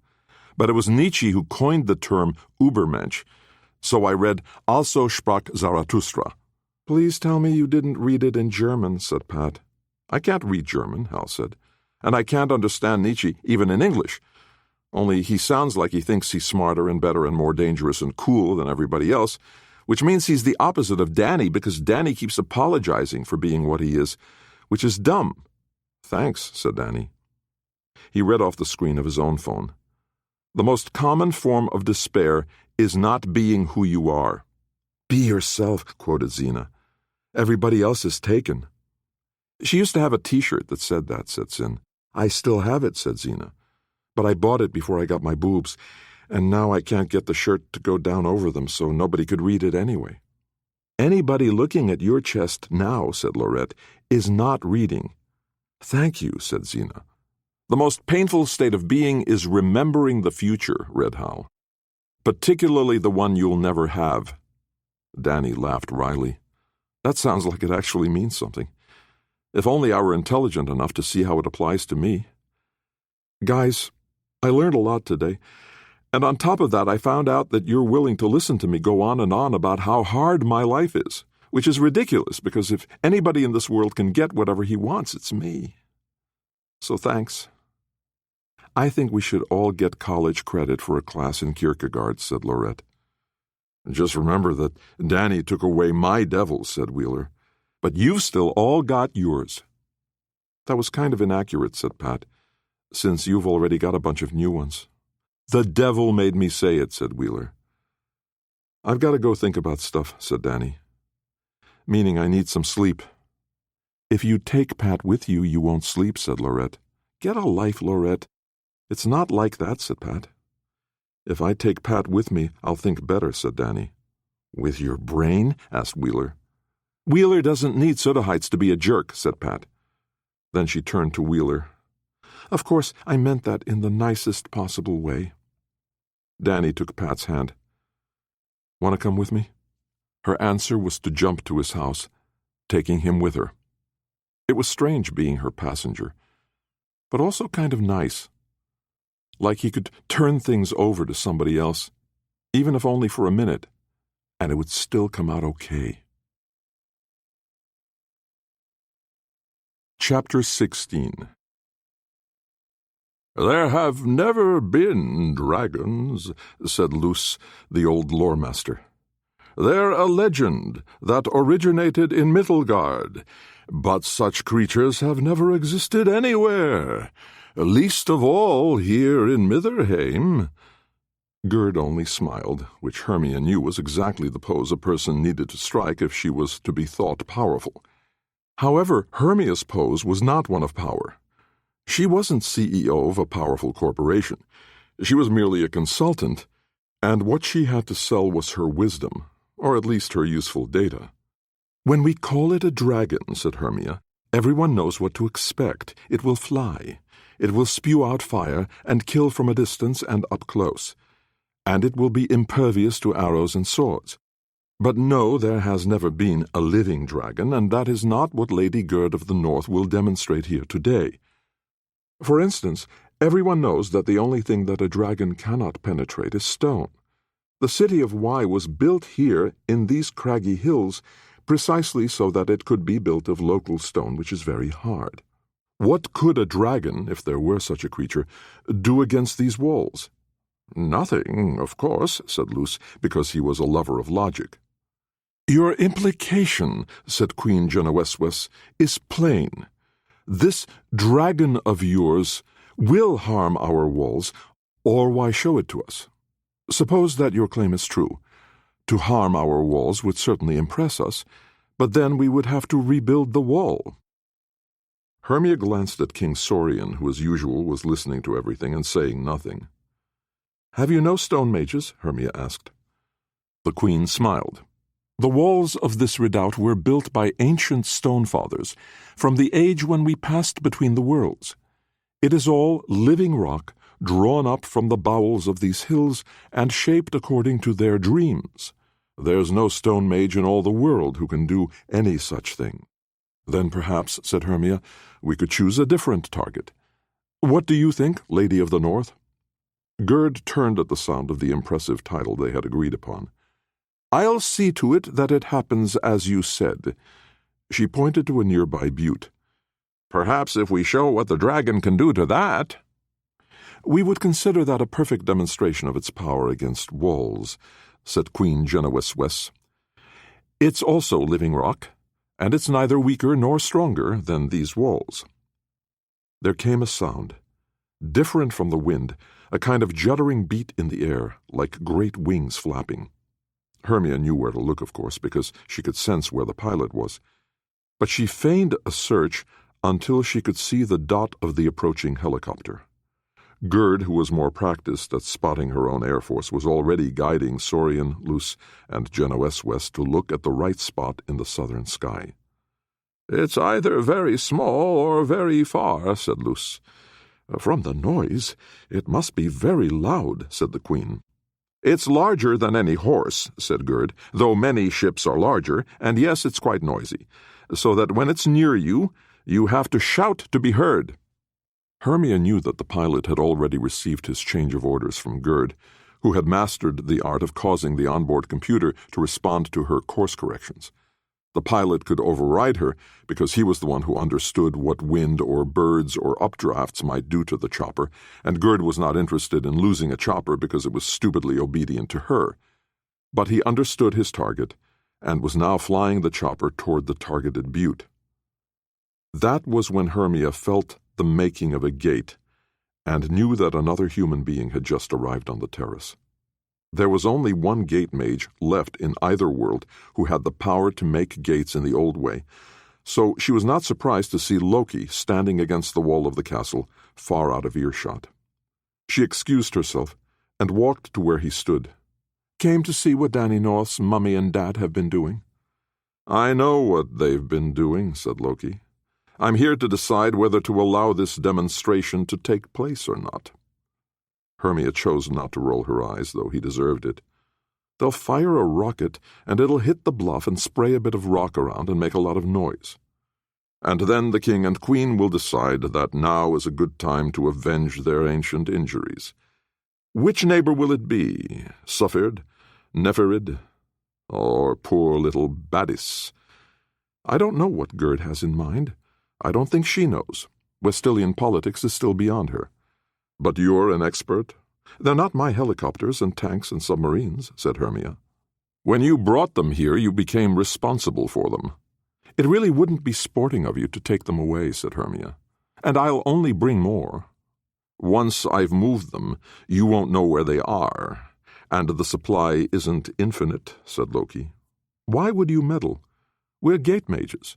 In the old days, each side allowed the other to gate people as they would, and engines of war as well. Within limits, said Loki. None that I heard of, said Hermia. Apparently your knowledge also has limits. I was there. Let them have their demonstration, said Hermia.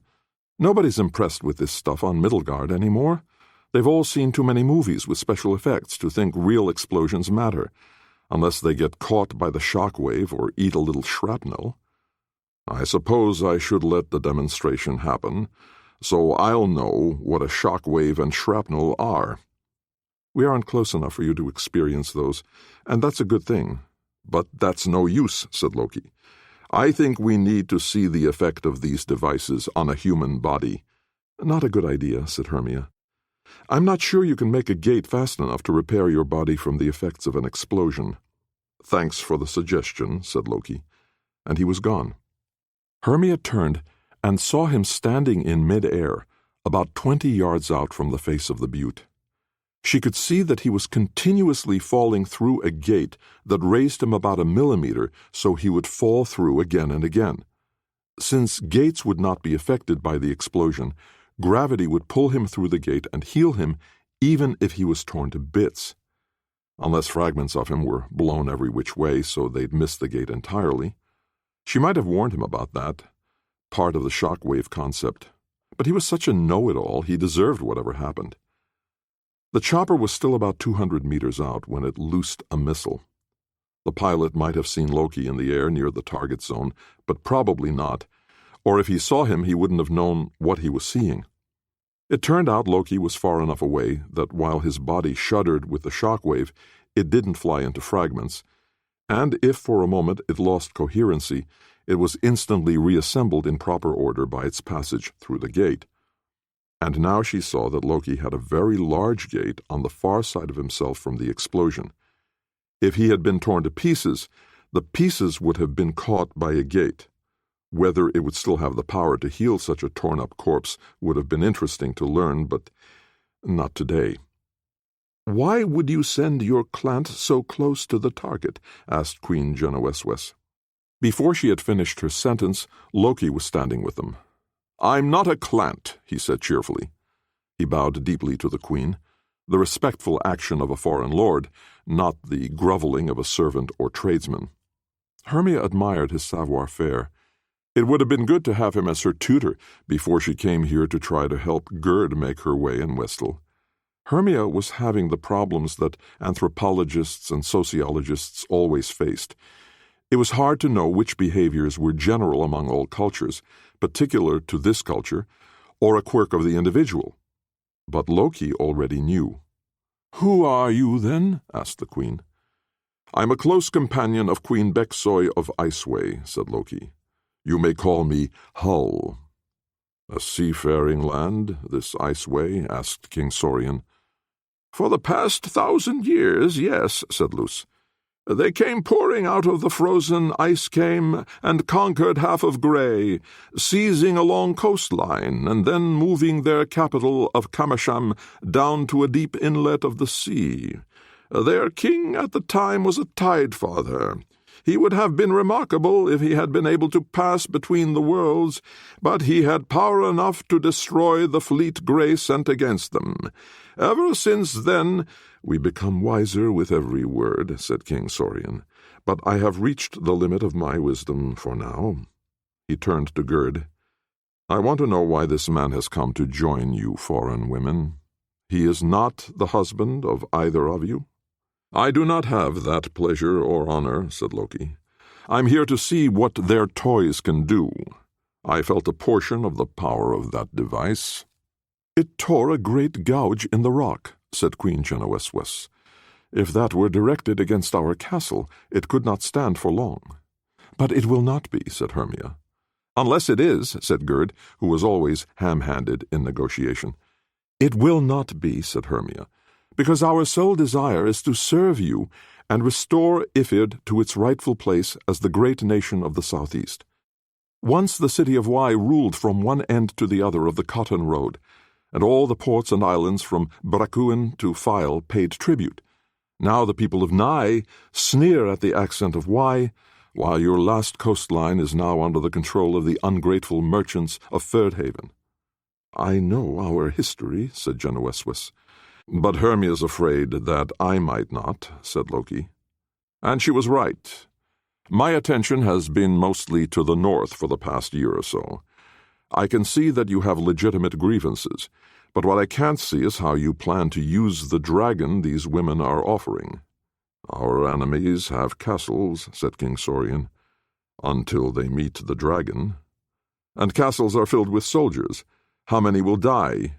"Men die in war," said Sorian. "But they die fighting or standing guard," said Loki. "They have some kind of chance to protect themselves, or defend, or counterattack. How can they stand against this?" "That's why we're going to ask for 10 of these dragons," said Sorian.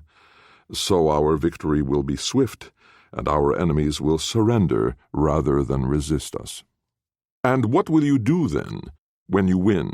asked Loki. "Aren't we getting ahead of ourselves?" asked Queen Genoveswes. "Though you are clearly a gate mage, a Gatefather, no doubt, or so you will claim, you must surely know that no mage can plan very far into the future, least of all a gate mage, since the gate thief waits for you."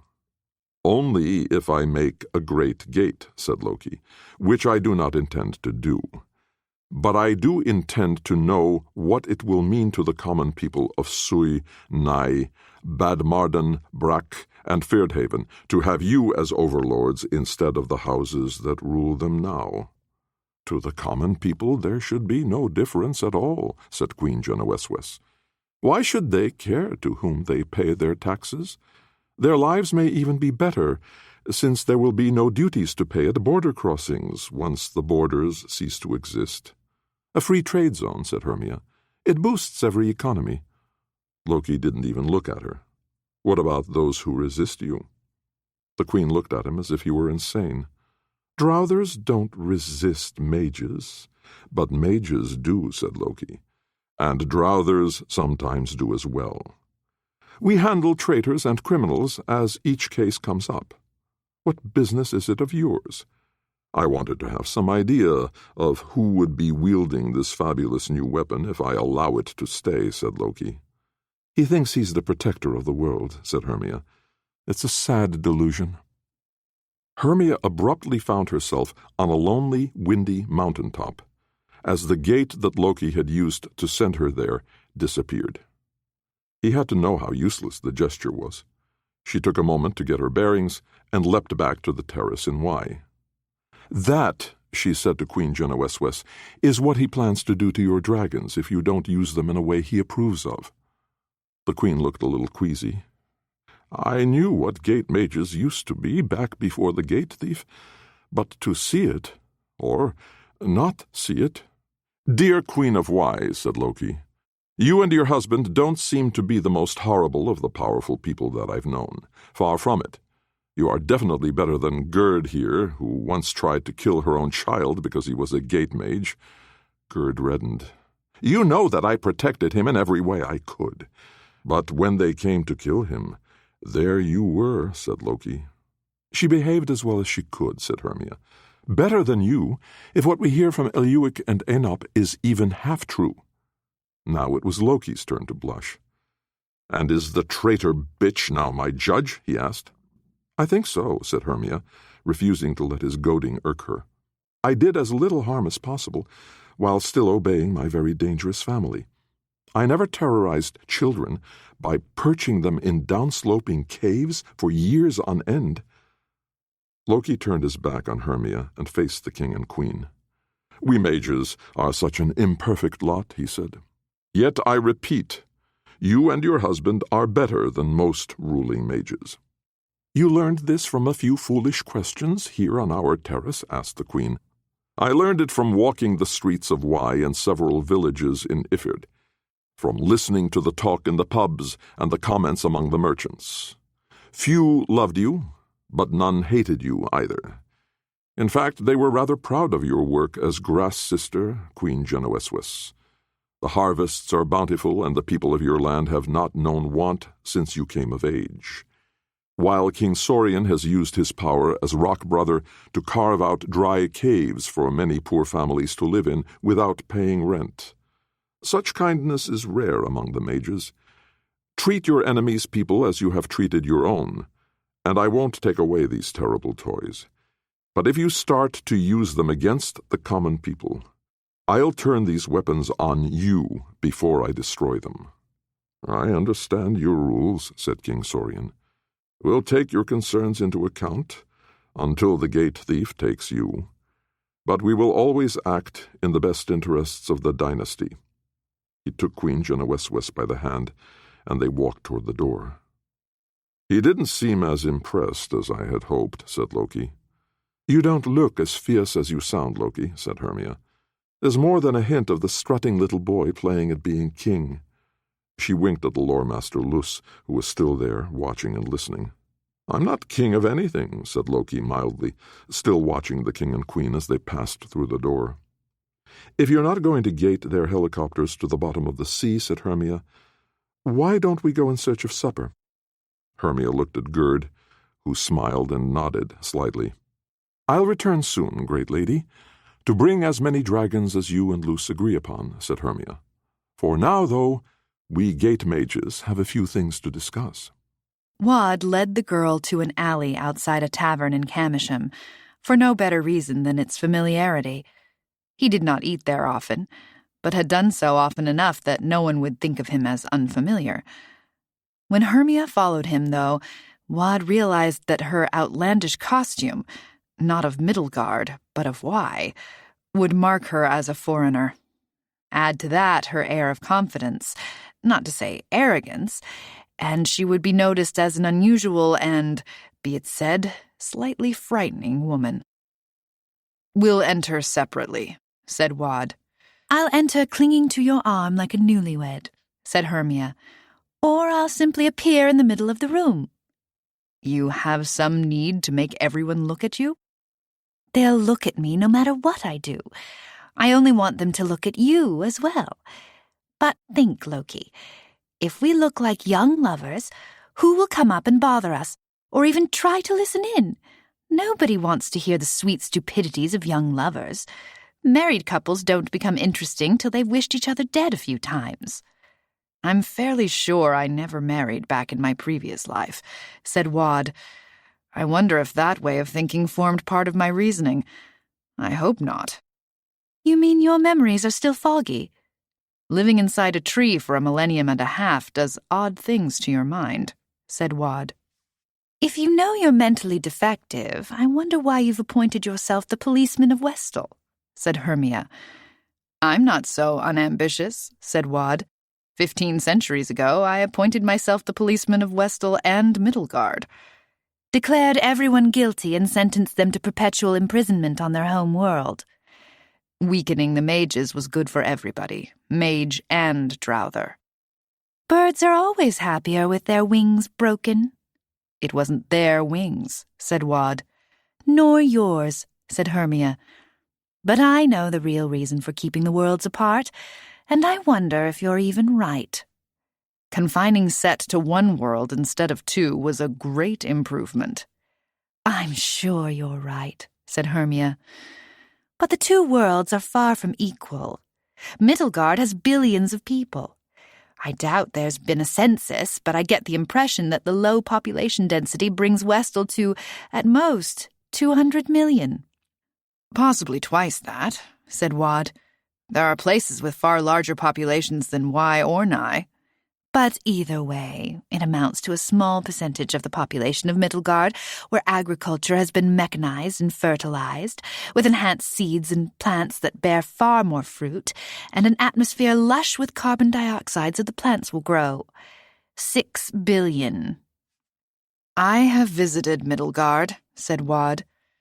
"Even before the closing of the gates, Middlegard was more prosperous and sustained a larger population. We didn't have the science to measure, but I think our habitable landmass is markedly smaller." "So my question, Loki," said Hermia, "is a simple one. Why is it that the world with Set in it is far richer, larger, more populous, more advanced, more powerful than the world that you have kept pure?" "You tell me," said Wad. "You know the history of your world. How much death and suffering have the people endured?" Hermia nodded to concede the point. "When you have a larger population, then cruelty can touch larger numbers of people.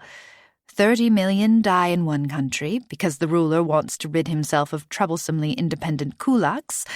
6 million die in another because the ruler has conceived a mad hatred for people he thinks pernicious and dangerous. 3 million in a much smaller country to eliminate all those who know how to make money from trade instead of agriculture. And then the wars. But I know that Westal also has wars, and if fewer people suffer and die, isn't that only because nations have fewer people to begin with?" "That's what I think you don't understand," said Wad. "There have been devastating wars. The vast desert of Dap-Nu-Dap was created by the Sand Mages, who finally defeated the Man Mages of Ethue-Dappa. It was a terrible price to pay. But since then, warfare has been rare, and mostly between mages." "You can't tell me that soldiers and sailors don't die in these wars." "They do," said Wad, "but such losses are rare and relatively few. That isn't all, though. Slavery is unknown here, partly because owning another person smacks of man-magery, and partly because when there are gate mages, it's hard to keep slaves confined to one place. It is almost unheard of for anyone to mistreat a child, and when it happens, the punishment from the neighbors is swift and sure." "Really?" asked Hermia. "Death?" "No," said Wad. "For the first offense, a wing brother might bring his heart bound to peck out an eye. For the second offense, the person loses his children, his wife, his place in the village. He goes one-eyed out into the world to make his way, where he'll have no children within his power. But, Hermia, you won't conceive of how rare this is. Because in Westal, even though people have all the same weaknesses and harmful impulses as in Middlegard, they don't have the Sudahites constantly prodding them, making them think obsessively of their dark desires. Whatever evil they do comes from them, not the servants of Set working to undo all the ties that hold people together as friends and neighbors." "But how do you know that the Sudahites are the cause, or that bringing Set to Westal would be so terrible? Think what the lack of gates has done to all the mages of both worlds, all because you fear something that may not be all that terrible." "I saw the difference between the worlds back when their levels of technology were more nearly the same," said Wad. "I had a century and more to study the situation, to see how the Semitic religions brought Sudahites to ever greater power and influence. They might call Set the devil, or Satan, or Lucifer, but it was the Sudahites who most readily answered their prayers, prompting them to do this or that terrible thing. I knew what I was doing when I did it." "But you Westilian mages, you Indo-European gods," said Hermia, "look at the terrible things you did." Wad knew he could not relieve her ignorance in the little time they would have together, but still he had to try. "Hermia," he said, "the Eddas, the Upanishads, the Iliad, all the writings about the deeds of the Mithermages, they weren't written by us. They were written by Drowthers who thought we were immortal, who thought we had far more control over the natural world than we really do.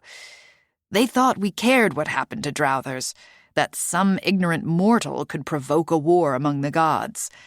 We could have meddled far more than we did, and we would have if we had cared."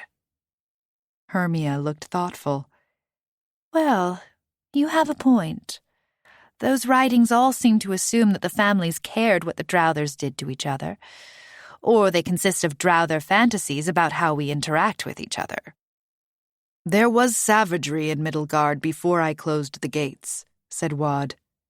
"But what I saw was that as Set gained power and experience, the Sudahites became far more effective at goading Drowthers and mages into doing unspeakable things. And then came the day when I learned that Set could not be expelled from a person by passing him through a gate. That meant that if Set possessed someone who knew where a great gate was, he could pass over to Westal, bringing millions of Sudahites with him. The people of Middlegard had hundreds of generations of experience, learning how to ignore the Sudahites, resist them, defy them. But the Westilians had no such experience." "So you closed the gates?" "No, I ate the gates," said Wad. "I gathered them into myself and held them, and if anyone on either world even tried to make a great gate, I stripped them of their gates, because Westal is not capable of coping with an onslaught of Sudahites." "So the real danger is the Sudahites, not Set himself," said Hermia. "Set, by himself, can only rule one person. Now, that person might do terrible things, but think of the worst tyrant in Middlegard history, and ask yourself, how much evil could he have accomplished if there weren't hundreds or thousands of people eager to obey his evil commands? And why did they do such terrible things? Because Pseudohites were goading them, convincing them to follow their darkest desires, to take pleasure in following orders that they knew were immoral, unspeakable. Isn't that so? If you say, said Hermia. I don't know how you can pretend to know any of this. Danny and Pat think they can see the Pseudohites now. See? Well, sense them, somehow. Can they sense Set himself? Asked Wad. Danny obviously thinks he can, because he's sure he's got the old devil locked up inside him, the way you locked up all those gates. If he thinks he can do that, he's a fool, said Wad. Or maybe I'm the fool. Who knows what Danny North became when he went to Duat? His powers increased to such a degree that he doesn't even want his gates back. And the effect has spilled over to you and Pat and anybody else I should know about? I think you know who the others are, said Hermia, because they're from your world. The boys and their mother. They know how to leap from place to place the way I do. Sooner or later they'll realize, as I did, that they can go from world to world. And so every one of you has become exactly the person Set has been waiting for. If he can possess you, he'll have your power to gate from world to world, only without having to make actual gates, so that I can't prevent it by eating those gates. So you've lost, said Hermia. I had my 1,500 years, said Wad. And so far, Danny has kept Set in his place. But Set is intelligent. He learns. He experiments. He learned how to attach himself to people so he isn't expelled when they pass through gates. What is he learning right now? Because I think that's what's really happening. He's not under Danny's control. He's just trying to learn to do what Danny does. What you do. What if he's learning that he wants to be more like Danny? Not just to have Danny's power, but his genuine kindness, his desire to do no harm. You'll have to discuss that with Danny, said Wad.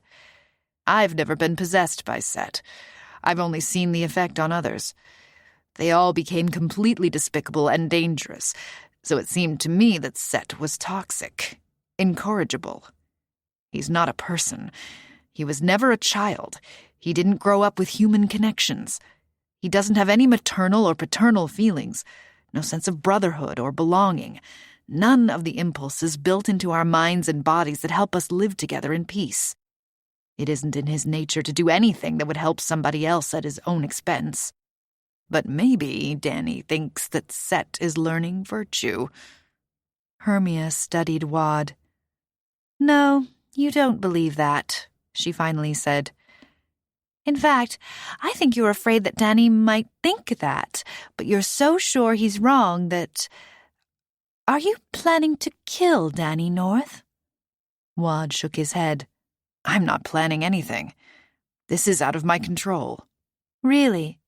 Then why did you show up and why, deciding in your infinite wisdom whether Gerd and I should be allowed to bring dragons into Westal? Because Gerd is a typical Middlegard mage. The families think they're entitled to do anything. But I'm not, said Hermia. You're as much a product of a family as she is, said Wad. You show it in everything you say and everything you do. And you're not? Drowthers need protection from people like you, said Wad. So you would never make an arbitrary decision that damages everybody in the world without consulting with anybody else? Asked Hermia. Damages a few people, said Wad. Damages them slightly, and saves far more people from invasion by these invisible monsters. And also from having the families run roughshod over them. The hero of the Drowthers, Robin Hood, the champion of the people. You say it scornfully, said Wad, because you're so arrogant you think that you have the right to be a god. I'm not the one who set up a flaming sword to keep Adam and Eve out of the garden, said Hermia. I'm trying to keep the serpent confined to the place where he already is, said Wad. To the place where, if you're right, he and the Sudahites have already brought suffering and death to hundreds of millions of people in order to protect your little village-sized world. This? Asked Wad, indicating the tavern, the city, the world of Westel. This isn't my world. I wasn't born here. I didn't grow up here. Apparently, that had never crossed Hermia's mind. I grew up among the Norse, before the Sudahites prompted them to rage through the world, burning and ravaging and ravishing. I grew up among farmers and fishermen of Middelgard. And played tricks on them, said Hermia. Mercilessly, said Wad. I am a gate mage. But in Westel you never did that? I wanted to end the warfare between families, said Wad. So, as the most powerful gate mage in the world, I created great gates in a dozen different places. I made sure that no family would have an advantage over any other because of superior access to the other world. And it worked. Except that then all the families exploited the Drowthers, practically enslaved them. All the worst mages from Westel came to Middelgard because it was a bigger, richer place, and there were more Drowthers to use and control. So, yes, even before I realized that Set could pass through a gate, I realized that it was a mistake to let the families have easy access to great gates. Because they do things like, you know. What Gerd and I are doing, said Hermia. Well, you are a fine example of the families at their worst. Her response surprised him. She looked stricken. Tears came into her eyes. Wad had thought she was heartless, calculating. But apparently this, out of all the rude things he'd said to her, was the one that hurt her feelings. Or else she was faking the emotional response in order to trick him. I don't want to make things worse for the Drowthers, said Hermia. I don't want to make things worse for anybody. Then take your helicopters back to Middelgard, said Wad. No, said Hermia. Why not? You want to keep Set and the Sudahites out of Westel, said Hermia. I want to get the really dangerous mages out of Middelgard. And with those words, she disappeared. Because there was no gate, Wad couldn't tell where she had gone. But wherever it was, she'd be causing more and more trouble for him and everyone else. So if he couldn't steal her gates, Wad had to try to think of a way to kill a gate mage. Chapter 17. Danny wasn't surprised when it turned out that Wheeler hadn't even asked his parents for a little money. I couldn't tell them I was going to Busch Gardens, he said. They would have had so many questions. Like what? Asked Hal, disgusted. Like, how am I going to get there? I'm going with my friends, suggested Lorette. Danny North's aunt is taking him, and he invited all of us to go along. Hal joined in. Danny North is a gate mage, and he's going to magically transport us to Williamsburg. But he won't take us through the damn gates, said Wheeler. Sure, I could have told them that. I told you from the start that I wasn't going to get us in illegally, said Danny. There's no law against magically entering an amusement park. Why do they call it the Magic Kingdom? That's Disneyland, Sin said with disgust. And there are laws against it. If we don't break anything, said Wheeler, then it isn't breaking and entering. Still trespassing, said Hal, and in your case, the added charge of trespassing while stupid. I'm not stupid, said Wheeler. Danny refusing to get us inside is stupid. You have to show your ticket everywhere, said Lorette. Being inside is useless if you don't have a ticket. And Danny told us, said Zena, anybody who can't come up with the $75, tell him and he'll help. I thought I could, said Wheeler. No, you mean you thought you could force him to gate you in, said Hal, and you were wrong.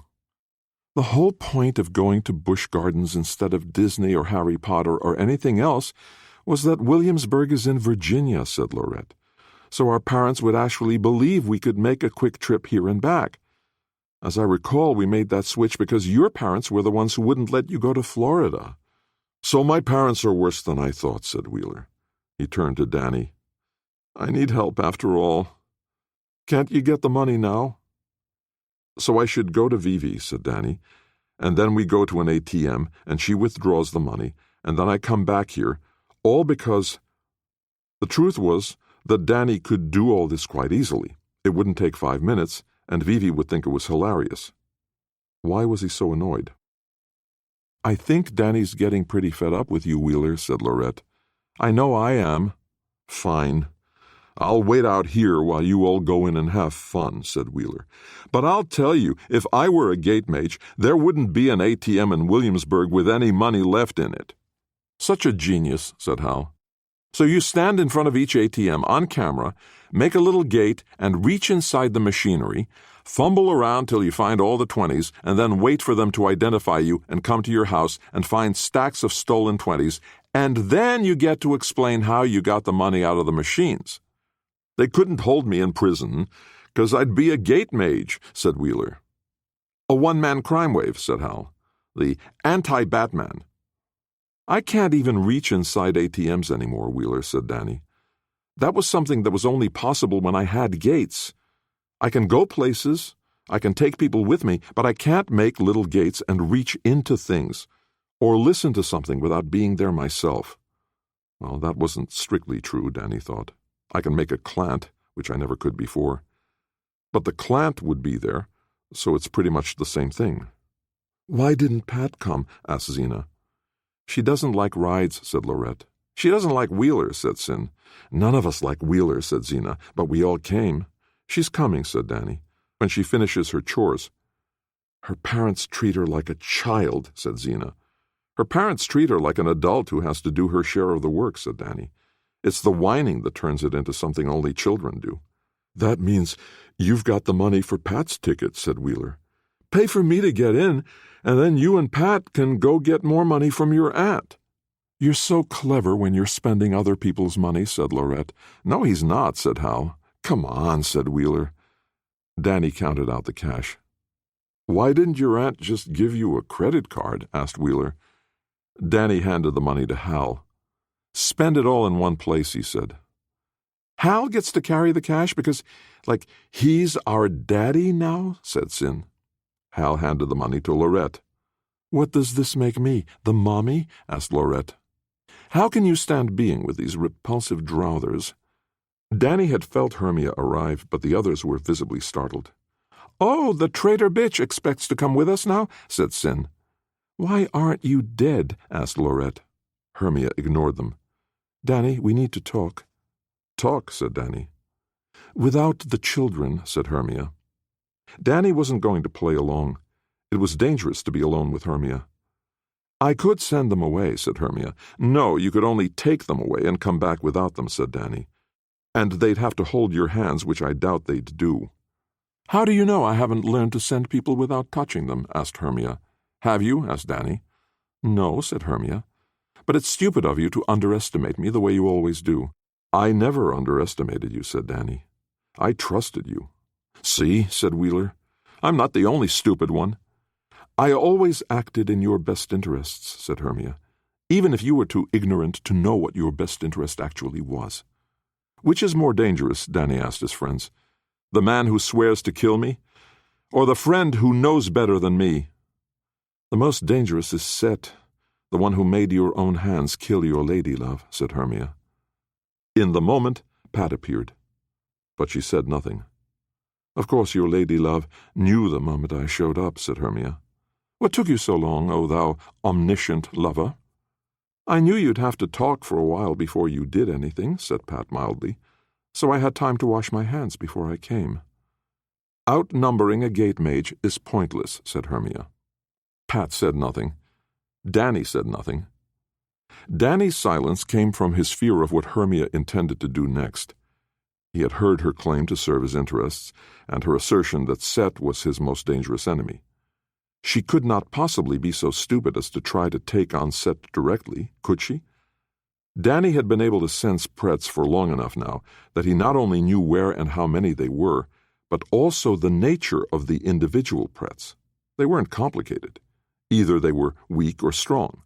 The strong ones were able to become human beings because they could rein in the instinctive behaviors of the beast, and the most powerful also carried with them an entourage of lesser prets which formed their outself. The outself prets were not weak. Only strong prets could bind themselves to a human, either as inself or outself. And strength was not the only attribute that Danny could sense in them. He also knew which ones were bold and which were fearful. That was what he always sensed in the Sutahites, fearfulness. At first, this had struck him as odd. The Sutahites had nothing, so they had nothing to lose. What would they be putting at risk? But then he had realized that their timidity was not situational, it was inherent. It was part of who they were. They were not timid because they had anything to lose. They had followed Set because they were timid, and he had promised to take care of them, tell them what to do, keep them safe. Were they safe? Or were they nothing? Were they not part of anything except Set himself, and he was nothing except whatever human he could dominate? And now he wasn't even dominating the human that he occupied. Danny had taken such firm control of his body that there was nothing now for Set to play with in order to manipulate him. What did the Sutahites think of that? And there was another attribute of prets, the will to power. They all had some of it, or at least all of them that composed a part of a human being, Ka or Ba. But Set had a will to power that was insatiable.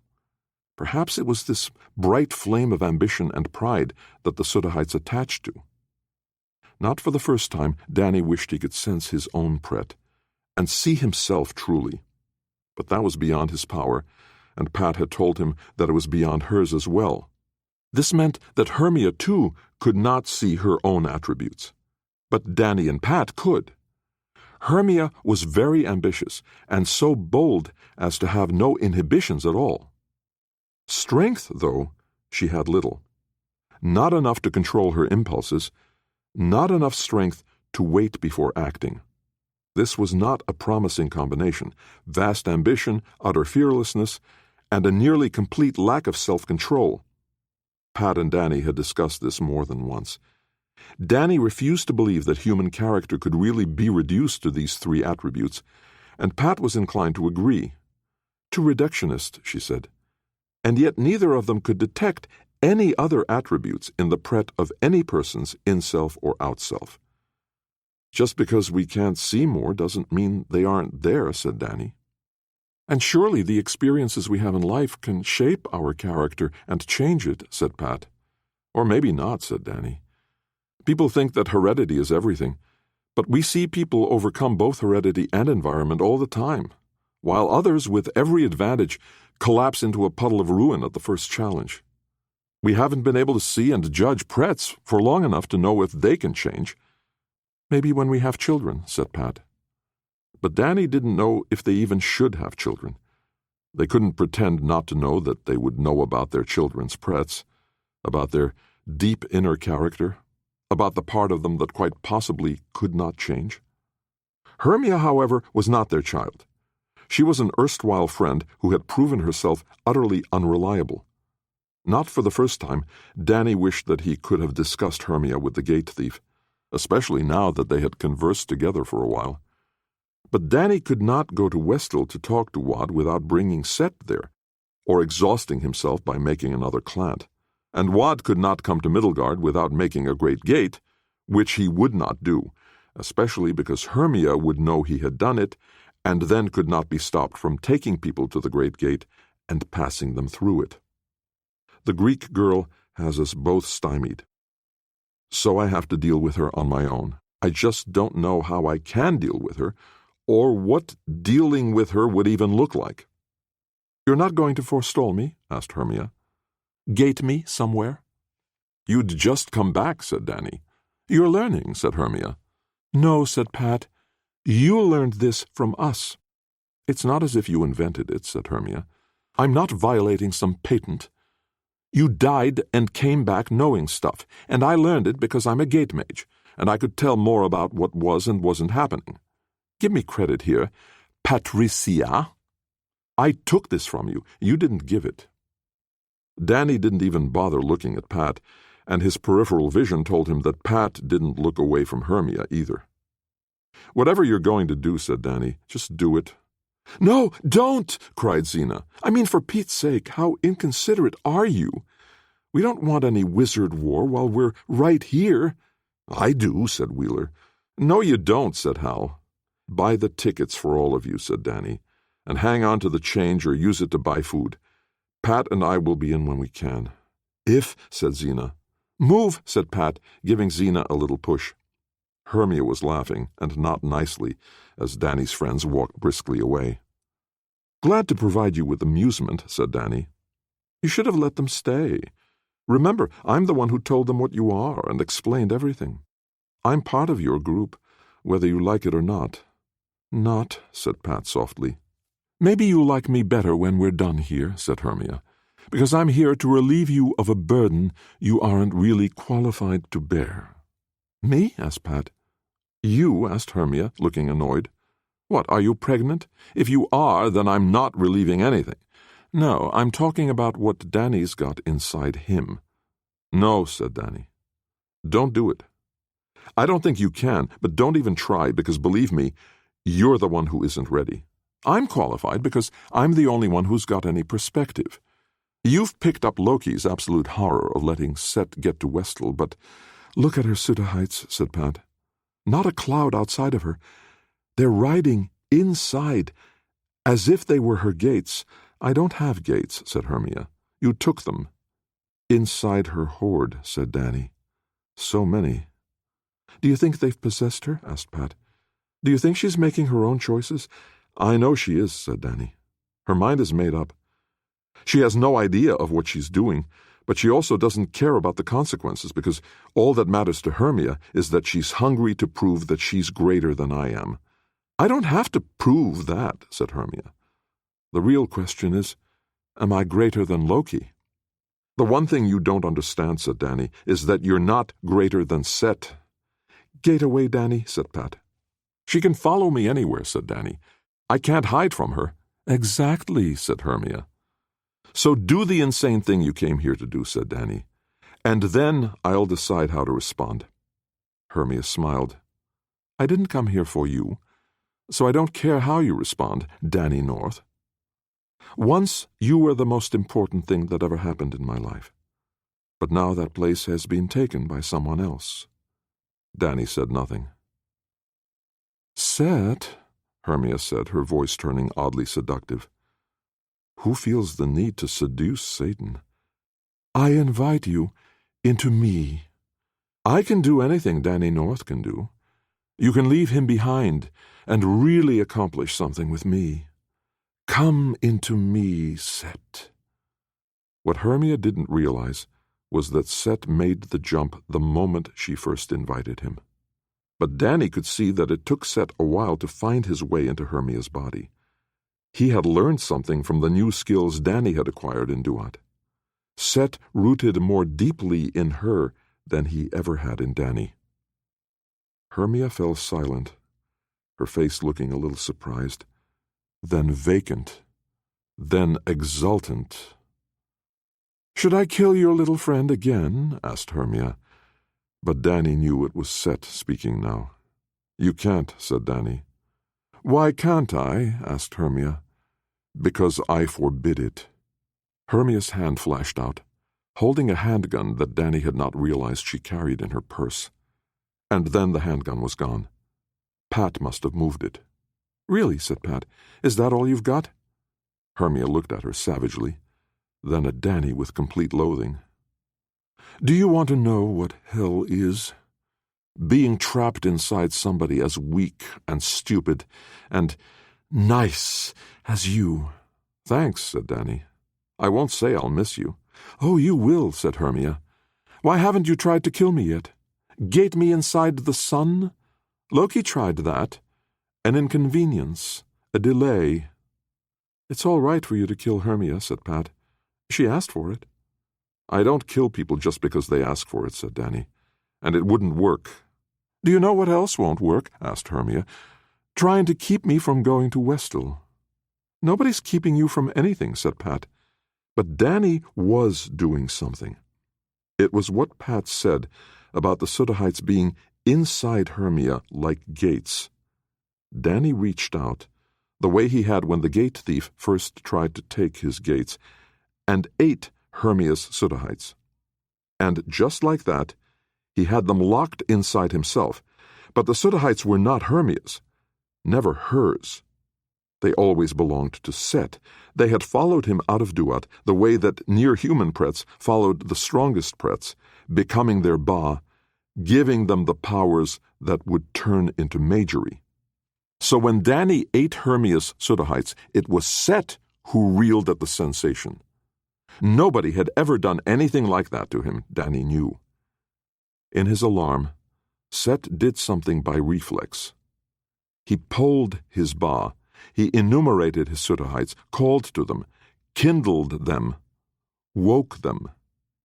Even though they were scattered over the surface of the earth, accompanying billions of people, every one of them became clear to Danny North, not by number, but by location. And he ate them all. It felt strangely familiar to have tens of billions of Sootahites inside him, completely contained in his heart hoard.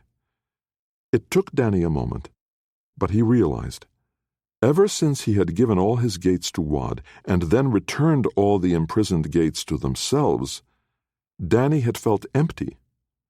And now he was full again. Well, half full. I had more gates in me than Set has Sootahites, thought Danny. How is that even possible? Or his Sootahites are somehow smaller than my gates were, so they take up less space. These were fleeting thoughts, and Danny had no time to pursue the answers because Hermia's face now wore a look of complete panic. "What have you done?" she asked. "Played a little hungry hippos with you," said Danny. "I win." "You won nothing!" shouted Hermia. "Nothing!" And then very quietly, "Nothing." It seemed to Danny that the last nothing referred to what Set had left. Instead of possessing the body of a gate mage and using it to carry half his Sootahites to Westel, he had no Sootahites. They were gone. They were his kingdom, his body, his self. He could reach out with them, influence people, and he did. They were his wings, his eyes, his ears, his voice whispering into the ears of everybody all at once, and now he's blind, deaf, mute, wing-broken. He has Hermia, and nothing else. Hermia's hands lashed out, but whatever Set meant to do, jab his eyes out, slash his cheeks, throttle him, Danny would never know, because he was suddenly 30 feet away. He hadn't done it, Pat had. "Really, Danny," she said, "letting her slash you was just too nice." Hermia knew where they were, of course, and a moment later she had gated in front of them. "I think I'll go to Westel," she said. "Go," said Pat. "You'll be the only passenger." Danny waited until Hermia disappeared. "Please stay here and get the others home," he said to Pat. Then he leapt directly to Loki. The gate thief needed to be warned what was happening. He also needed to help Danny figure out what to do. Chapter 18. Wad was with Queen Bexoy when Danny came to tell him the news. "So you didn't have him under control after all," said Wad. "I never claimed that I did," said Danny mildly. "I invited him to stay, and he stayed. She invited him to go, and he went." "I already thought she was dangerous," said Wad. "My question is, how dangerous is Set?" asked Danny. "No matter how evil somebody is, how much damage can they do without a lot of followers doing what they command?" "He'll have no trouble gathering followers," said Wad, thinking about Queen Bexoy, who had managed to find minions to do her work, including Wad himself, when he was besotted with love and admiration for her, when he had put his gate-making abilities at her disposal. Then Danny explained what he had done to the Sootahites. Wad looked at Danny and shook his head. "You still don't have any gates. I said it was like eating gates, said Danny. That doesn't turn them into gates. I can't see anything like that, said Wad. You couldn't see Set himself either, said Danny. And you can. More easily and clearly now that he's inside Hermia, said Danny. Not shaped like a man, more like a fly speck. Less than a fly speck. A geometric point. No dimension to him. Just location, persistence across time, the ability to move. Wad watched as Danny got a momentary faraway look. He's never been human, so it's hard to evaluate his character. But he seems to be a creature of pure ambition, fearless and strong, without a scrap of empathy. Sounds like a gate mage, said Wad ruefully. But we're funny, said Danny. Not very, said Wad. Not lately. I think Hermia poses less danger than she would have before I took the Sudahites. How long will you live? Asked Wad. The boy was still so young. He didn't think things through. Oh, said Danny. Of course. When I die, the Sudahites will be released. So even if Set doesn't have them now, he will. And don't imagine that it will help if you climb inside a tree, said Wad. That only postpones the day.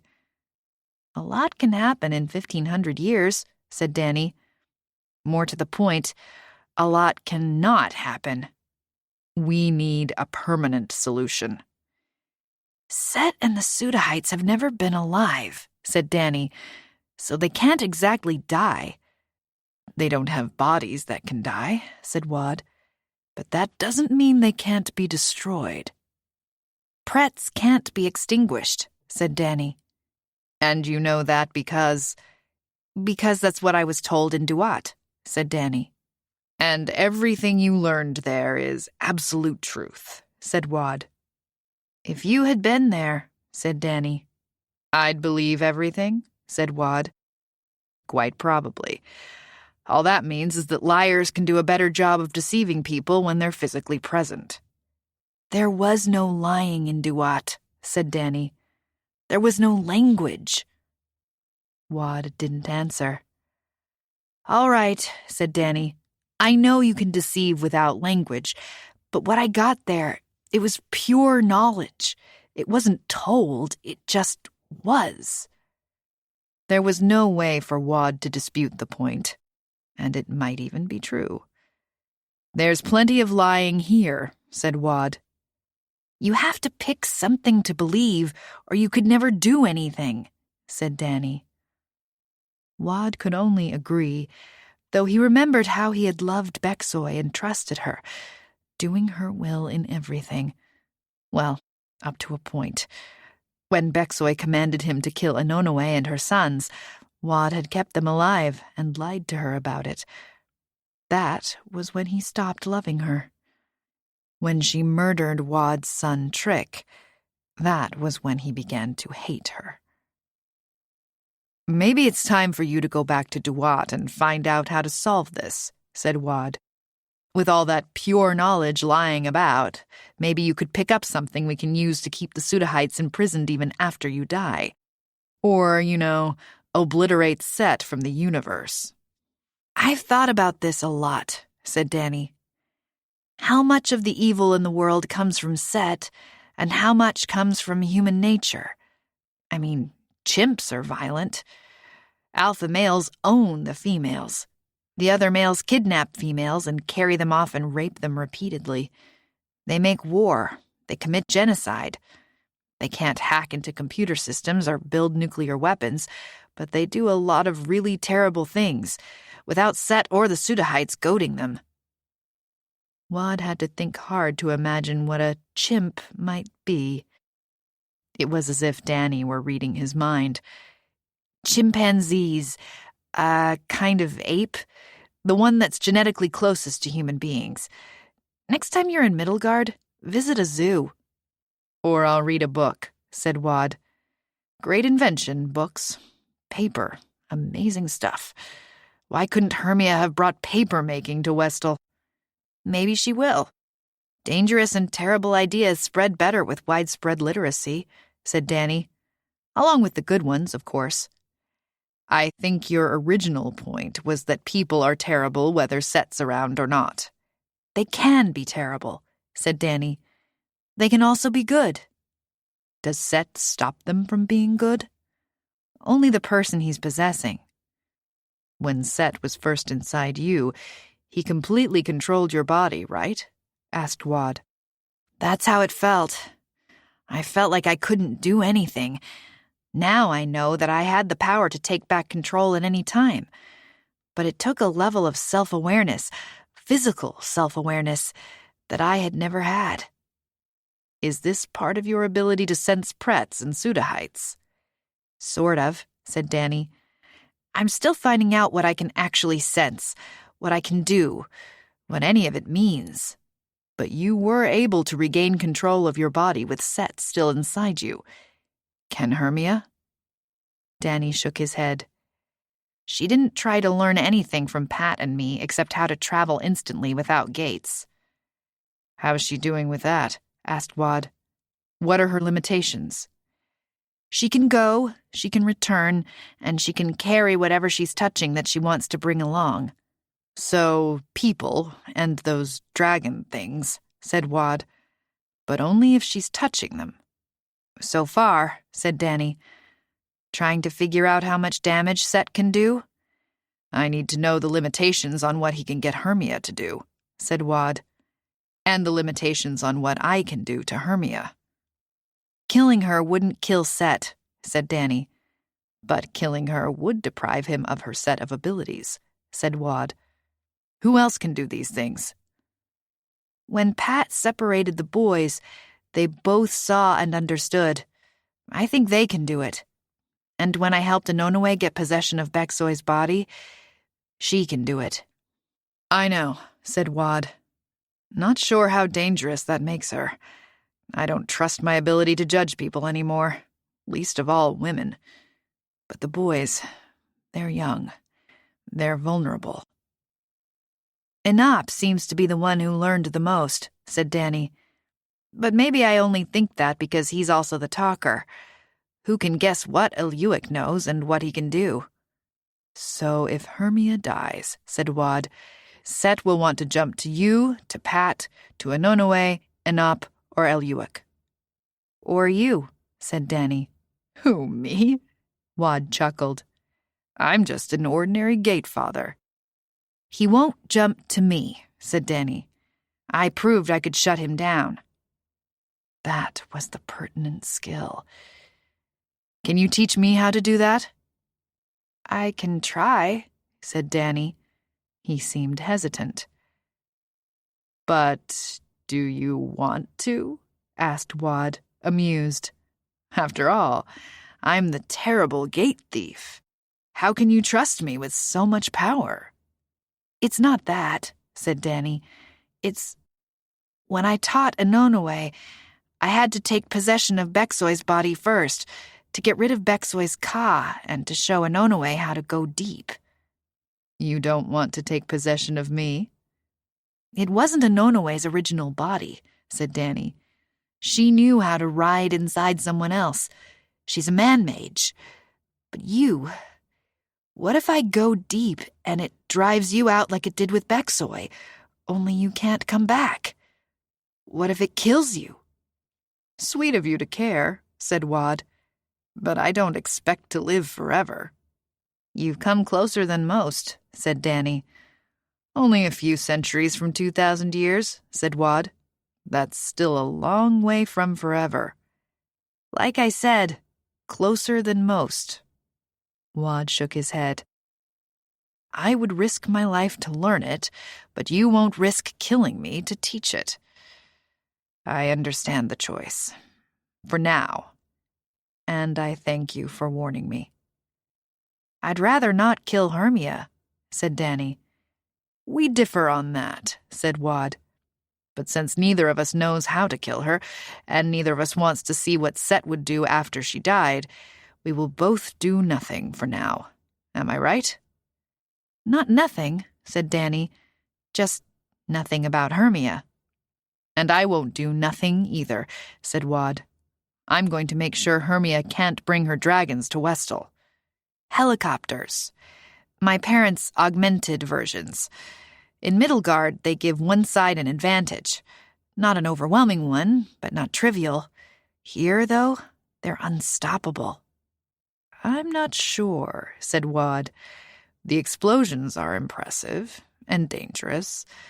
But how well could a flying ship do against a tornado raised by a gale breath? Is that what Ced turned out to be? Maybe a tempester.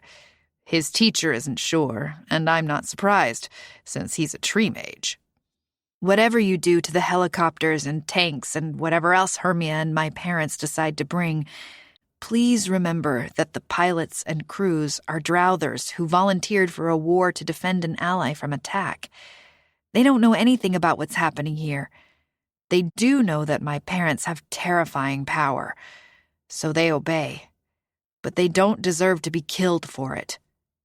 They're soldiers, said Wad. I'm trying to decipher your moral quibble. They didn't choose to fire their weapons against Westilians armed with spears or arrows, said Danny. Nor against mages armed with wind or sand or whatever else I'm able to raise against them. All I'm asking is that you gate them back to Middlegard, or gate the men out of the choppers before you put them into a mountain or deep in the ocean. I hear your request, said Wad, and I admire your virtue. But I'm not going to make a great gate, so I can't send them back to Middlegard. Then put them somewhere harmless here, and I'll come fetch them back, said Danny. I will if I can. But wherever I put them, Hermia will find them. Put them in the middle of a windstorm so severe that even my parents can't make them fly. Or a sandstorm that disables the tanks. Or whatever. So much trouble to protect the lives of soldiers who signed on to risk their lives. Soldiers being coerced into the wrong war, said Danny. This isn't a quibble. Don't make me go to war on their side. Wad shook his head. Danny, can't you tell when someone is agreeing with you? Can't you stop playing devil's advocate long enough to simply say, yes, Danny, I'll do my best not to let any of these men from Middlegard die? I did say that, said Wad. Now go away, so I can find Hermia and see what she and Ced are doing. How will you find her? Asked Danny. You can't sense her caw the way I can. But I don't find her the way you do, said Wad. I find her because she's a gate mage, and I have her gates. Only a few, but I found them in the heart hoard you gave to me. So whenever she comes to Westal, those gates reach for her, and I know where she is. She knows where you are, too, said Danny, and not through her gates. Come back and teach me to do what you do, said Wad. Let's see, said Danny. You have all my gates, and even though you know Set can't get anything from me, you haven't returned them to me. I like having so many billions of gates in my hoard, said Wad. Why should you have all the glory? I'm only wondering why I should teach you anything, when you still hold my gates as hostages. If I give them back, said Wad, you'll make a great gate again. I might, said Danny. But so what? I'd do it to help the mages of Westal strike some kind of balance with the augmented mages of Middlegard, to restore balance. There's never any balance, said Wad. Set is already on Westal, said Danny, and I have the Sudahites. One of the things you were trying to prevent has happened. The other can't happen while I'm alive. But go ahead, gate thief. Keep my gates. You can't possibly trust me to use my own gates wisely. Wad hated it when his opponent had logic and fairness on his side, and all Wad had was a deep reluctance to comply. Don't be snippy with me, boy, said Wad. I'm probably your ancestor. Statistically speaking, after 1,500 years, you're probably everybody's ancestor. Then Danny was gone, back on Middlegard. What if he's right? Is there really any point in keeping the world separate now? Why not break down all the barriers?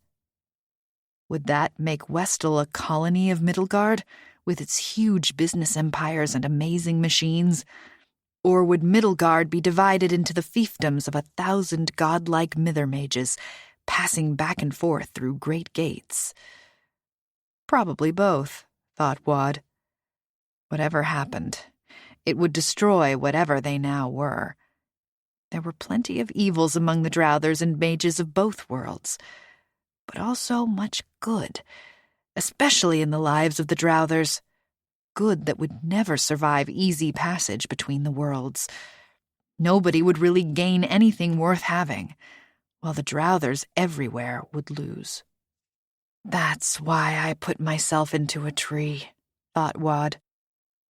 The war isn't over just because we lost. Because Danny North ate the Sudahites somehow. And maybe we can find a way to extinguish the Belgod Set. Chapter 19. With everyone calling her by Bexoy's titles instead of her name, Anonowe was beginning to believe that she really was King Preyard's consort, and not an interloper. It only became painful when she and Preyard were alone, because he always called her Bexoy, the name of her supplanter, the name of her murderer. Eventually I'll get used to that, too. Eventually I'll stop wishing that Preyard could be with me now as he used to be, playful, tender, not so respectful. Doesn't he ever miss the way we were together? Is he really happier being the man he is with her? But not her, not anymore. Bexoy is me now. So why does it feel as if he is being unfaithful to me by being with me? Give it time, Anonowe. Or rather, give it time, Bexoy. Because the real difference will come when you stop thinking of yourself as Anonowe and really believe that you are Bexoy. Not the vile monster that she was, but the Bexoy of today. Anonowe was sitting in the nursery, letting baby Jib suck his little brains out. Greedy child, far more than Eliuik or Inop, who both seemed so eager to be weaned. Though that was later, not at the start. Yet they grew impatient with the breast long before they had upper and lower teeth. Fitful, rooting for something better, but finding nothing else. What would the boys have become if I had been Preyard's wife all along? If they had been raised as princes, as heirs? Their insatiable curiosity, their searching. No. I'm thinking of them as if they were both the same, and they never were. Those months in prison, unable to see them. And then the way they were locked together. Of course I thought of them as one boy, because only Inop's voice could be heard, only Inop's personality could be expressed. And then, as if her thoughts of the boys had drawn them, there they were, standing near the window. Not a dream, not a wish. These were the real boys. Anonowe's first thought was that Wad had gated them here, but no, they had learned how to move by themselves when Danny North's girlfriend, Pat, had helped them separate. She couldn't converse with them here, in front of the women. They mustn't even be noticed. Anonowe gated into one of the cul-de-sac rooms that Wad had shown her, accidental spaces created by the architects when interior rooms couldn't be reconciled with exterior walls. In moments, the boys were with her, and now they were completely alone. "Let me go back and dismiss the women before they notice that I'm gone," said Anonowe. "Glad to see you too, Mother," said Inop. "Middelgard television has made you disrespectful," said Anonowe. "I think the word you're searching for is snotty," said Eliuik. "And he's always been that way." Anonowe smiled and shook her head. It took only a moment to reappear where she had been nursing moments before, The women attending her hadn't even noticed she was gone. "Ladies, I need to be alone for a while. Please go." The women graciously arose and left the room. Then Anonoe gated back to the doorless room where her sons were waiting. "I'm glad to see you," said Anonoe. "Always. And this is your brother, Jib. That's just his temporary name, until we can work out something dynastic." Enop gave the baby a tiny wave. Enop's eyes never left Anonoe's face. "I'm assuming," said Anonoe, "that something is wrong." "The monster has left Dany North, and now it's in Hermia," said Enop. "She can't control it at all, so it's controlling her. What are you going to do about it?" Anonoe had no answer. She realized that the baby was getting frustrated because her left breast was apparently near empty. Anonoe changed sides as she thought about Enop's question. "I'm trying to think why you think I'm going to do anything at all. Do you think Set is susceptible to my poor powers as a man-mage?" "The way Pat separated us," said Eliuic. "Can't you get Set out of Hermia?" "I suppose I might. Exactly the way Hermia got Set out of Dany." "No, don't let him into you," said Enop. "Nobody expels Set. You just offer him a new place to live," said Anonoe. "And the less I see of Hermia, the better." "You lived inside somebody," said Eliuic. "Helpless to make the body do what you wanted. And Enop was inside you, Eliuic, and neither of you realized that was what was happening. So why aren't you the experts?" Eliuic shook his head. "We're children. We don't just solve problems that have adults stymied." "We know that killing Hermia won't do any good," said Enop. "Set would only jump to somebody else." "That's the advantage I had," said Anonoe. "I was the man-mage, the visitor. But Hermia's the host, and she can't leave her own flesh. Set's got control. So help her get control. You did it. Help her do it." "Bexoy was ready to die," said Anonoe aloud. "And still expelling her was something I couldn't do on my own." "You can still help Hermia get control of her body," said Eliuic. "Can't you? Show her how?" "It's not that easy," said Anonoe. "But it is," said Enop. "Pat showed us what to do, and now we know how." "Then you show Hermia." "Earlier point again," said Enop. "I'm a child." "Showing Hermia is the same as showing Set," said Eliuic. "Yes. One is as useless as the other," said Anonoe. "You saw and you learned because it was being done to you, inside your own bodies. But Wad watched Dany North liberate me. He saw as much as Hermia ever did, and he learned nothing. He still needs to make gates in order to go anywhere." "Or that's what he lets you think," said Eliuic.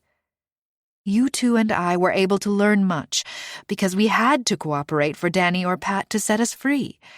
And Pat and Dany learned what they learned because they were dead, an option that I don't think is available to us, because I don't think Hell will let us come back again." "They call it Duat," said Enop. "And I call it Hell," said Anonoe, "because that's what it would be for us." "You don't think we should do anything," said Eliuic. "I think you should return to Middlegard and never come back here. Just because you can do a thing doesn't mean it's wise to do it." "Maybe between the two of us," said Enop, "we could control Set." "Get that stupid thought out of your head," said Anonoe. "Hermia had 10 times the experience and training that you've had, and is she free?" "We don't know," said Eliuic, "because we don't know to what degree she consents to the things Set is making her do." The boy was subtle beyond his years. Anonoe was pleased to see. "He must get that from me," she thought. I've never seen much subtlety in Prayard, though that may mean that he's so subtle I never detected it. If she has become Set's willing partner, said Anonoe, that's all the more reason he won't come out of her to dwell in you. And which of you would he choose, do you think? The one who spent years being inhabited by another boy's inself? Seems likely, said Eliuik. Or the one evil and stupid enough to do it? Asked Inop. Neither evil nor stupid, said Anonoe. Naive and inexperienced, that's what you were, Inop, and you had no idea what was actually going on. I could sense all of Eliuik's thoughts. I believed that meant he was inside me. Go back to that farmhouse in Ohio, was it? Kentucky now, said Inop. It's another state. We're not supposed to say it aloud, said Eliuik. Mother already knows, said Inop. We're never to call her Mother, said Eliuik. Nobody can hear me but Mother and you, said Inop. As far as you know, said Eliuik. Are you sure you can always tell when a gate mage is listening in? This had gone on long enough. Boys, I miss you terribly, and I'm glad to see you're well. But you must go home. It won't be home till you're there, said Eliuik. I can't, said Anonoe. I'm the queen here now. So what? Said Inop. If you went back to Middlegard, it's not like they could send bloodhounds to track you down and bring you back. Are you sure you want me like this? Anonoe gestured to include Bexoy's face and body. Oh, definitely, said Inop. Women in America pay a fortune to get a face and body like that. So you think I'm prettier in this body than I was in mine? It's a trap, said Eliuik to Inop. Don't answer. We want you with us, Mother, said Inop. I'm not done growing up yet. I am, said Eliuik. Childhood was brutal. I'm glad it's over. Anonoe had to laugh. Perhaps it is. Go back and wait for me. When I can, I'll come to you. Jib gave a cough, and Anonoe looked down to see if the baby was throwing up or simply hungry. When she looked up again a moment later, the boys were gone. Were those the only choices? Either kill the person possessed by Set in a way that wouldn't allow him to escape, or simply accept that Set could not be stopped. And there was no way that wouldn't allow Set a chance to jump to someone else's body. Especially not now, when he had had multiple chances to see this new kind of travel in action. Why do I care? Anonoe asked herself. Set has nothing to do with me. My monster was Bexoy, and she's gone. I'm now married to a man I love. I still have both my sons, and a decent hope of being able to spend time with them once all these struggles are over. I'm in the midst of my own happy ending, even if it is a little complicated. Let the gate mages sort out the messes they made. I'm busy cleaning up my own messes, thanks. Yet, even as she reached this conclusion, she despised herself for thinking that way. I owe everything to Danny North, she admitted. And what if I, having pushed one person out of her own body, am the only one who can push Set out of Hermia's meat puppet? We'll see. No need for panic yet. Chapter 20. Danny sat on the bench that the Diamonds had placed near a shingle oak, a species that Colonel Diamond explained has such small acorns most people don't realize it's an oak at all. We've got the only two known examples in this part of Kentucky. They named almost every spot on the whole farm by the tree or trees that mattered to them. Their favorite was a chinkapin oak that dominated one hillside, but here on the shingle oak bench, he and Pat had a good chance of not being interrupted. I don't think this one sent us back to Middlegard so that you could die, said Pat. I'm already cheating death by being here, so if I die, I die. Easy for you to say, said Pat. Why do you think it's easy? Because you're an idiot, she said. I was the one who was murdered, remember? I was the one who died. You just bound yourself to me and followed. You were my passenger.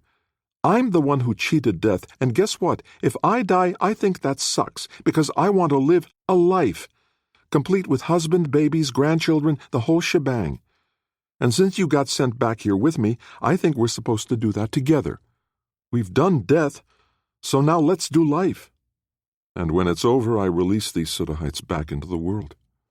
Danny, have you noticed the sudden blossoming of kindness and goodness in the world since you gathered them in? Have wars stopped? No more terrorism, no more slaughtering people who have a different religion, no more hating. It takes time for people to overcome long-time habits of thought, said Danny. The Suddahites prompted people to act, but some people don't need prompting, said Pat. It will take time for the decrease in bad actions to show up as some kind of statistical blip. Maybe it'll be big. What if it cuts crime in half? There's a shitload of crime, Danny. What's half a shitload? Not sure it's a unit of measure.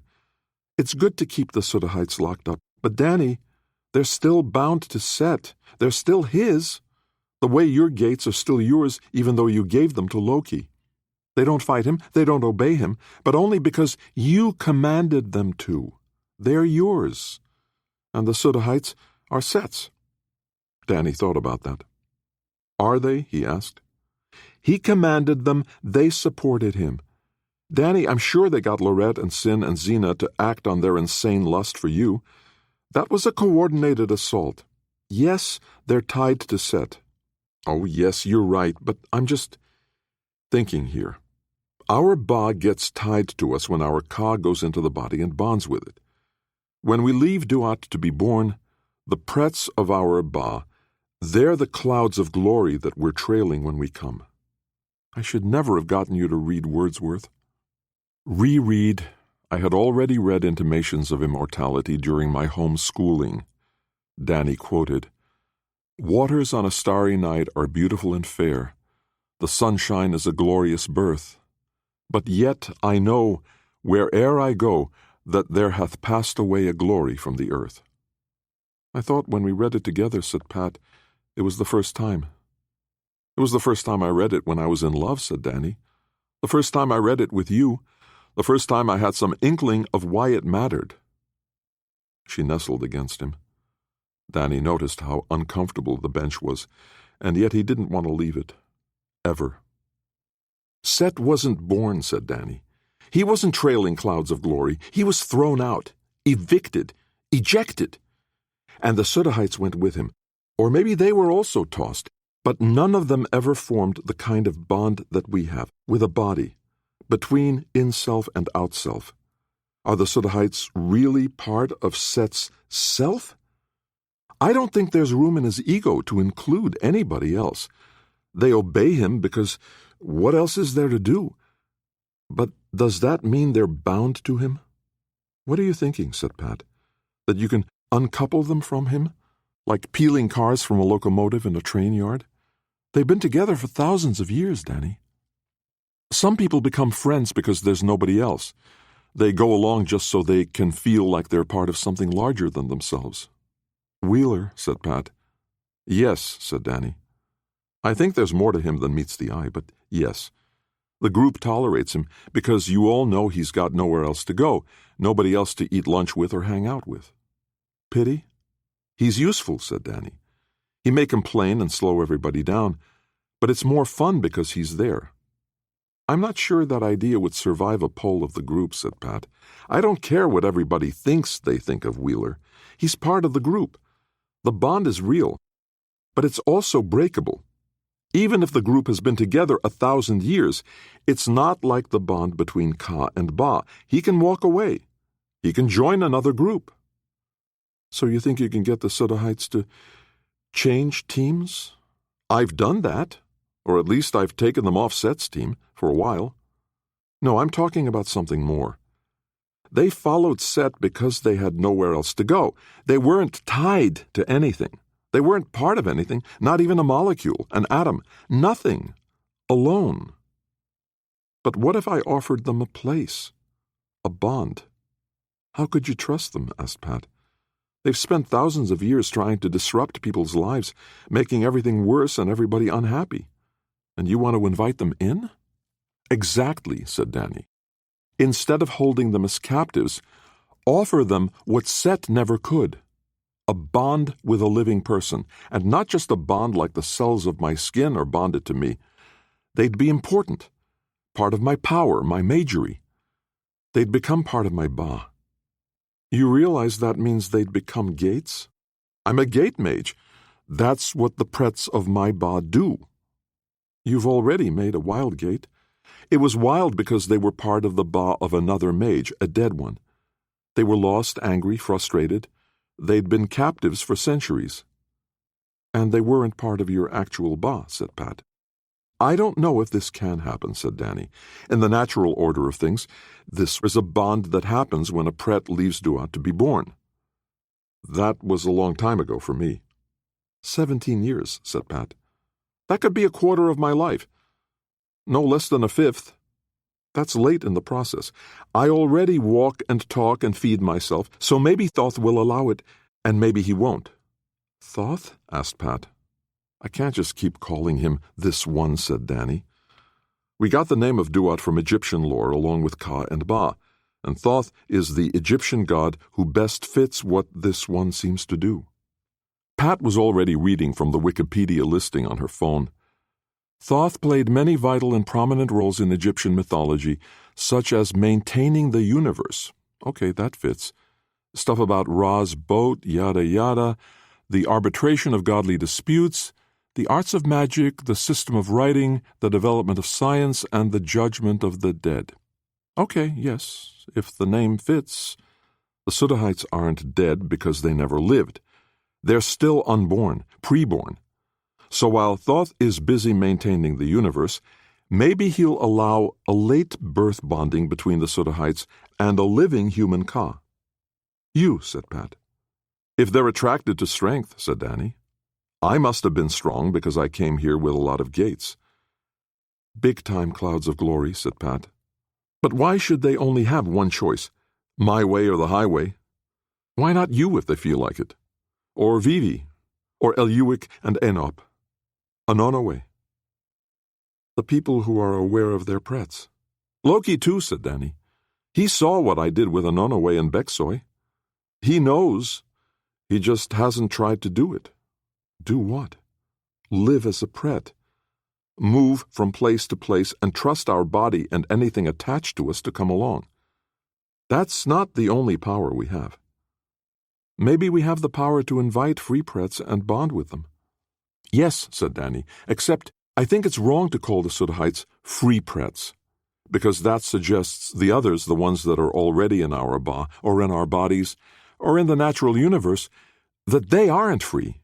They're bound and free.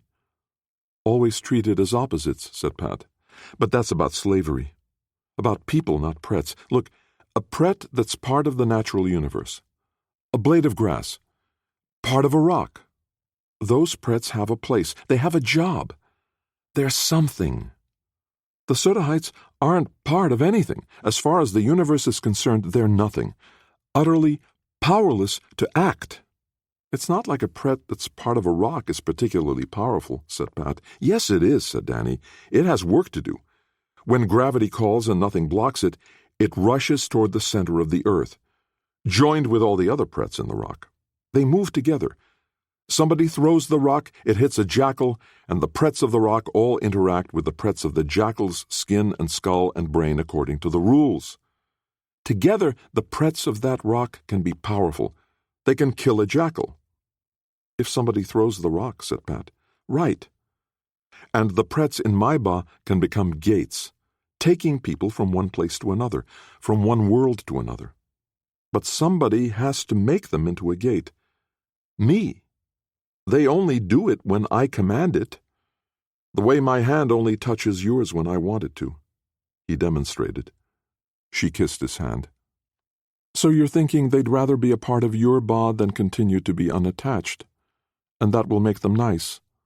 The only thing like a bond that gave them any purpose in life was obeying Set. Were they evil? I don't think so.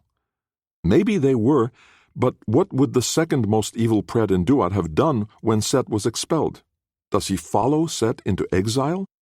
Or does he figure, okay, Set just proved that rebellion doesn't work, so I'll play along. I'll be born, I'll have a body, I'll have whatever powers come with it. Maybe the second most evil was like Hitler or Stalin or Tamerlane, or just some hideous child-abusing mother or father. But all the strong, ambitious, fearless ones like Set, they wouldn't follow him. They'd come to Middlegard and get themselves born. So the Sutahites aren't ambitious enough to be evil. They're the ones who saw Set as powerful, a protector, a leader.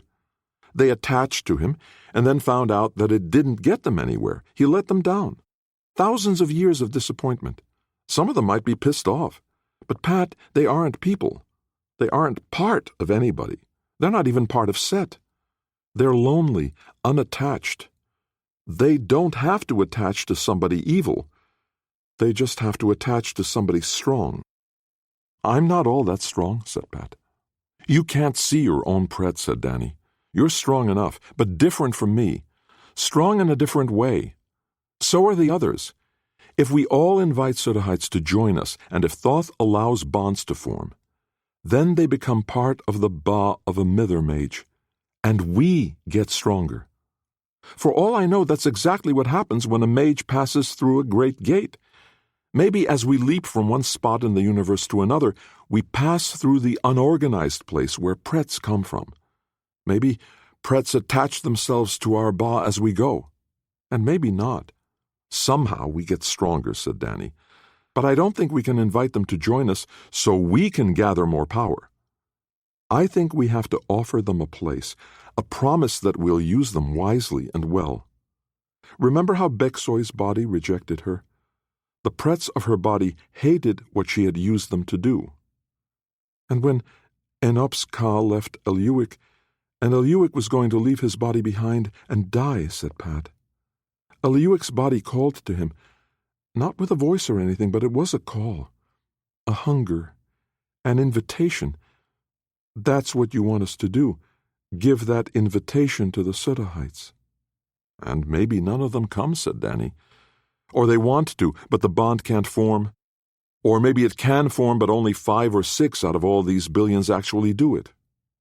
We'd be no worse off than we are, said Pat. Maybe they come, and maybe they bond. Only they're not completely reliable. Maybe they still want to subvert the organized universe, said Danny. Maybe they really are as evil as Set. If that's what they want, I'll bet that Thoth won't let them bond to us, because they wouldn't actually mean it, and Thoth would know. We're putting a lot of trust in Thoth, considering he didn't actually tell us to do this. We've got to do something, said Pat. And this is better than taking Set inside yourself and then relocating to the center of the sun. Prets can't be destroyed by fusion, and they can't be trapped by gravity. I'd die, but my Pret would return to Duat. And Set is already nothing but a naked Pret, so he'd just relocate back to Earth. Nothing accomplished. Even if we can gather up all the Sutahites, said Pat, there's no chance Set would join with somebody else in a subservient role.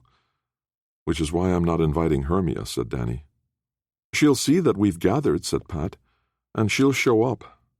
I'll deal with that when it happens, said Danny.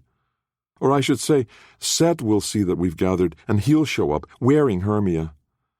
Let's get this started and see what happens. You mean now? This second? What will we gain by delaying? Even as he spoke, Danny had already begun. He knew where all the others were, the ones who had become aware of the Prets. He didn't use words, he just wanted them to come to him, invited them. It'll be like this with the Sutahites, he thought. And as they each winked into existence around the bench by the shingle oak, he showed them what he meant to do. As I invited you, you can invite the Sudahites, only not just to come near you, to come into you, to become part of you, to become part of your outself, instruments of your will, a permanent place as part of the power of a mage. Let them see what kinds of magery you do, if you know, said Dany. Let them see what they'd be part of. Loki was the last to arrive. You already have them, he said. Why are you weakening your hold on them? I don't have them, said Dany. They don't have anything, and nothing has them, unless they come to us. Look at how bright and powerful you are, Loki. See how they long to be part of you. Then Dany realized that as he freed the Sudahites to make their choice, he was also freeing his own Ba. It only existed in Loki's heart hoard because he had given his gates to Loki. But now some of them chose to be not on loan to Loki, but truly part of him, truly his. Dany felt a stab of regret, but then he remembered what he had learned on Duat. These Pretz came with me freely, not as slaves, but because they wanted to share my life forever. The Pretz of the Ba are the highest and strongest, only just short of being human. Now I'm setting these Pretz free, and some of them have come to love and admire Loki. Of course they choose to stay. Then, in a rush, all the rest of them streamed back to Dany, to his heart hoard. He hadn't taken them back from Loki. He had only given them their freedom, and they respected and affirmed their bond to Dany. They came home. But these were the Pretz that had already been attuned to Dany all his life. Of course they understood his invitation, and of course most of them heeded it. What were the Sudahites seeing? What sense could they make of his invitation? He felt the first one after only a few minutes, but those minutes were long, and it was only one. Then another. And one of the Sudahites went to Loki, and 3 to Pat, and 5 to Vivi, and 10 to Anonowe, and 100 to Enop, and 10,000 to Eliuik, and 1,000,000 to Loki this time, and now 10 million to Pat, and billions to Dany North. He felt them gathering in his heart hoard, settling among the Pretz that had served him, had been a part of him since birth. Perhaps learning their work, understanding their lives by sharing memory with Dany's longtime Pretz. All the Sudahites were gone. Yet none were loose in the world, and none had returned to Set. They had all been incorporated into someone's out-self, and every one of the Mithermages gathered at the Shingle Oak was now far more powerful than if they had passed through 10 great gates. Is the bond real? Dany had no way of knowing, except to see what would happen. He made a gate. Vivi opened it, closed it, moved it, locked and unlocked it. Then Vivi made a gate. For the first time in her life, she was a full-fledged path-sister at least, if not a gate-mother. She could make gates and make them public, and they would persist in time and space. She wept. Dany felt a momentary pang at not having included the Silvermans in this, or Stone. But then he thought of his parents and aunts and uncles, and imagined what this vast increase in power would have changed them into, and he was content that it was only this group. "So now you have to decide how you're going to use this new part of yourself," said Dany aloud, "because it matters to the Pretz how you use them. Let it be a joy to them to be part of your life and all your actions, not a burden or a shame." "Thanks for saying that," said Loki. "I've now changed completely from bad to good." "Don't be such a brat," said Anonowe. "You've always been good." "I had odd ways of showing it," said Loki. "Time for self-analysis later," said Dany. "All of you should go back where you were, please, because Hermia is coming." "How do you know?" asked Pat. "Because I've been sending her away the instant she appeared." "How long has that been going on?" asked Loki. "Since I first started calling you to come to me," said Dany. "But now it's time to see what Set has to say." "Then let us stay," said Pat. "And give him more options of people to jump into?" asked Dany. "We're so much stronger now," said Enop. Stronger than Set? Asked Danny. Enoch shrugged. Are you stronger than me? Asked Danny. Because he was stronger than me, and stronger than Hermia. Please go, all of you. But Hermia can follow any of us. Set won't follow anyone but me, said Danny. Because I have 9/10 of his kingdom inside me now, as part of myself. I'm not going to give it back.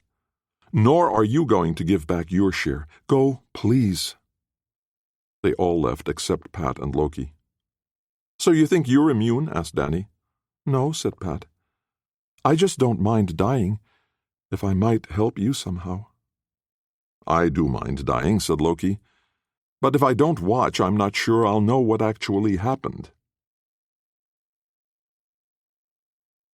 Chapter 21. Hermia appeared in front of the bench almost at once. She glanced from Danny to Pat and smiled. How judicial. The judges sit on the bench. Danny didn't bother answering, and Pat was already skilled in saying less than she was thinking.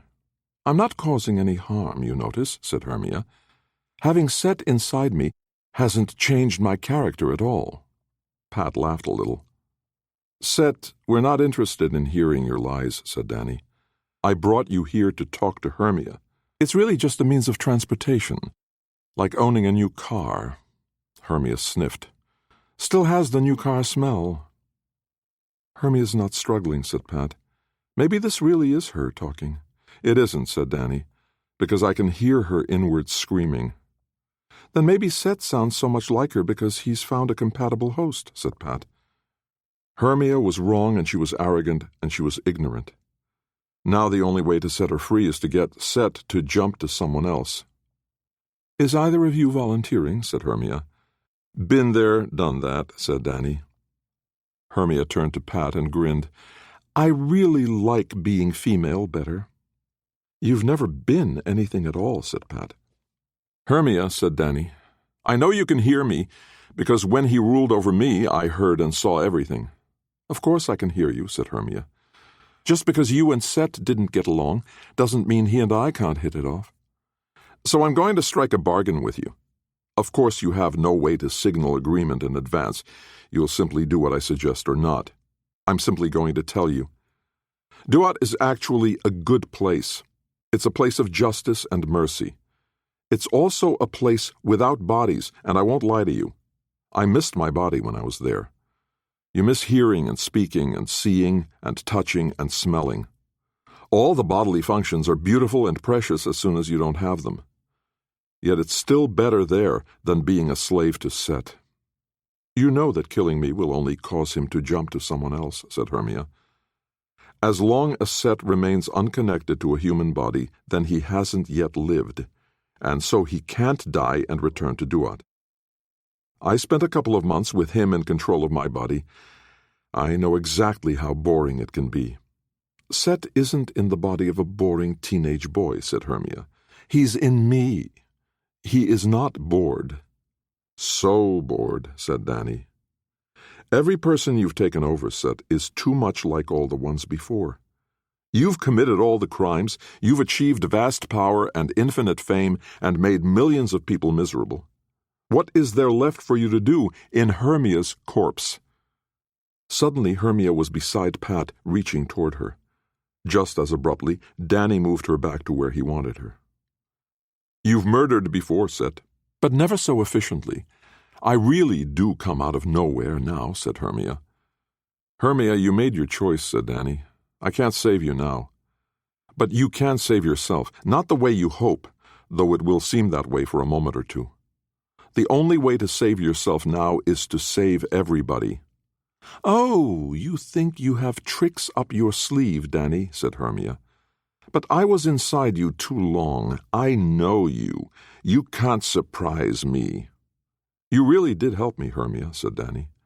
Your help outweighs your betrayal, in my mind and heart. I think of you as my teacher and my friend. I'm truly sorry that I've lost you. If there's anything you regret in our friendship, I forgive you, and I ask your forgiveness. Ooh, now you're scaring me, said Hermia, chuckling. Danny said no more words. He simply plunged his in-self into Hermia's body and began to guide Set's Ka into the flesh. Danny could feel Pat grow more alert beside him, and then her Ka was with his, leading Set, pushing him. Each deeper penetration of Set into Hermia's body displaced Hermia's own Ka, and yes, there was a momentary flash of hope as she misunderstood what Danny and Pat were doing. And then she understood. "Hermia, I'll tell you when," murmured Danny. Hermia shuddered.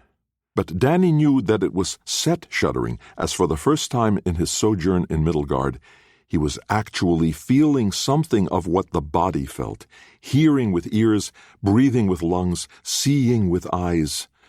"Oh, God," Hermia's voice murmured. "Oh, God, so much, all at once." And then it was complete. Set was attached to this body as if it were his own, and Hermia was almost separated from it. Almost, but not quite. "It will still go with you," said Danny, "even though it belongs to Set now, because whatever you're attached to travels with you." Danny sensed the grim determination in Hermia now, and something else. Yes, he knew that aspect of the Ka.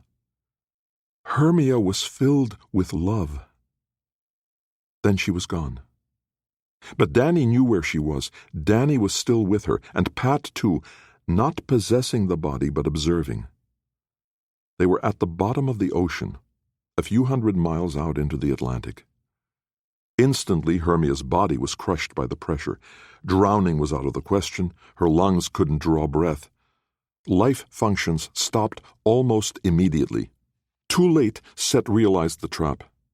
They had bonded him to the body, making it his own.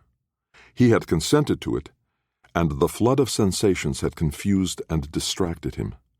Too late, he tried to pull away from Hermia's body the way that Enop had withdrawn his Ka from Eliuik. But by then, he was too deeply connected to jump free as easily as he always had before.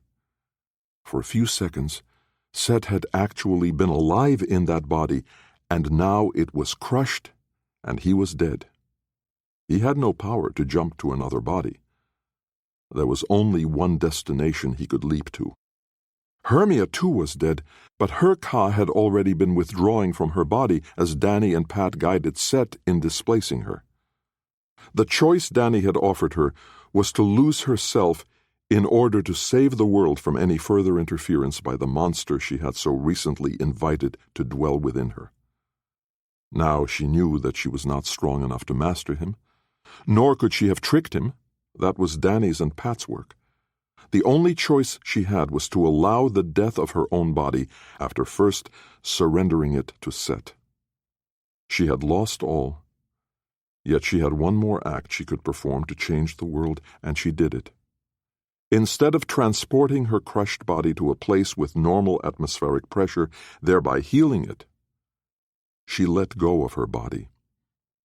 She had a choice that was not under Set's influence or control, and now she had chosen. She let her body die, and with it, Set. Danny had known no death but Pat's, and when she went to Duat, only he accompanied her. But Danny was not surprised that Duat sent a Pret to greet Hermia. Not Thoth, the one they had thought of as this one. Yet the one who met her and traveled with her, he seemed to Danny to have the same kind of vividness and brightness that this one had possessed. Hermia responded as if she knew him at once, and for all Danny knew, they had known each other from some time before her birth. But now she was gone. And so was Set.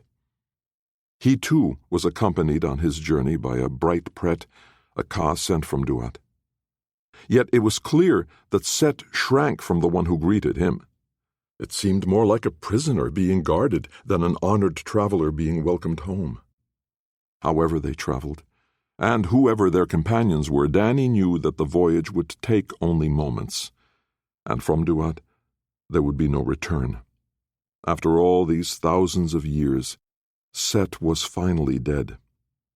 Danny could feel it inside himself, not because Set had been there, but because the Sutahites who had chosen him felt their last connection with Set dissolve. He was gone from Middlegard, and now Dany's Sutahites were Sutahites no longer. They were part of Dany, completely in his ba. They were him. Pat sighed. "Oh, Dany," she whispered. "Who would have thought that the only way to end his life was to begin it? They're truly mine now," said Pat. "The Pretts that chose me." "You chose them back," said Dany. "Till death do you part." Dany called the others, and they came, and they touched each other or held each other, or in the case of Ononowe and her sons, clung and wept together. "Now it's official," said Loki. "I'm the worst human being alive." "Maybe," said Dany North, "but I doubt it. You haven't met Grandpa Gish or Uncle Zog." "Should we tell Hermia's family?" asked Pat. "She died well." "They won't understand what she did," said Loki. "But they'll know we honor her for it," said Pat. "That's something. And if anyone in her family loved her, they'll want to know." So Dany took Pat by the hand and led her off to tell the Greeks.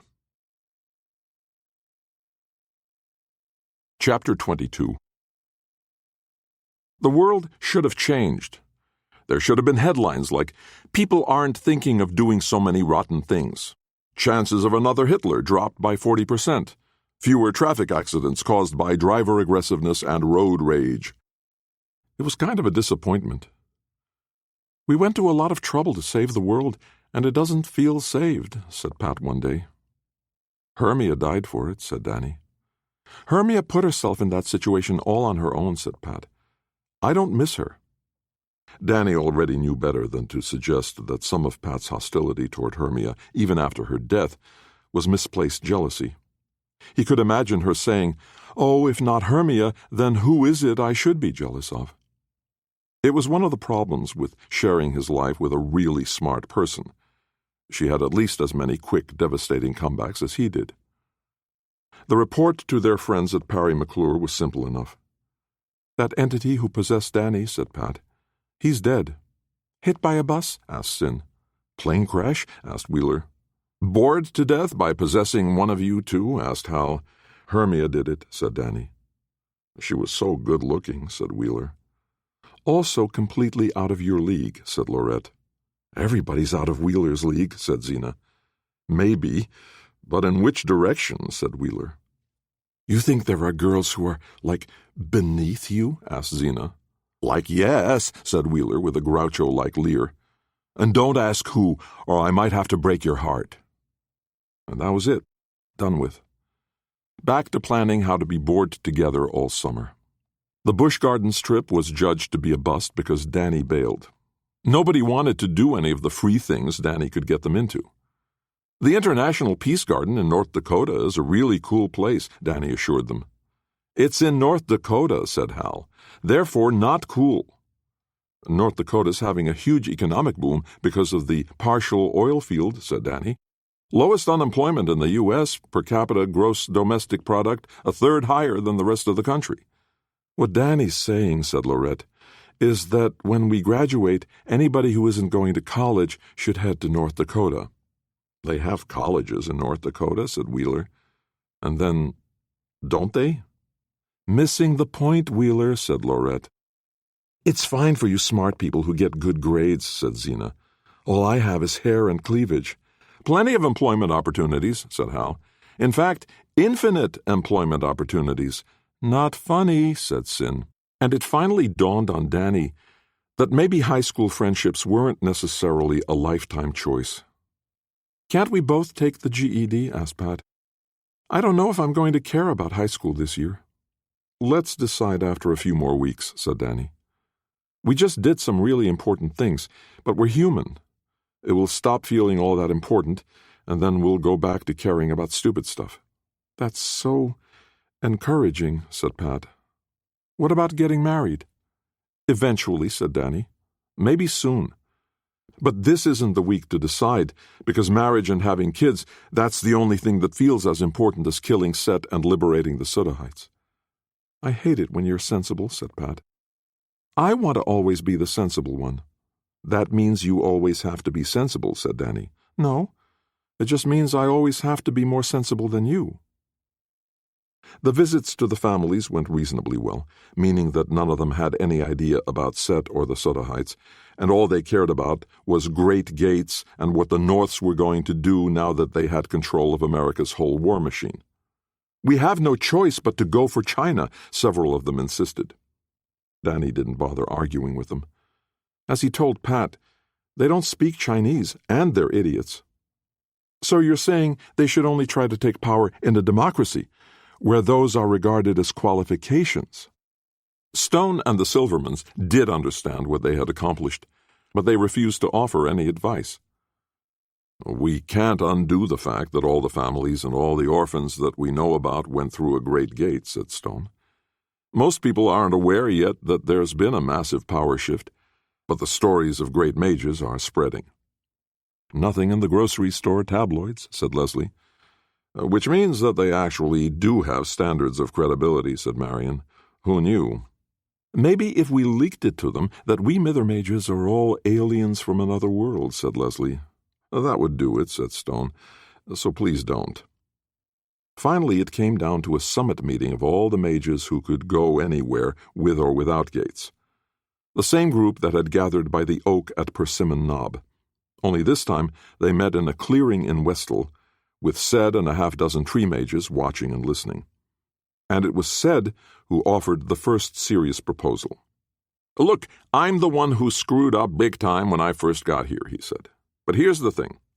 Everywhere I went trying to make up for the destruction my tornadoes caused, everybody already understood that a wind mage had done it.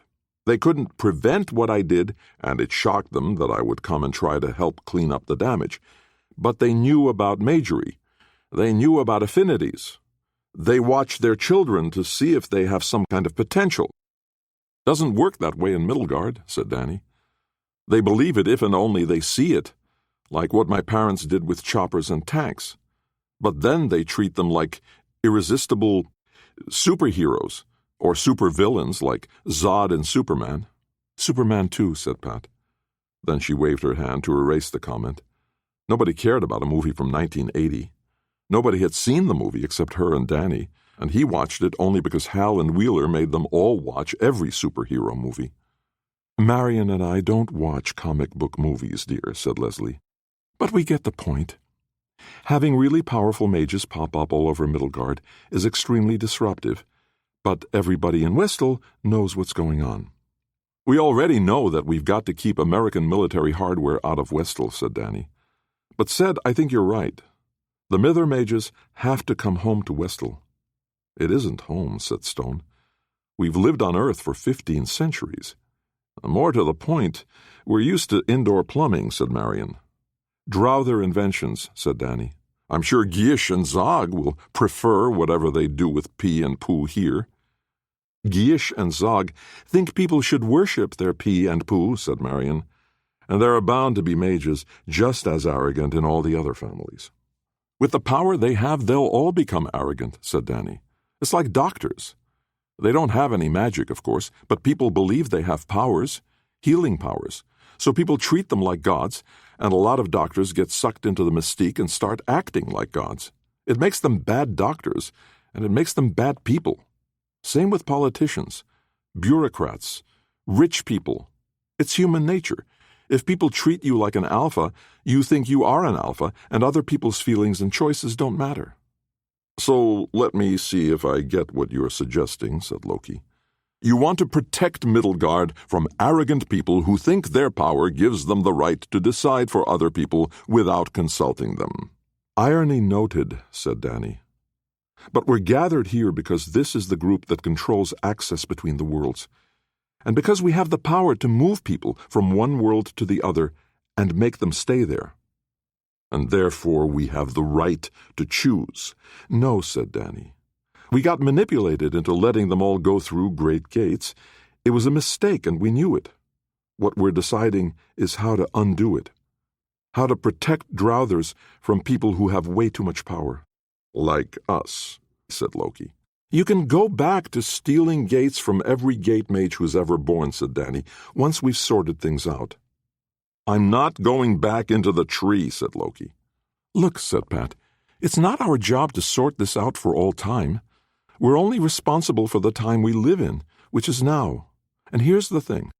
If we decide to move all the families, all the great gate mages to Westel, and then we realize it was a terrible mistake, we can put them back where they were. Where do we go? Asked Aenop. Anonoway laughed. Darling, we can go anywhere we want. That's the big hole in all these plans, said Danny. We're like Congress. We make huge decisions that wreck things for everybody else, but then we exempt ourselves. Nobody can force us to go anywhere or stay anywhere, said Eliuik. But apart from that and healing people, we don't have all that much power. We do transportation and healing. We're like emergency medical technicians, said Aenop. We can do harm, said Pat. But this group, said Danny. I think we're all decent people. Anonoway, Eliuik, Aenop. You know just how terrible a gate mage's powers can be. Will you ever do something like that to somebody else? We can't do it, said Anonoway. We don't make gates. We just go. I'm going to be a gate mage, said Aenop. I think I already am one. So here's how it works, said Danny. We use our own power to visit back and forth between worlds as often as we like. But we don't hurt anybody, and we don't show off. Nobody knows there are still gate mages on either world. And if Aenop grows up to be an asshole, the gate thief takes away his gates. Not if I take his first, said Aenop. Not if I take yours now, said Loki. Whatever kind of mage you grow up to be, said Pat, there's nobody here with even a visible fraction of Danny's outself. And Danny won't tolerate anyone using their powers to hurt regular people. Danny buried his face in his hands. I don't want to be boss of the world. Too late, said Anonoway. But you're doing fine, and nobody here wants you to stop. Except me, said Danny. Let's meet here every year or so, said Anonoway, so we can size each other up. See how things are going. There's another danger, said Pat. I'm not a gate mage, and neither are Anonoway and Eliuik, but we learned how to do this direct movement of our Ka. I learned it in Duat without even realizing it, and Anonoway learned it from Danny getting Beksoy out of her body, and Eliuik learned it when I helped him and Aenop disentangle. But Hermia and Vivi learned it just by watching. We were already gate mages, said Vivi. But Eliuik wasn't, and I wasn't, and Anonoway wasn't. You're saying that there's a danger of this kind of magery propagating, said Danny. We don't teach it just by using it, said Eliuik. And if we use it when nobody else is watching, then it can't spread. We have to promise to be careful, said Anonoway. Beyond that, what can we do? So we'll remain in both worlds, said Loki, watching to see what happens, but all the other mages get moved to Westel. With or without giving them time to pack, asked Pat. Can't give them any kind of notice, said Vivi, or they'll go into hiding, some of them anyway. Huge imbalance, Ced commented, raising his hands to get them to stop. All the mages from Middlegard will have passed through a great gate several times, and none of the mages from Westel. That left them silent for a while. If we just plunk them down here in Westel, said Pat finally, they have to have superior power just to survive. People will have to treat them with respect for a while. Make a place for them. I'll be here, said Loki. If it turns out the Middlegardians are too powerful, I can select a few Westilian mages to pass through a great gate as a counterbalance. You? Asked Danny. The gate thief making a great gate? A tightly locked great gate, which nobody else can find except another gate mage, said Loki. So how do we do it? Asked Pat. We don't know where every member of every one of the families is. We invite them all to pass through a gate, said Anonoway. Children included, babies included, everybody. We just don't mention that we won't be bringing them back. And if somebody hides out, said Danny, then the moment they surface and start maging around in Middlegard, I gate them here. Permanent policemen of the world, said Vivi. Somebody's got to do it, said Danny. Oh, I wasn't arguing against it. It just occurred to me that all those years I wished for Gatemagery, I never thought it would turn me into a cop. Think of yourself as the angel with a fiery sword, said Danny, standing outside the Garden of Eden, telling Adam and Eve not to even try to get back in.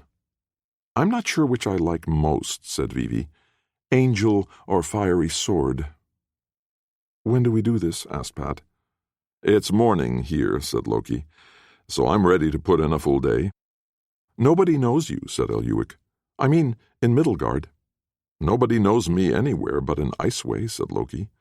But when I magically appear in front of them, they'll recognize my authority. It's early afternoon for Pat and me, said Danny, but we can put in the rest of the day doing this.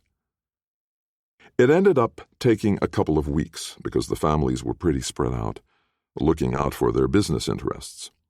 The only ones who suspected anything were Danny's own parents. We knew Loki was against our taking armaments to Westel, said Mother, but I think it was you that brought our tanks and choppers back, and all their crews and pilots, said Danny. When they invent explosives on their own, then they can fire projectile weapons at each other. Mother and Father looked at each other. You're going to send us there, aren't you? Said Father. I am, said Danny.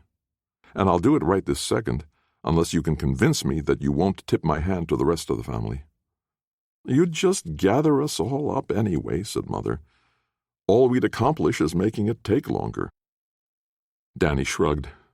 I might miss somebody. I don't carry a perfect census of the family in my head. And Thor had roamers, didn't he? Family members who never came home.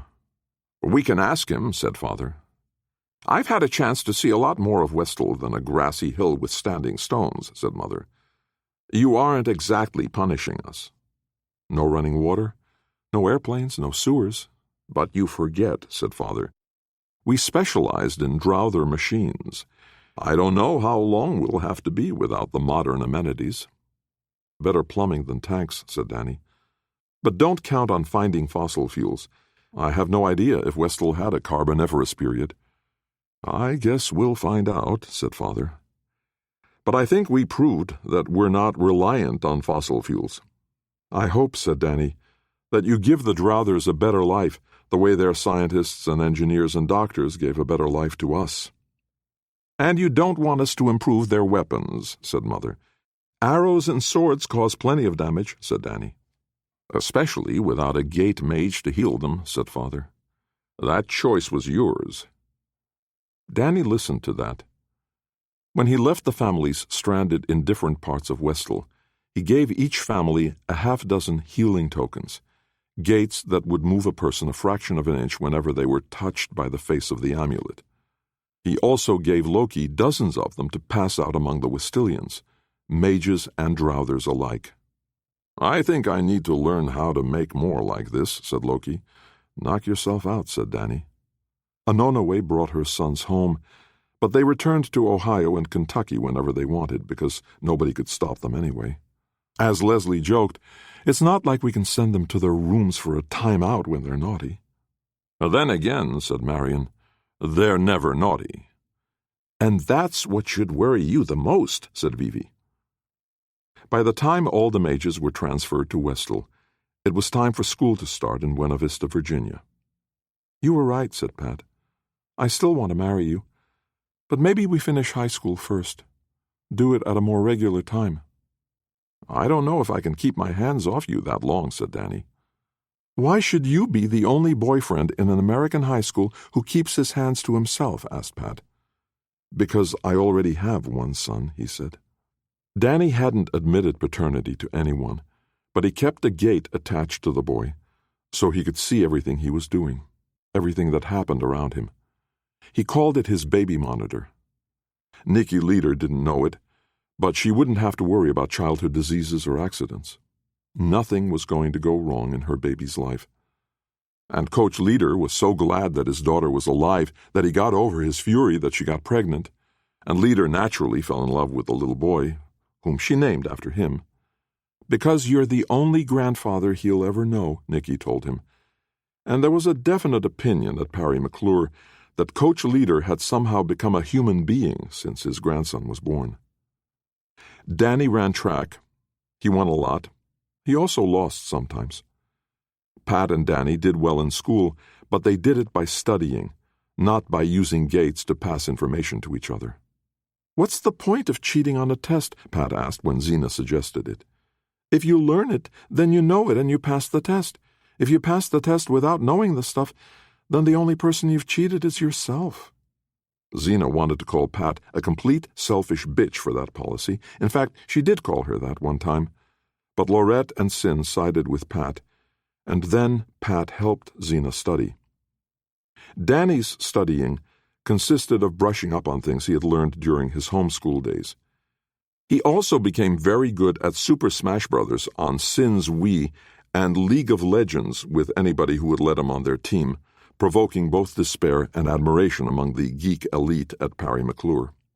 But as with running, he didn't win every time. Stone kept discovering orphans from time to time. But because they weren't receiving any training, only a couple of them reached a level of power where they needed to be given a choice. Play nice with the Drowthers or find yourself on Westel. Everybody decided to play nice so far. Danny and Pat went to all the proms, wearing clothing Vivi chose for them. They walked at graduation, and they were both happy that Danny got a huge ovation from the other students, and Pat got far less, but heard some heartfelt whoops from her real friends. And a week after graduation, Pat's parents put on an affordable wedding for them at St. John's United Methodist in Buena Vista. Pat, determined not to be a bridezilla, put her foot down whenever anyone proposed something extravagant. But she couldn't prevent Danny from giving her an absolutely amazing yet perfectly tasteful ring. "You didn't borrow this from some jewelry store, right?" she asked. "I understand that you had to ask," said Danny, "but no. I had it made for you by a metal mage in Westel.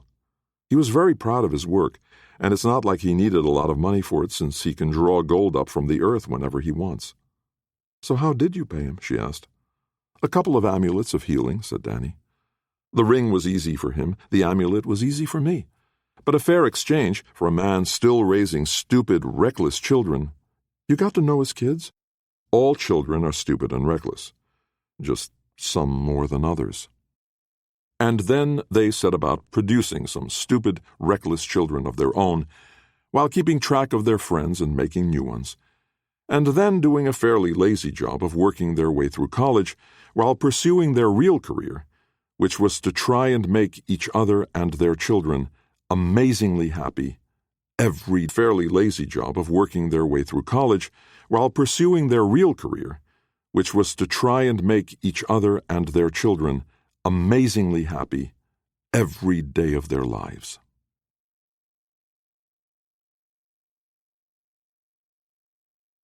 "38 years ago, in 1977, I was sitting somewhere with a notebook in front of me, which was my normal pose, and I started doodling a map, which is my normal activity.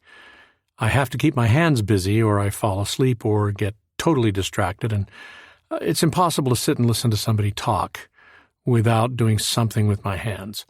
So I doodled a map and really was fascinated by the potential of it, and so I did something very odd. I traced over the map and then went and Xeroxed it, so I had about 10 copies, and then on those 10 copies of the main outline, I kept redrawing and recasting the nations that existed on that continent over a period of centuries. And then I started naming them and showing the evolution of their names over that same period of time. And I started spinning stories, histories really, not stories, but stories of nations and how different cultures grew. And then along with it, I came up with a magic system that was sort of a petitionary kind of magic. It's not simply a matter of finding the hair of the dog or whatever, finding some artifact of a person and sticking pins in it or burning it or whatever. And it's not associative magic where you imitate what you want to have accomplished. Instead, it's petitionary, only instead of petitioning gods, you come to love and serve the object over which you wish to have power and influence. And I really loved this magic system, and I really loved the history of this world. And so the mages I called Mithermages, and the world was the world of these Mithermages. And I kept trying to find stories that would work in that world. My results were slim, so I had my backstory, I had my grand sweeping history. I just didn't have any characters. A few years later, I tried again. A few years after that, those maps just kept surfacing. And each time I became more frustrated that I wasn't able to do anything with it. Until finally, I realized that I'm starting to get old. And if I'm ever going to do anything with this old set of maps, I'd better do it soon. At that time, I was working with another publisher. And the deal was that for my regular publisher, Tor, I would write my fantasy and science fiction. But contemporary fantasies set in our present-day Earth, I could go ahead and sell to other publishers, which I had done with Lost Boys and then later with Homebody and Treasure Box. So my 3-book contract that included Homebody and Treasure Box needed one more book. And so I thought about my Mithermages world, the world of Westall. And I thought, what if it coexists in the same universe with our Earth? What if there are gates that you can pass through to get from one world to the other? And then the person who makes the gates is the most powerful person in either world. Of course, magic's magic, so why bother going between the worlds? So I made it, since I'm making up the rules, so that passage through a gate between the worlds would greatly enhance your magical power, and that making a gate between the worlds, a great gate, would require a mage of special ability and require a much greater sacrifice of the powers that he has. This was a very rudimentary idea, and my contract with the other publisher began to be not just overdue, no one's surprised by that, but seriously overdue, breach of contract overdue. And the powers that be at that publisher, not my editor was splendid and very helpful, but the powers that be made the perfectly logical decision that since they had paid me a certain amount of money and I had not delivered the promised manuscript, that it was time for me to give that money back. And that was when I turned to Tor, described the project that I was working on, and they came through for me, bought out my contract from the other publisher, and allowed me to continue. My first volume of that, The Lost Gate, seemed to me to be one of the best things I had ever written. But what made it work for me was that yes, I had this wonderful character of Wad, who was actually thought of by my friend Jay Perry when we worked at the Ensign together back in '77. So it dates from the same period. This kid who climbs through the rafters and looks down on everything and spies on everybody. I gave him a new raison d'etre, a new purpose in life, a new history, but that part worked well. I was very happy with it. It was like the novelette that I had tried out the Mithermages universe with, which is Stonefather, which exists as an independent book. But what intrigued me was how much fun I was having writing a contemporary high school-age kid raised on a compound in Western Virginia who tries to make his way in the modern world. And, who are the people who would be helping him? Who are the people that he would run into? And how would his powers be useful and dangerous? And it was great fun. First books of trilogies are often great fun. And as you're happily inventing away, thinking of cool stuff, you start to write yourself into paths that don't lead anywhere that you understand.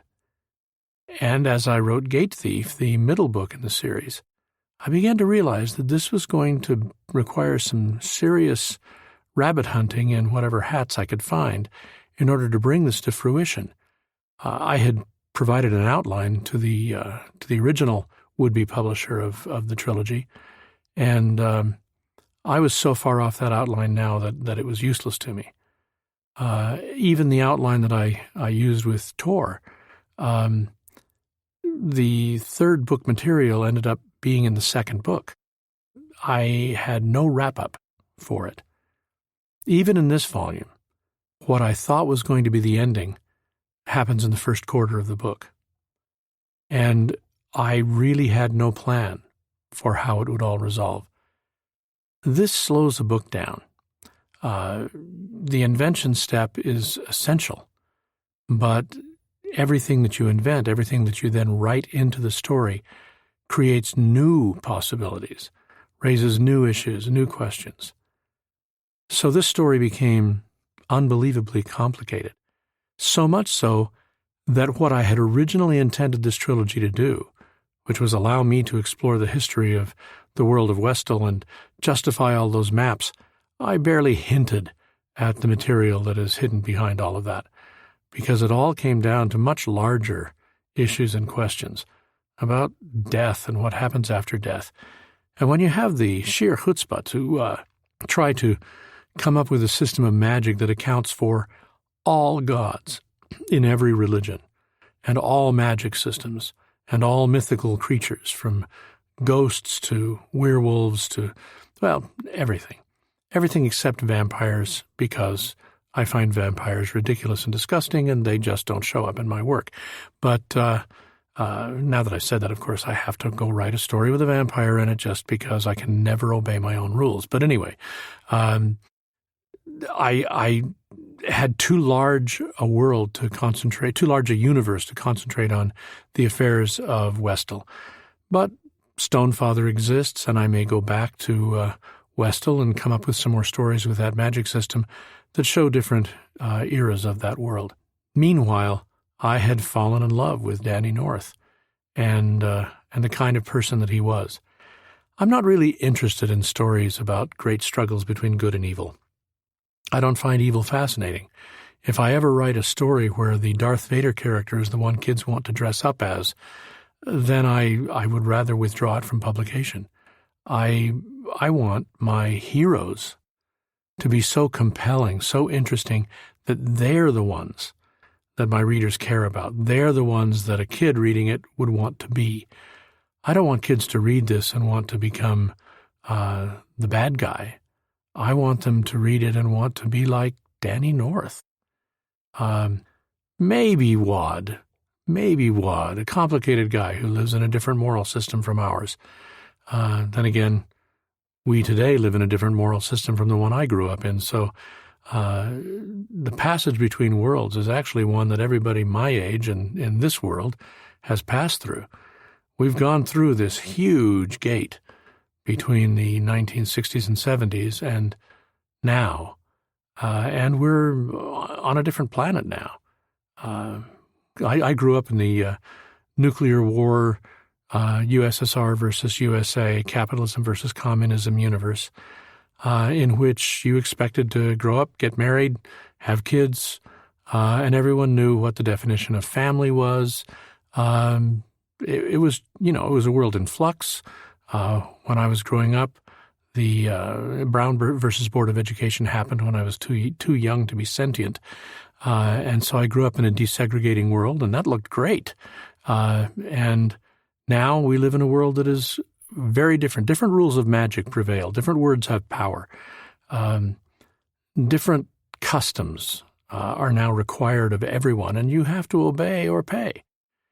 And so we all live in a world where other people hold the power, where other people are the mages who know how to whisper to different social elements and make things happen. And most of us stand around bewildered, wondering what the gods will do next to manipulate our lives. So, as with all good fantasy, there is a real-world element of truth in what the story tells. But to my surprise, it wasn't the magic that ended up being at the heart of this story.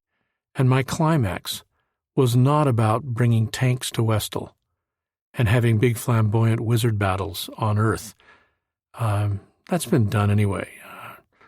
Man of Steel did a great job of tearing apart New York City. I don't have to do it with my mages. Instead, what I found myself dealing with was life and death, was life after death. Now I'm getting to be an old man. Death is on my mind. I've already had my first stroke. I'm now older than my stroke-prone grandfather was when he died. And so I'm not sure how much time I'm going to have and what I'm going to see when I go. And so in writing this, I had to conceive of not anybody's sectarian idea of heaven. I find most people's view of heaven to be as hell-like as I can imagine.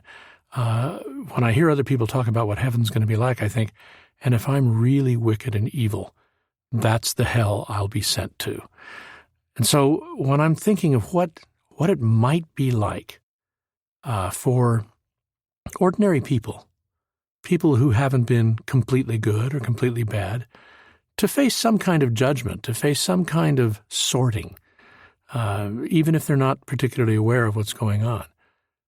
When I had Danny and Pat come to the next life, to Duat, to the place where I wanted to say Inuit because of another novel, place where the in-self goes, I needed them to be greeted there in a way that would enable them to have a hope of going back. Nobody comes back from that place. Nobody gets to report. Only this is a case where they did. And so I had a lot of fun with that too. But at the same time, I felt kind of a responsibility, because whenever people imagine utopias or imagine societies devoid of physical bodies, that kind of extravagant imagining, I usually find the result to be embarrassingly silly. What always comes to mind is the Ewok sock hop at the end of Return of the Jedi, or the horrible dancing sequence in whichever one of the Matrix movies had that horrible dance. By the way, that's a good rule of thumb. If you're making a science fiction movie, never have anybody dance, please. But the idea of what a happy society is going to look like, what a bodiless society is going to look like, of what heaven is going to look like, I wanted it to feel not perfect, not even happy, but very different from ours, very different from a body-centered life. Whether I succeeded or not is up to you to decide. I hope that if you've reached the end so that you're listening to these words, it means that you were reasonably satisfied and wanted to know how it all came out.